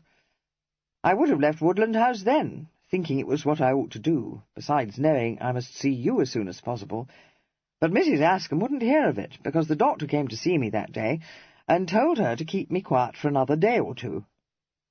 Oh, so you knew I was here, did you? Good God, Kester, exclaimed Evelyn. You may be the clever twin, but you haven't all the wits in the family. Of course I knew it, the instant I saw that thing in the Morning Post. If old Lady Staveley and Cressida had gone to stay with Lord Denville at Ravenhurst, it was as plain as anything could be that you'd come home and had stepped into my shoes. His voice changed suddenly with his mood. I know why you did it, only to get me out of a scrape. You couldn't have done anything else, but oh God, I wish you hadn't. It was bad enough before, but I could have gone to Cressy, told her the truth, then. There was never any pretence between us, and she has a great deal of sense, not one of your simpering diet-ways. But now, when she's been staying at Ravenhurst, and that cursed newspaper has said everyone's ears are cock, and even if that hadn't happened, there is still Mamma to be considered, Kester. What am I to do? I don't know, said Kit frankly, but I can relieve your mind of one thing. I've played you false, Eve. I am going to marry Cressy. Evelyn had sunk his brow under his clenched fist, but at these words he raised his head, staring at Kit, as if he could scarcely believe his ears. You are going to— Does she know, then, that you're not me? Yes, of course she does. She has known for longer than I guessed. And let me tell you, my lord, that when I took your place at the dinner party you skirted, she had very nearly made up her mind to refuse your very obliging offer, for all your lordship's charm and address. You can't think how set up I am in my own esteem to know that one person prefers me to my engaging brother. I said you had a great deal of sense, retorted Evelyn, laughing at him. I could tell you of some others who share her preference, but you're much too puffed up already, so I shan't. But, Kester, no more funning. You mean it? Well, of course I mean it, you gape-seed. Evelyn seemed to be thinking it over. He said slowly, Yes, Cressy is your style, isn't she? Oh, Twin, I do wish you happy, and I see that you will suit. She is a most agreeable girl. I like her very well myself, though I can't conceive how you should fall in love with her. Kit opened his mouth to make the obvious retort, but shut it again. He had never before hesitated to speak his mind to Evelyn, but he perceived that their relationship had undergone a subtle change. The bond between them was as strong as ever, but there were some thoughts they would no longer give utterance to, so all he said was, Very likely not, but don't fly into alt too soon, Eve. We may have unravelled one knot in this tangle, but it seems to me that we are still in pretty bad loaf. I know you wouldn't have offered for Cressy if you hadn't thought the case desperate. What I don't know is how desperate it is. To what tune is Mamma down the wind? The cloud descended again onto Evelyn's brow. He replied curtly, About £20,000, as near as I can discover. There was a frozen silence. Then Kit got up and went to pick up the decanter. I think, Eve, he said carefully, that we had best have a little more cognac. Chapter 15. Evelyn picked up his glass and held it out. I dare say you need it more than I do, he observed. I shouldn't have thrown the total at you like that. For how long have you known? Oh, some time now. Not all at once, however. I don't know that I have the total sum yet, but I think it isn't more than that. How much of it is owed to tradesmen? The least part, though there's a pretty staggering amount owing to Rundle and Bridge, and there's no saying what she may owe her dressmaker. Rundle and Bridge don't dun her, they're far too long-headed. I should think they must have been jewellers to the Earls of Denville ever since they set up their sign, wouldn't you? And I shouldn't wonder at it if they have a pretty shrewd notion that if Mamma don't pay them now, I shall later. I can't tell about Celeste. You see, Kester, poor Mamma doesn't understand. The ready just slides through her fingers. She don't know where it goes to, and I'm damned if I do. You never know what she may do next, either. I suppose we always knew that she was in debt, but it wasn't until some time after my father died that I discovered how far she'd run into dun territory, or that she'd been borrowing money for years. He laughed, but not very mirthfully. Poor darling! If you gave her a century tomorrow because she was all to pieces and being dunned by the harpy who designed her hats, the chances are she'd give it away to one of her indigent old friends. And even if she does settle the most pressing of her debts with the money she's borrowed, she don't see, and you can't make her, that she's no more in the clear than she was before. You might not know this. I didn't until a year or two ago, and there's not another soul on earth I'd tell it to. Of course not. Kit stood frowning down at the glass cupped between his hands. I didn't know, but I've learned a good deal since I stepped into your shoes. By the way, Eve, my feet are bigger than yours, so I didn't step into your shoes. Thank God for that, clod-crusher. Kit smiled rather abstractedly. He said, after a slight pause, "Does it ever occur to you that it was a case, rather, of poor papa?" "No!" The word was uttered explosively. Kit glanced up quickly and saw in Evelyn's eyes an expression of implacable hatred, which startled him. "Well, don't eat me," he said lightly. "I only meant—" "I know what you meant, and it doesn't occur to me. Nor would it occur to you if you knew all I'd learned from Mamma when this business first crashed upon me. She was 17 when my father married her, as innocent as Patience, but not reared as Patience was.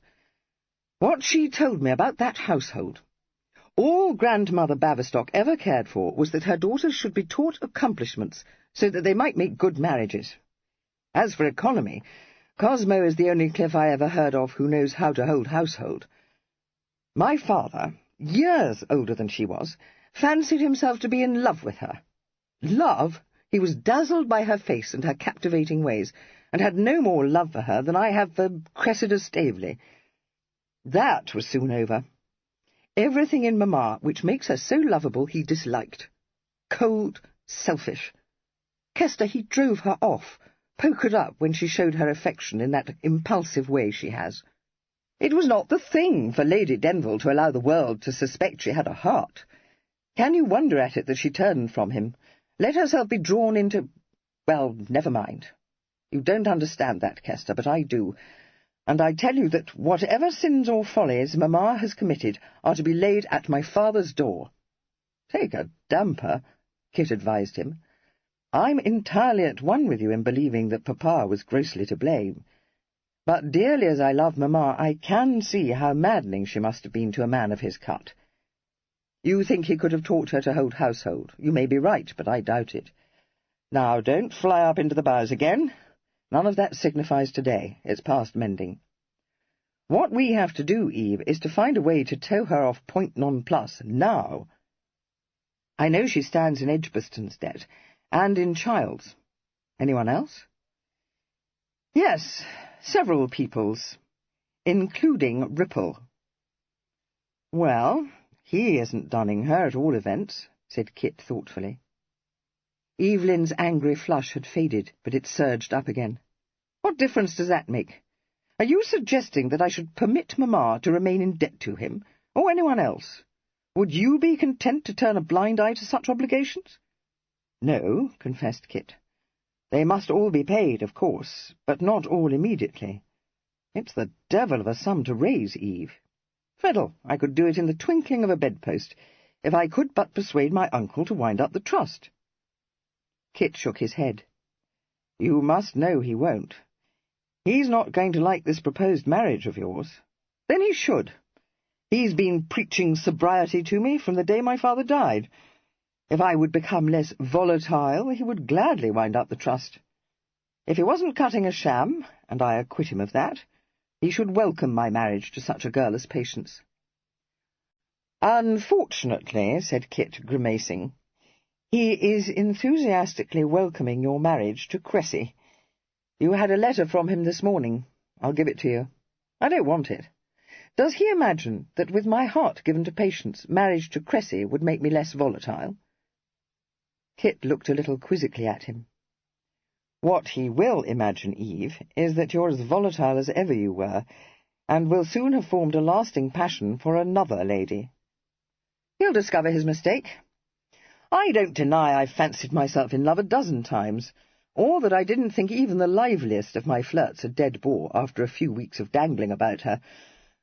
To own the truth, when I offered for Cressy, I'd reached the conclusion that I was volatile.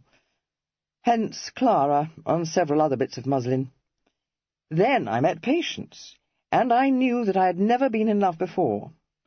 She's not dashing or lively or full of fun and wit, and I dare say you might not consider her to be as beautiful as some others I could name. But I have been constantly in her company, and the very notion that I could think her a dead bore is so absurd, so fantastic. Oh, I can't explain it to you, Kester. Listen, Eve, Kit said. You needn't explain it to me. I know, and if I didn't, it would make no odds. All that concerns us is the light in which my uncle will look upon the marriage. There's never been a hiding of teeth between us, so I'll tell you without any roundaboutation that my uncle will be at one with Ascombe in thinking it a most unequal match, which, from what you've told me, I collect that it is, if one looks at it from a worldly point of view. Dash it, Kester, I haven't fallen in love with the daughter of a cit or a mere smatterer. Her birth may not be noble, but it is as respectable as my own. The Ascombes are not fashionable, but they are well connected. So, if you are picturing to yourself a family of dowdy provincials, you're fair and far off. Ascombe is a man of culture, his wife is a most superior woman, and Patience herself as much beyond my touch as any star in the sky. As for fortune, my uncle has said himself it's unimportant. Kit, well aware that his twin was placing too liberal a construction on Lord Brumby's words, asked bluntly, "What is her fortune?" Evelyn flushed. "She has none. Oh, that's to say, none that my uncle would consider worth the mention. Ascombe is not affluent. You may say that he was born to an independence. I should describe his circumstances as comfortable rather than handsome, and his family as large. He told me frankly that he could not dower Patience with anything more than a sum that would seem paltry to me, and I told him as frankly that I'm not hanging out for an heiress, and I should think myself fortunate to win Patience if she hadn't as much as a grig to call her own. I dare say, but if you think to make a hand of it by telling all that to my uncle, it must be midsummer moon with you. Good God, his notion of what is due to your consequence is as top-lofty as ever papa's was, and pretty near as stiff-rumped. Damn my consequence! When I think that if it were not so imperative for me to get possession of my fortune, I shouldn't care a straw for my uncle's opinion. But it is imperative." "I've been thinking about that," said Kit. "Not in dun territory on your own account, are you?" "Of course I'm not, however volatile I may be," Evelyn snapped. "Then it's merely a question of Mamma's debts. And I think—" He was interrupted by a sudden crack of laughter from his twin. "The word I like is merely," Evelyn told him. "And I think," repeated Kit, "that the best way out of the difficulty is for me to settle them." There was a moment's astonished silence before Evelyn demanded, "Have you run mad, Kester? You can't surely be bosky after a couple of brandies." "Neither mad nor bosky. It hadn't occurred to me until a minute ago, and I fancy it didn't occur to you either. We've been forgetting that legacy of mine, Eve." He walked across the room to set down his glass, and came back to the daybed. "I haven't been able to go into things with the lawyers yet, but I collect the stocks ought to realise something in the neighbourhood of £20,000. There are no strings tied to the bequest, so that makes everything as right as a ram's horn. I wonder that I shouldn't have thought of it myself. We'll call it a wedding present, shall we?" Kit grinned, but said, "Now don't be a gudgeon, twin." "If you—" "I a gudgeon!" gasped Evelyn. "Well, if that don't beat the Dutch." "Gammon. I've as much right as you to rescue Mamma." "You haven't, and you know it. The obligation was my father's, and it has descended to me. Try playing off your tricks on someone who ain't your twin, you unconscionable humbug." "Call it a loan," suggested Kit. "It was only a windfall, remember. My father left me very well provided for, and I don't stand in need of it. You can pay it back to me when you're 30, after all." "Oh, do stop talking such slum, Kester," begged Evelyn.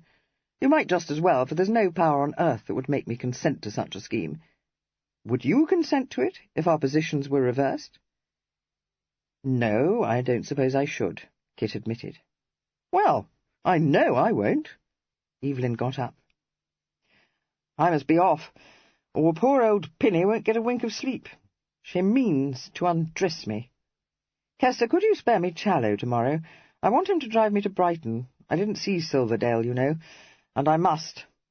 He's got a damned mischief-making tongue, and if he were to discover the truth about that brooch, it would be all over London within a se'nnight." "You didn't see him? I hoped that business at least had been settled." "I couldn't. I found he was visiting the Regent. That was a facer to start with. I've never exchanged more than half a dozen words with the Regent in my life, and that was at the levee my father dragged us both to at our come-out. Well, is it likely I should be acquainted with him? He's old enough to be my father, and Papa never was one of his set. I hadn't thought it would be difficult to get my name sent in to Silverdale, but it was dashed difficult, particularly when I took out my card-case and found it empty. I shouldn't wonder at it if they thought I was an impostor at the door. In any event, they said that his lordship had gone into the country that day. I don't know if it was true or not, but there was no arguing the point, so I desired them, with haughty composure, though not by half as haughty as theirs, to inform his lordship that I was sorry to have found him absent, but should hope to have the good fortune to see him when I returned to Brighton within a se'nnight or so. I couldn't remain in Brighton, you see, because I wanted to visit Clara before returning to London, and I was a trifle pressed for time. Which reminds me, Kester, send Fimber down to me tomorrow, will you? I want some clothes to wear, my snuff and some visiting cards. He can help me to dress, too." "I'll do that, but you won't need your cards, and you won't need Challow. You're not going to Brighton, so don't think it. For one thing, we can't have two Denvilles at large, and one of them with his arm in a sling. For another, you're in no case to be jauntering about. I'll go, if you'll tell me exactly what you want me to say to Silverdale, and how I'm to redeem the brooch. If it's by a draft on the bank, can you write it?" "I should think I might be able to, but it isn't. By rag money, because I'm acting on Mamma's behalf, and it is she who is to redeem the brooch. I've got a roll of soft in my night-bag, and Fimber can bring it to you tomorrow. Kester, will you do it for me? I ought not to permit you to, but by now Brighton is probably as full as it can hold of people who know us, and I do see that it won't do for me to be in two places at once, and in one of them with a broken shoulder. That's the sort of thing that always gets to be known. And I dare say," he added in a thoughtful tone, "that you know much better than I do how to force your way into royal residences." "One of my chief duties," agreed Kit. "Sit down again while I put on some clothes, and I'll go with you to Pinny's cottage and put you to bed. You can give me your roll of soft, too." "You'd much better go to bed yourself," said Evelyn, sitting down on the arm of the chair. "I can manage very well, you know. But I'd liefer be undressed by you than Pinny, and we've the devil of a lot to discuss still." "We aren't going to discuss anything tonight," said Kit, tossing his dressing-gown onto the bed. "Too late. And you're worn to the bone, Eve." "Oh, no, just a trifle out of curl still, that's all." "Shall I go and wake Mamma up?" "No, don't. You'd stayed talking to her till daylight. I'll tell her first thing, and I should think she'll be at Pinny's a good hour before breakfast." "No, no, Kester. Mamma don't leave her room until an hour after breakfast." "She does when we have our Aunt Emma staying with us," replied Kit, grinning, as he stepped into a pair of breeches. "My aunt is an early riser. Did Pinny tell you that we are enjoying the rare felicity of entertaining her, and my uncle, and our beloved cousin?" "She did. Also that Ripple is one of the party." "What the devil do you mean by inviting that bag-pudding to Ravenhurst?" demanded Evelyn. "I didn't. It was Mamma's doing, but I've no objection. He's not such a bag-pudding as we were used to think, you know. He and Cressy are the only ones, other than Fimber and Challow, of course, who have yet found me out. You must teach me your way of opening a snuff-box, Eve. I made a mull of that. And the snuff in it was dry. Oh, shame! Evelyn exclaimed. He produced his snuff-box from his pocket and flicked it open. Thus. Oh, very deedy, said Kit approvingly. Left-handed, too. Good God, Twin, I never use my right hand, Evelyn said, shocked. Kit chuckled, but said as he knotted a handkerchief round his neck, Why do you hold the old fellow in such dislike? I know we were used to think him a bobbing block, but there's no harm in him that I can discover, and you must own that he's good-natured. He makes Mamma ridiculous, Evelyn said resentfully. Oh, I don't know that. He may be barrel-bellied, but he's a tremendous swell. When you think of the position he's held ever since I can remember, and his wealth, which I understand to be staggering, it's more of a triumph for Mamma to have kept him tied to her apron-strings all these years, said Kit cheerfully. I'll tell you this, Eve. I'd liefer by far have him dangling after her than one or two of the other insinuating court-cards I saw in Mount Street. That fellow Louth, for one. If ever I saw a loose screw, I'd have given something to have tipped him a settler. Evelyn said quickly, Yes, so would I, but there's nothing in it, Kester. There has never been anything since we were children, when she was so lonely and unhappy. She told me herself, begging me not to judge her harshly. I judge her harshly. Kit looked across at him, a question in his eyes. Matlock? Yes, didn't you know? Kit shook his head. No, that is, I've sometimes wondered looking back, and remembering things that happened then. Poor Mamma. How should either of us judge her, who have had all her love? Did my uncle know? Can you doubt it? Said Evelyn savagely. I suppose not. Well, that settles it. Whatever else we may do to bring her about, we will not approach him in the matter. I should rather think not. But Kester, he broke off, looking at Kit with a remorseful gleam in his eyes. I wish I hadn't told you that. I can't think how I came to do so, except that I didn't recollect that you've been away since we came down from Oxford. It doesn't seem like that, does it? I wish you will forget I told you. You may, you know. The remorse faded, his irrepressible smile leaping into his eyes. She has done so. Of course, if anything were to happen to recall it to her mind, she would remember, but not otherwise. For after all, dearest, he continued in an exact and loving imitation of his wayward parent, it happened a very long time ago, and crying over spilt milk is such a melancholy thing to do. Chapter 16.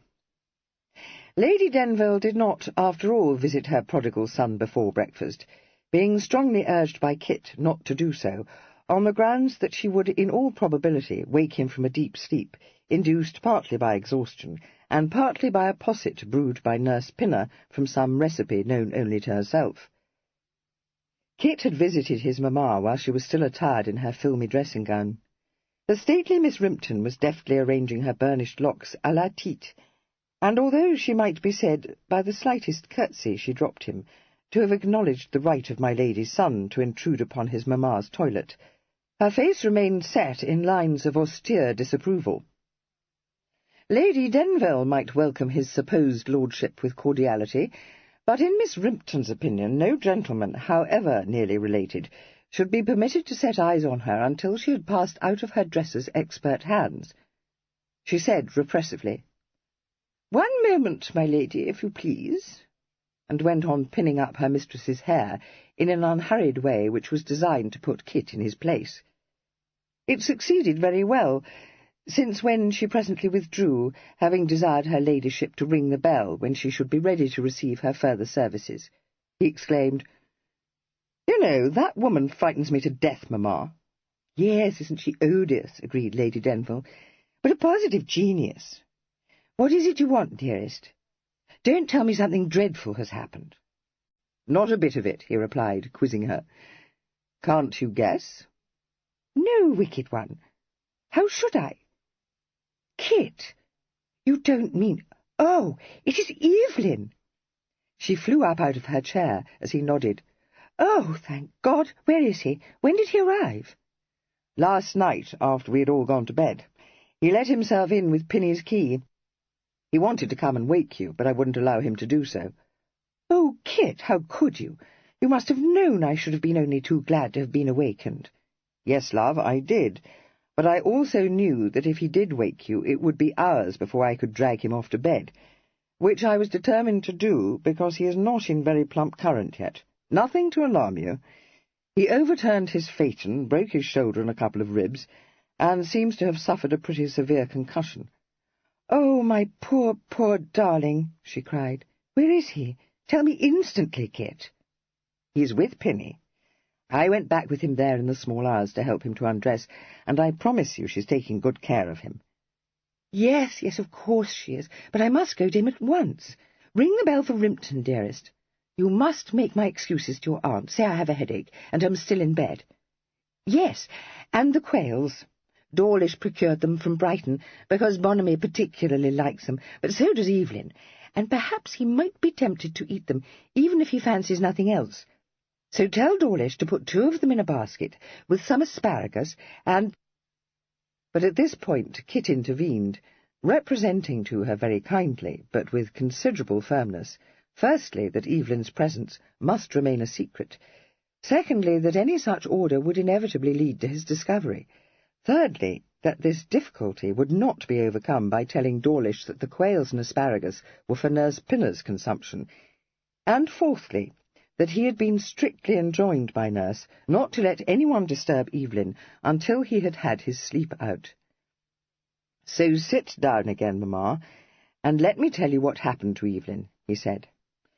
"You will be able to stay with him much longer if you go down after breakfast, for you can tell my aunt that you are obliged to visit Pinny, because she's out of sorts, and no one will think it the least odd of you. Besides, if I know Evelyn, he'll want to be shaved before he receives visitors. I sent Fimber down to the cottage with some of his gear an hour ago, so with both Pinny and Fimber to cosset and scold him, you may be very sure he won't be neglected." "He will need me to protect him," she said, laughing. However, she did sit down again, and Kit embarked on the task of recounting a slightly expurgated version of his twins' adventures. "For you'll do it much better than I could, Kester," had said Evelyn coaxingly. This confidence was not misplaced. Mr. Fancot, bred to diplomacy, omitted all reference to Tunbridge Wells, slid gracefully over the peculiar behaviour of his twin in having shaken off his devoted groom, and managed to make Lady Denville so impatient to learn the exact circumstances of the accident that it never occurred to her to wonder what could have induced Evelyn to have chosen so roundabout a way to London in preference to the direct Pike Road, which he could have rejoined after his visit to John Coachman, merely by retracing his route for a couple of miles to Nutley. Long before Kit ventured to introduce Miss Patience into his recital, her ladyship was so brimful of gratitude to Mrs. Ascombe for the tender care she had lavished upon Evelyn that it seemed doubtful whether she would be able to restrain her impulsive desire to have herself driven to Woodland House before she had even set eyes on Evelyn. "How can I wait to thank her?" she demanded, tears sparkling in her eyes. "How can I ever repay her? Oh, she must be the noblest creature alive. But for her, he might have died, Kit." While he did not share this extreme view of the case, Kit was very ready to encourage it, and to slip in a word or two designed to imbue Lady Denville with the conviction that in Mr. Ascombe she would discover a gentleman of culture and respectable ancestry. She said she had no doubt at all that he and his wife were excellent persons. She was not in the least surprised to learn that Evelyn had forgotten to assure himself that his card-case did, in fact, contain some cards. It was just the sort of mischance, she said, that might be depended upon to overtake one precisely at the wrong moment. And she found nothing to wonder at in Evelyn having asserted that his name was Evelyn, rather than Denville. "For you know, dearest, a great many people do call him Evelyn. I think perhaps it is because he's that kind of man, and so very unlike your father, whom no one ever addressed as William. Do you recall that before Papa died it was only the merest acquaintances who called Evelyn Martinhoe? But, oh, Kit, If only the Ascombe had known that he was Denville! They must have sent a message instantly, and you need never have pretended you were Denville, for no one could have expected Evelyn to attend a dinner party when he was out of his senses. Oh, dear Kit, I meant it for the best, but only think what has come of it. Try as I will, I cannot feel the least degree of certainty that Cressy won't recognise the difference between you. Even if I could hit upon a way of accounting for his suddenly being obliged to keep his arm in a sling. So, instead of rescuing him, I've very likely ruined him. Courageously facing the worst of his task, Mr. Fancot said, "No, Mamma, you haven't. I was about to tell you that he no longer wishes to marry Cressy. The fact is—" She interrupted him, demanding in a voice of deep foreboding, "Who is it?" "It's Miss Ascombe, Mamma. Evelyn has fallen tail over top in love with her, and it's she he means to marry. I shall leave it to him to tell you about her, but she seems to be a most unexceptionable girl." "Oh, no, Kit," she uttered imploringly. "When he has already offered for Cressy. Dear one, don't, I beg of you, imagine that I mean to pitch at him, for no one knows better than I do that it is impossible to find a fault in either of you. Indeed, I have always been so very sorry for other parents whose sons are so sadly inferior to mine. But I cannot but think it a pity that Evelyn should fall in love quite so often, and nearly always with such ineligible girls." "Yes, Mamma," he agreed, regarding her in affectionate amusement. "But consider how impossible it would be to find a girl in any way worthy of either of us." "Now you are being absurd," said her ladyship with great dignity. He laughed. "No, how can you say so? In all seriousness, love, I have a strong notion that this is a very different affair from all Evelyn's former fits of gallantry. I do believe that he has formed a lasting attachment, and so, I think, will you when you have talked to him. From what he has told me, Miss Ascombe is wholly unlike any other of his flirts, and, I should have supposed, lacking in the qualities which he has hitherto found so captivating. He told me that she was neither dashing nor full of wit, but that the mere thought that he might grow bored with her seemed to him fantastic. Well, Mamma, my own taste is for a girl of a different cut, but it flashed across my mind, as I listened to Evelyn, that perhaps Miss Ascombe may be the very thing for him. I'll say no more on that head, but leave you to judge for yourself. As for her eligibility from the worldly standpoint, no. It must be thought an unequal marriage, though I collect that Evelyn would have no reason to blush either for Miss Ascombe or for her family. They are not persons of consequence, nor are they affluent, but they seem to be of unquestionable gentility." Lady Denville had been listening intently to this, a look of doubt on her face, and she now said anxiously, "Kit, you don't think that they did know who Evelyn was, and drew him in?" "No, I don't, Mamma," he said decidedly. "I own that was my first thought, but if that was their intention, they went a mighty queer way to work to bring it about. Mrs. Ascombe never permitted her daughter to be alone with Evelyn from the moment that he recovered his senses, and it seems that Ascombe is no more in favour of the match than my Uncle Henry will be. Evelyn made a pretty clean breast of the whole business to him, and while he didn't forbid Evelyn ever to cross the threshold again, he did forbid him to make any attempt to fix his interest with Miss Ascombe while his affairs are in such a tangled state." "Ah, that gives me a very good opinion of him," said her ladyship quickly. "I shouldn't like it at all if Evelyn wished to marry too far beneath him, but I don't give a straw for consequence. As for your Uncle Henry, it has nothing whatsoever to do with him, and so I shall tell him, if he has the impertinence to object to a marriage which has my approval. The only thing is—" She paused, hesitating for a moment, her brow puckered.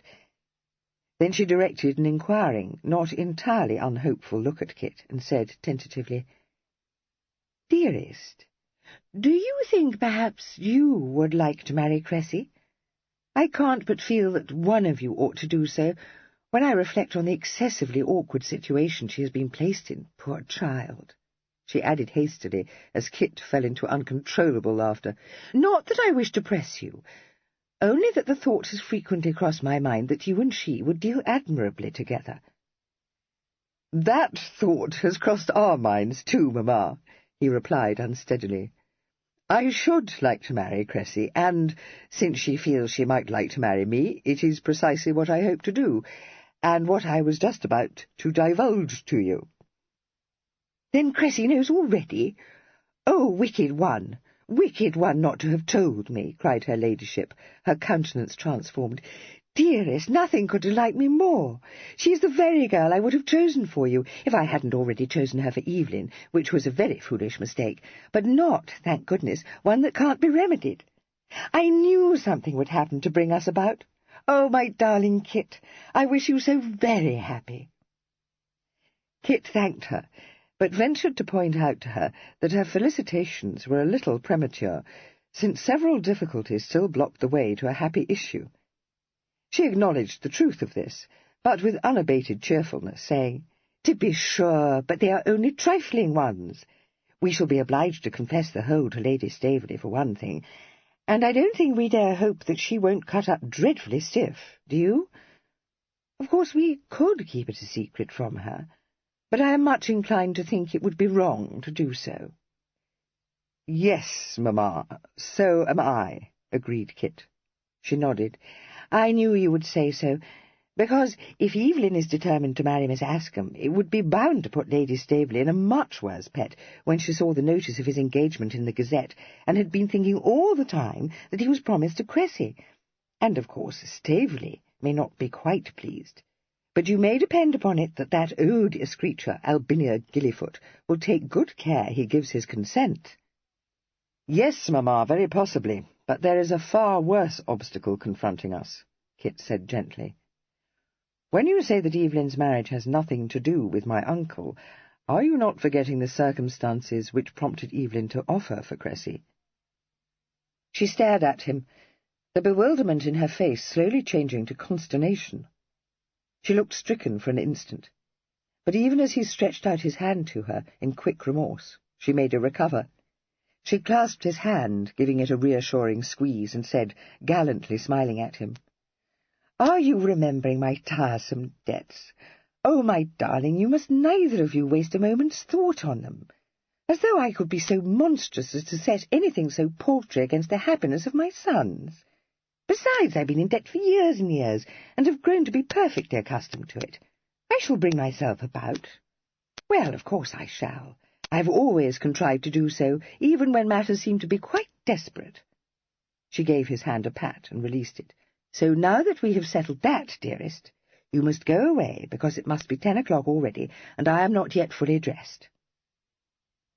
Mr. Fancot, never one to waste his time in argument which he knew to be futile, abandoned his attempt to bring his parent to a sense of the size and urgency of her embarrassments.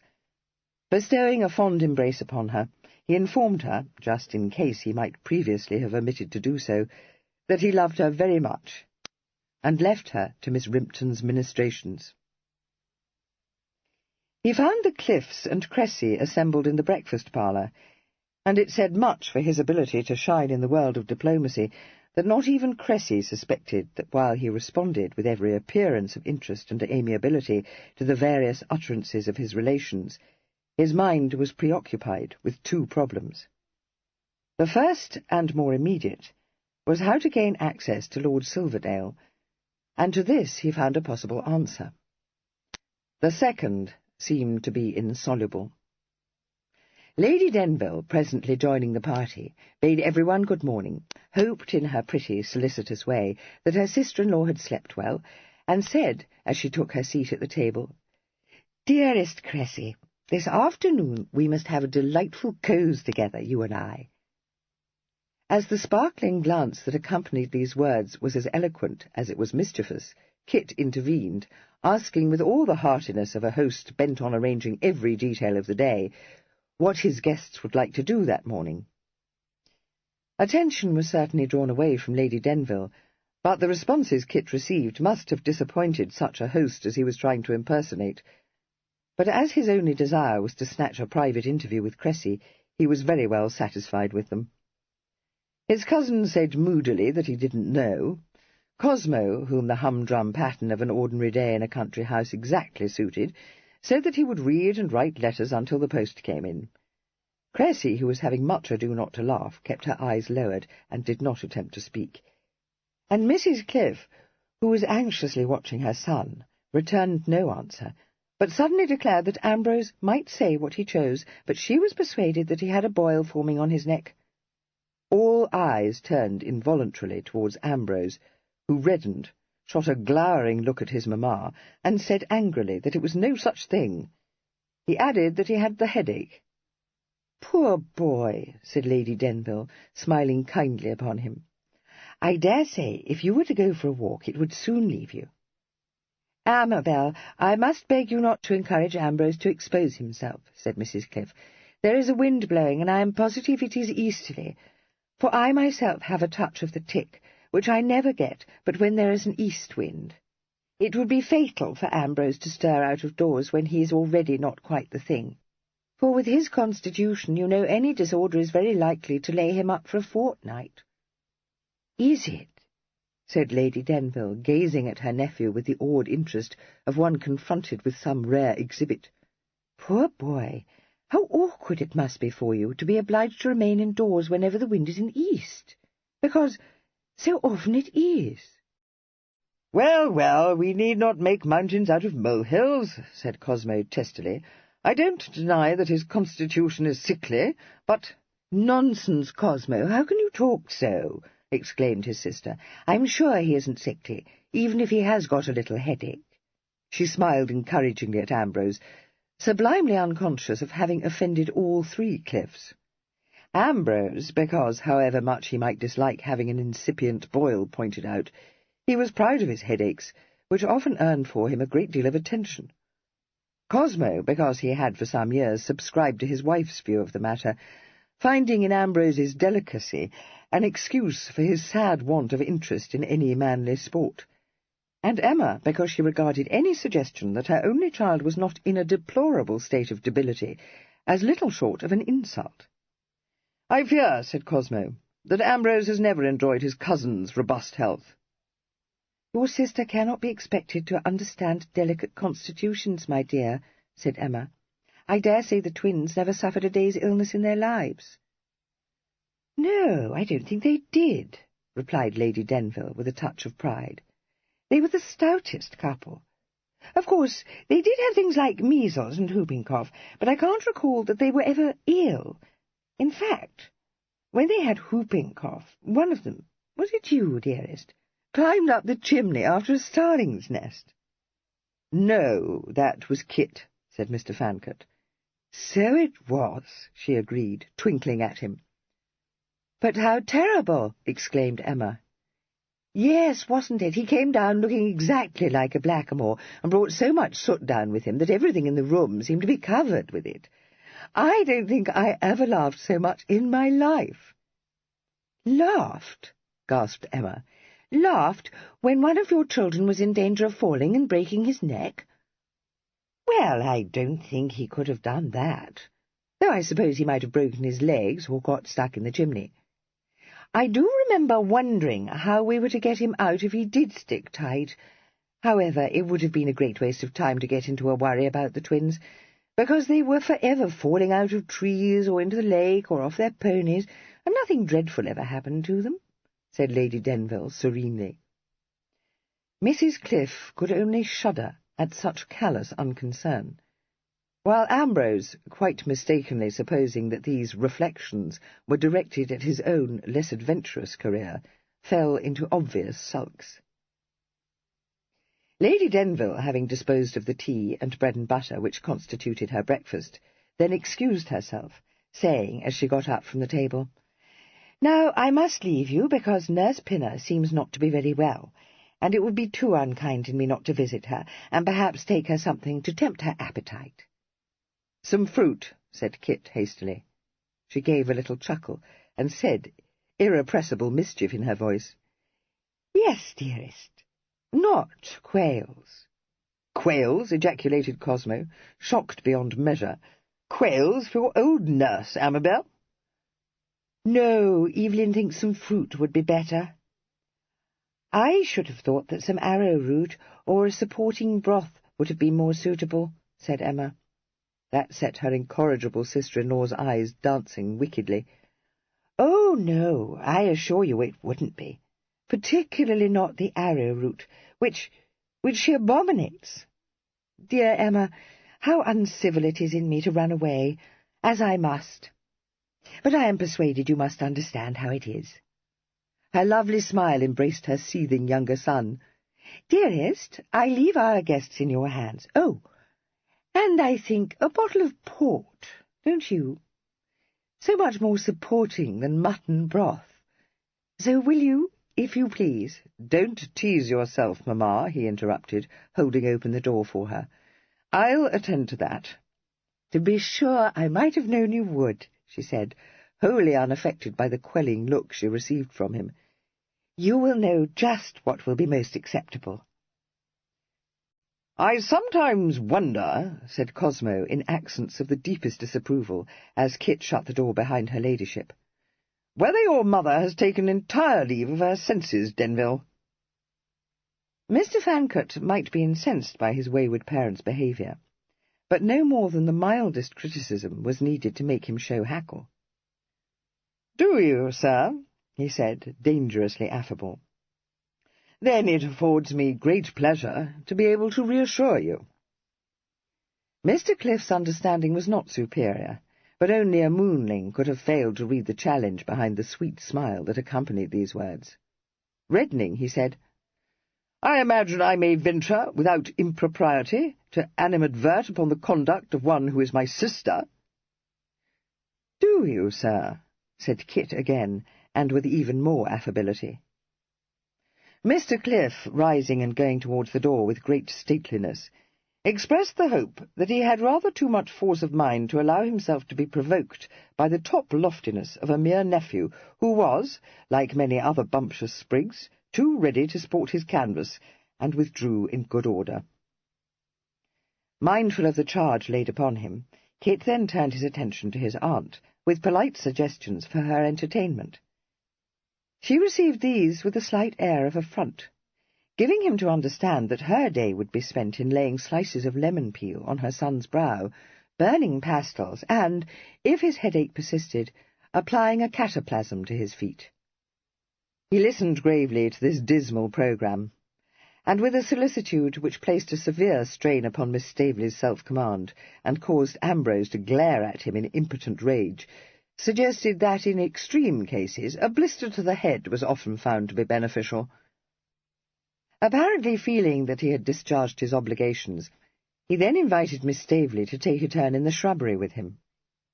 Miss Staveley, prudently refusing to meet his eye, said, with very tolerable composure, that would be very agreeable, and subsequently afforded him the gratification of realizing, had he been considering the matter, that she was eminently fitted to become the wife of an ambassador by containing her bubbling amusement until out of sight of the house, when pent-up giggles overcame her and rapidly infected her somewhat harassed escort. Mr. Fancot, the first to recover, said, "Yes, I know, Cressy, but there is nothing to laugh at in the fix we are now in, I promise you. I imagine you've guessed already that my abominable twin has reappeared."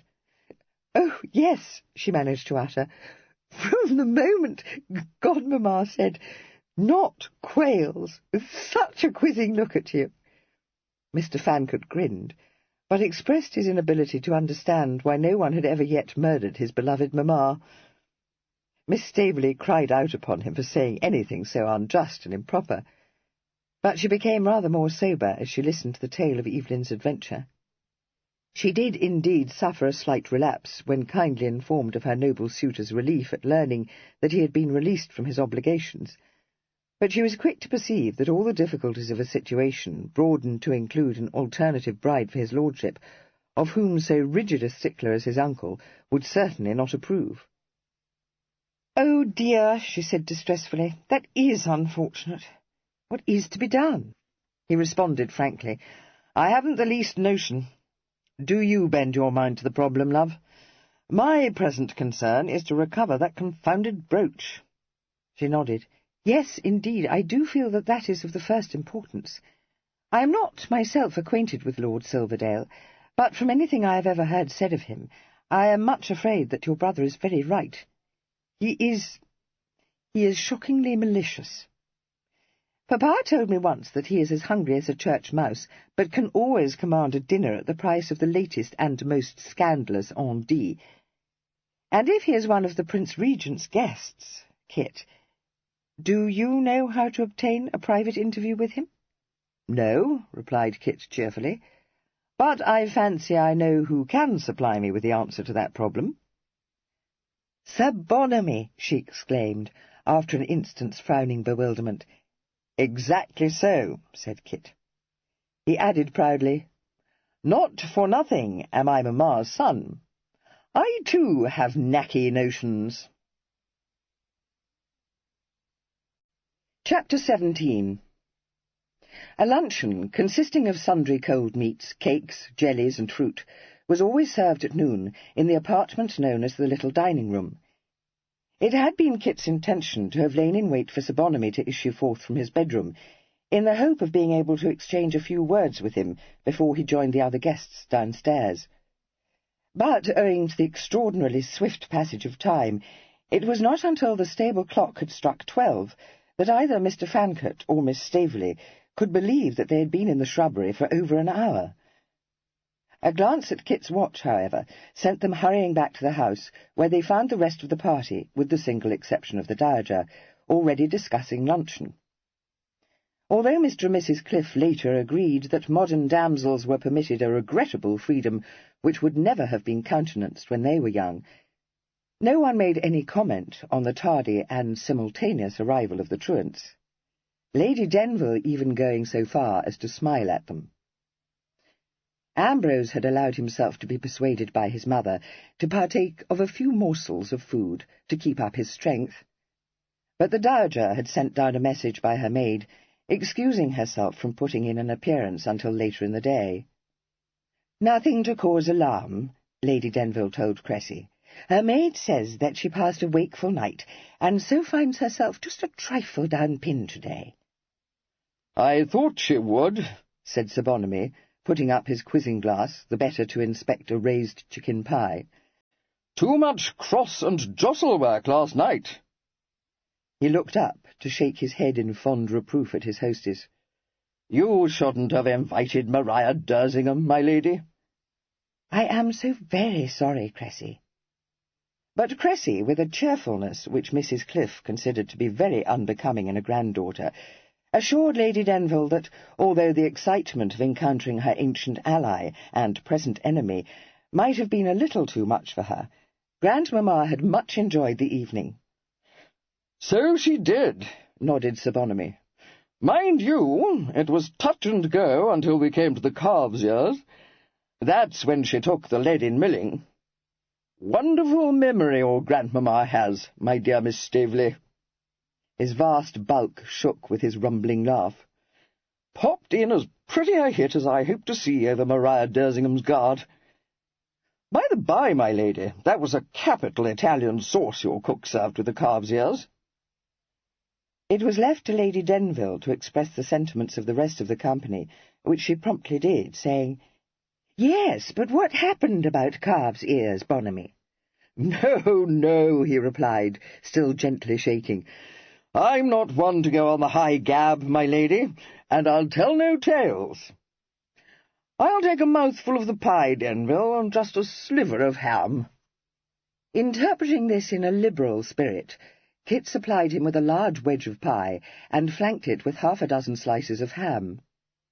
Mrs. Cliff, who had never ceased to marvel at his appetite, turned eyes of mute astonishment towards her sister-in-law, who told Bonamy severely that a little fruit and a biscuit, if he was ravenous, was all he ought to permit himself to eat in the middle of the day.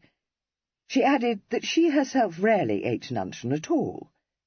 "Yes, yes, but you have not so much to keep up," said Sir Bonamy, blenching at the thought of such privation.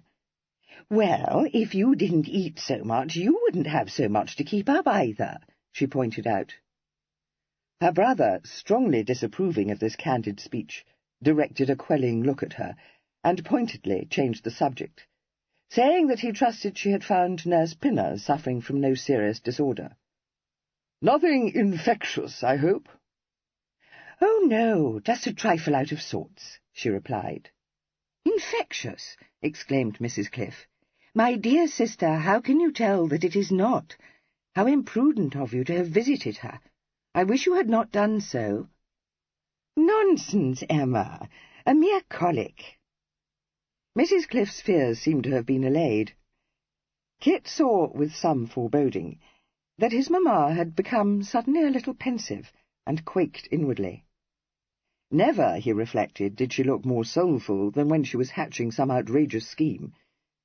He tried to catch her eye, but she was looking at Cressy, who had finished her luncheon, and was sitting with her hands folded patiently in her lap. "Dear child, you wish to go upstairs to see your grandmamma," she said. "You know we don't stand on ceremony, so run away immediately. Give her my love, and tell her how much I hope to see her presently, and then come to my drawing-room. That is, if Lady Staveley can spare you, of course." She waited until Cressy had left the room, and then addressed herself to Kit.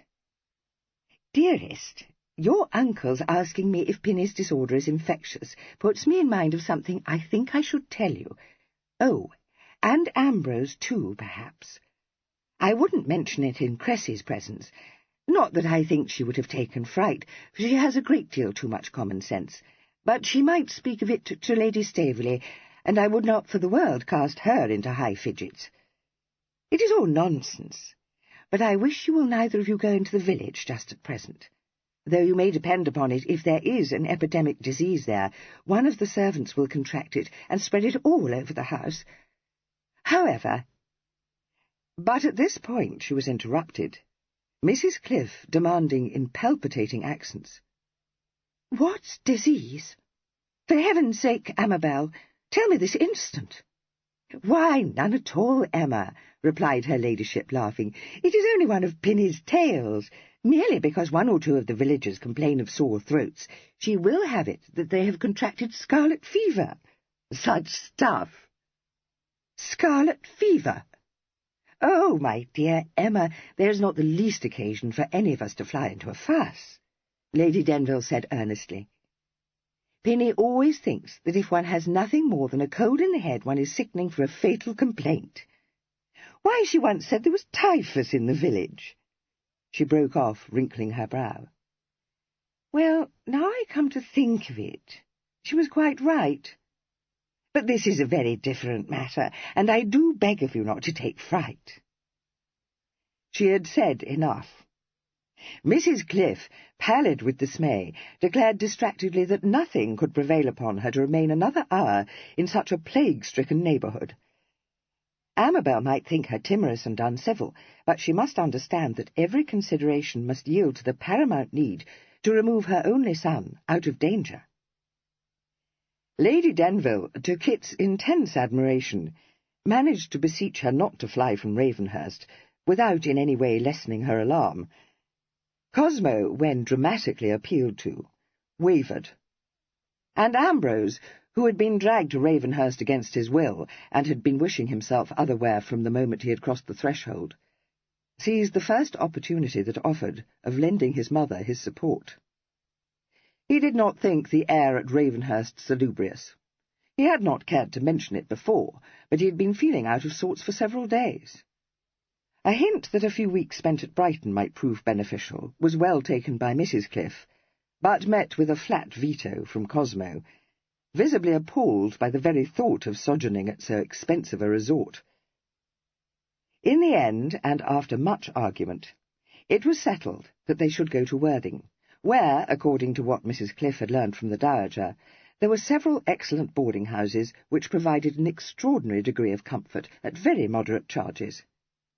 Here, protected from the chilling blasts of the north and east winds by the downs, Ambrose would be able to bathe, or to ride along the sands without running the risk of contracting an inflammation of the lungs. There were also 3 respectable libraries, at 2 of which newspapers and magazines were received every morning and evening, and at least one very reliable doctor, of whom the dowager spoke in terms of rare encomium. Had it been possible, Cosmo would have returned with his wife and son to his own home, but since he had graciously lent this for the summer months to a distant and far from affluent cousin, who was too thankful to have been offered free a country residence large enough to accommodate his numerous progeny, to cavil at being obliged to pay the wages of Cosmo's servants, this was impossible. With the utmost reluctance, and only when the wife of his bosom had announced that he might remain at Ravenhurst if he chose to run the risk of contracting scarlet fever, but that nothing would prevail upon her to expose her only child to such a danger, did he consent to remove that very day to Worthing's one hotel, and then only on condition that no time should be lost on arrival at this elegant hostelry in seeking less expensive quarters.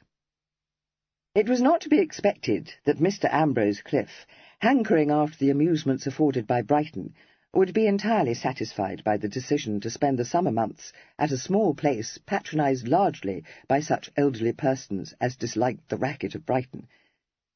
But as he had never had much hope of persuading his father to look for lodgings in Brighton, and knew that Worthing was a mere 10 or 11 miles distant from the more fashionable resort, he raised no objection. Throughout the discussion, which was punctuated by charming if mendacious entreaties from Lady Denville that her relations should remain at Ravenhurst in defiance of a rumour which she was positive was ill-founded, Sir Bonamy, with the utmost placidity, continued to work his way through the various dishes set upon the table. Only when Mrs. Cliff, hurrying away to prepare for the journey, turned to take her leave of him, did he heave himself out of his chair or betray the smallest interest in the scarifying story set about by his hostess. She, declaring her intention of rendering dear Emma every assistance in the arduous task of packing her trunk, shepherded the 3 Cliffs out of the room, but turned back, exclaiming that she had forgotten to pick up her reticule, for the purpose of confiding hurriedly to her son and her cicisbeo that it was all a hum, and that she had felt that the Cliffs must be induced to go away. "Yes, yes, my pretty, I knew you were up to your tricks," said Sir Bonamy fondly. "I never thought you'd endure having that brother of yours here above a serenite. Told you he was a devilish dull dog." "Yes, isn't he? But that's not it.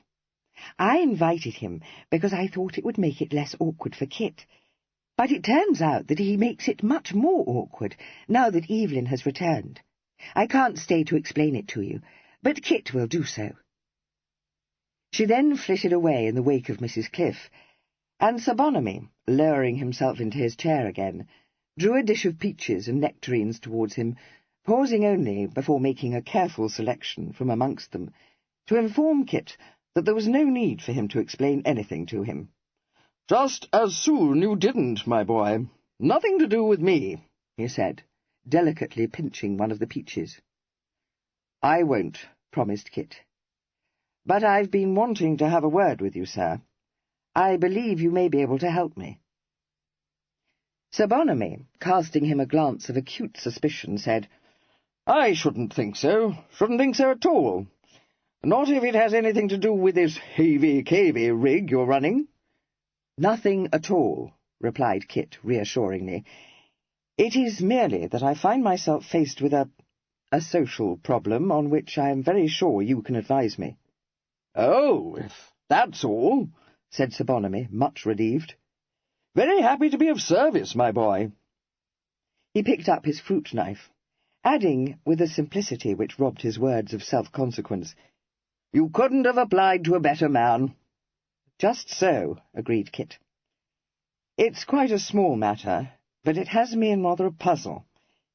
If you stood in my shoes, sir, or rather in my brother's, and you wished to visit someone who happened to be staying at the pavilion, how would you set about it?" Sir Bonamy raised his eyes from the peach, which he had begun to strip of its skin, and stared very hard at Kit.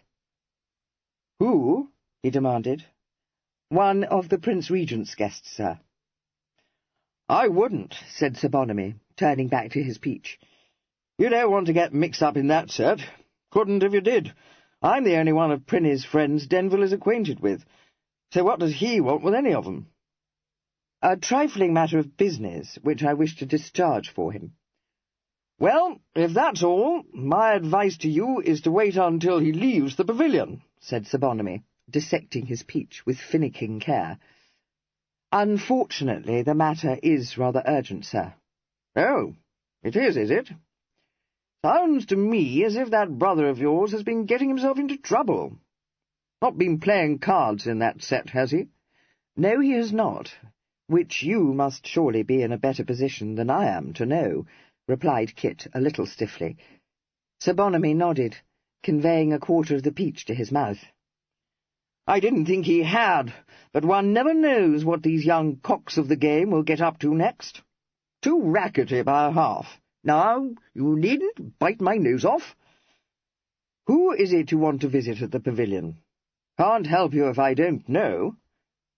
Lord Silverdale, on a matter of business, as I have said. Sir Bonamy slowly consumed another quarter of the peach. Well, if I were you, Kit, I'd tell Evelyn not to enter on any business with Silverdale. Don't mind telling you that Prinny's got some mighty queer cronies. He is one of them, a shocking loose screw, my boy. Never a feather to fly with either, and has a damned nasty tongue in his head. Cuts up more characters in an evening than I would in a 12-month. Nevertheless, sir, it is imperative that I should see him. Sir Bonamy turned his eyes towards him and stared at him for several unwinking moments. Oh, now look ye, my boy. If it has anything to do with the ruby brooch your mother lost to him at play, you leave well alone. Aye, and tell your brother to do so too. So you know about that, do you, sir? Yes, of course I know, said Sir Bonamy. I was there, saw her stake it, and so did everyone else. A silly thing to do, for her luck was quite out, but nothing in it to make Evelyn get up in his high ropes.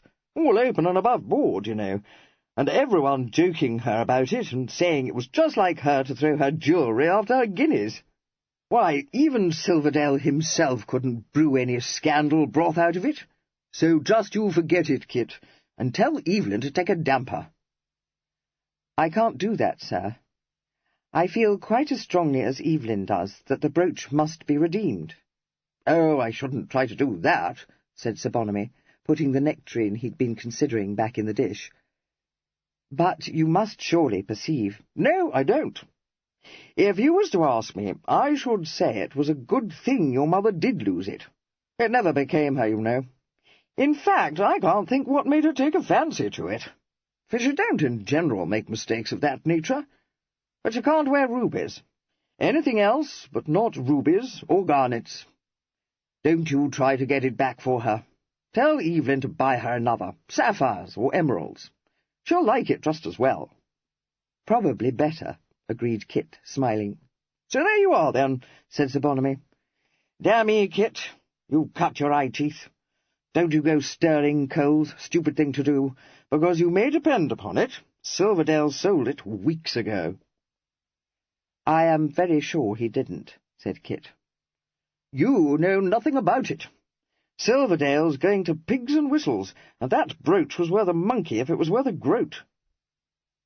Kit hesitated before saying, I fancy I needn't hide my teeth with you, sir. It isn't worth more than a pony, if as much. It is nothing but trumpery, a copy of the real brooch. Nonsense, said Sir Bonamy testily. I wish it were nonsense. But I'm afraid— Well, it is nonsense. Good God, you don't suppose Silverdale's a flat, do you? Because he ain't. I don't suppose it occurred to him that my mother would have staked it if— No, and nor did she, interrupted Sir Bonamy. Told you I was there, didn't I? If you think I'd have let her put up a piece of trumpery, you've got less rum gumption than they give you credit for. More of a beetle head than one of the tightish clever sort. The only advice I'm giving you is to tell young Denville to stop trying to raise a dust. He shot Kit an angry glare, and found that he was being steadily regarded. Mamma told me herself that she had sold that brooch, sir, said Kit. I recall, furthermore, That she also told me that you had several times sold trinkets for her. Well, I didn't sell that brooch for her. Did you ever sell any of her jewellery, sir? Now look ye, Kit, I've had enough of you trying to nose out what's no concern of yours, said Sir Bonamy in a blustering tone. Damn me if you're not getting to be as bad as your brother. Well, I won't have it. Couple of impudent halflings I knew when you were fubsy, muffin-faced brats in the same cradle. What your mother saw in you I never could make out. Kit could not help laughing, but said, "That's all very well, sir, but it won't do, you know. It is very much our concern, and you know that too."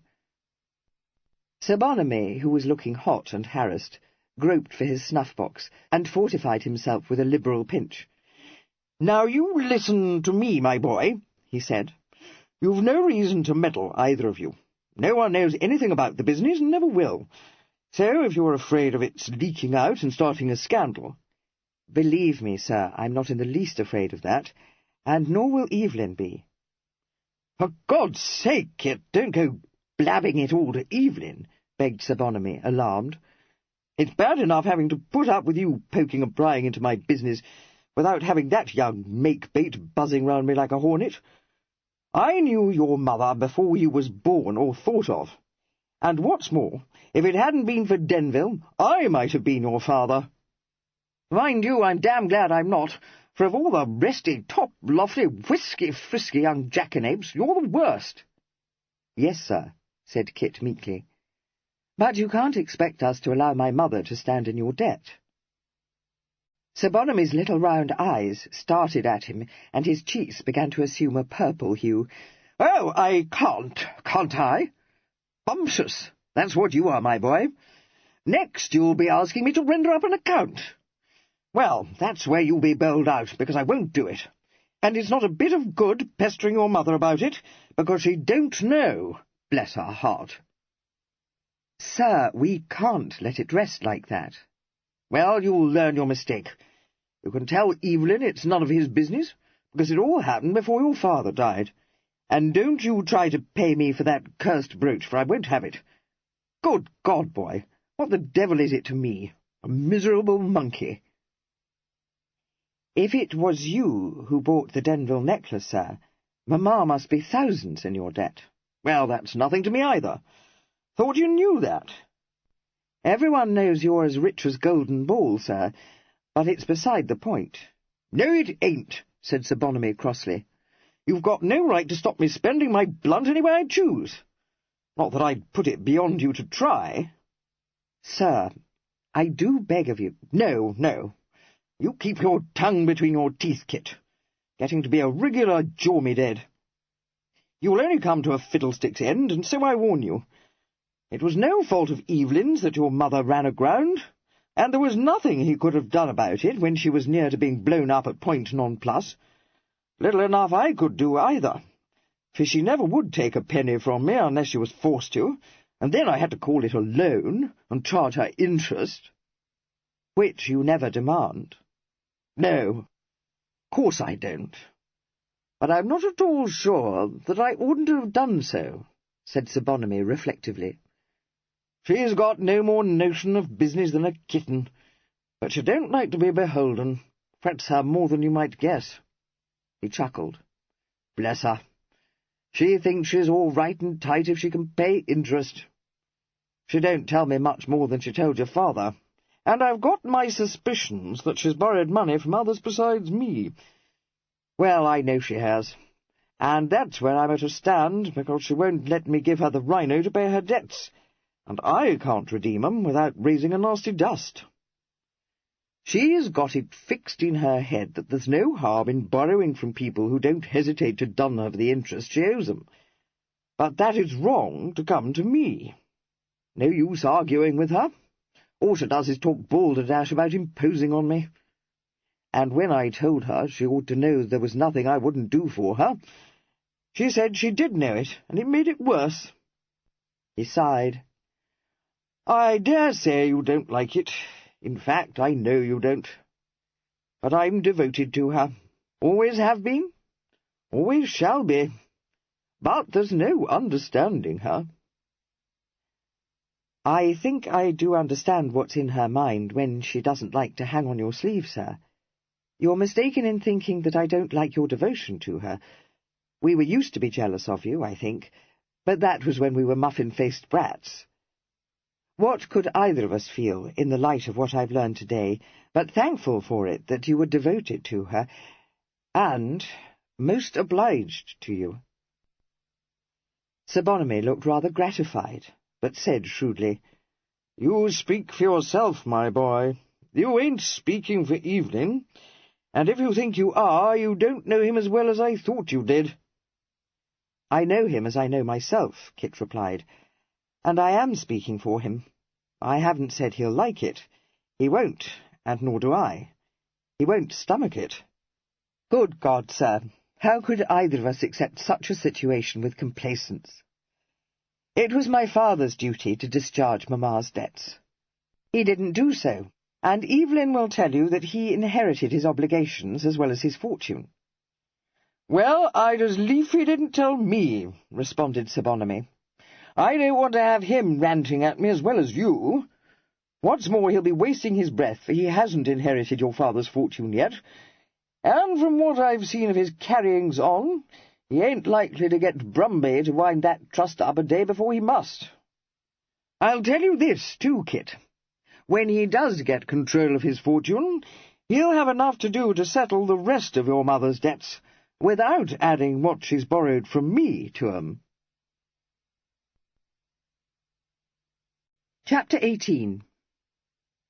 There was no more to be got from Sir Bonamy, who went off to enjoy his usual afternoon sleep in the library, saying that he was glad not to have that fidgety fellow Cliff sharing the room with him any longer. Kit made no attempt to detain him. Every feeling might revolt against allowing his mother to be so deeply indebted to a man upon whom she had no claim, and who stood outside the family, but he could perceive no way of either forcing Sir Bonamy to state the sum of her obligation to him, or of discharging the debt, if he surmounted that first obstacle. The Cliffs were gone within an hour of rising from the luncheon-table, and Kit waited only to see them off before going across the park to Nurse Pinner's cottage. He found Fimber, whom he had sent there earlier with a couple of bottles of wine, engaged in rather more than usually acrimonious hostilities with Nurse, and for once at a disadvantage, since the noble object of their jealousy was once more, and for the first time since her retirement, restored to Nurse's fond and despotic care. Fimber had scored a point in having his services in helping his lordship to dress preferred to Nurse's, but he had been obliged to yield to her superior skill in bandaging, to endure in tight-lipped silence her sharply authoritative warnings and instructions when he eased my lord into his shirt and coat, and to suppress his wrath at my lord's tacit refusal to send her out of his tiny bedroom while he was dressed. She bustled in and out, full of interference, and addressing her nursling with such endearments as she had used during his childhood, so that the only course open to his valet was to adopt an attitude of meticulous respect towards a young gentleman whom he was burning to scold and to cross-question.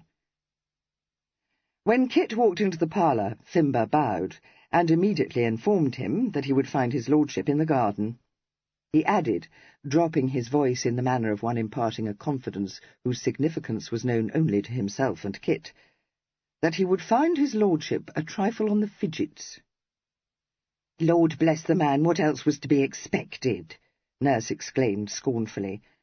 "Do you go out to him, Master Kit, and if he is to go up to the house this evening, as her ladyship wishes, you may bring him back here, though there's not a bit of need, for I can help him out of his coat better than you or Fimber. No, I don't want Fimber to come fussing round him at that hour of night, keeping him awake till all hours with brushing his clothes, and I don't know what besides, in that finicking way he has." "Well, we can talk about that later, Pinny," Kit said pacifically. He added, with the flicker of an eyelid at the outraged valet, "Better get back to the house now, Fimber, or Norton will begin to wonder what's become of you." He then made good his escape into the small enclosed garden at the back of the cottage, where he found Evelyn moodily winding his way along the narrow paths which separated various beds filled with vegetables and currant bushes. Nurse had carried a chair out and placed it in the shade of an apple tree, An open book lay on the ground beside it, with a clutter of newspapers and magazines. Kit said cheerfully, "I wouldn't be in your shoes for something, twin. There's a pitched battle going on in the parlour." Evelyn was looking moody, but he laughed. "Oh, I don't mind that. They've been skirmishing over me ever since you sent Fimber here. The thing is that every time he starts to give me one of his thundering scolds, Pinny comes back into the room, so he's obliged to stop, because, by the mercy of God, neither combs my hair if the other is present. I can't think why not, but I can tell you I'm thankful for it." "Has Mamma managed to send the Cliffs packing? She said she meant to, if she could only hit upon a means of doing it." "Did she?" "Can you doubt it? I've just been waving farewell to them. Mamma is wonderful. How did she contrive to make them shab off?" "By telling them that there was not an outbreak of scarlet fever in the village. I was afraid when she began to talk of sickness she was going to make it smallpox, which would have been doing it too brown. If you're coming up to the house tonight, I'd best meet you in the nursery wing to make sure the coast is clear. Lady Staveley goes to bed at 10, and the servants won't come into the drawing-room once the tea-tray has been taken away." Evelyn nodded. "Yes, very well, Kester. I think I'll go to Tunbridge Wells tomorrow. There's one piece of business I can settle, and if I stay cooped up here for much longer, I shall go mad." "I should think you might," agreed Kit. "But you can't go to Tunbridge Wells, for all that." "Oh, for God's sake, Kester, don't you start talking fustian about my broken shoulder," Evelyn exclaimed irritably. "I wasn't thinking about your shoulder. The fact is, Eve, you can't go anywhere until I've disappeared. How are you to get there? Challow can't drive you there in the curricle, because, for one thing, someone would be bound to see you and recognise you, and, for another, he can't take the curricle out secretly, you know." "But he can take it out at your orders and bring you here in it," Evelyn pointed out, an impish gleam in his eyes. "Then, dear twin, you can take my place here in hiding, and I can go to Tunbridge Wells." "Leaving my guests to fend for themselves? I would, if the matter were of any particular urgency, but as it doesn't seem to be, no." Evelyn sighed. "I suppose not. But you'll have to leave them if you mean to go to Brighton in my stead." "I don't. I came to talk to you about that," Kit said. "Let's sit down." He dragged Evelyn's chair up to a wooden bench, and himself sat on the bench. "You won't like this," he warned Evelyn, "but you've got to know it." He drew from his pocket the roll of bills Evelyn had given him, and handed it to him. "Here are your flimsies. They won't be needed. The brooch was not counterfeit. I doubt whether any of Mamma's jewellery is, not even the necklace she says she sold on your behalf." Evelyn frowned at him, flushing slightly. "What the devil do you mean? She told me herself she had sold the brooch, and had had it copied."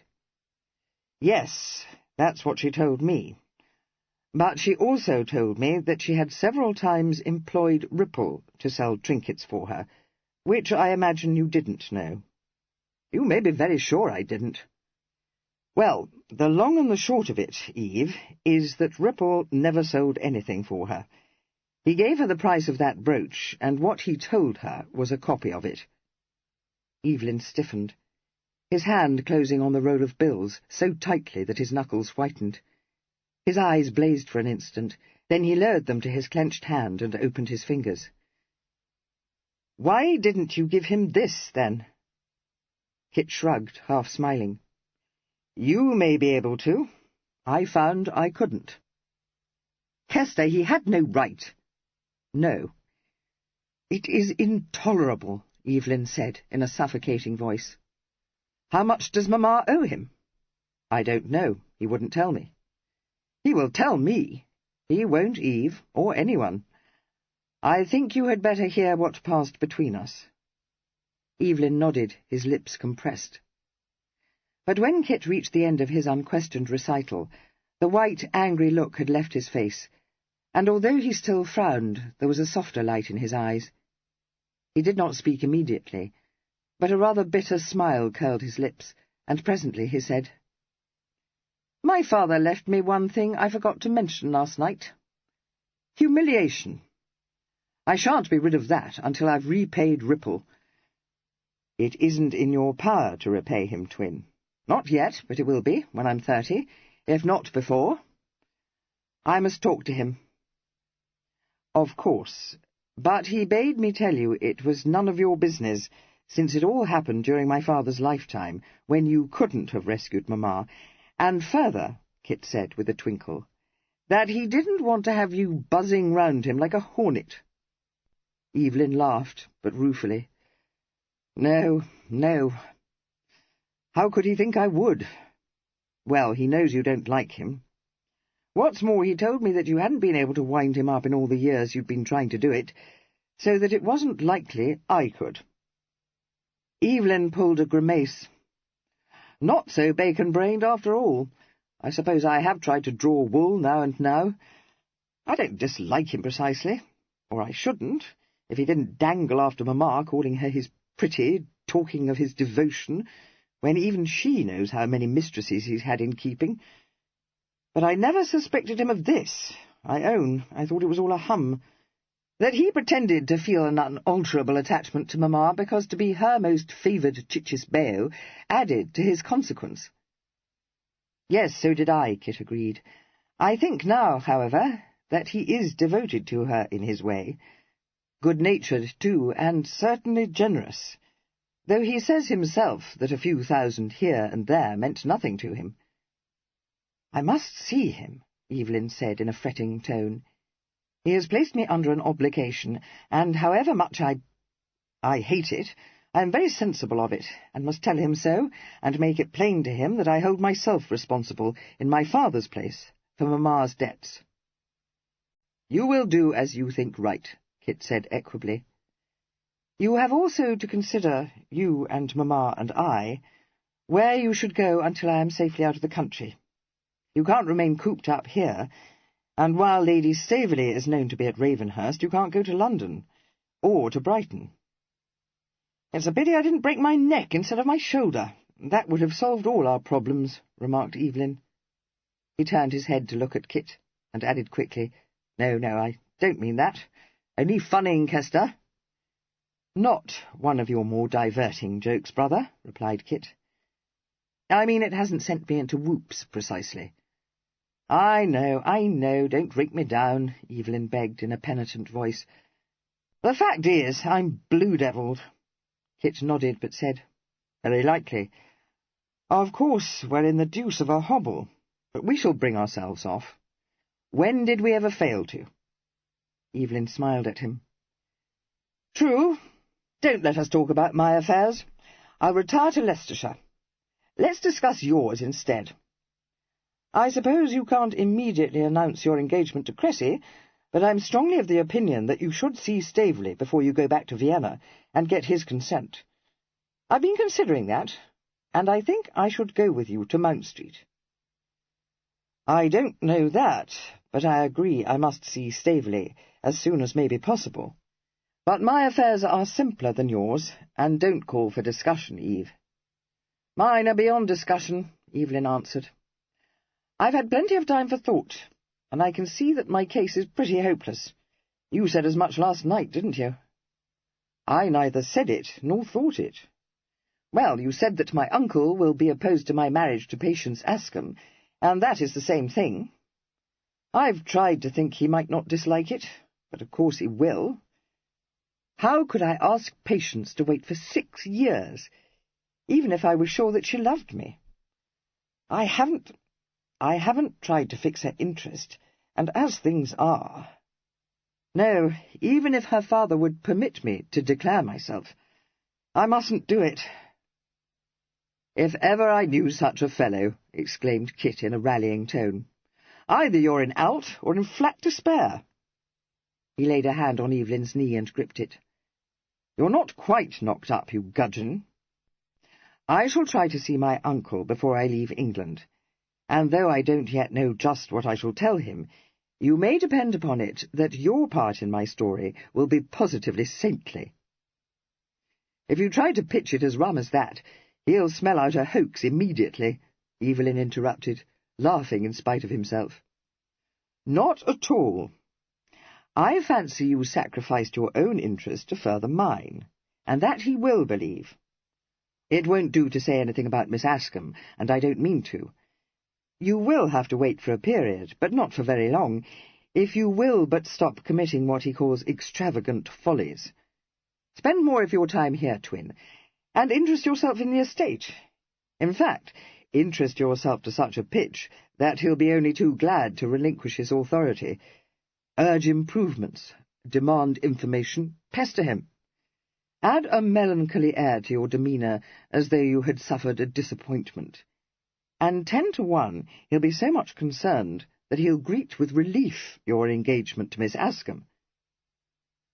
He spoke with a gay confidence which amused Evelyn, and served, for the moment, to put up his spirits. But he was not himself convinced.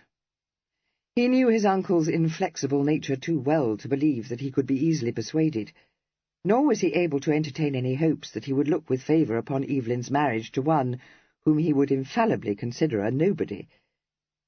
Knowing his twin, he entertained almost as little hope that Evelyn would adhere for any length of time to the line of conduct he had suggested to him. His disposition was too impetuous, his spirits too volatile, to enable him to wait, enduring boredom and frustration with patience. He would fall into one of his fits of despair, and seek alleviation in sprees and revel routs. It was therefore in a mood of considerable anxiety that Kit at last left his twin, and walked slowly back to the house, cudgelling his brain to discover a way to overcome difficulties which bore all the appearance of being insuperable. He began to feel almost as depressed as Evelyn, and was not cheered by the intelligence imparted to him by Norton upon his entering the house, that Miss Staveley had driven out with the dowager. By way of solace, Norton offered him the newspapers, the post having come in some time previously. It had brought no letters for Evelyn, but several for Lady Denville, and 2 franked by Lord Staveley, and addressed to his mother and his daughter. Cressy was carrying her letter when she entered Lady Denville's drawing-room, and she said, as she shut the door, "Godmamma, I have had such good news from Papa. Albinia was brought to bed on Tuesday, and was delivered of a son. Papa is so delighted. He writes very briefly, just to tell me that it is a very fine child, and Albinia is going on prosperously, in spite of a difficult labour." She broke off suddenly, perceiving that Lady Denville had been crying. She went swiftly forward, falling on her knees beside her ladyship's chair, and saying, "What is it, dearest Godmamma? What has happened?" Lady Denville made a huge effort to pull herself together, responding with a valiant smile. "Why, nothing in the world, dear child. What was that you said? Your father has a son. Well, that is charming. At least, I suppose one must say it is, though for my part I consider he should have been content with his daughter, for it isn't as though he had no brothers to succeed him, and I cannot think that any son of Albinia Gillyfoot's will be anything but an odious child." Cressy gave an involuntary giggle, but said, "Never mind that. Only tell me what has happened to distress you, ma'am?" Her eyes fell upon a closely written sheet of paper, lying on the table at Lady Denville's elbow. "You have received disturbing news, ma'am? I do most sincerely trust you haven't suffered a bereavement? One of your sisters or your brothers?" "Oh, no, nothing of that nature," Lady Denville assured her. "Much, much worse. Of course, I should be excessively sorry to hear that any of them had died, but I shouldn't cry about it, because I hardly ever see any of them, and Baverstock and Amelia I positively dislike. To own the truth, it made me feel very low when I saw Evelyn this morning, just when Kit had made me so happy, too. Dearest Cressy, indeed I am overjoyed. You are the very wife for my darling Kit, and so I've been thinking for the past se'nnight." Emerging from her ladyship's scented embrace, Cressy blushed, laughed, and said, "Thank you, ma'am. I hope I may prove you right. I only know that he is the very husband for me. But why did it make you feel low to see Evelyn? Do you fear he may be worse injured than Kit thinks? "Oh, no, I shouldn't think so. To be sure, he does look rather pulled, poor lamb, but that's nothing. Cressy, did Kit tell you about Miss Ascombe?" "To be sure he did. I understand she is a very beautiful and sweet girl." "Well, she may be," said Lady Denville doubtfully, "but her name is Patience." "How pretty," said Cressy in encouraging accents. Rather Quakerish and refreshingly unusual." "Do you think so?" Lady Denville grew still more doubtful. "But I fear she is Quakerish, Cressy, and, try as I will, I cannot feel that she will suit Evelyn. You know, my love, and I can say this to you now without any hiding of the truth, the girls he has previously fallen in love with have all been very lively and dashing." Cressy smiled. "But he has quite quickly fallen out of love with them, hasn't he, ma'am? Perhaps, being so dashing himself, a quiet, gentle girl will suit him much better. I believe it is often so." "Yes, that is what Kit says. Kit thinks that this time Evelyn has formed a lasting passion, and of course Kit knows him as no one else does. But if he wanted a quiet girl, I can't conceive why he couldn't have fallen in love with you, dearest. It seems so capricious of him. Not that I grudge you to Kit, for Evelyn is not my favourite son, whatever Kit may say. I love them both equally, and so he knows. The thing is that Evelyn is closer to me because we have always lived together. But Kit is so much more dependable and the greatest comfort to me. And I should think," she added reflectively, "that he will make a charming husband." "Yes, so do I," agreed Cressy, her eyes warm with amusement. She clasped one of Lady Denville's hands and ventured to say, "I feel, too, that Miss Ascombe will make a charming wife." "No," said her ladyship decidedly, "not charming, Cressy. A good wife, I dare say. In fact, I'm sure of it. And it does make me feel very low, because she sounds to me to be such an insipid girl." Cressy patted her hand. "Oh, no, I am persuaded you won't think her so. I expect she is shy, merely." Lady Denville looked at her in an awed way. "Cressy, she has been reared on the strictest principles, and her mamma is full of propriety, and Evelyn says that they are all of them truly good and saintly. Indeed, he described Patience to me as an angel. Well, dearest, I wouldn't for a moment deny that that is most admirable, but I find saintly persons excessively uncomfortable, and I cannot live with an angel." "But must you live with her, ma'am?" "No, and I don't mean to. I told Evelyn so when he offered for you, for it never answers. Only, when I began to think of living by myself— Cressy, do you think I could afford to do so? I should be obliged to buy a house, for I don't feel I could hire one, and I will not live in some dreadful, shabby-genteel quarter of the town, or miles and miles from anywhere, like Upper Grosvenor Place, where poor Augusta Sandhays removed to, when Sandhays lost a great deal of money on 'Change, and said they must hold household. And only think of the cost of the servants, and the carriages, and all the things I never have paid for." Her eyes filled. "And when I consider that I have never been able to keep out of debt when I didn't pay for such things, how could I possibly do so when I shall be obliged to?" The question was unanswerable. Cressy sat back on her heels, a very thoughtful expression in her eyes, but she said nothing. The truth of Lady Denville's words had struck home. She had not previously considered the matter, but she was well enough acquainted with her ladyship to realize that the income necessary to maintain her in the style to which she was accustomed must be far in excess of even the most handsome jointure. She realized, too, having a great deal of common sense, that it would be folly to suppose that she would reduce her expenditure. She was quite incapable of doing so. As though she had read the thought in Cressy's mind, Lady Denville said, It is of no use to tell me I must practice economy, because I can't. Whenever I have tried to do so, it has only led to much more expense.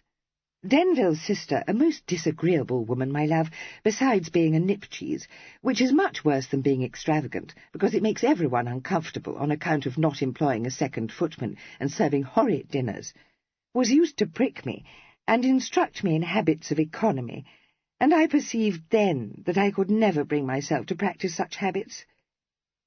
I must own I could only be thankful when she died, for she never met me but what she asked me how much my dress had cost, and then said that I could have had one made for less than half the price. I know I could, but nothing would induce me to.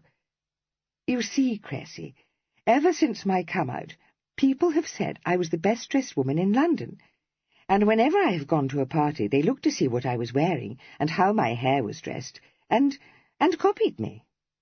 I've led fashion, and I still do, so I couldn't go to parties now, looking like a dowd.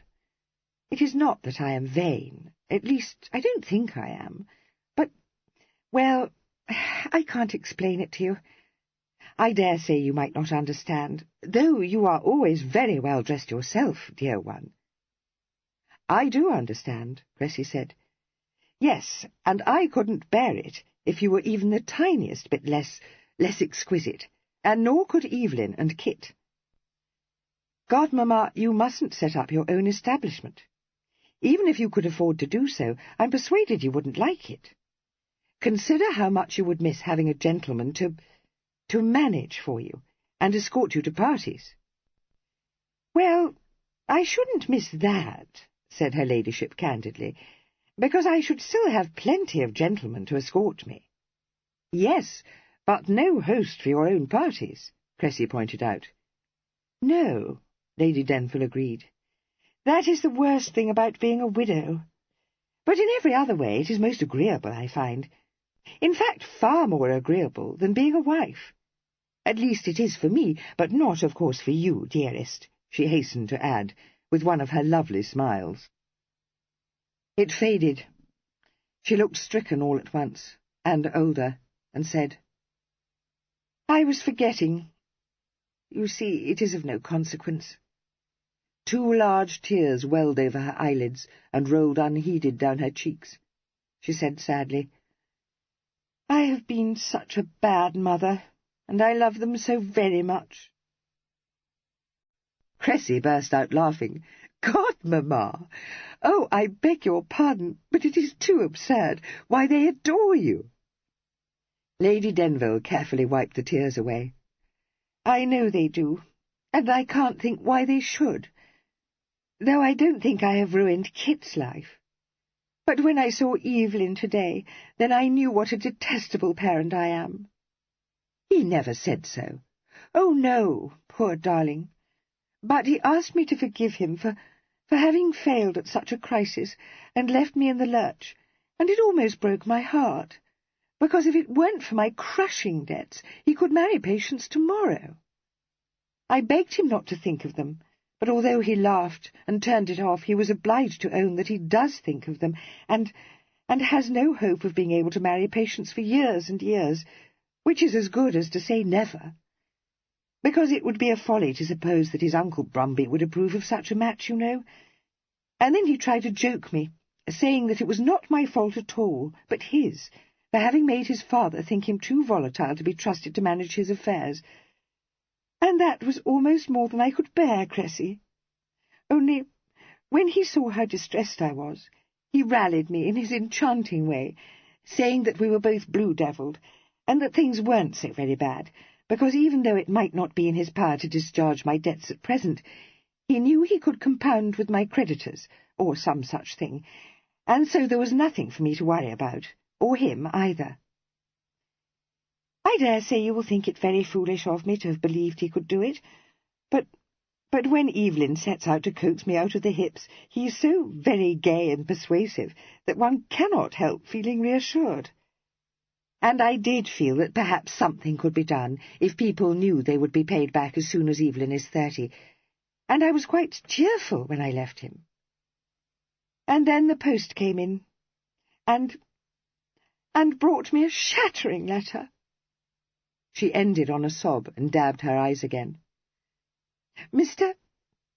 Well, never mind his name. You wouldn't know him, but he lent me rather a large sum of money some years ago, when I was quite at my wit's end. I truly believed I should be able to give it back to him at the next quarter, when my allowance was paid, but it turned out to be otherwise. Indeed, it was wholly impossible, as I was obliged to explain to him. But I did contrive to pay him the interest, and invited his daughter to one of my parties, besides taking her for 2 drives with me in the park, and introducing her to hosts of people. So what more could I do?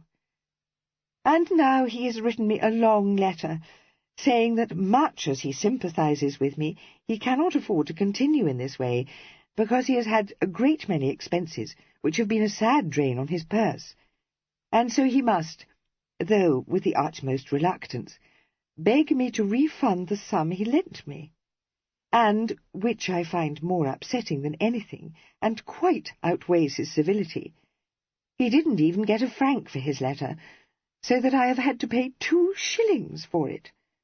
At least someone did, probably Norton, but it is the same thing, except that it will be poor Evelyn who will pay in the end, when he pays all the household accounts."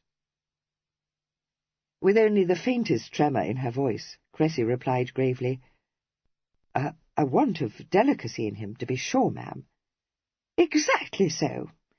And in general, you know, he is a very gentlemanlike person." She sighed. "I shall be obliged to repay him, but Evelyn is to know nothing about it.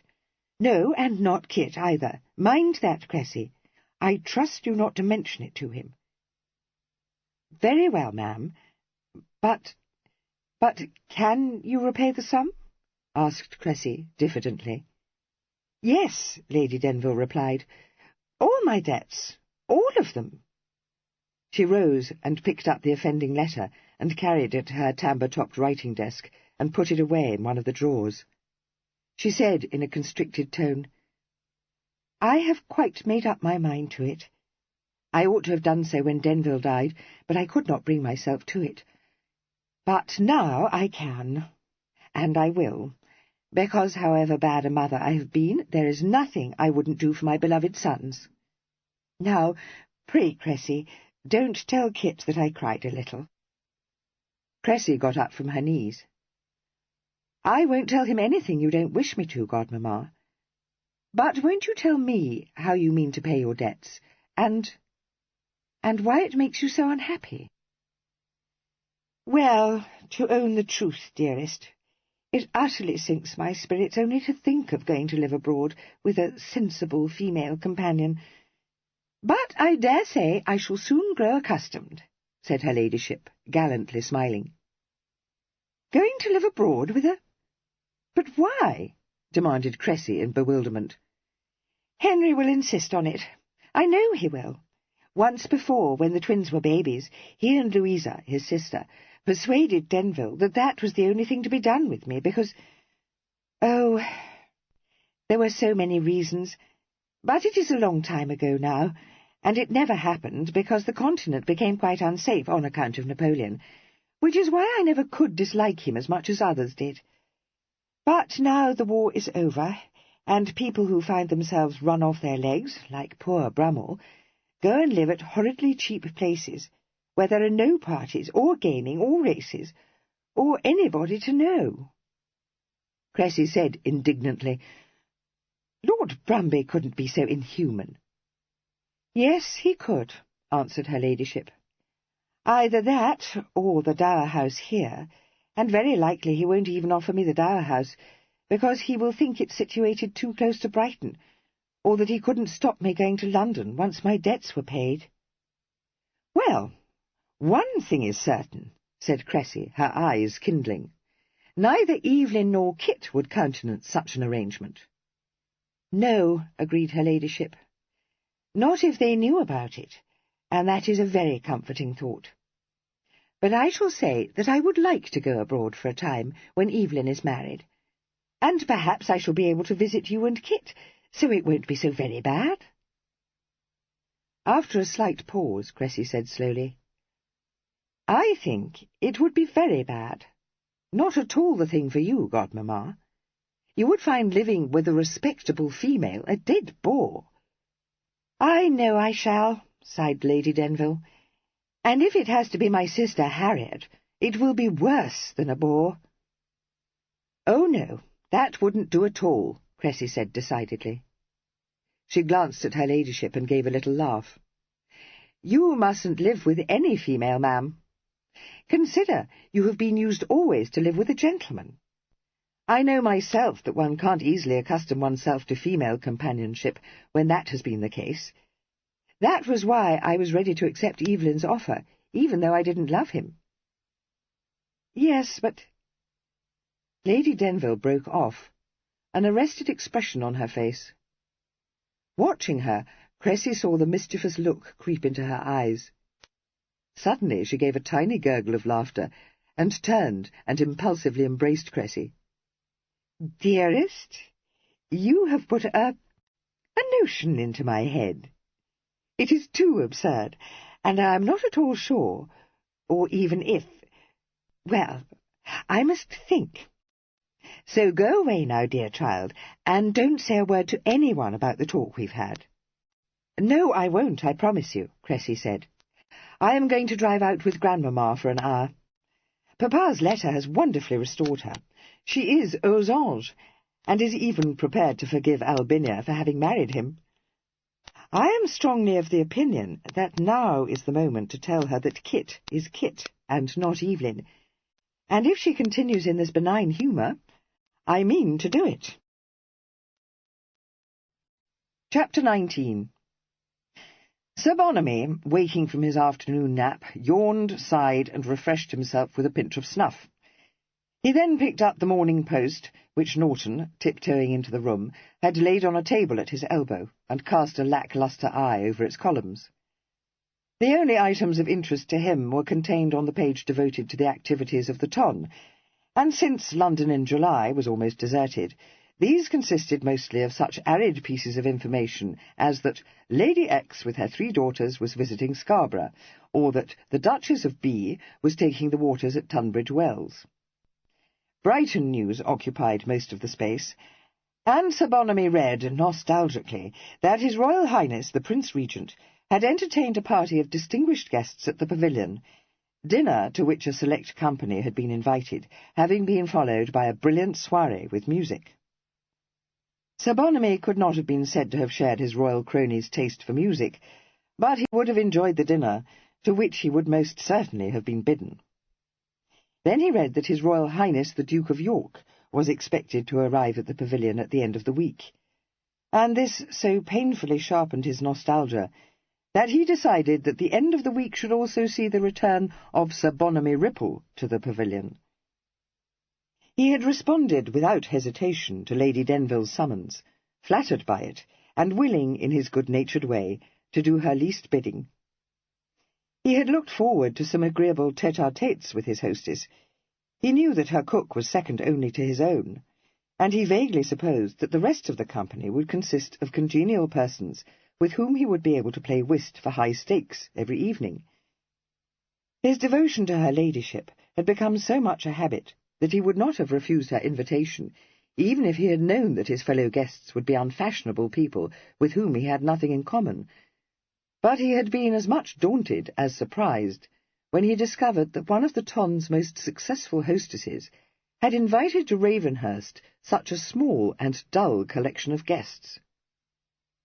Sir Bonamy was no lover of the pastoral scene, in general confining his visits to the country to several weeks spent during the winter at various great houses, where he could be sure of meeting persons who were congenial to him, and of being amused by such diversions as exactly suited a grossly fat and elderly dandy of his sedentary disposition, and a very few days spent at Ravenhurst had been enough to set him hankering after the delights of Brighton. There had been few opportunities for elegant dalliance with Lady Denville. Playing indifferent whist for chicken steaks bored him, and the discovery that he had unwittingly stepped into a masquerade made him feel profoundly uneasy. There was no saying what devilry the Fancot twins might be engaged in, and to become involved in what bore all the appearance of a major scandal was a fate which he shuddered to contemplate. He had laid aside the Morning Post, and was wondering what excuse he could offer Lady Denville for bringing his visit to an end, when the door was softly opened, and she peeped into the room. As soon as she saw that he was awake, she smiled and said, "Ah, here you are.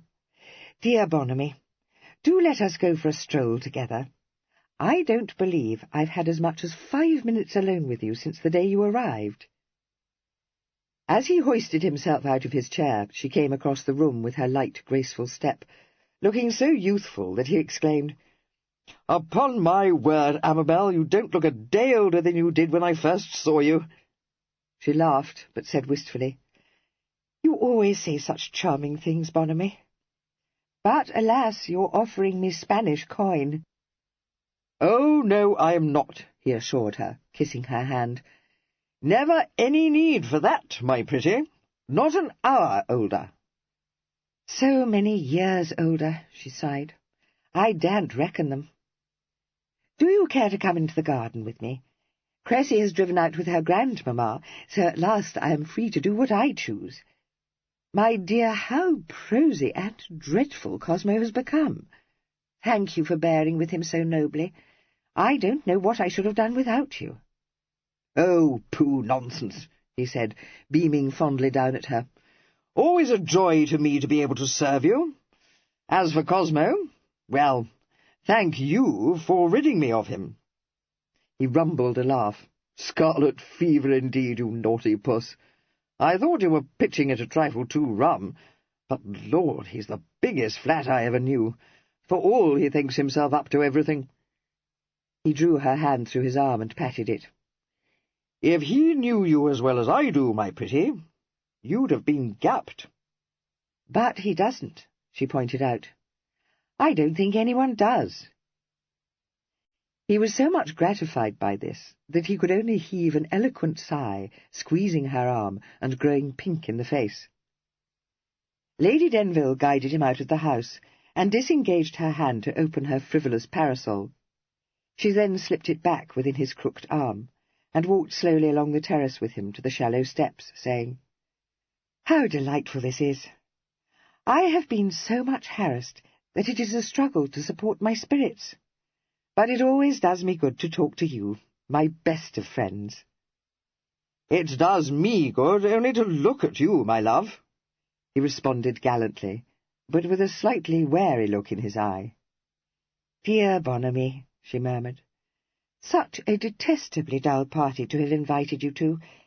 I knew you wouldn't fail, too, which makes it quite shameless of me to have made such a demand on your good nature. I do beg your pardon."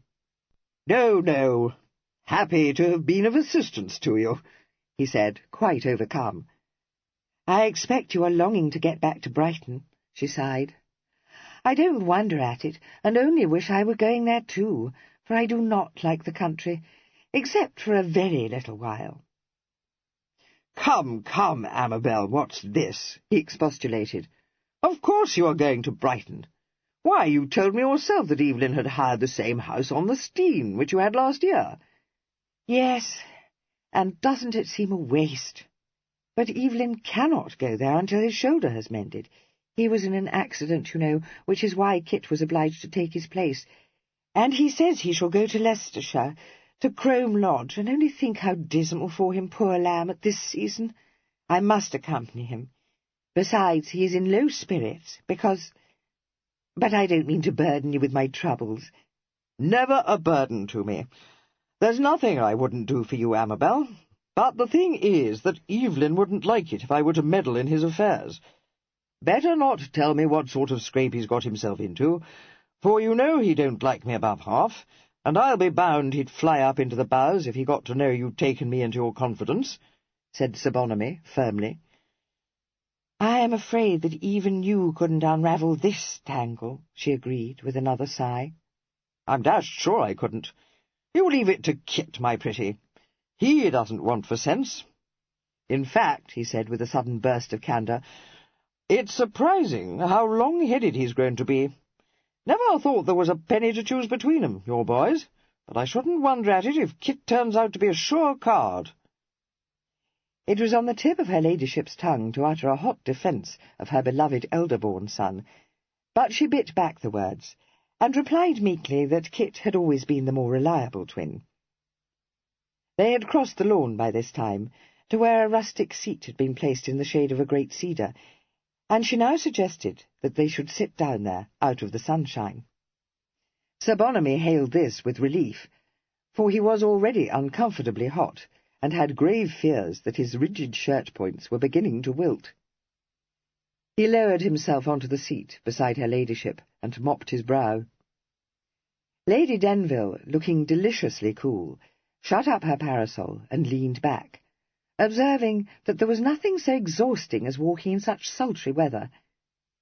She then fell silent, gazing ahead with so much melancholy in her expression that Sir Bonamy began to feel perturbed.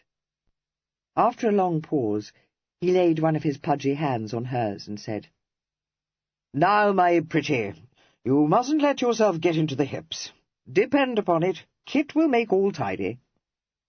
She gave a little start, and turned her head to smile at him. "I wasn't thinking of that. I was, remembering. Do you ever look back over the years, Bonamy? It does sink one's spirits a little. So long ago, so many mistakes, so much unhappiness. But there are happy memories too, of course. Do you recall the first time we met?" "Aye, as if it were yesterday, and so I shall to the end of my life. All in white you were, my lovely one, with your glorious gold hair glinting under just a light powder, and your eyes like sapphires. I fell in love with you the instant I saw you, swore I'd win your hand, or remain a bachelor, which I have done. And what's more, I was never tempted to break that oath, for no man, my pretty, that loved you," said Sir Bonamy earnestly, conveniently forgetting the several articles of virtue whom he had subsequently maintained at enormous expense, "could ever feel the smallest tendre for any other female." Lady Denville, recalling one veritable incognita, and at least 3 high flyers who had enjoyed Sir Bonamy's protection, stifled a giggle, and said soulfully, "And Papa married me to Denville. We danced together, didn't we? And the next day you sent me a bouquet of white and yellow roses, so many that there was no counting them. That should be a happy memory, but it makes me want to cry. Not that I mean to do so," she added, with one of her dancing gleams of mischief, "for there is nothing so tedious as a female who turns herself into a watering-pot. I've never done that, have I?" "Never," he declared, raising her hand to his lips. "Well, I hope it will be set down in my favour in the judgment book, and I do feel it may be, for I haven't had a happy life. One shouldn't speak ill of the dead, and I perfectly realize that poor Denville had as much to bear as I had, well, almost as much. The truth is that we were each of us deceived in the other, and should never, never have been married." She wrinkled her brow. "I've often wondered why he believed himself to have fallen in love with me, for he disapproved of me amazingly, and he was so cold, so formal, that even now it makes me shiver to remember it." "Ah, my poor pretty," said Sir Bonamy, much moved. "If you had married me, how happy we should both have been." Her eyes quizzed him laughingly. "Well, I might have been, but perhaps you would have been as much provoked by me as Denville was. Consider my shocking want of management and economy, and my fondness for gaming, and my dreadful debts." Sir Bonamy snapped his fingers in the air. "That for such fiddle-faddle! Your debts? Pooh! An almond for a parrot! Let me settle them. Over and over I've told you I'm able to stand more of the nonsense than you ever dreamed of, my lovely one. It don't do to be prating like some counter-coxcomb, but I'm no chicken nabob. Well, I'm not a nabob at all, of course. I inherited my fortune, and how much I'm worth I can't tell you, for it don't signify. Even you couldn't spend the half of it." "Good gracious, Bonamy, you must be rich," she countered. "I am," he said simply. "Richest man in the kingdom, for I fancy I have a trifle the advantage of golden ball. Much good it does me. I had as lief be living on a mere competence, for I've not a soul to spend it on, Amabel, and it didn't win me the only thing I wanted. You may say it's of no consequence. No consequence at all."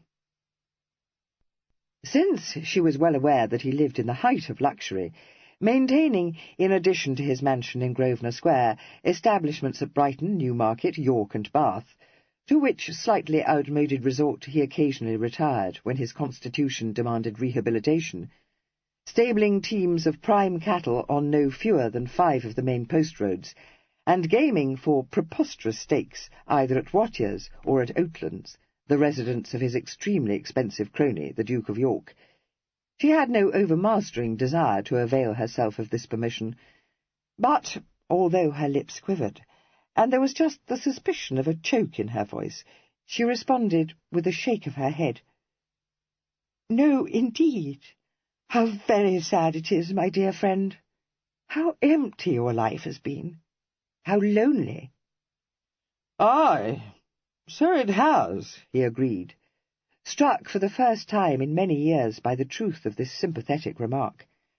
He took her hand again, pressing it to his own very warm and slightly damp one, and said with great earnestness, "All the use I ever had for my wealth was to bestow it upon you, my dear. It's yours for the asking, and always will be. Only let me take your debts on my shoulders. Let me—" She interrupted him, raising her beautiful eyes to his face and saying, "Bonamy, are you, after all these years, asking me to marry you?" There was a stunned pause. Sir Bonamy's round eyes stared down into hers. They were never expressive, but they were now more than ordinarily blank, and the rich colour faded perceptibly from his pendulous cheeks. 26 years earlier he had been a suitor for her hand.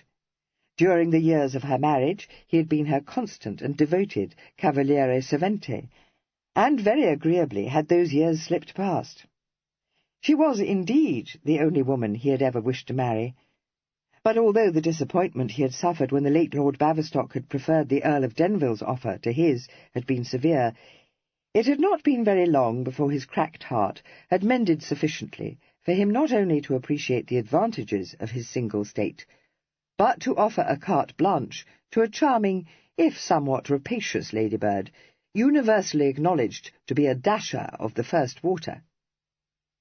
But throughout this left-handed connection, and the many which had succeeded it, he had maintained his devotion to the lovely Countess of Denville, earning for himself the envious respect of his less favoured contemporaries, and, in due course, the reputation of being a man who, having once lost his heart, would never again offer it, with his enormous fortune, to any other lady.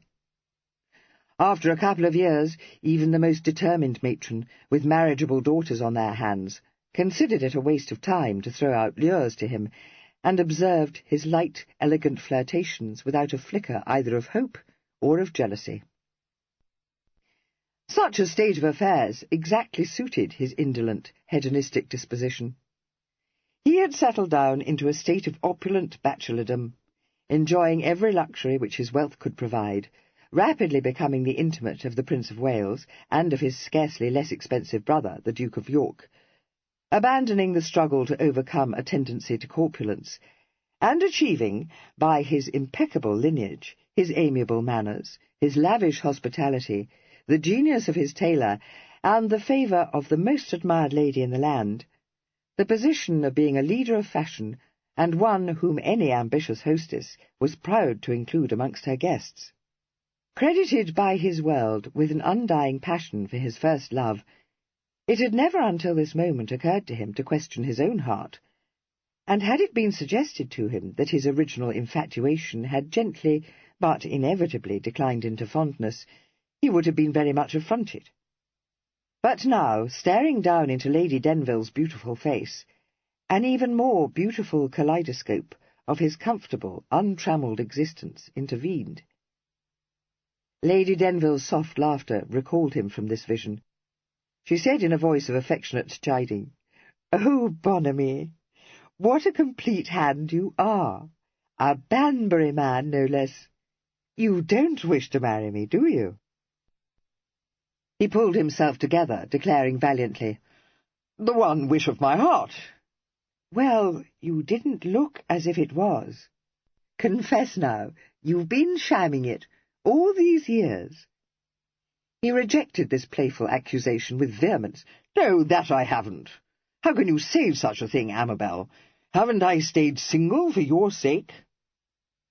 A provocative smile hovered about the corners of her mouth.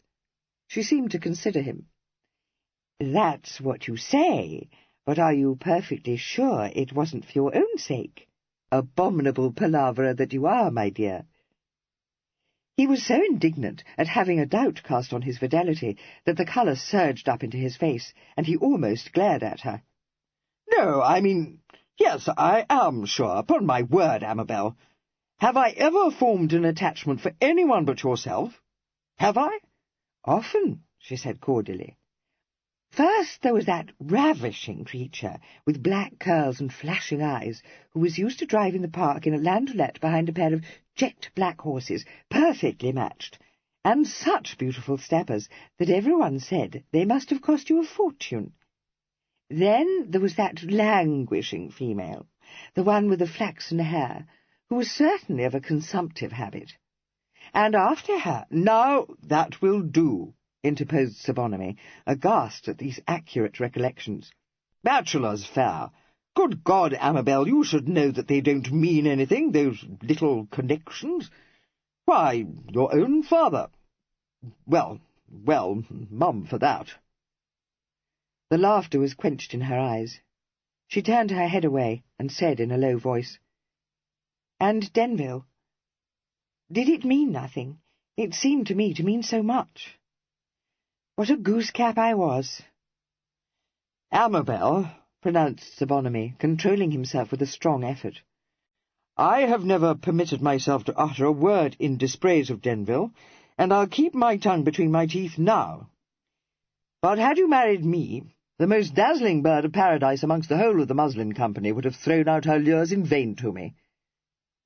"But it is too late," she said mournfully. "I have worn out your love, my poor Bonamy. I read it in your face, and indeed I cannot wonder at it." "Nothing of the sort," he replied stoutly. "You misunderstood. I had come to believe that my case was hopeless. Can you wonder at it, that I was knocked a cock? My heart stood still.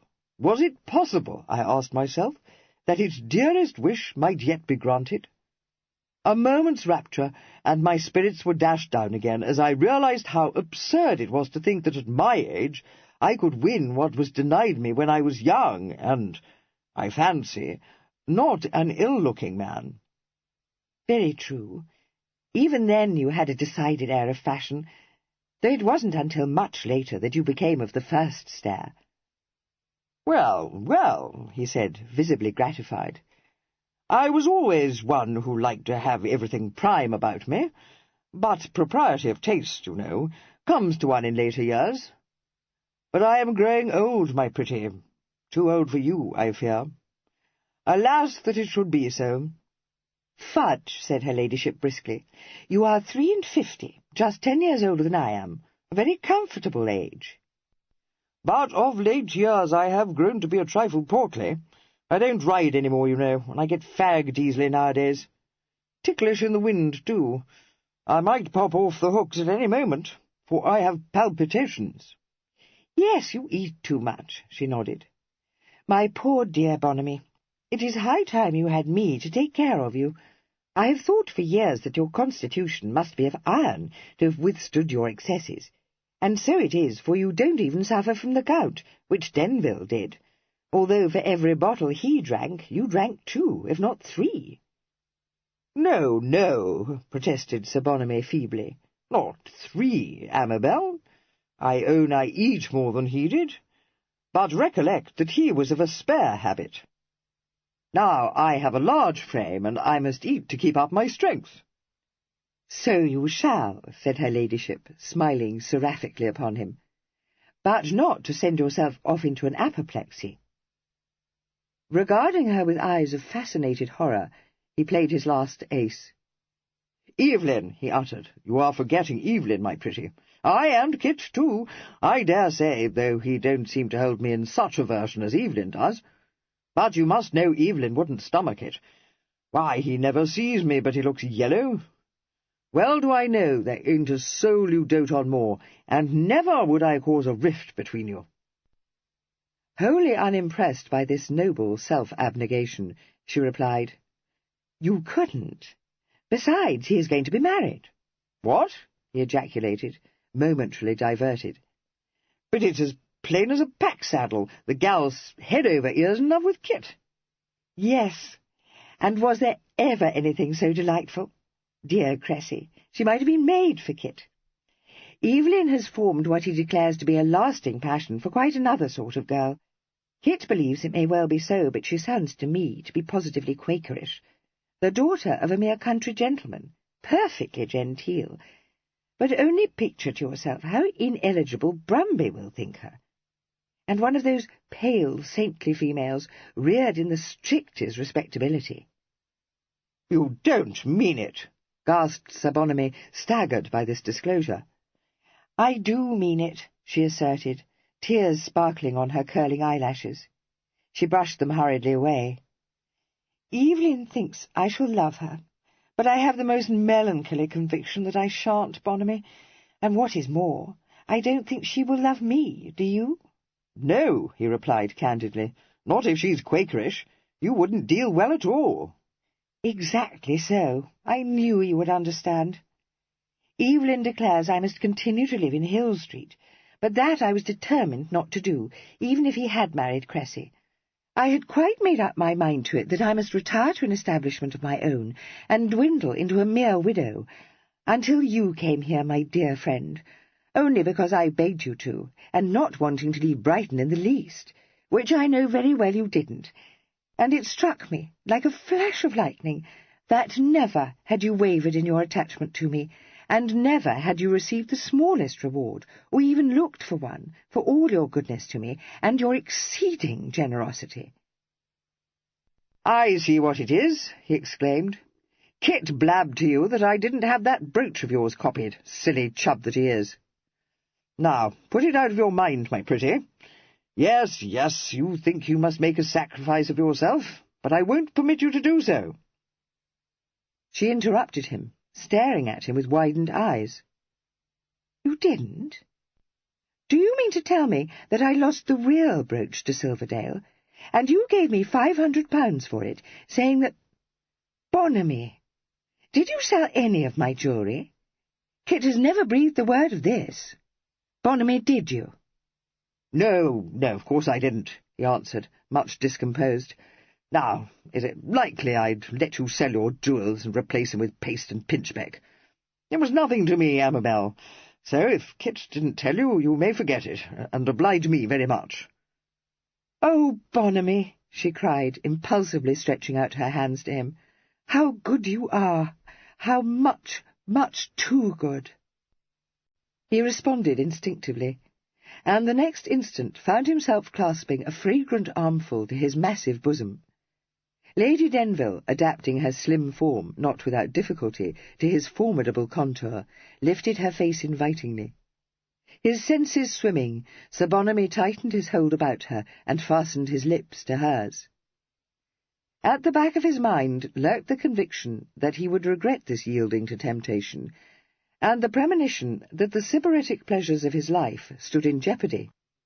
But never before had he been encouraged to venture more than a chaste salute upon her ladyship's hand, or, upon rare occasions, her cheek, and he surrendered to intoxication.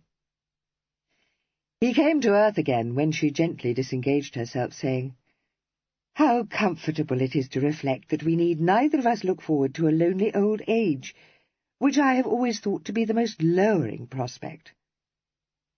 His countenance would not have led anyone to suppose that he was deriving much comfort from this reflection, but he replied heroically, You have made me the happiest man on earth, my beautiful." The irrepressible laughter inherited from her by her sons bubbled up.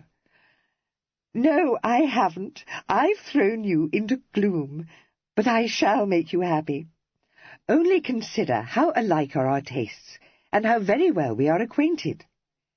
Naturally it will seem strange at first, because you are so much accustomed to being a bachelor. To own the truth, I didn't think I should ever marry again, for I have enjoyed being a widow amazingly. But I am persuaded it will be the best thing for everyone, particularly for Evelyn." "I hope he may think so," Sir Bonamy said gloomily. "It isn't of the least consequence if he doesn't, because it will be. I dare say he won't care nearly as much now that his mind is full of his angelic patients. In any event, he's at the end of his rope, poor love, on account of my wretched debts, which he is determined to discharge, and which he would never be able to do until he is 30, if he marries Patience, because you may depend upon it, Brumby will utterly disapprove of the match. But if he were not obliged to pay my debts, that wouldn't signify in the least, and although he made me promise I would never again borrow money from you, he couldn't refuse to let you pay the debts if I were your wife, could he?" "Well, it won't make a ha'porth of odds if he does," said Sir Bonamy, accepting without resentment this unflattering reason for the marriage proposed to him, but regarding his prospective bride with tolerant cynicism. "I might have known that wristy young bellows-blower of yours was behind this." "Yes, but how fortunate, Bonamy, that my affairs had come to such a pass that I was obliged to consider the advantages of marrying you. But for that I might never have thought of it," she said, "or have perceived how much more comfortable I should be if I did marry you. It is all very well now to be a widow, but only think how dismal when I begin to grow hagged and have to cover up my throat because it looks exactly like the neck of a plucked hen, and I've no flirts left to me. And then, of course, I thought of you, my poor Bonamy, and my heart was wrung. I, at least, have my beloved sons, and I might become wrapped up in my grandchildren, though it seems most unlikely and quite sinks my spirits. But what, my dear, will be left to you when your friends drop off?" "Eh?" exclaimed Sir Bonamy, startled. "Or die," continued her ladyship inexorably, "and you find yourself alone with no one to care a straw what becomes of you, except that odious cousin of yours, who will very likely push you into your grave, and your whole life wasted. Dear Bonamy, I cannot endure the thought of it." "No," he said fervently. "No, indeed." She smiled brilliantly upon him. "So you see that it will be much better for you too." "Yes," he agreed, horrified by the picture she had delineated. "Good God, yes." Chapter 20. It was not many minutes before Cressy, dutifully accompanying the Dowager on a sedate drive, realized that an open carriage was hardly the place for an exchange of confidences.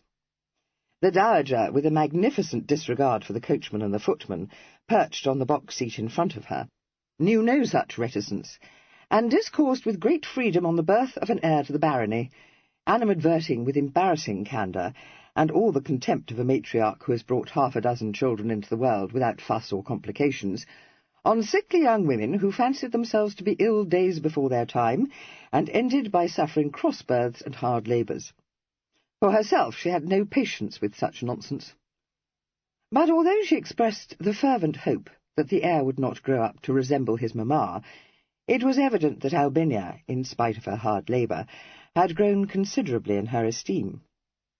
Lord Staveley's first wife had been of the Dowager's choosing, and although she had naturally held her up as a pattern of virtue and amiability, she had never been able, in her secret heart, to forgive her for having failed to present her lord with an heir. But Albinia, whom Lord Staveley had married without so much as a by your leave, had produced, if his lordship's ecstatically scribbled letter were to be believed, a bouncing boy, sound in wind and limb, and weighing almost 9 pounds. And this feat, notwithstanding her own subsequent exhaustion, raised her pretty high in the Dowager's esteem. but not so high as to exempt her from censure for her alleged inability to nurse her child. The inescapable duty of a mother to suckle her offspring was one of the Dowager's hobby-horses, and originated from the shocking discovery that the wet nurse engaged to supply the wants of her second son, unhappily deceased, had been strongly addicted to spirituous liquors. The Dowager informed her granddaughter in a very robust way that she had already written to recommend hot ale and ginger to Albinia. Cressy bore this with tolerable equanimity, but when the Dowager abruptly deserted the subject of the proper sustenance of the Honourable Edward John Francis Staveley to warn her that the appearance of this young gentleman on the scene made it imperative for her to withdraw from Mount Street to an establishment of her own, she laid a hand on her outspoken grandmother's knee, and warningly directed her attention to the stolid liveried backs on the box of the landaulette. The Dowager appeared to appreciate the propriety of this reminder. She said, "Drat these open carriages! I never could abide 'em. Coachman, drive back to Ravenhurst."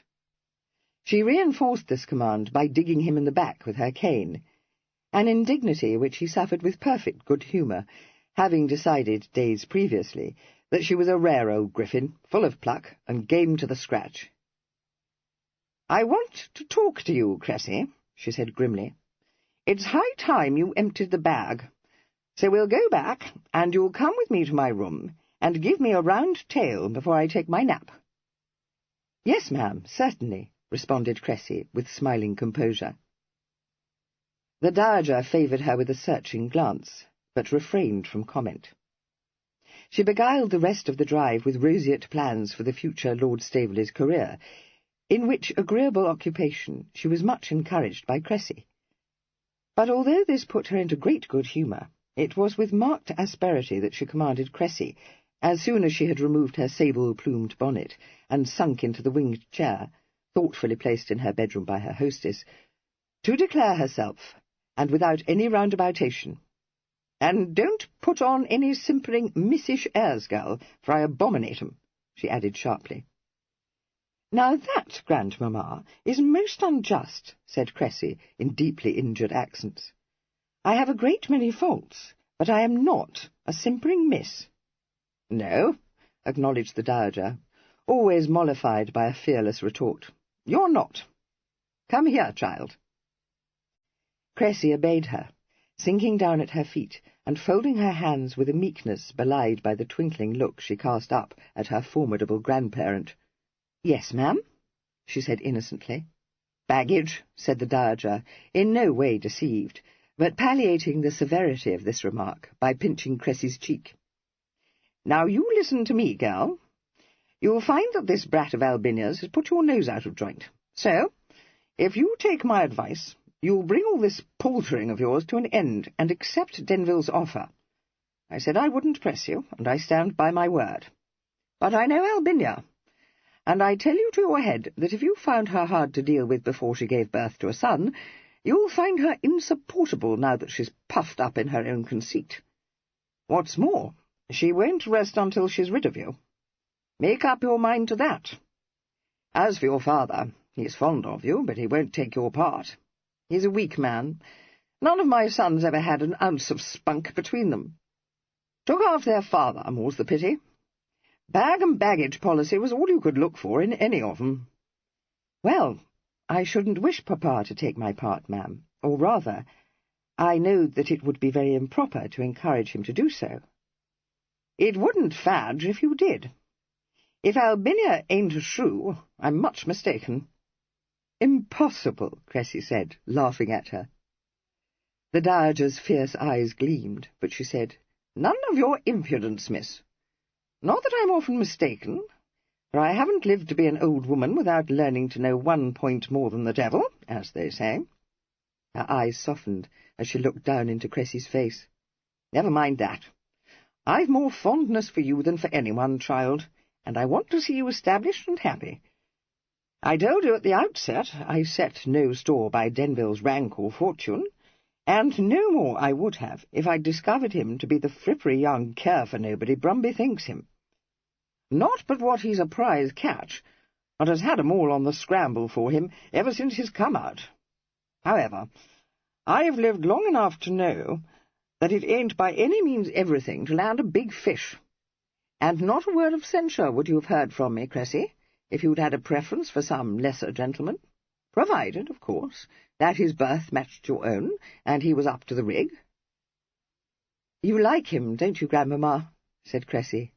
"Yes, I do. Not that it signifies.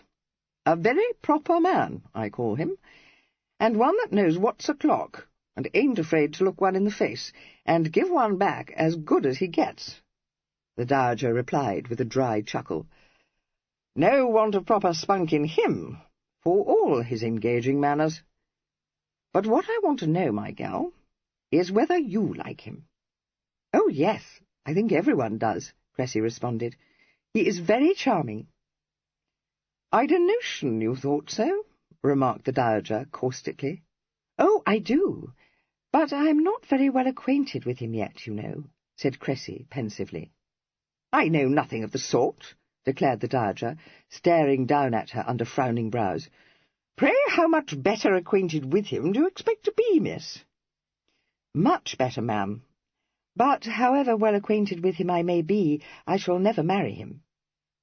"Well, upon my word," uttered the Dowager, her eyes snapping. "Have you taken leave of your senses, gal, or are you no better than a common flirt? You've lived in his pocket over a se'nnight, smelling of April and May, the pair of you, and very well pleased I've been to see it. I wasn't in favour of the match at the outset, and I know very well you were of two minds, Cressy, which was why I brought you here. I'll thank you to tell me why, if you was ready enough to accept his offer at the outset, you've changed your mind. What in heaven's name do you look for in a husband? Wet goose! As handsome a young man as I've clapped eyes on this many a day, with a well-formed person, excellent style, easy manners, an address many older people might envy, superior understanding, and a smile I could not have withstood when I was a gal. And you choose to turn niffy-naffy? Good God, Cressy, have you windmills in your head? You told me that you had made up your mind to a marriage to convenance, but if you don't know he's nutty upon you, you're no better than a moonling, and I wash my hands of you." Cressy, a mixture of guilt and amusement in her face, possessed herself of one of these hands and nursed it to her cheek. "Indeed, I'm not a moonling, Grandmamma," she said, her voice quivering on the edge of laughter. "I told you the truth, moreover. I did think that such a marriage would be preferable to remaining in Mount Street, and Denville never pretended that he felt any warmer affection for me than I felt for him. As for being nutty upon me, he never was and never will be, which I'm heartily glad of, dear ma'am, because I tumbled quite desperately in love with his brother, and he is the man I'm going to marry, whatever you or Papa or anyone may say." The Dowager's claw-like hand closed on hers like a vice. "What?" she demanded. "Denville's brother?" Cressy raised glowing eyes to hers. "His brother, Grandmamma. You have never met Denville. Kit is so like him that even I was deceived at first. But there is no comparison. I felt the difference when he came to Mount Street in Denville's place to meet you, and that was why I was willing to come here with you." She drew the Dowager's twisted hand to her mouth and kissed it. "You will perceive the difference, because you're so wise, ma'am, and so discerning. Oh, I can't tell you how happy it makes me to know that you think so well of Kit." "You're out," interrupted the Dowager harshly, snatching her hand away. "Jackanapes," she uttered, her jaws working. "So, he's been making a May game of me, has he? A more impudent imposture I never heard of, not in all my days." Cressy smiled lovingly at her. "You will discover him to be in perfect agreement with you, ma'am, for that is precisely what he thinks. He entered into it against his will, and would have escaped from it had you not proposed this visit to Lady Denville. I must try to make you understand the circumstances, the bond that exists between him and Denville. but I am much inclined to think that no one who was not born a twin could wholly understand the strength of that bond. What I understand, and without difficulty, is that he's a cozening rascal who knows just how to bring you round his finger, Nick Ninny, retorted the Dowager, in no way appeased. Well, he hasn't tried to do so, but I haven't the least doubt that he could, admitted Cressy, unabashed. I have no more knowledge than you, Grandmamma, of what it means to be a twin, but I collect that if they are as close as Kit and Evelyn, each knows when the other is in trouble or has suffered a physical injury, and neither would hesitate, no matter what the cost, to fly to the other's rescue. It seems, she said slowly, knitting her brows, that they can't help but do so. Does it, indeed? Snorted the Dowager. Well, perhaps you'll explain to me, my gal, what trouble Denville was in which caused his brother to practice this abominable cheat. Yes, indeed I will, ma'am, Cressy said with disarming readiness. She chuckled. It is quite fantastic, you know, but for my part, I have never enjoyed anything more in my life. Only a Fancot could have embarked on such a crazy adventure, and only Kit could have carried it with such a high hand. He doesn't want for proper spunk, Grandmamma. Cut no wheedles for my benefit, commanded the Dowager. A round tale is all I wish to hear. It was not quite a round tale which Cressy, disposing herself more comfortably at her knee, recounted, for it underwent certain expurgations, but it was true in all its essentials, and the Dowager listened to it in silence. It could not have been said that there was any relaxing in her countenance, but she appeared several times to be afflicted with a tic, which twitched the muscles in her cheek, and once, when Cressy, knowing her love of a salted story, ventured to describe the encounter with Mrs. Alperton, she was seized by a choking fit, which, glaring at her granddaughter, she ascribed to asthma. But when the tale was told, she declared that a more disgraceful one she had never heard, adding shrewdly, I notice that pretty silly gadabout whom you choose to call your dearest godmamma don't figure in it. Trying to put the change on me, ain't you? You may hang up your axe, Cressy. I'm not a pea-goose, and never was. So if you mean to tell me she wasn't at the back of it, spare your breath. Why, of course she was, ma'am, said Cressy, all wide-eyed innocence. It was her notion that Kit should take Evelyn's place just for that one evening, and to save his face. Surely I told you so. Aye, you told me, said the Dowager sardonically. What you haven't told me is why it was so mightily important to Denville to have the trust wound up. But can you wonder at it, Grandmamma? Only think how irksome it must be to him. Don't talk flummery to me, gal, said the Dowager irascibly. I have it on the best authority that his revenues don't bring him a penny less than £16,000 a year, and Henry Brumby told me himself that his debts were paid out of the estate when his father died. Her eyes narrowed. His mother's debts, eh? You needn't put yourself to the trouble of denying it. It's common knowledge she's been at a standstill these dozen years and more. Means to settle them, does he? Well, I don't think the worse of him for that. But what such a caper-witted, fly-away waste-thrift has ever done to deserve so much devotion, I shall never know, if I live to be 100. Her crooked fingers worked amongst the folds of her silken skirt. Cressy said nothing, and after a moment or two she brought her piercing gaze back to the girl's face. A pretty piece of business you've made of it between you, she said scathingly. Understand me, miss. I'll have no scandal attached to our name. Good God, it must be common knowledge by now that you stand upon the brink of an engagement to Denville. What do you imagine your father will have to say when he learns of this? He will await your decision, Grandmamma, Cressy answered calmly. You know that as surely as I do. I hope it may be in my favour, in Kit's favour, because I love you both, and to marry without your approval couldn't but throw a cloud over my happiness. She raised her eyes, giving the Dowager look for look. But in less than a 12-month, ma'am, I shall come of age, and neither you nor papa will have the power to prevent my marriage to Kit.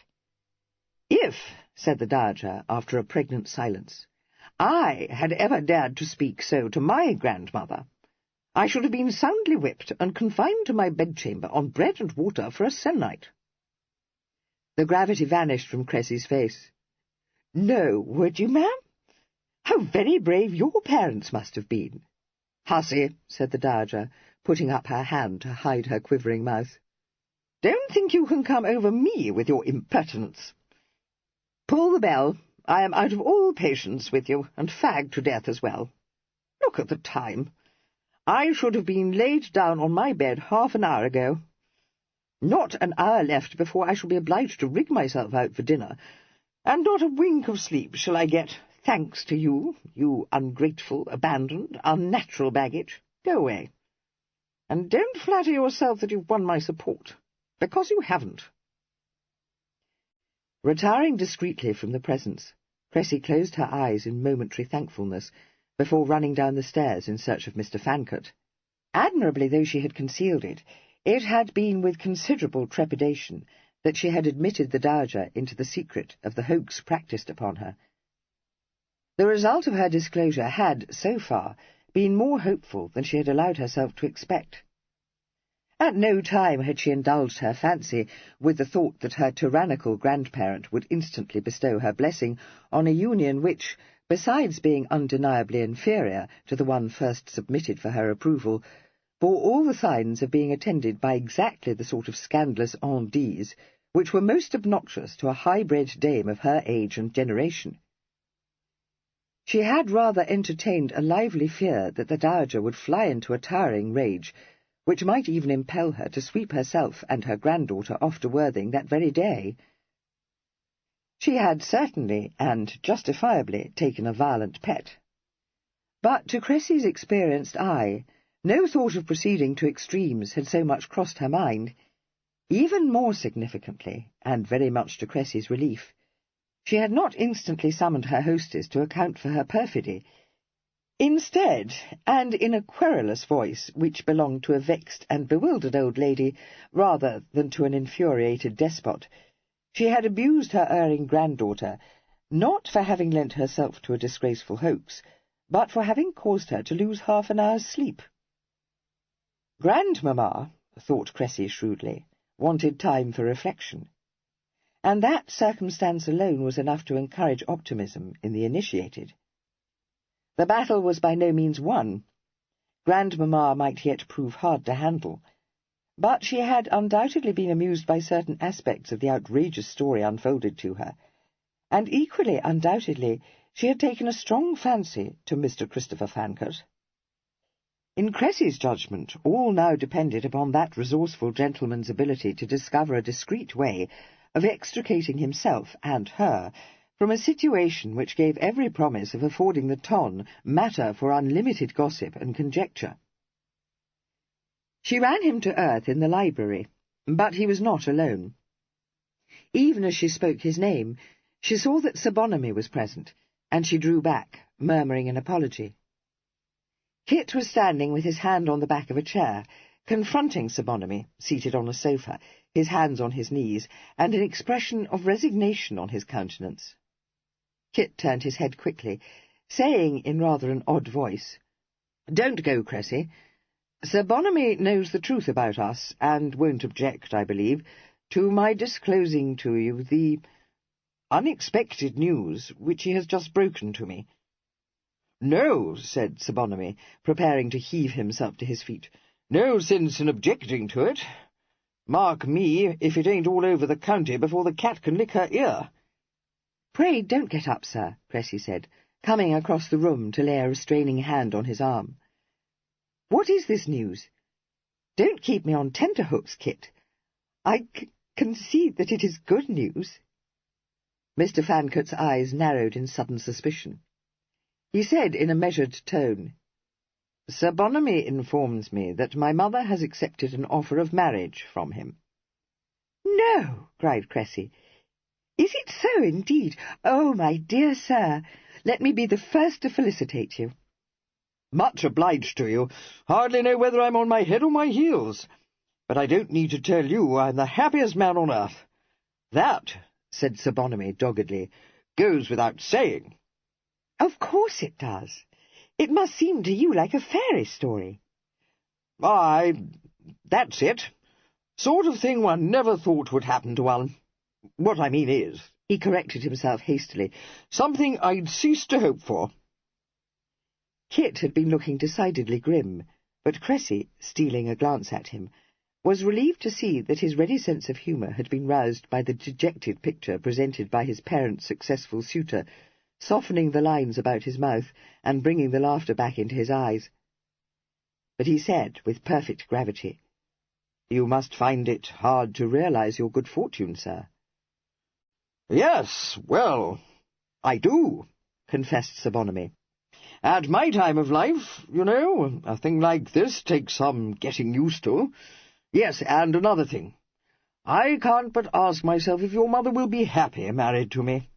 Now, tell me, Kit, do you think she might regret it?" "No," said Kit. "I am very much inclined to think, sir, that you will neither of you regret it." "Well, I must say, Kit, that's very handsome of you. Very handsome indeed," exclaimed Sir Bonamy, visibly astonished. "There's no question of my regretting it, of course, but damn me if I ever thought to hear you say such a thing to me. To tell you the truth, I thought you cut up pretty stiff." "I could hardly wish for a kinder or more indulgent husband for her," Kit said, smiling. "You'll cosset her to death." "Aye, so I will. But did you wish any man to marry her?" "No, certainly not any man, but one who loved her and could be trusted to take care of her, yes. What I do not wish is to see her setting up an establishment of her own, and getting her affairs into heaven only knows what sort of a tangle." "No, by God!" ejaculated Sir Bonamy. "I hadn't thought of that, but you're very right, my boy. It wouldn't do at all. At least I shan't have that to worry about." "You won't have anything to worry about," Cressy assured him. "Will you think me very saucy if I say that never did a knight more thoroughly deserve to win his lady than you, dear sir?"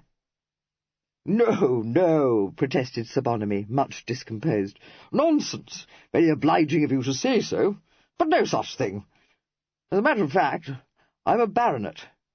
"To me," said Cressy, avoiding Kit's eye, "you have always seemed like a knight of ancient chivalry." "What, one of those fellows who careered all over, looking for dragons? Well, whatever put such a silly notion as that in your head, my dear girl? Rigged out in armour, too? Why, it makes me hot only to think of it. Not the style of thing I care for at all, I promise you." "Ah, you misunderstand me. It wasn't dragons I had in mind, but your unswerving faithfulness to Godmamma. You have been her sworn knight throughout the years." "Baronet," interpolated Kit unsteadily. "I've so often thought how lonely you must have been," pursued Cressy, ignoring this frivolity, "in that great house of yours, quite alone, and as it must have seemed to you, with nothing to look forward to." "Very true. Except that one grows accustomed, you know. And I don't live in it alone, precisely." "You have your servants, of course, but what do they signify? So very little."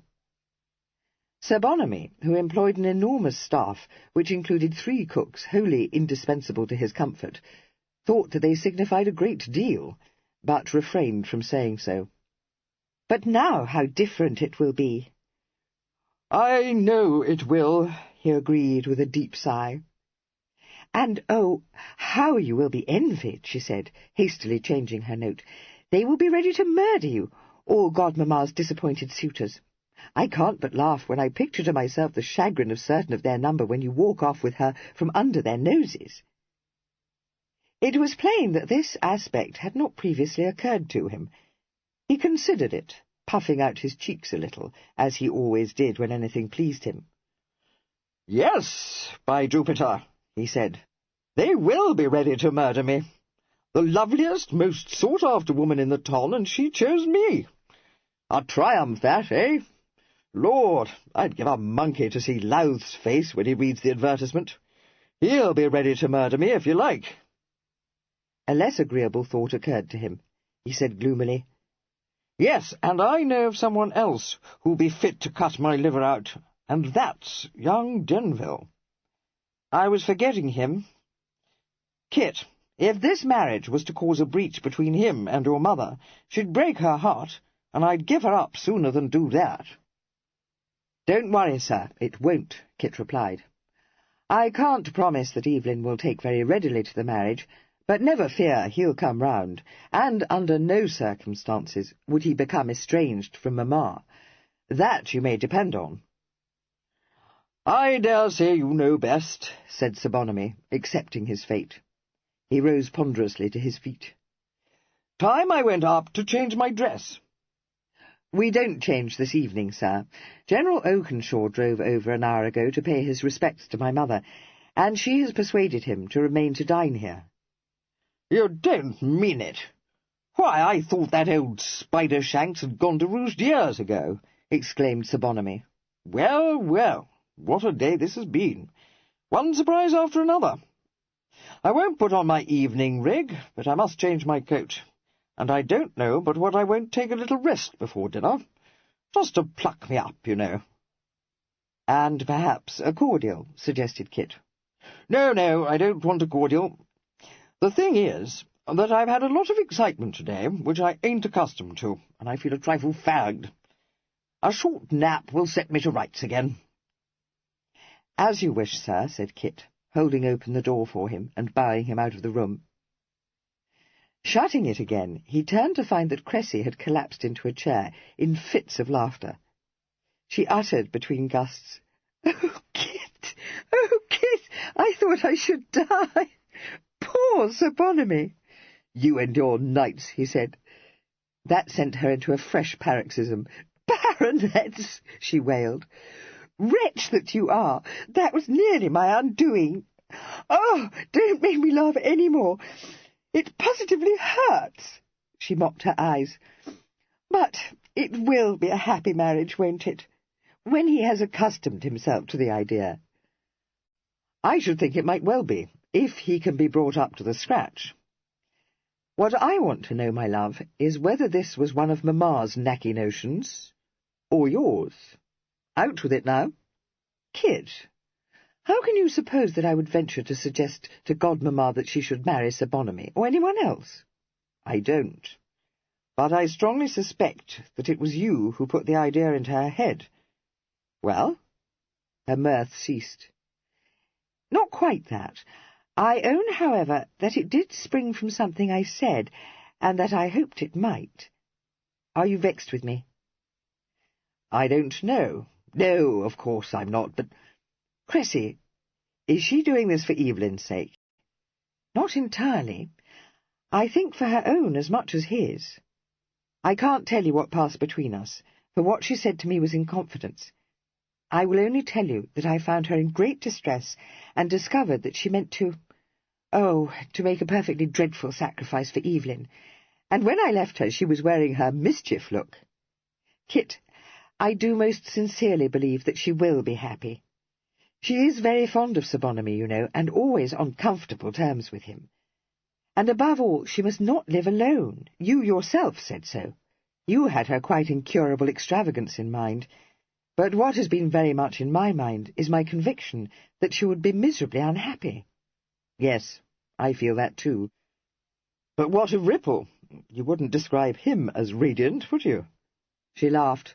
Well, perhaps not radiant precisely. Now don't set me off again, I implore you. The thing is that he has been perfectly content with his lot for years, and has suddenly realized, I think, that he doesn't in the least wish to change it. It must have been a great shock to him. But he will very soon become reconciled to the idea, for he does dote on her, you know.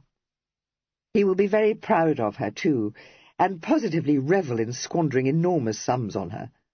Oh, dear, look at the time. I must go, or I shall be late for dinner. Kit, who is this general Godmamma has invited to dine with us? I wish she had not, for there is something else I must tell you. I have broken it to Grandmamma that you are not Denville. Good God, you have been busy, haven't you? I thought it was agreed that that should be left for me to do." She shook her head. "Believe me, Kit, it wouldn't have answered." He lifted an eyebrow at her. "Wouldn't it? Am I to understand that your efforts have been crowned by success?" "Well, I don't know, and I must own that nothing could be more unfortunate than this General," she said seriously. "It is bound to put her out of temper, to be obliged to keep her tongue between her teeth all the evening. For you may depend upon it, she will have decided just how she means to rattle you down.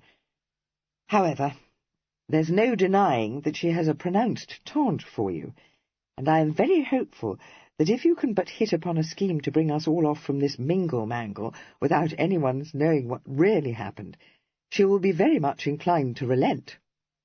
"I should think she might well." She looked inquiringly at him.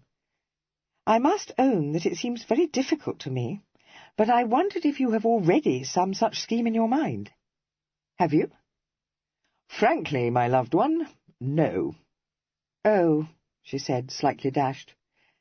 "I must admit that it has me at a standstill, but I did think that perhaps you might have discovered just how to do the trick neatly." "I can see you did," he replied, regarding her in rueful amusement. "Believe me, adorable, it is only with the utmost reluctance that I shatter an illusion so flattering to myself, but sooner or later the truth will out. Better, I dare say, to make a clean breast of it immediately. Cressy, my darling, if your mind is set on becoming the wife of a brilliant diplomatist, cry off at once, for I must confess to you that I, too, am wholly at a standstill." Her gravity melted into laughter. "Oh, Kit, you detestable creature! How dare you think me such a widgeon as to cherish illusions? I know that you'll do the trick." Mr. Fancot, having dealt suitably with this moving declaration of his loved one's faith in his superior intellect, said affably, still holding her in his arms, "To be sure I shall. After all, I have 20 minutes to consider the problem before we sit down to dinner, haven't I? As for the task of breaking the news of Mamma's approaching nuptials to Eve, not to mention cajoling him into accepting it with at least the semblance of complaisance, 20 seconds, I dare say, will be time enough for me." Miss Staveley, a gurgle of laughter in her throat, but blatant adoration in her eye, said, "More than enough, my darling, my darling." Chapter 21. Dinner at Ravenhurst that evening was not destined to be ranked amongst Lady Denville's more successful parties. She, indeed, deriving consolation from the reflection that no one for whose opinion she cared a rush would ever know anything about it, sparkled with all her usual brilliance. But her harassed son showed signs of preoccupation. Miss Staveley was in a quake. The dowager, too long-headed to denounce in the presence of a stranger the irreclaimable hedge-bird seated beside her at the head of the table, was understandably filled with a thwarted rage, which caused her to snap the nose off anyone so unwise as to address her. And General Oakenshaw was revolted by the discovery that his ancient rival, whom he variously stigmatized as a chaw-bacon, a bag-pudding, a ludicrously fat Bartholomew baby, and a contemptible barber's block, was not only an honoured guest at Ravenhurst, but was apparently on terms of the most regrettable intimacy with his hostess. The only person, in fact, who enjoyed the party was Sir Bonamy Ripple.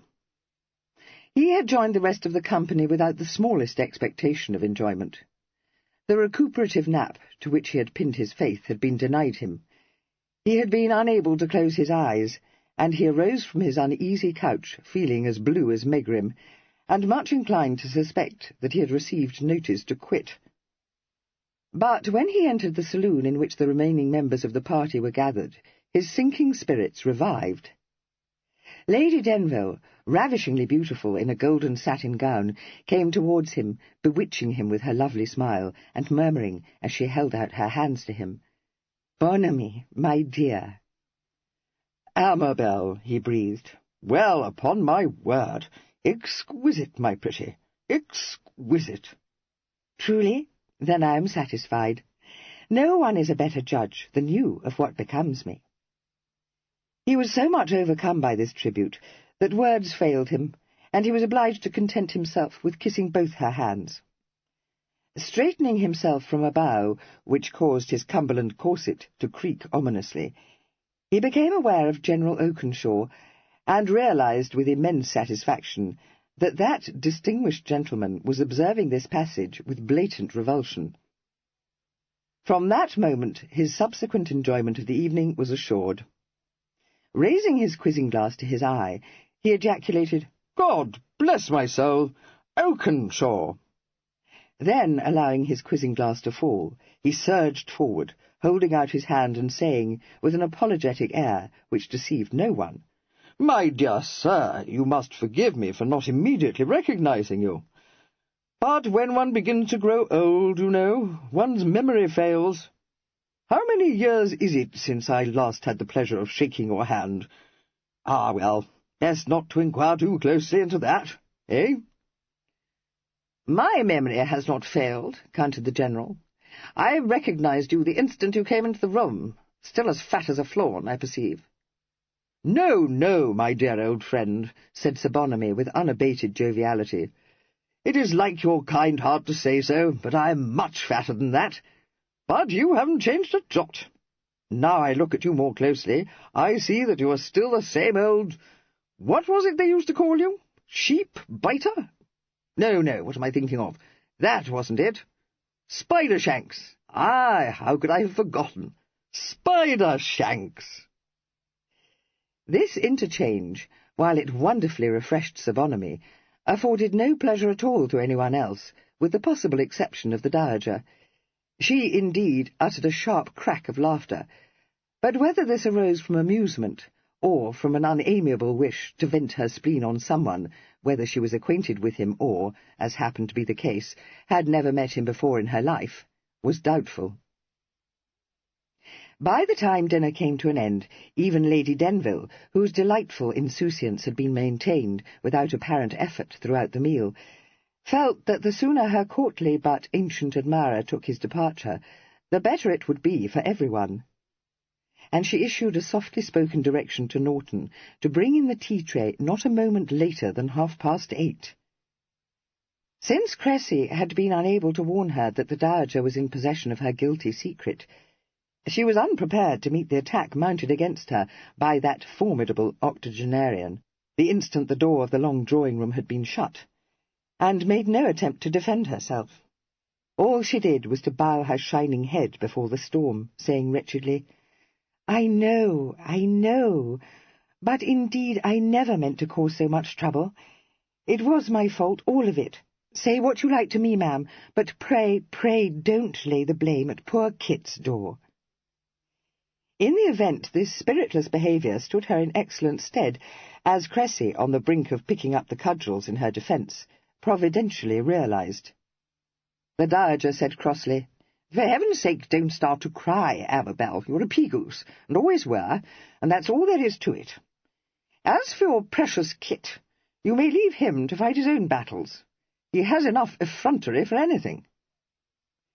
From this, Cressy, who had been doing her best to entertain the General when the Dowager exchanged a brief but pungent discourse with Mr. Fancot during the course of dinner, deduced thankfully that he had not sunk beyond recall in her grandmother's opinion.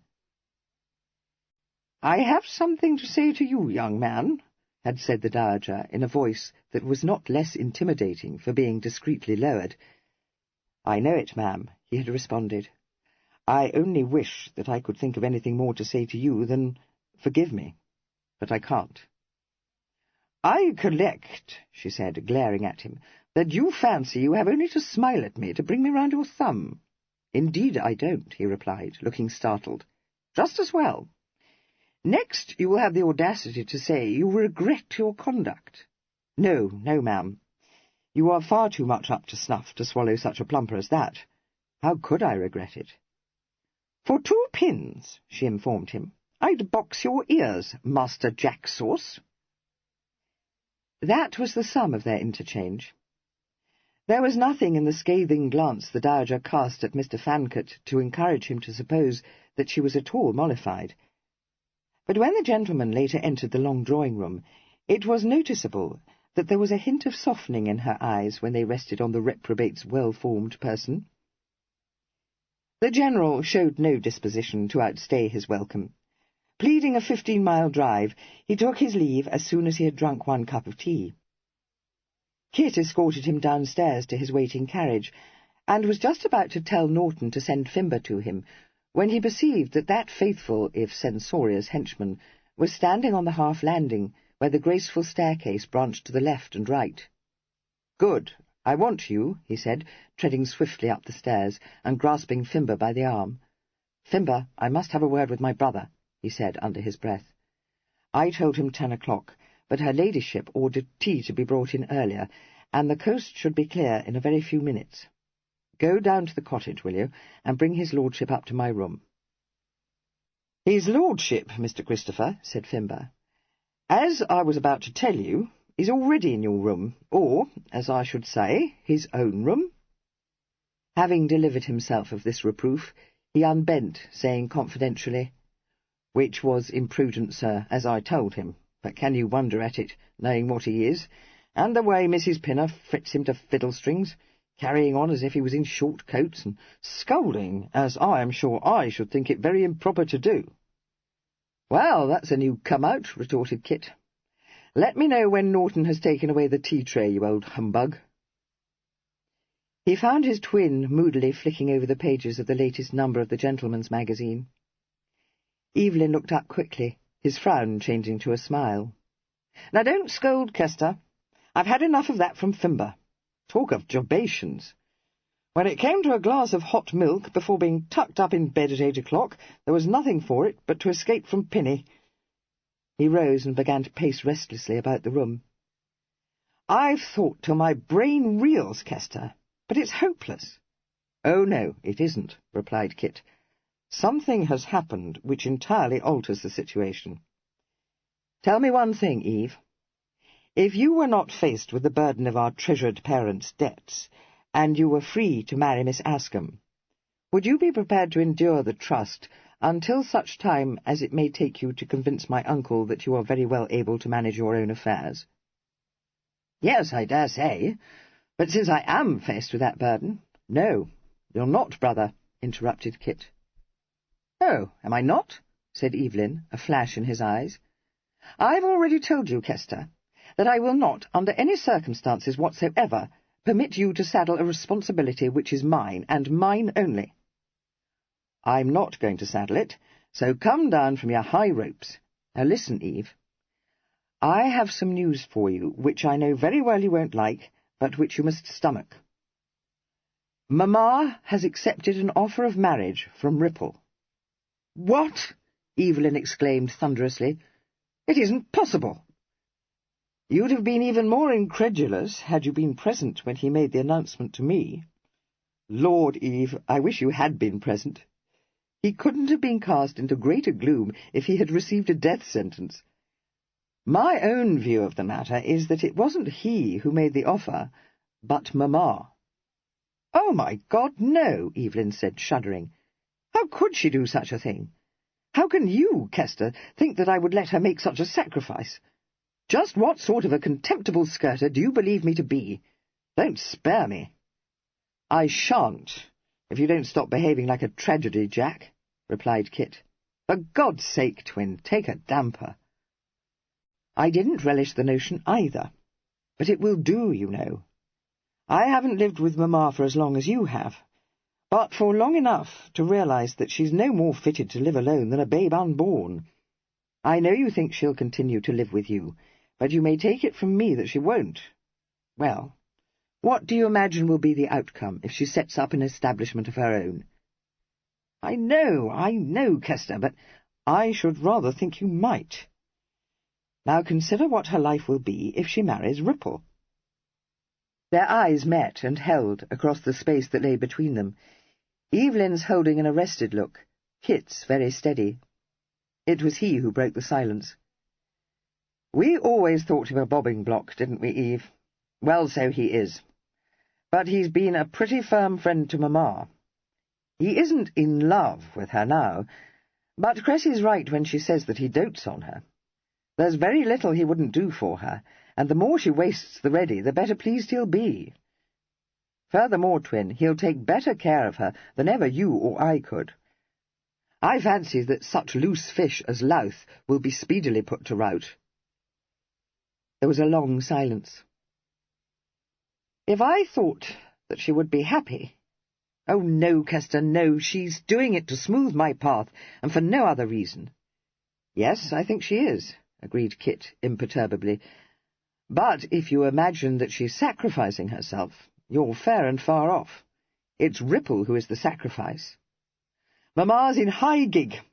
I tell you in all seriousness, Eve, that if you drive a spoke into this wheel, you'll be doing her the worst turn you could." "Kester, you know I wouldn't." He broke off as the door opened and Fimber entered the room, and said impatiently, "Yes, what is it?" "The tea-tray has been removed, sir," said Fimber, addressing himself pointedly to Kit. "I have taken it upon myself to instruct Norton, informing him that such was your desire, Mr. Christopher, to set out the brandy in the library. You will have no occasion, therefore, to enter the long drawing-room again this evening.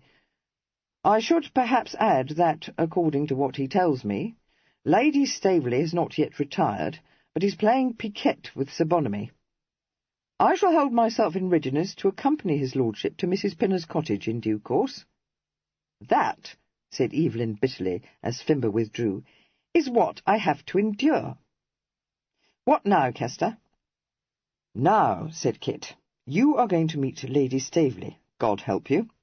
You are also going to felicitate poor old Ripple, and finally you are going to try and discover a way out of this scrape which will not set the ton by the ears." "There isn't one." "There must be one," said Kit firmly. "My life's happiness depends upon it." "Then you find it," recommended Evelyn. "I'm not the clever twin. Kester, what's the old lady like? How do I deal with her?" "Boldly. She's a Tartar." "Lord, I wish I'd never come home," said Evelyn. "Don't you dare to abandon me. I'm all of a twitter already." "Courage, brother," said Kit, opening the door into the long drawing-room. They entered the room together, and paused for a moment on the threshold. The Dowager, who had just picked up the cards dealt her by Sir Bonamy, laid them down again, staring at the twins in astonishment. She did not speak, but the sudden gleam in her eyes informed her granddaughter that she was not unappreciative of the picture, quite unconsciously presented by the Fancot twins. Apart, they were held to be very fine young men. Together, with the candlelight glinting on their burnished heads, they were so striking that the Dowager, like many before her, was dazzled into thinking them the most handsome men she had ever beheld. "Evelyn, my dear one!" exclaimed Lady Denville, springing up from the sofa and going towards him with her light, graceful step, and her hands held out in welcome. He took one in his own left hand and kissed it, murmuring wickedly, "You are smart tonight, love. Dressed like Christmas beef." She chuckled, and would have led him forward, but he put her gently aside, and advanced down the room alone to where the Dowager sat. If he was in a quake, no trace of it was apparent in his bearing. He bowed, and with a smile quite as disarming as Kit's, said, "I owe you an apology, Lady Staveley, but indeed I couldn't help it." In spite of herself, her lips twitched, and she put out her hand. "So, you are Denville, are you?" she said. You'd better beg my granddaughter's pardon, young man." "Why, yes," he agreed, his mother's mischievous look in his eyes, and turned towards Cressy, holding out his hand. "So I do, Cressy, but you are very well rid of me, you know." She had risen to her feet, and as she laughed, giving him her hand, he kissed it, and then her cheek, saying, "I wish you every happiness, my dear." "Thank you. May I return that wish?" she said demurely. The smile in his eyes acknowledged the sly allusion, but he replied audaciously, "Indeed, I'm excessively happy to have you for a sister." He turned his head. "Kester?" Kit strode forward, but his eyes were on Cressy, warmly appreciative. Evelyn said, "If I have any right to this hand, may I bestow it on my brother, Miss Staveley? He is much more worthy of it than I am, but that I needn't tell you." "Thank you, Twin, that will do," said Kit, receiving the hand and clasping it strongly. Evelyn laughed and turned away to confront Sir Bonamy. He looked down at him, laughter dying and his smile a little rigid.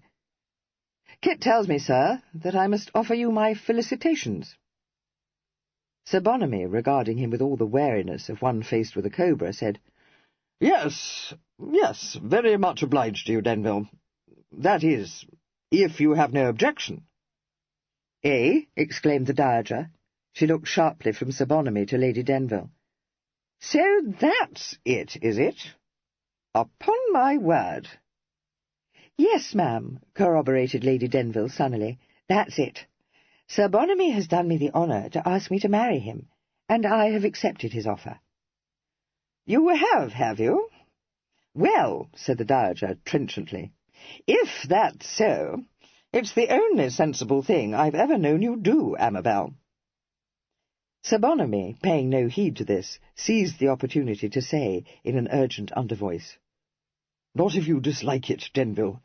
Naturally, it's the dearest wish of my heart, but no need for you to take snuff. Only have to tell me, for I wouldn't come between you and your mother for the world." Over his hapless head the twins' eyes met for an instant of unholy joy. No more than Kit could Evelyn resist the appeal of the ludicrous. The rigidity melted from his smile. He produced his snuff-box from his pocket, unfobbed it with an expert flick, and offered it to Sir Bonamy, saying, "Take snuff? Yes, indeed. Will you try my sort, sir?" "Well, that isn't precisely what I meant, but thank you, my boy. I've often wondered what your mixture is. A touch of old Havre, I fancy, and a suspicion, no more, of French prize, added, of course, to—" "Just so, sir. And you will not find it dry." Sir Bonamy, helping himself to a pinch, was shaken by one of his rumbling laughs. "Ah, that was where I was a trifle too knowing for Kit. Told you about it, did he? He hasn't your deft way of opening his box, either." "Oh, he will never acquire that," said Evelyn. "His taste is for cigars." "No," uttered Sir Bonamy, profoundly shocked. The dowager broke in impatiently on this digression. "Now listen to me," she commanded, driving her cane into the carpet with an imperative thud. "Very pretty talking, all of this, but if you think, any of you, that I'll give my consent to this havey-cavey business, you very much mistake the matter." "But, grandmamma," interposed Cressy, releasing Kit's hand and sitting down beside the dowager, "you told me more than once that you liked Kit. Why, this very day you said that he was a very proper man, and were ready to eat me for seeming to be unwilling to accept his offer. You said I was no better than a moonling." "Hold your tongue, girl. I'll have you know that there has never been any scandal attached to the Staveleys, and I'll have no hand in helping you to create one. A fine piece of work this is." "Well, of course it is a little awkward," agreed Lady Denville, "but I dare say it will soon be forgotten." "That," said the dowager witheringly, "is an observation only worthy of such a jingle brain as you are, Amabel." A flush rose to Evelyn's lean cheek, but before he could speak, Sir Bonamy forestalled him. "Perfectly true," he pronounced, fixing the dowager with his round-eyed stare. "I never knew a scandal that wasn't precious soon ousted by another. What's more," he added, pointing a stubby finger at her and wagging it, "if it hadn't been for that dashed silly notice in the Morning Post, there ain't a soul worth a rush who would have known anything about this affair." "Yes," Evelyn struck in. "Who was responsible for that notice? Not you, mamma." "No, indeed," Lady Denville replied indignantly. "I may be jingle-brained, but never have I been guilty of vulgarity." "No one said you had," said the dowager testily, and for once in her life disconcerted. "We all know it was Albinia who was responsible for that. Not that it's proved against her, mind, but I'm not one to blink what's as plain as the nose on your face. It was her doing, no question about it. I wrote instantly to tell her that I knew it, and not one word has she dared to set down on paper in reply. And if she thinks that because she has given Staveley an heir she'll hear no more of the business, she will very soon learn her mistake. But, pursued the old lady, making a gallant recovery, I'll thank you all to remember that pretty well every member of the family believes that it was you, Denville, whom they were invited to meet in my son's house, and you who had made her an offer. What's that? Demanded Sir Bonamy, continuing to fret the dowager with his unnervingly blank stare. It ain't to be supposed they'll spread it about that they was hoaxed. They'll do what you bid 'em, my lady. Not all of them, replied the dowager unexpectedly. Staveley saw fit to gather his relations together, stock and block, and there were several sprigs there I never saw before in my life, and don't wish to see again. That's very true, said Lady Denville. Only think of that tiresome young man who pestered Kit to buy a horse, which I know poor Evelyn doesn't want to own. Luckton, ejaculated Evelyn. Kester, you didn't. Kit, who had seated himself a little apart from the rest of the group, replied briefly, Nothing else I could do. Gudgeon, said Evelyn, an abominable screw. Why didn't you consult Challow? He won no answer at all to this inquiry, Kit having relapsed into frowning abstraction. He took no part in the lively discussion that followed, although once or twice he showed that he was not wholly deaf to it, by raising his eyes from contemplation of his own clasped hands to glance thoughtfully at one or other of the disputants. If the dowager was brought to own that, despite his perfidy, she would be very well pleased to see her granddaughter married to Kit, only that hitherto pattern of superior sense and propriety herself maintained, in what the dowager did not scruple to inform her was an unbecomingly highty-tighty manner, her unshakable indifference to public opinion, Lady Denville was fully alive to the necessity of concealing, by unexplained means, the true facts of the case from the world. Evelyn, knowing that these could only be extremely prejudicial, if not fatal, to his twin's career, came down heavily on the dowager's side, and threw Sir Bonamy into disorder by demanding whether he, an experienced exponent of the established mode, was sincere in declaring that no one would think anything more of the hoax than that it was a very good joke. "But it's something you have frequently done before," urged Cressy. "Would people be so very much shocked?" "I should hope they would be," replied Evelyn tartly. "Good God, Cressy, I'd a better opinion of your understanding. Of course we have done it before, but only for the sport of it. That was one thing. This is quite another." "Oh, dear, that is exactly what Kit said," exclaimed Lady Denville guiltily. "I ought never to have asked him to do it. It is all my wretched fault. Only I was fully persuaded that you would have done the same thing for him." The swift change in his expression betrayed the difference that lay between his own mercurial temperament and Kit's more evenly balanced one. The frown of fretting anxiety vanished. A zestful gleam, compounded of recklessness and amusement, heightened the brilliance of his eyes. He burst out laughing. "You were right, love," he told his mother. "I would, in a crack." He threw a challenging look at the dowager. "You might as well blame my brother for drawing breath as for coming to my rescue, ma'am. He couldn't help himself, nor could I. But he, if I know him, took my place that evening only for that reason, and with extreme reluctance, whereas I, standing in his shoes, should have had no reluctance whatsoever. I don't know that I should have carried it off as well as he must have done, but I should certainly have enjoyed the fling, which he, even more certainly, did not." "No doubt," she retorted. "It didn't need your Uncle Brumby to tell me that your brother's worth a dozen of you, young man." "Oh, anyone could have told you that, ma'am," he said cheerfully. "Indeed, I know of only two persons who would deny so obvious a truth, Kester himself and my mother, who considers us both to be above criticism." "Well, we are not. But you may believe, Lady Staveley, that neither he nor I would have entered into this particular hoax had we known that it would ever become known, or that we should be obliged to maintain the imposture. My brother presented himself to you that evening in the belief that either I had forgotten the date of the engagement, or had been delayed by some hitch or accident, and must surely reappear at any moment. In fact, I had suffered an accident which knocked me senseless for days, When I did recover consciousness and realized that the date of my engagement was past, I thought I must have ruined myself. And, to own the truth, I was too pulled and battered to care. Had I known that my brother was in England and desperately trying to save my face. But I didn't know it until I saw the notice in the newspaper. By that time he had not only been forced to keep up the pretence, which, once having been entered into, he couldn't abandon without, as he believed, serving me the worst possible turn, but he had fallen in love with Cressy, and she with him. But what I wish you will understand, ma'am, is that at the outset he had no other thought than to save my face. And mine, Cressy interpolated. That thought also was in his mind, and in Godmamma's mind too, and whatever the outcome, I should have been grateful to them for sparing me the humiliation I must have suffered had he not presented himself in your stead that evening. Very noble, said the Dowager.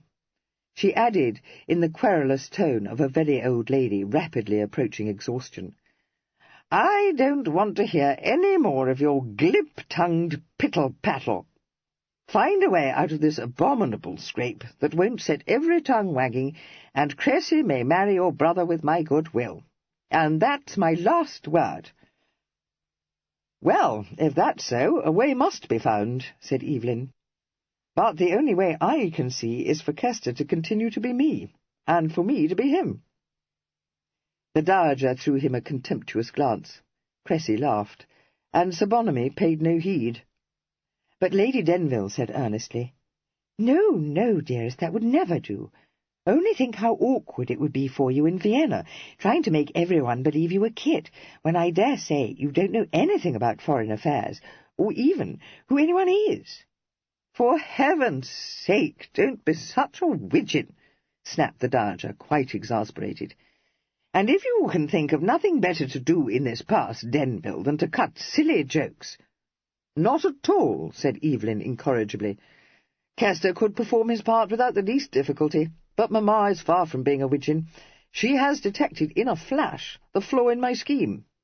I had never the least turn for politics. Or I, interposed Kit, getting up, for the management of estates. He came forward and said, addressing himself to the Dowager, May I make a suggestion, ma'am?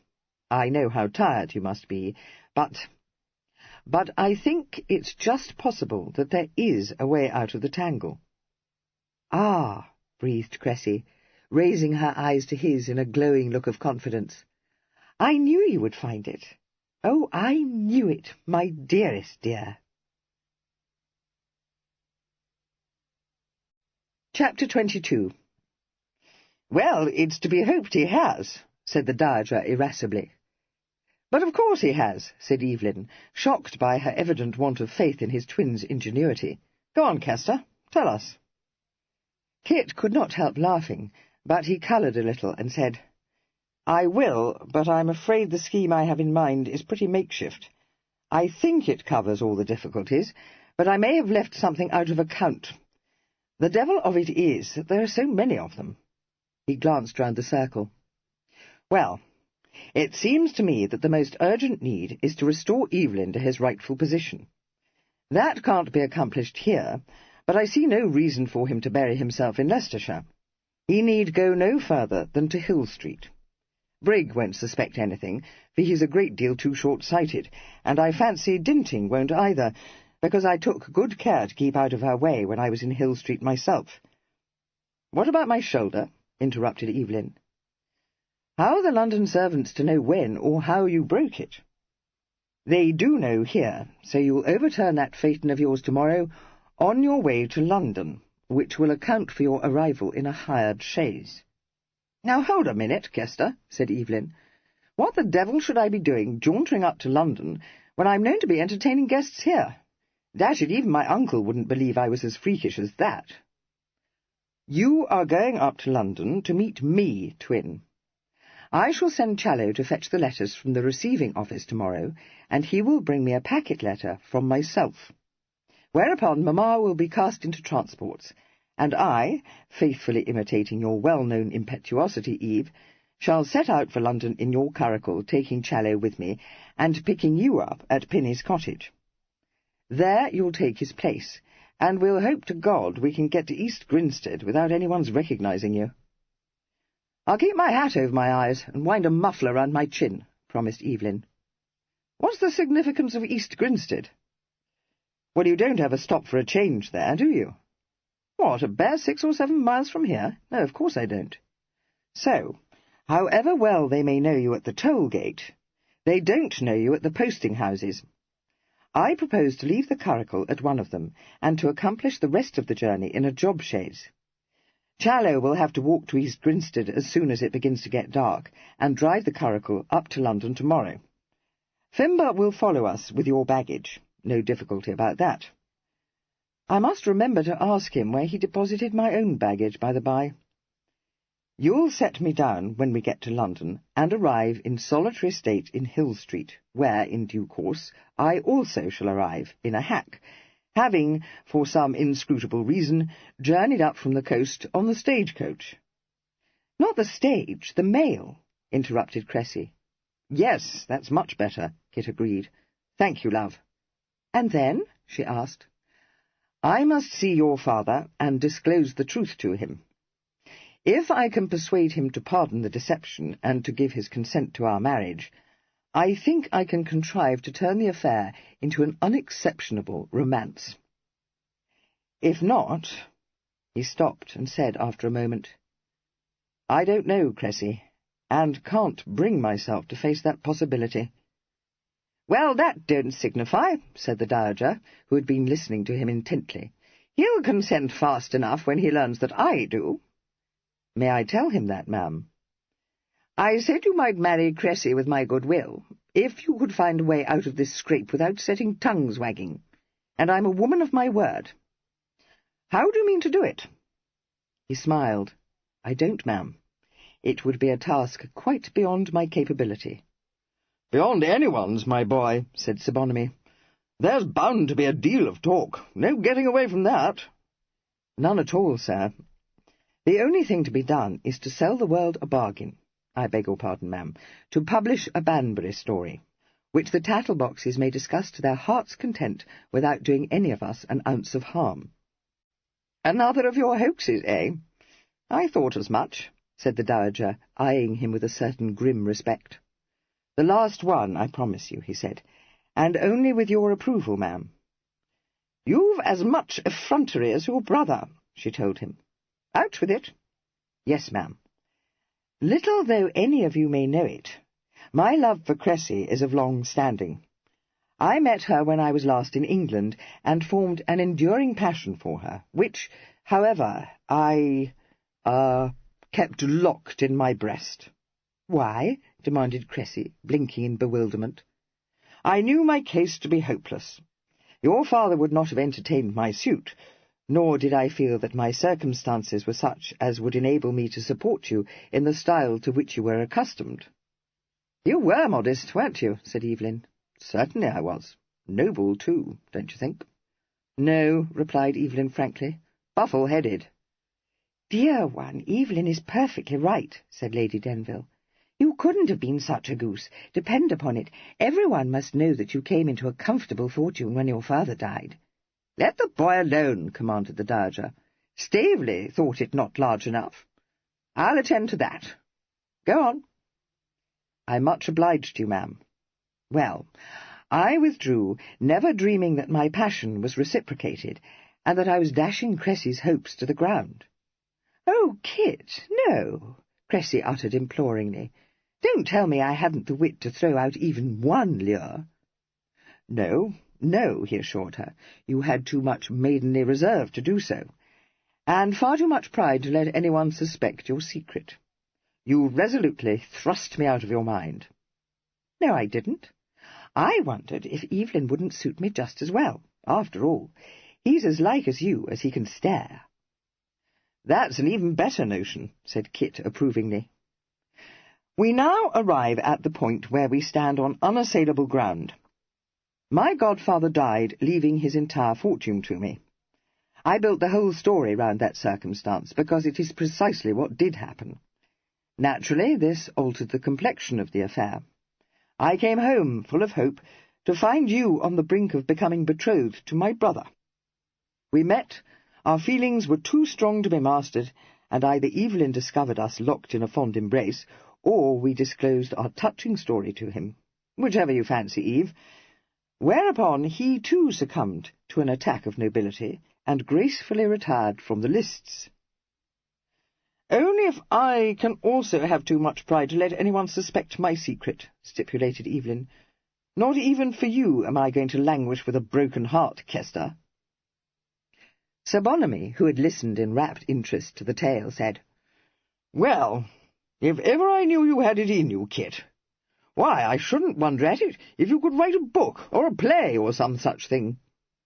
He perceived with faint surprise that Cressy had collapsed into helpless giggles. I'm bound to say I don't see what there is to laugh at. In my opinion, you made a dashed moving thing of it, my boy. You know, Amabel, I begin to think he'll go a long way after all. I know he will, she responded proudly. I've frequently told you that Kit was always equal to anything. Kit's lips twitched at these tributes, but he was looking at the dowager. Will it do, ma'am? She was not attending, and vouchsafed no answer. He waited, and after a short interval she said abruptly, I'll write to Staveley. No sense in leaving anything to chance. You'll give the letter to him, and take care he reads it. I never in my life listened to a sicklier, stupider story, but from what I've seen of you, all you would do, if I was to tell you I wouldn't have it, would be to think of something even more outrageous. Cressy, you may give me your arm. I'm going to bed, for I am fagged to death. She bade the assembled company a cursory good night, but informed Kit, holding open the door for her, that she would thank him not to get himself hanged while she was still alive, and able to feel the shame of being connected with a gallows bird. After that she allowed him to kiss her hand, and withdrew, leaning heavily on Cressy's arm. Kester, if you do indeed mean to spread this story, we must give it a new touch. You could no more tell it as it stands than I could. Anyone who knows us would guess we were cutting a sham. Good God, we aren't going to spread it, replied Kit. That's the last thing we should do if it happened to be true. There's no need to dress it up. We have only to put Fimber and Challow in possession of the bare bones of it, and leave them to tell it as they please. Give Challow half an hour amongst his cronies at the Running Footman, and I'll lay you any odds you like that there'll be upwards of a dozen garbled versions spreading all over London within a day. Lord, how many times has Challow favoured you with a choice morsel of gossip? If Staveley consents to Cressy's marriage, he'll be only too glad to adopt the story, and I don't mean to tell Mamma what sort of touch to give it. Oh, no, agreed Lady Denville. I know just how I shall tell it, if anyone ventures to ask me any questions, when the advertisement of the engagement appears. Of course, only my particular friends will venture, but I know one who will, and it won't matter a rush if not another soul does. For my part, said Sir Bonamy firmly, I shall say I ain't on the high gab. That's the ticket, sir, said Kit, grinning at him. Give 'em a set down. Yes, but do you think it might give people quite a wrong notion? Suggested Lady Denville. Could you perhaps say that it is a most touching romance? I might do that, conceded Sir Bonamy, having subjected the proposition to careful consideration. What do you think Evelyn should say, Kit? Asked her ladyship anxiously. Nothing whatsoever, he replied. That's fortunate, remarked his twin. All Evelyn has to do, said Kit, answering the doubtful question in her ladyship's eyes, is to behave exactly as he would if the story were true. Poker up, assume an air of distant civility, look down his nose. You know what he is when he gets on his high ropes, Mamma. And how, you uppish jack-in-the-pulpit, do you mean to answer the curious? Inquired Evelyn. If it please your lordship, or even if it doesn't, retorted Kit, I shan't be obliged to answer them, because by the time the news is out, I shall be in Vienna. Now don't eat me. Before I make good my escape, I am going to divulge my apocryphal story to the person for whose benefit it was principally designed. And if you imagine, Eve, that... He broke off as the door opened and looked quickly round. But it was Cressy who came into the room, and, as she told him, only to bid him good night, and to tell him that she had left the Dowager chuckling. "I said I was positive you would make a stir in the world, and that's what set her off. She said she hadn't a doubt you would, and fell into such a fit of choking that I was in the greatest dread that it would carry her off. Kit, only a Fancot could have fabricated such a story. Of all the— No, I will not start laughing again." Her hands were clasped in his, and her slender fingers tightened. "When shall I see you again?" she asked, looking up into his face. "Tomorrow, love," he answered, smiling tenderly down at her. "Ah, yes. But after that?" "As soon as I can contrive it. That's something I must discuss with your father. If the abominable Albinia could be cajoled into thinking she would enjoy a trip abroad. But we won't pin our hopes to that chance. Stuart, I'm persuaded, would give me leave in August." She said, resolutely smiling, "Not so very long, then. We shall leave for Worthing almost immediately. I suppose you couldn't— No, of course not." He shook his head. "I've still something to do, love, and I've lingered too long already."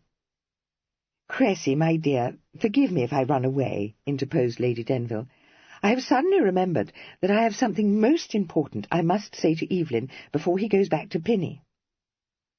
Evelyn, instantly and accurately interpreting this as an excuse hurriedly conjured up to leave Kit alone with his prospective bride, responded without hesitation. Sir Bonamy was a little harder to move, but it was not long before he grasped that her ladyship was trying to convey a silent message to him, and no time at all after that, before complete enlightenment dawned upon him. "Oh," he said, hoisting himself to his feet. "Yes, yes, my pretty, to be sure. I'll bid you good night, my dear Miss Staveley. It's been a tiring day, you know, devilish tiring." "Yes, indeed," said Kit, perceiving that his love was once more in dire straits. "Eve, wait for me." "Why, Kester, of course. What's an hour to me? Don't hesitate to wake me if I should happen to have fallen asleep," responded his twin, strategically retiring in Sir Bonamy's wake and closing the door behind him. It was not, however, many minutes before Kit joined him. "Hellhound," Kit said, entirely without rancour.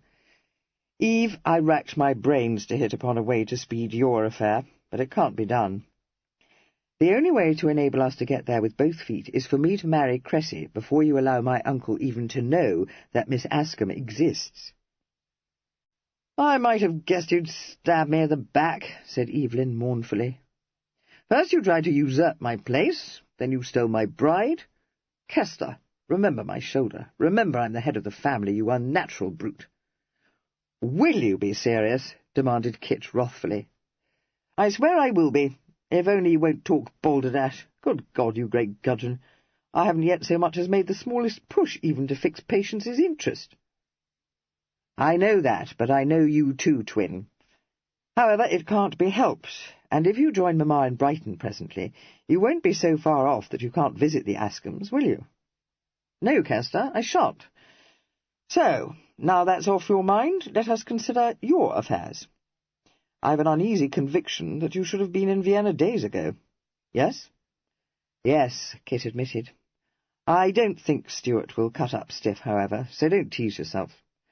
I made my godfather's death my excuse for wanting leave of absence, and couldn't have hit on a surer card. He almost ordered me not to hesitate to extend my furlough if I found myself unable to settle my affairs as soon as I thought I should.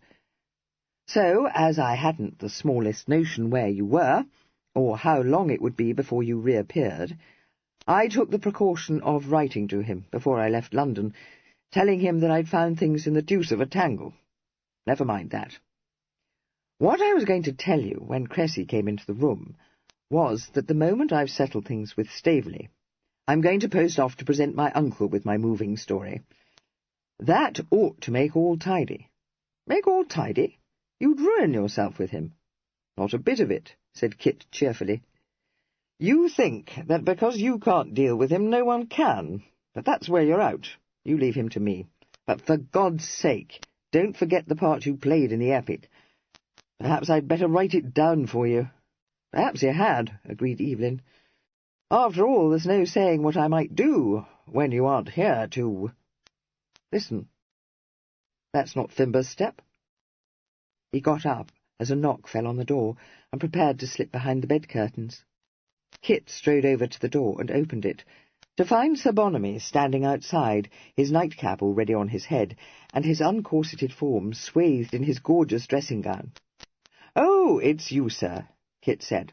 "Come in. Is there anything amiss?"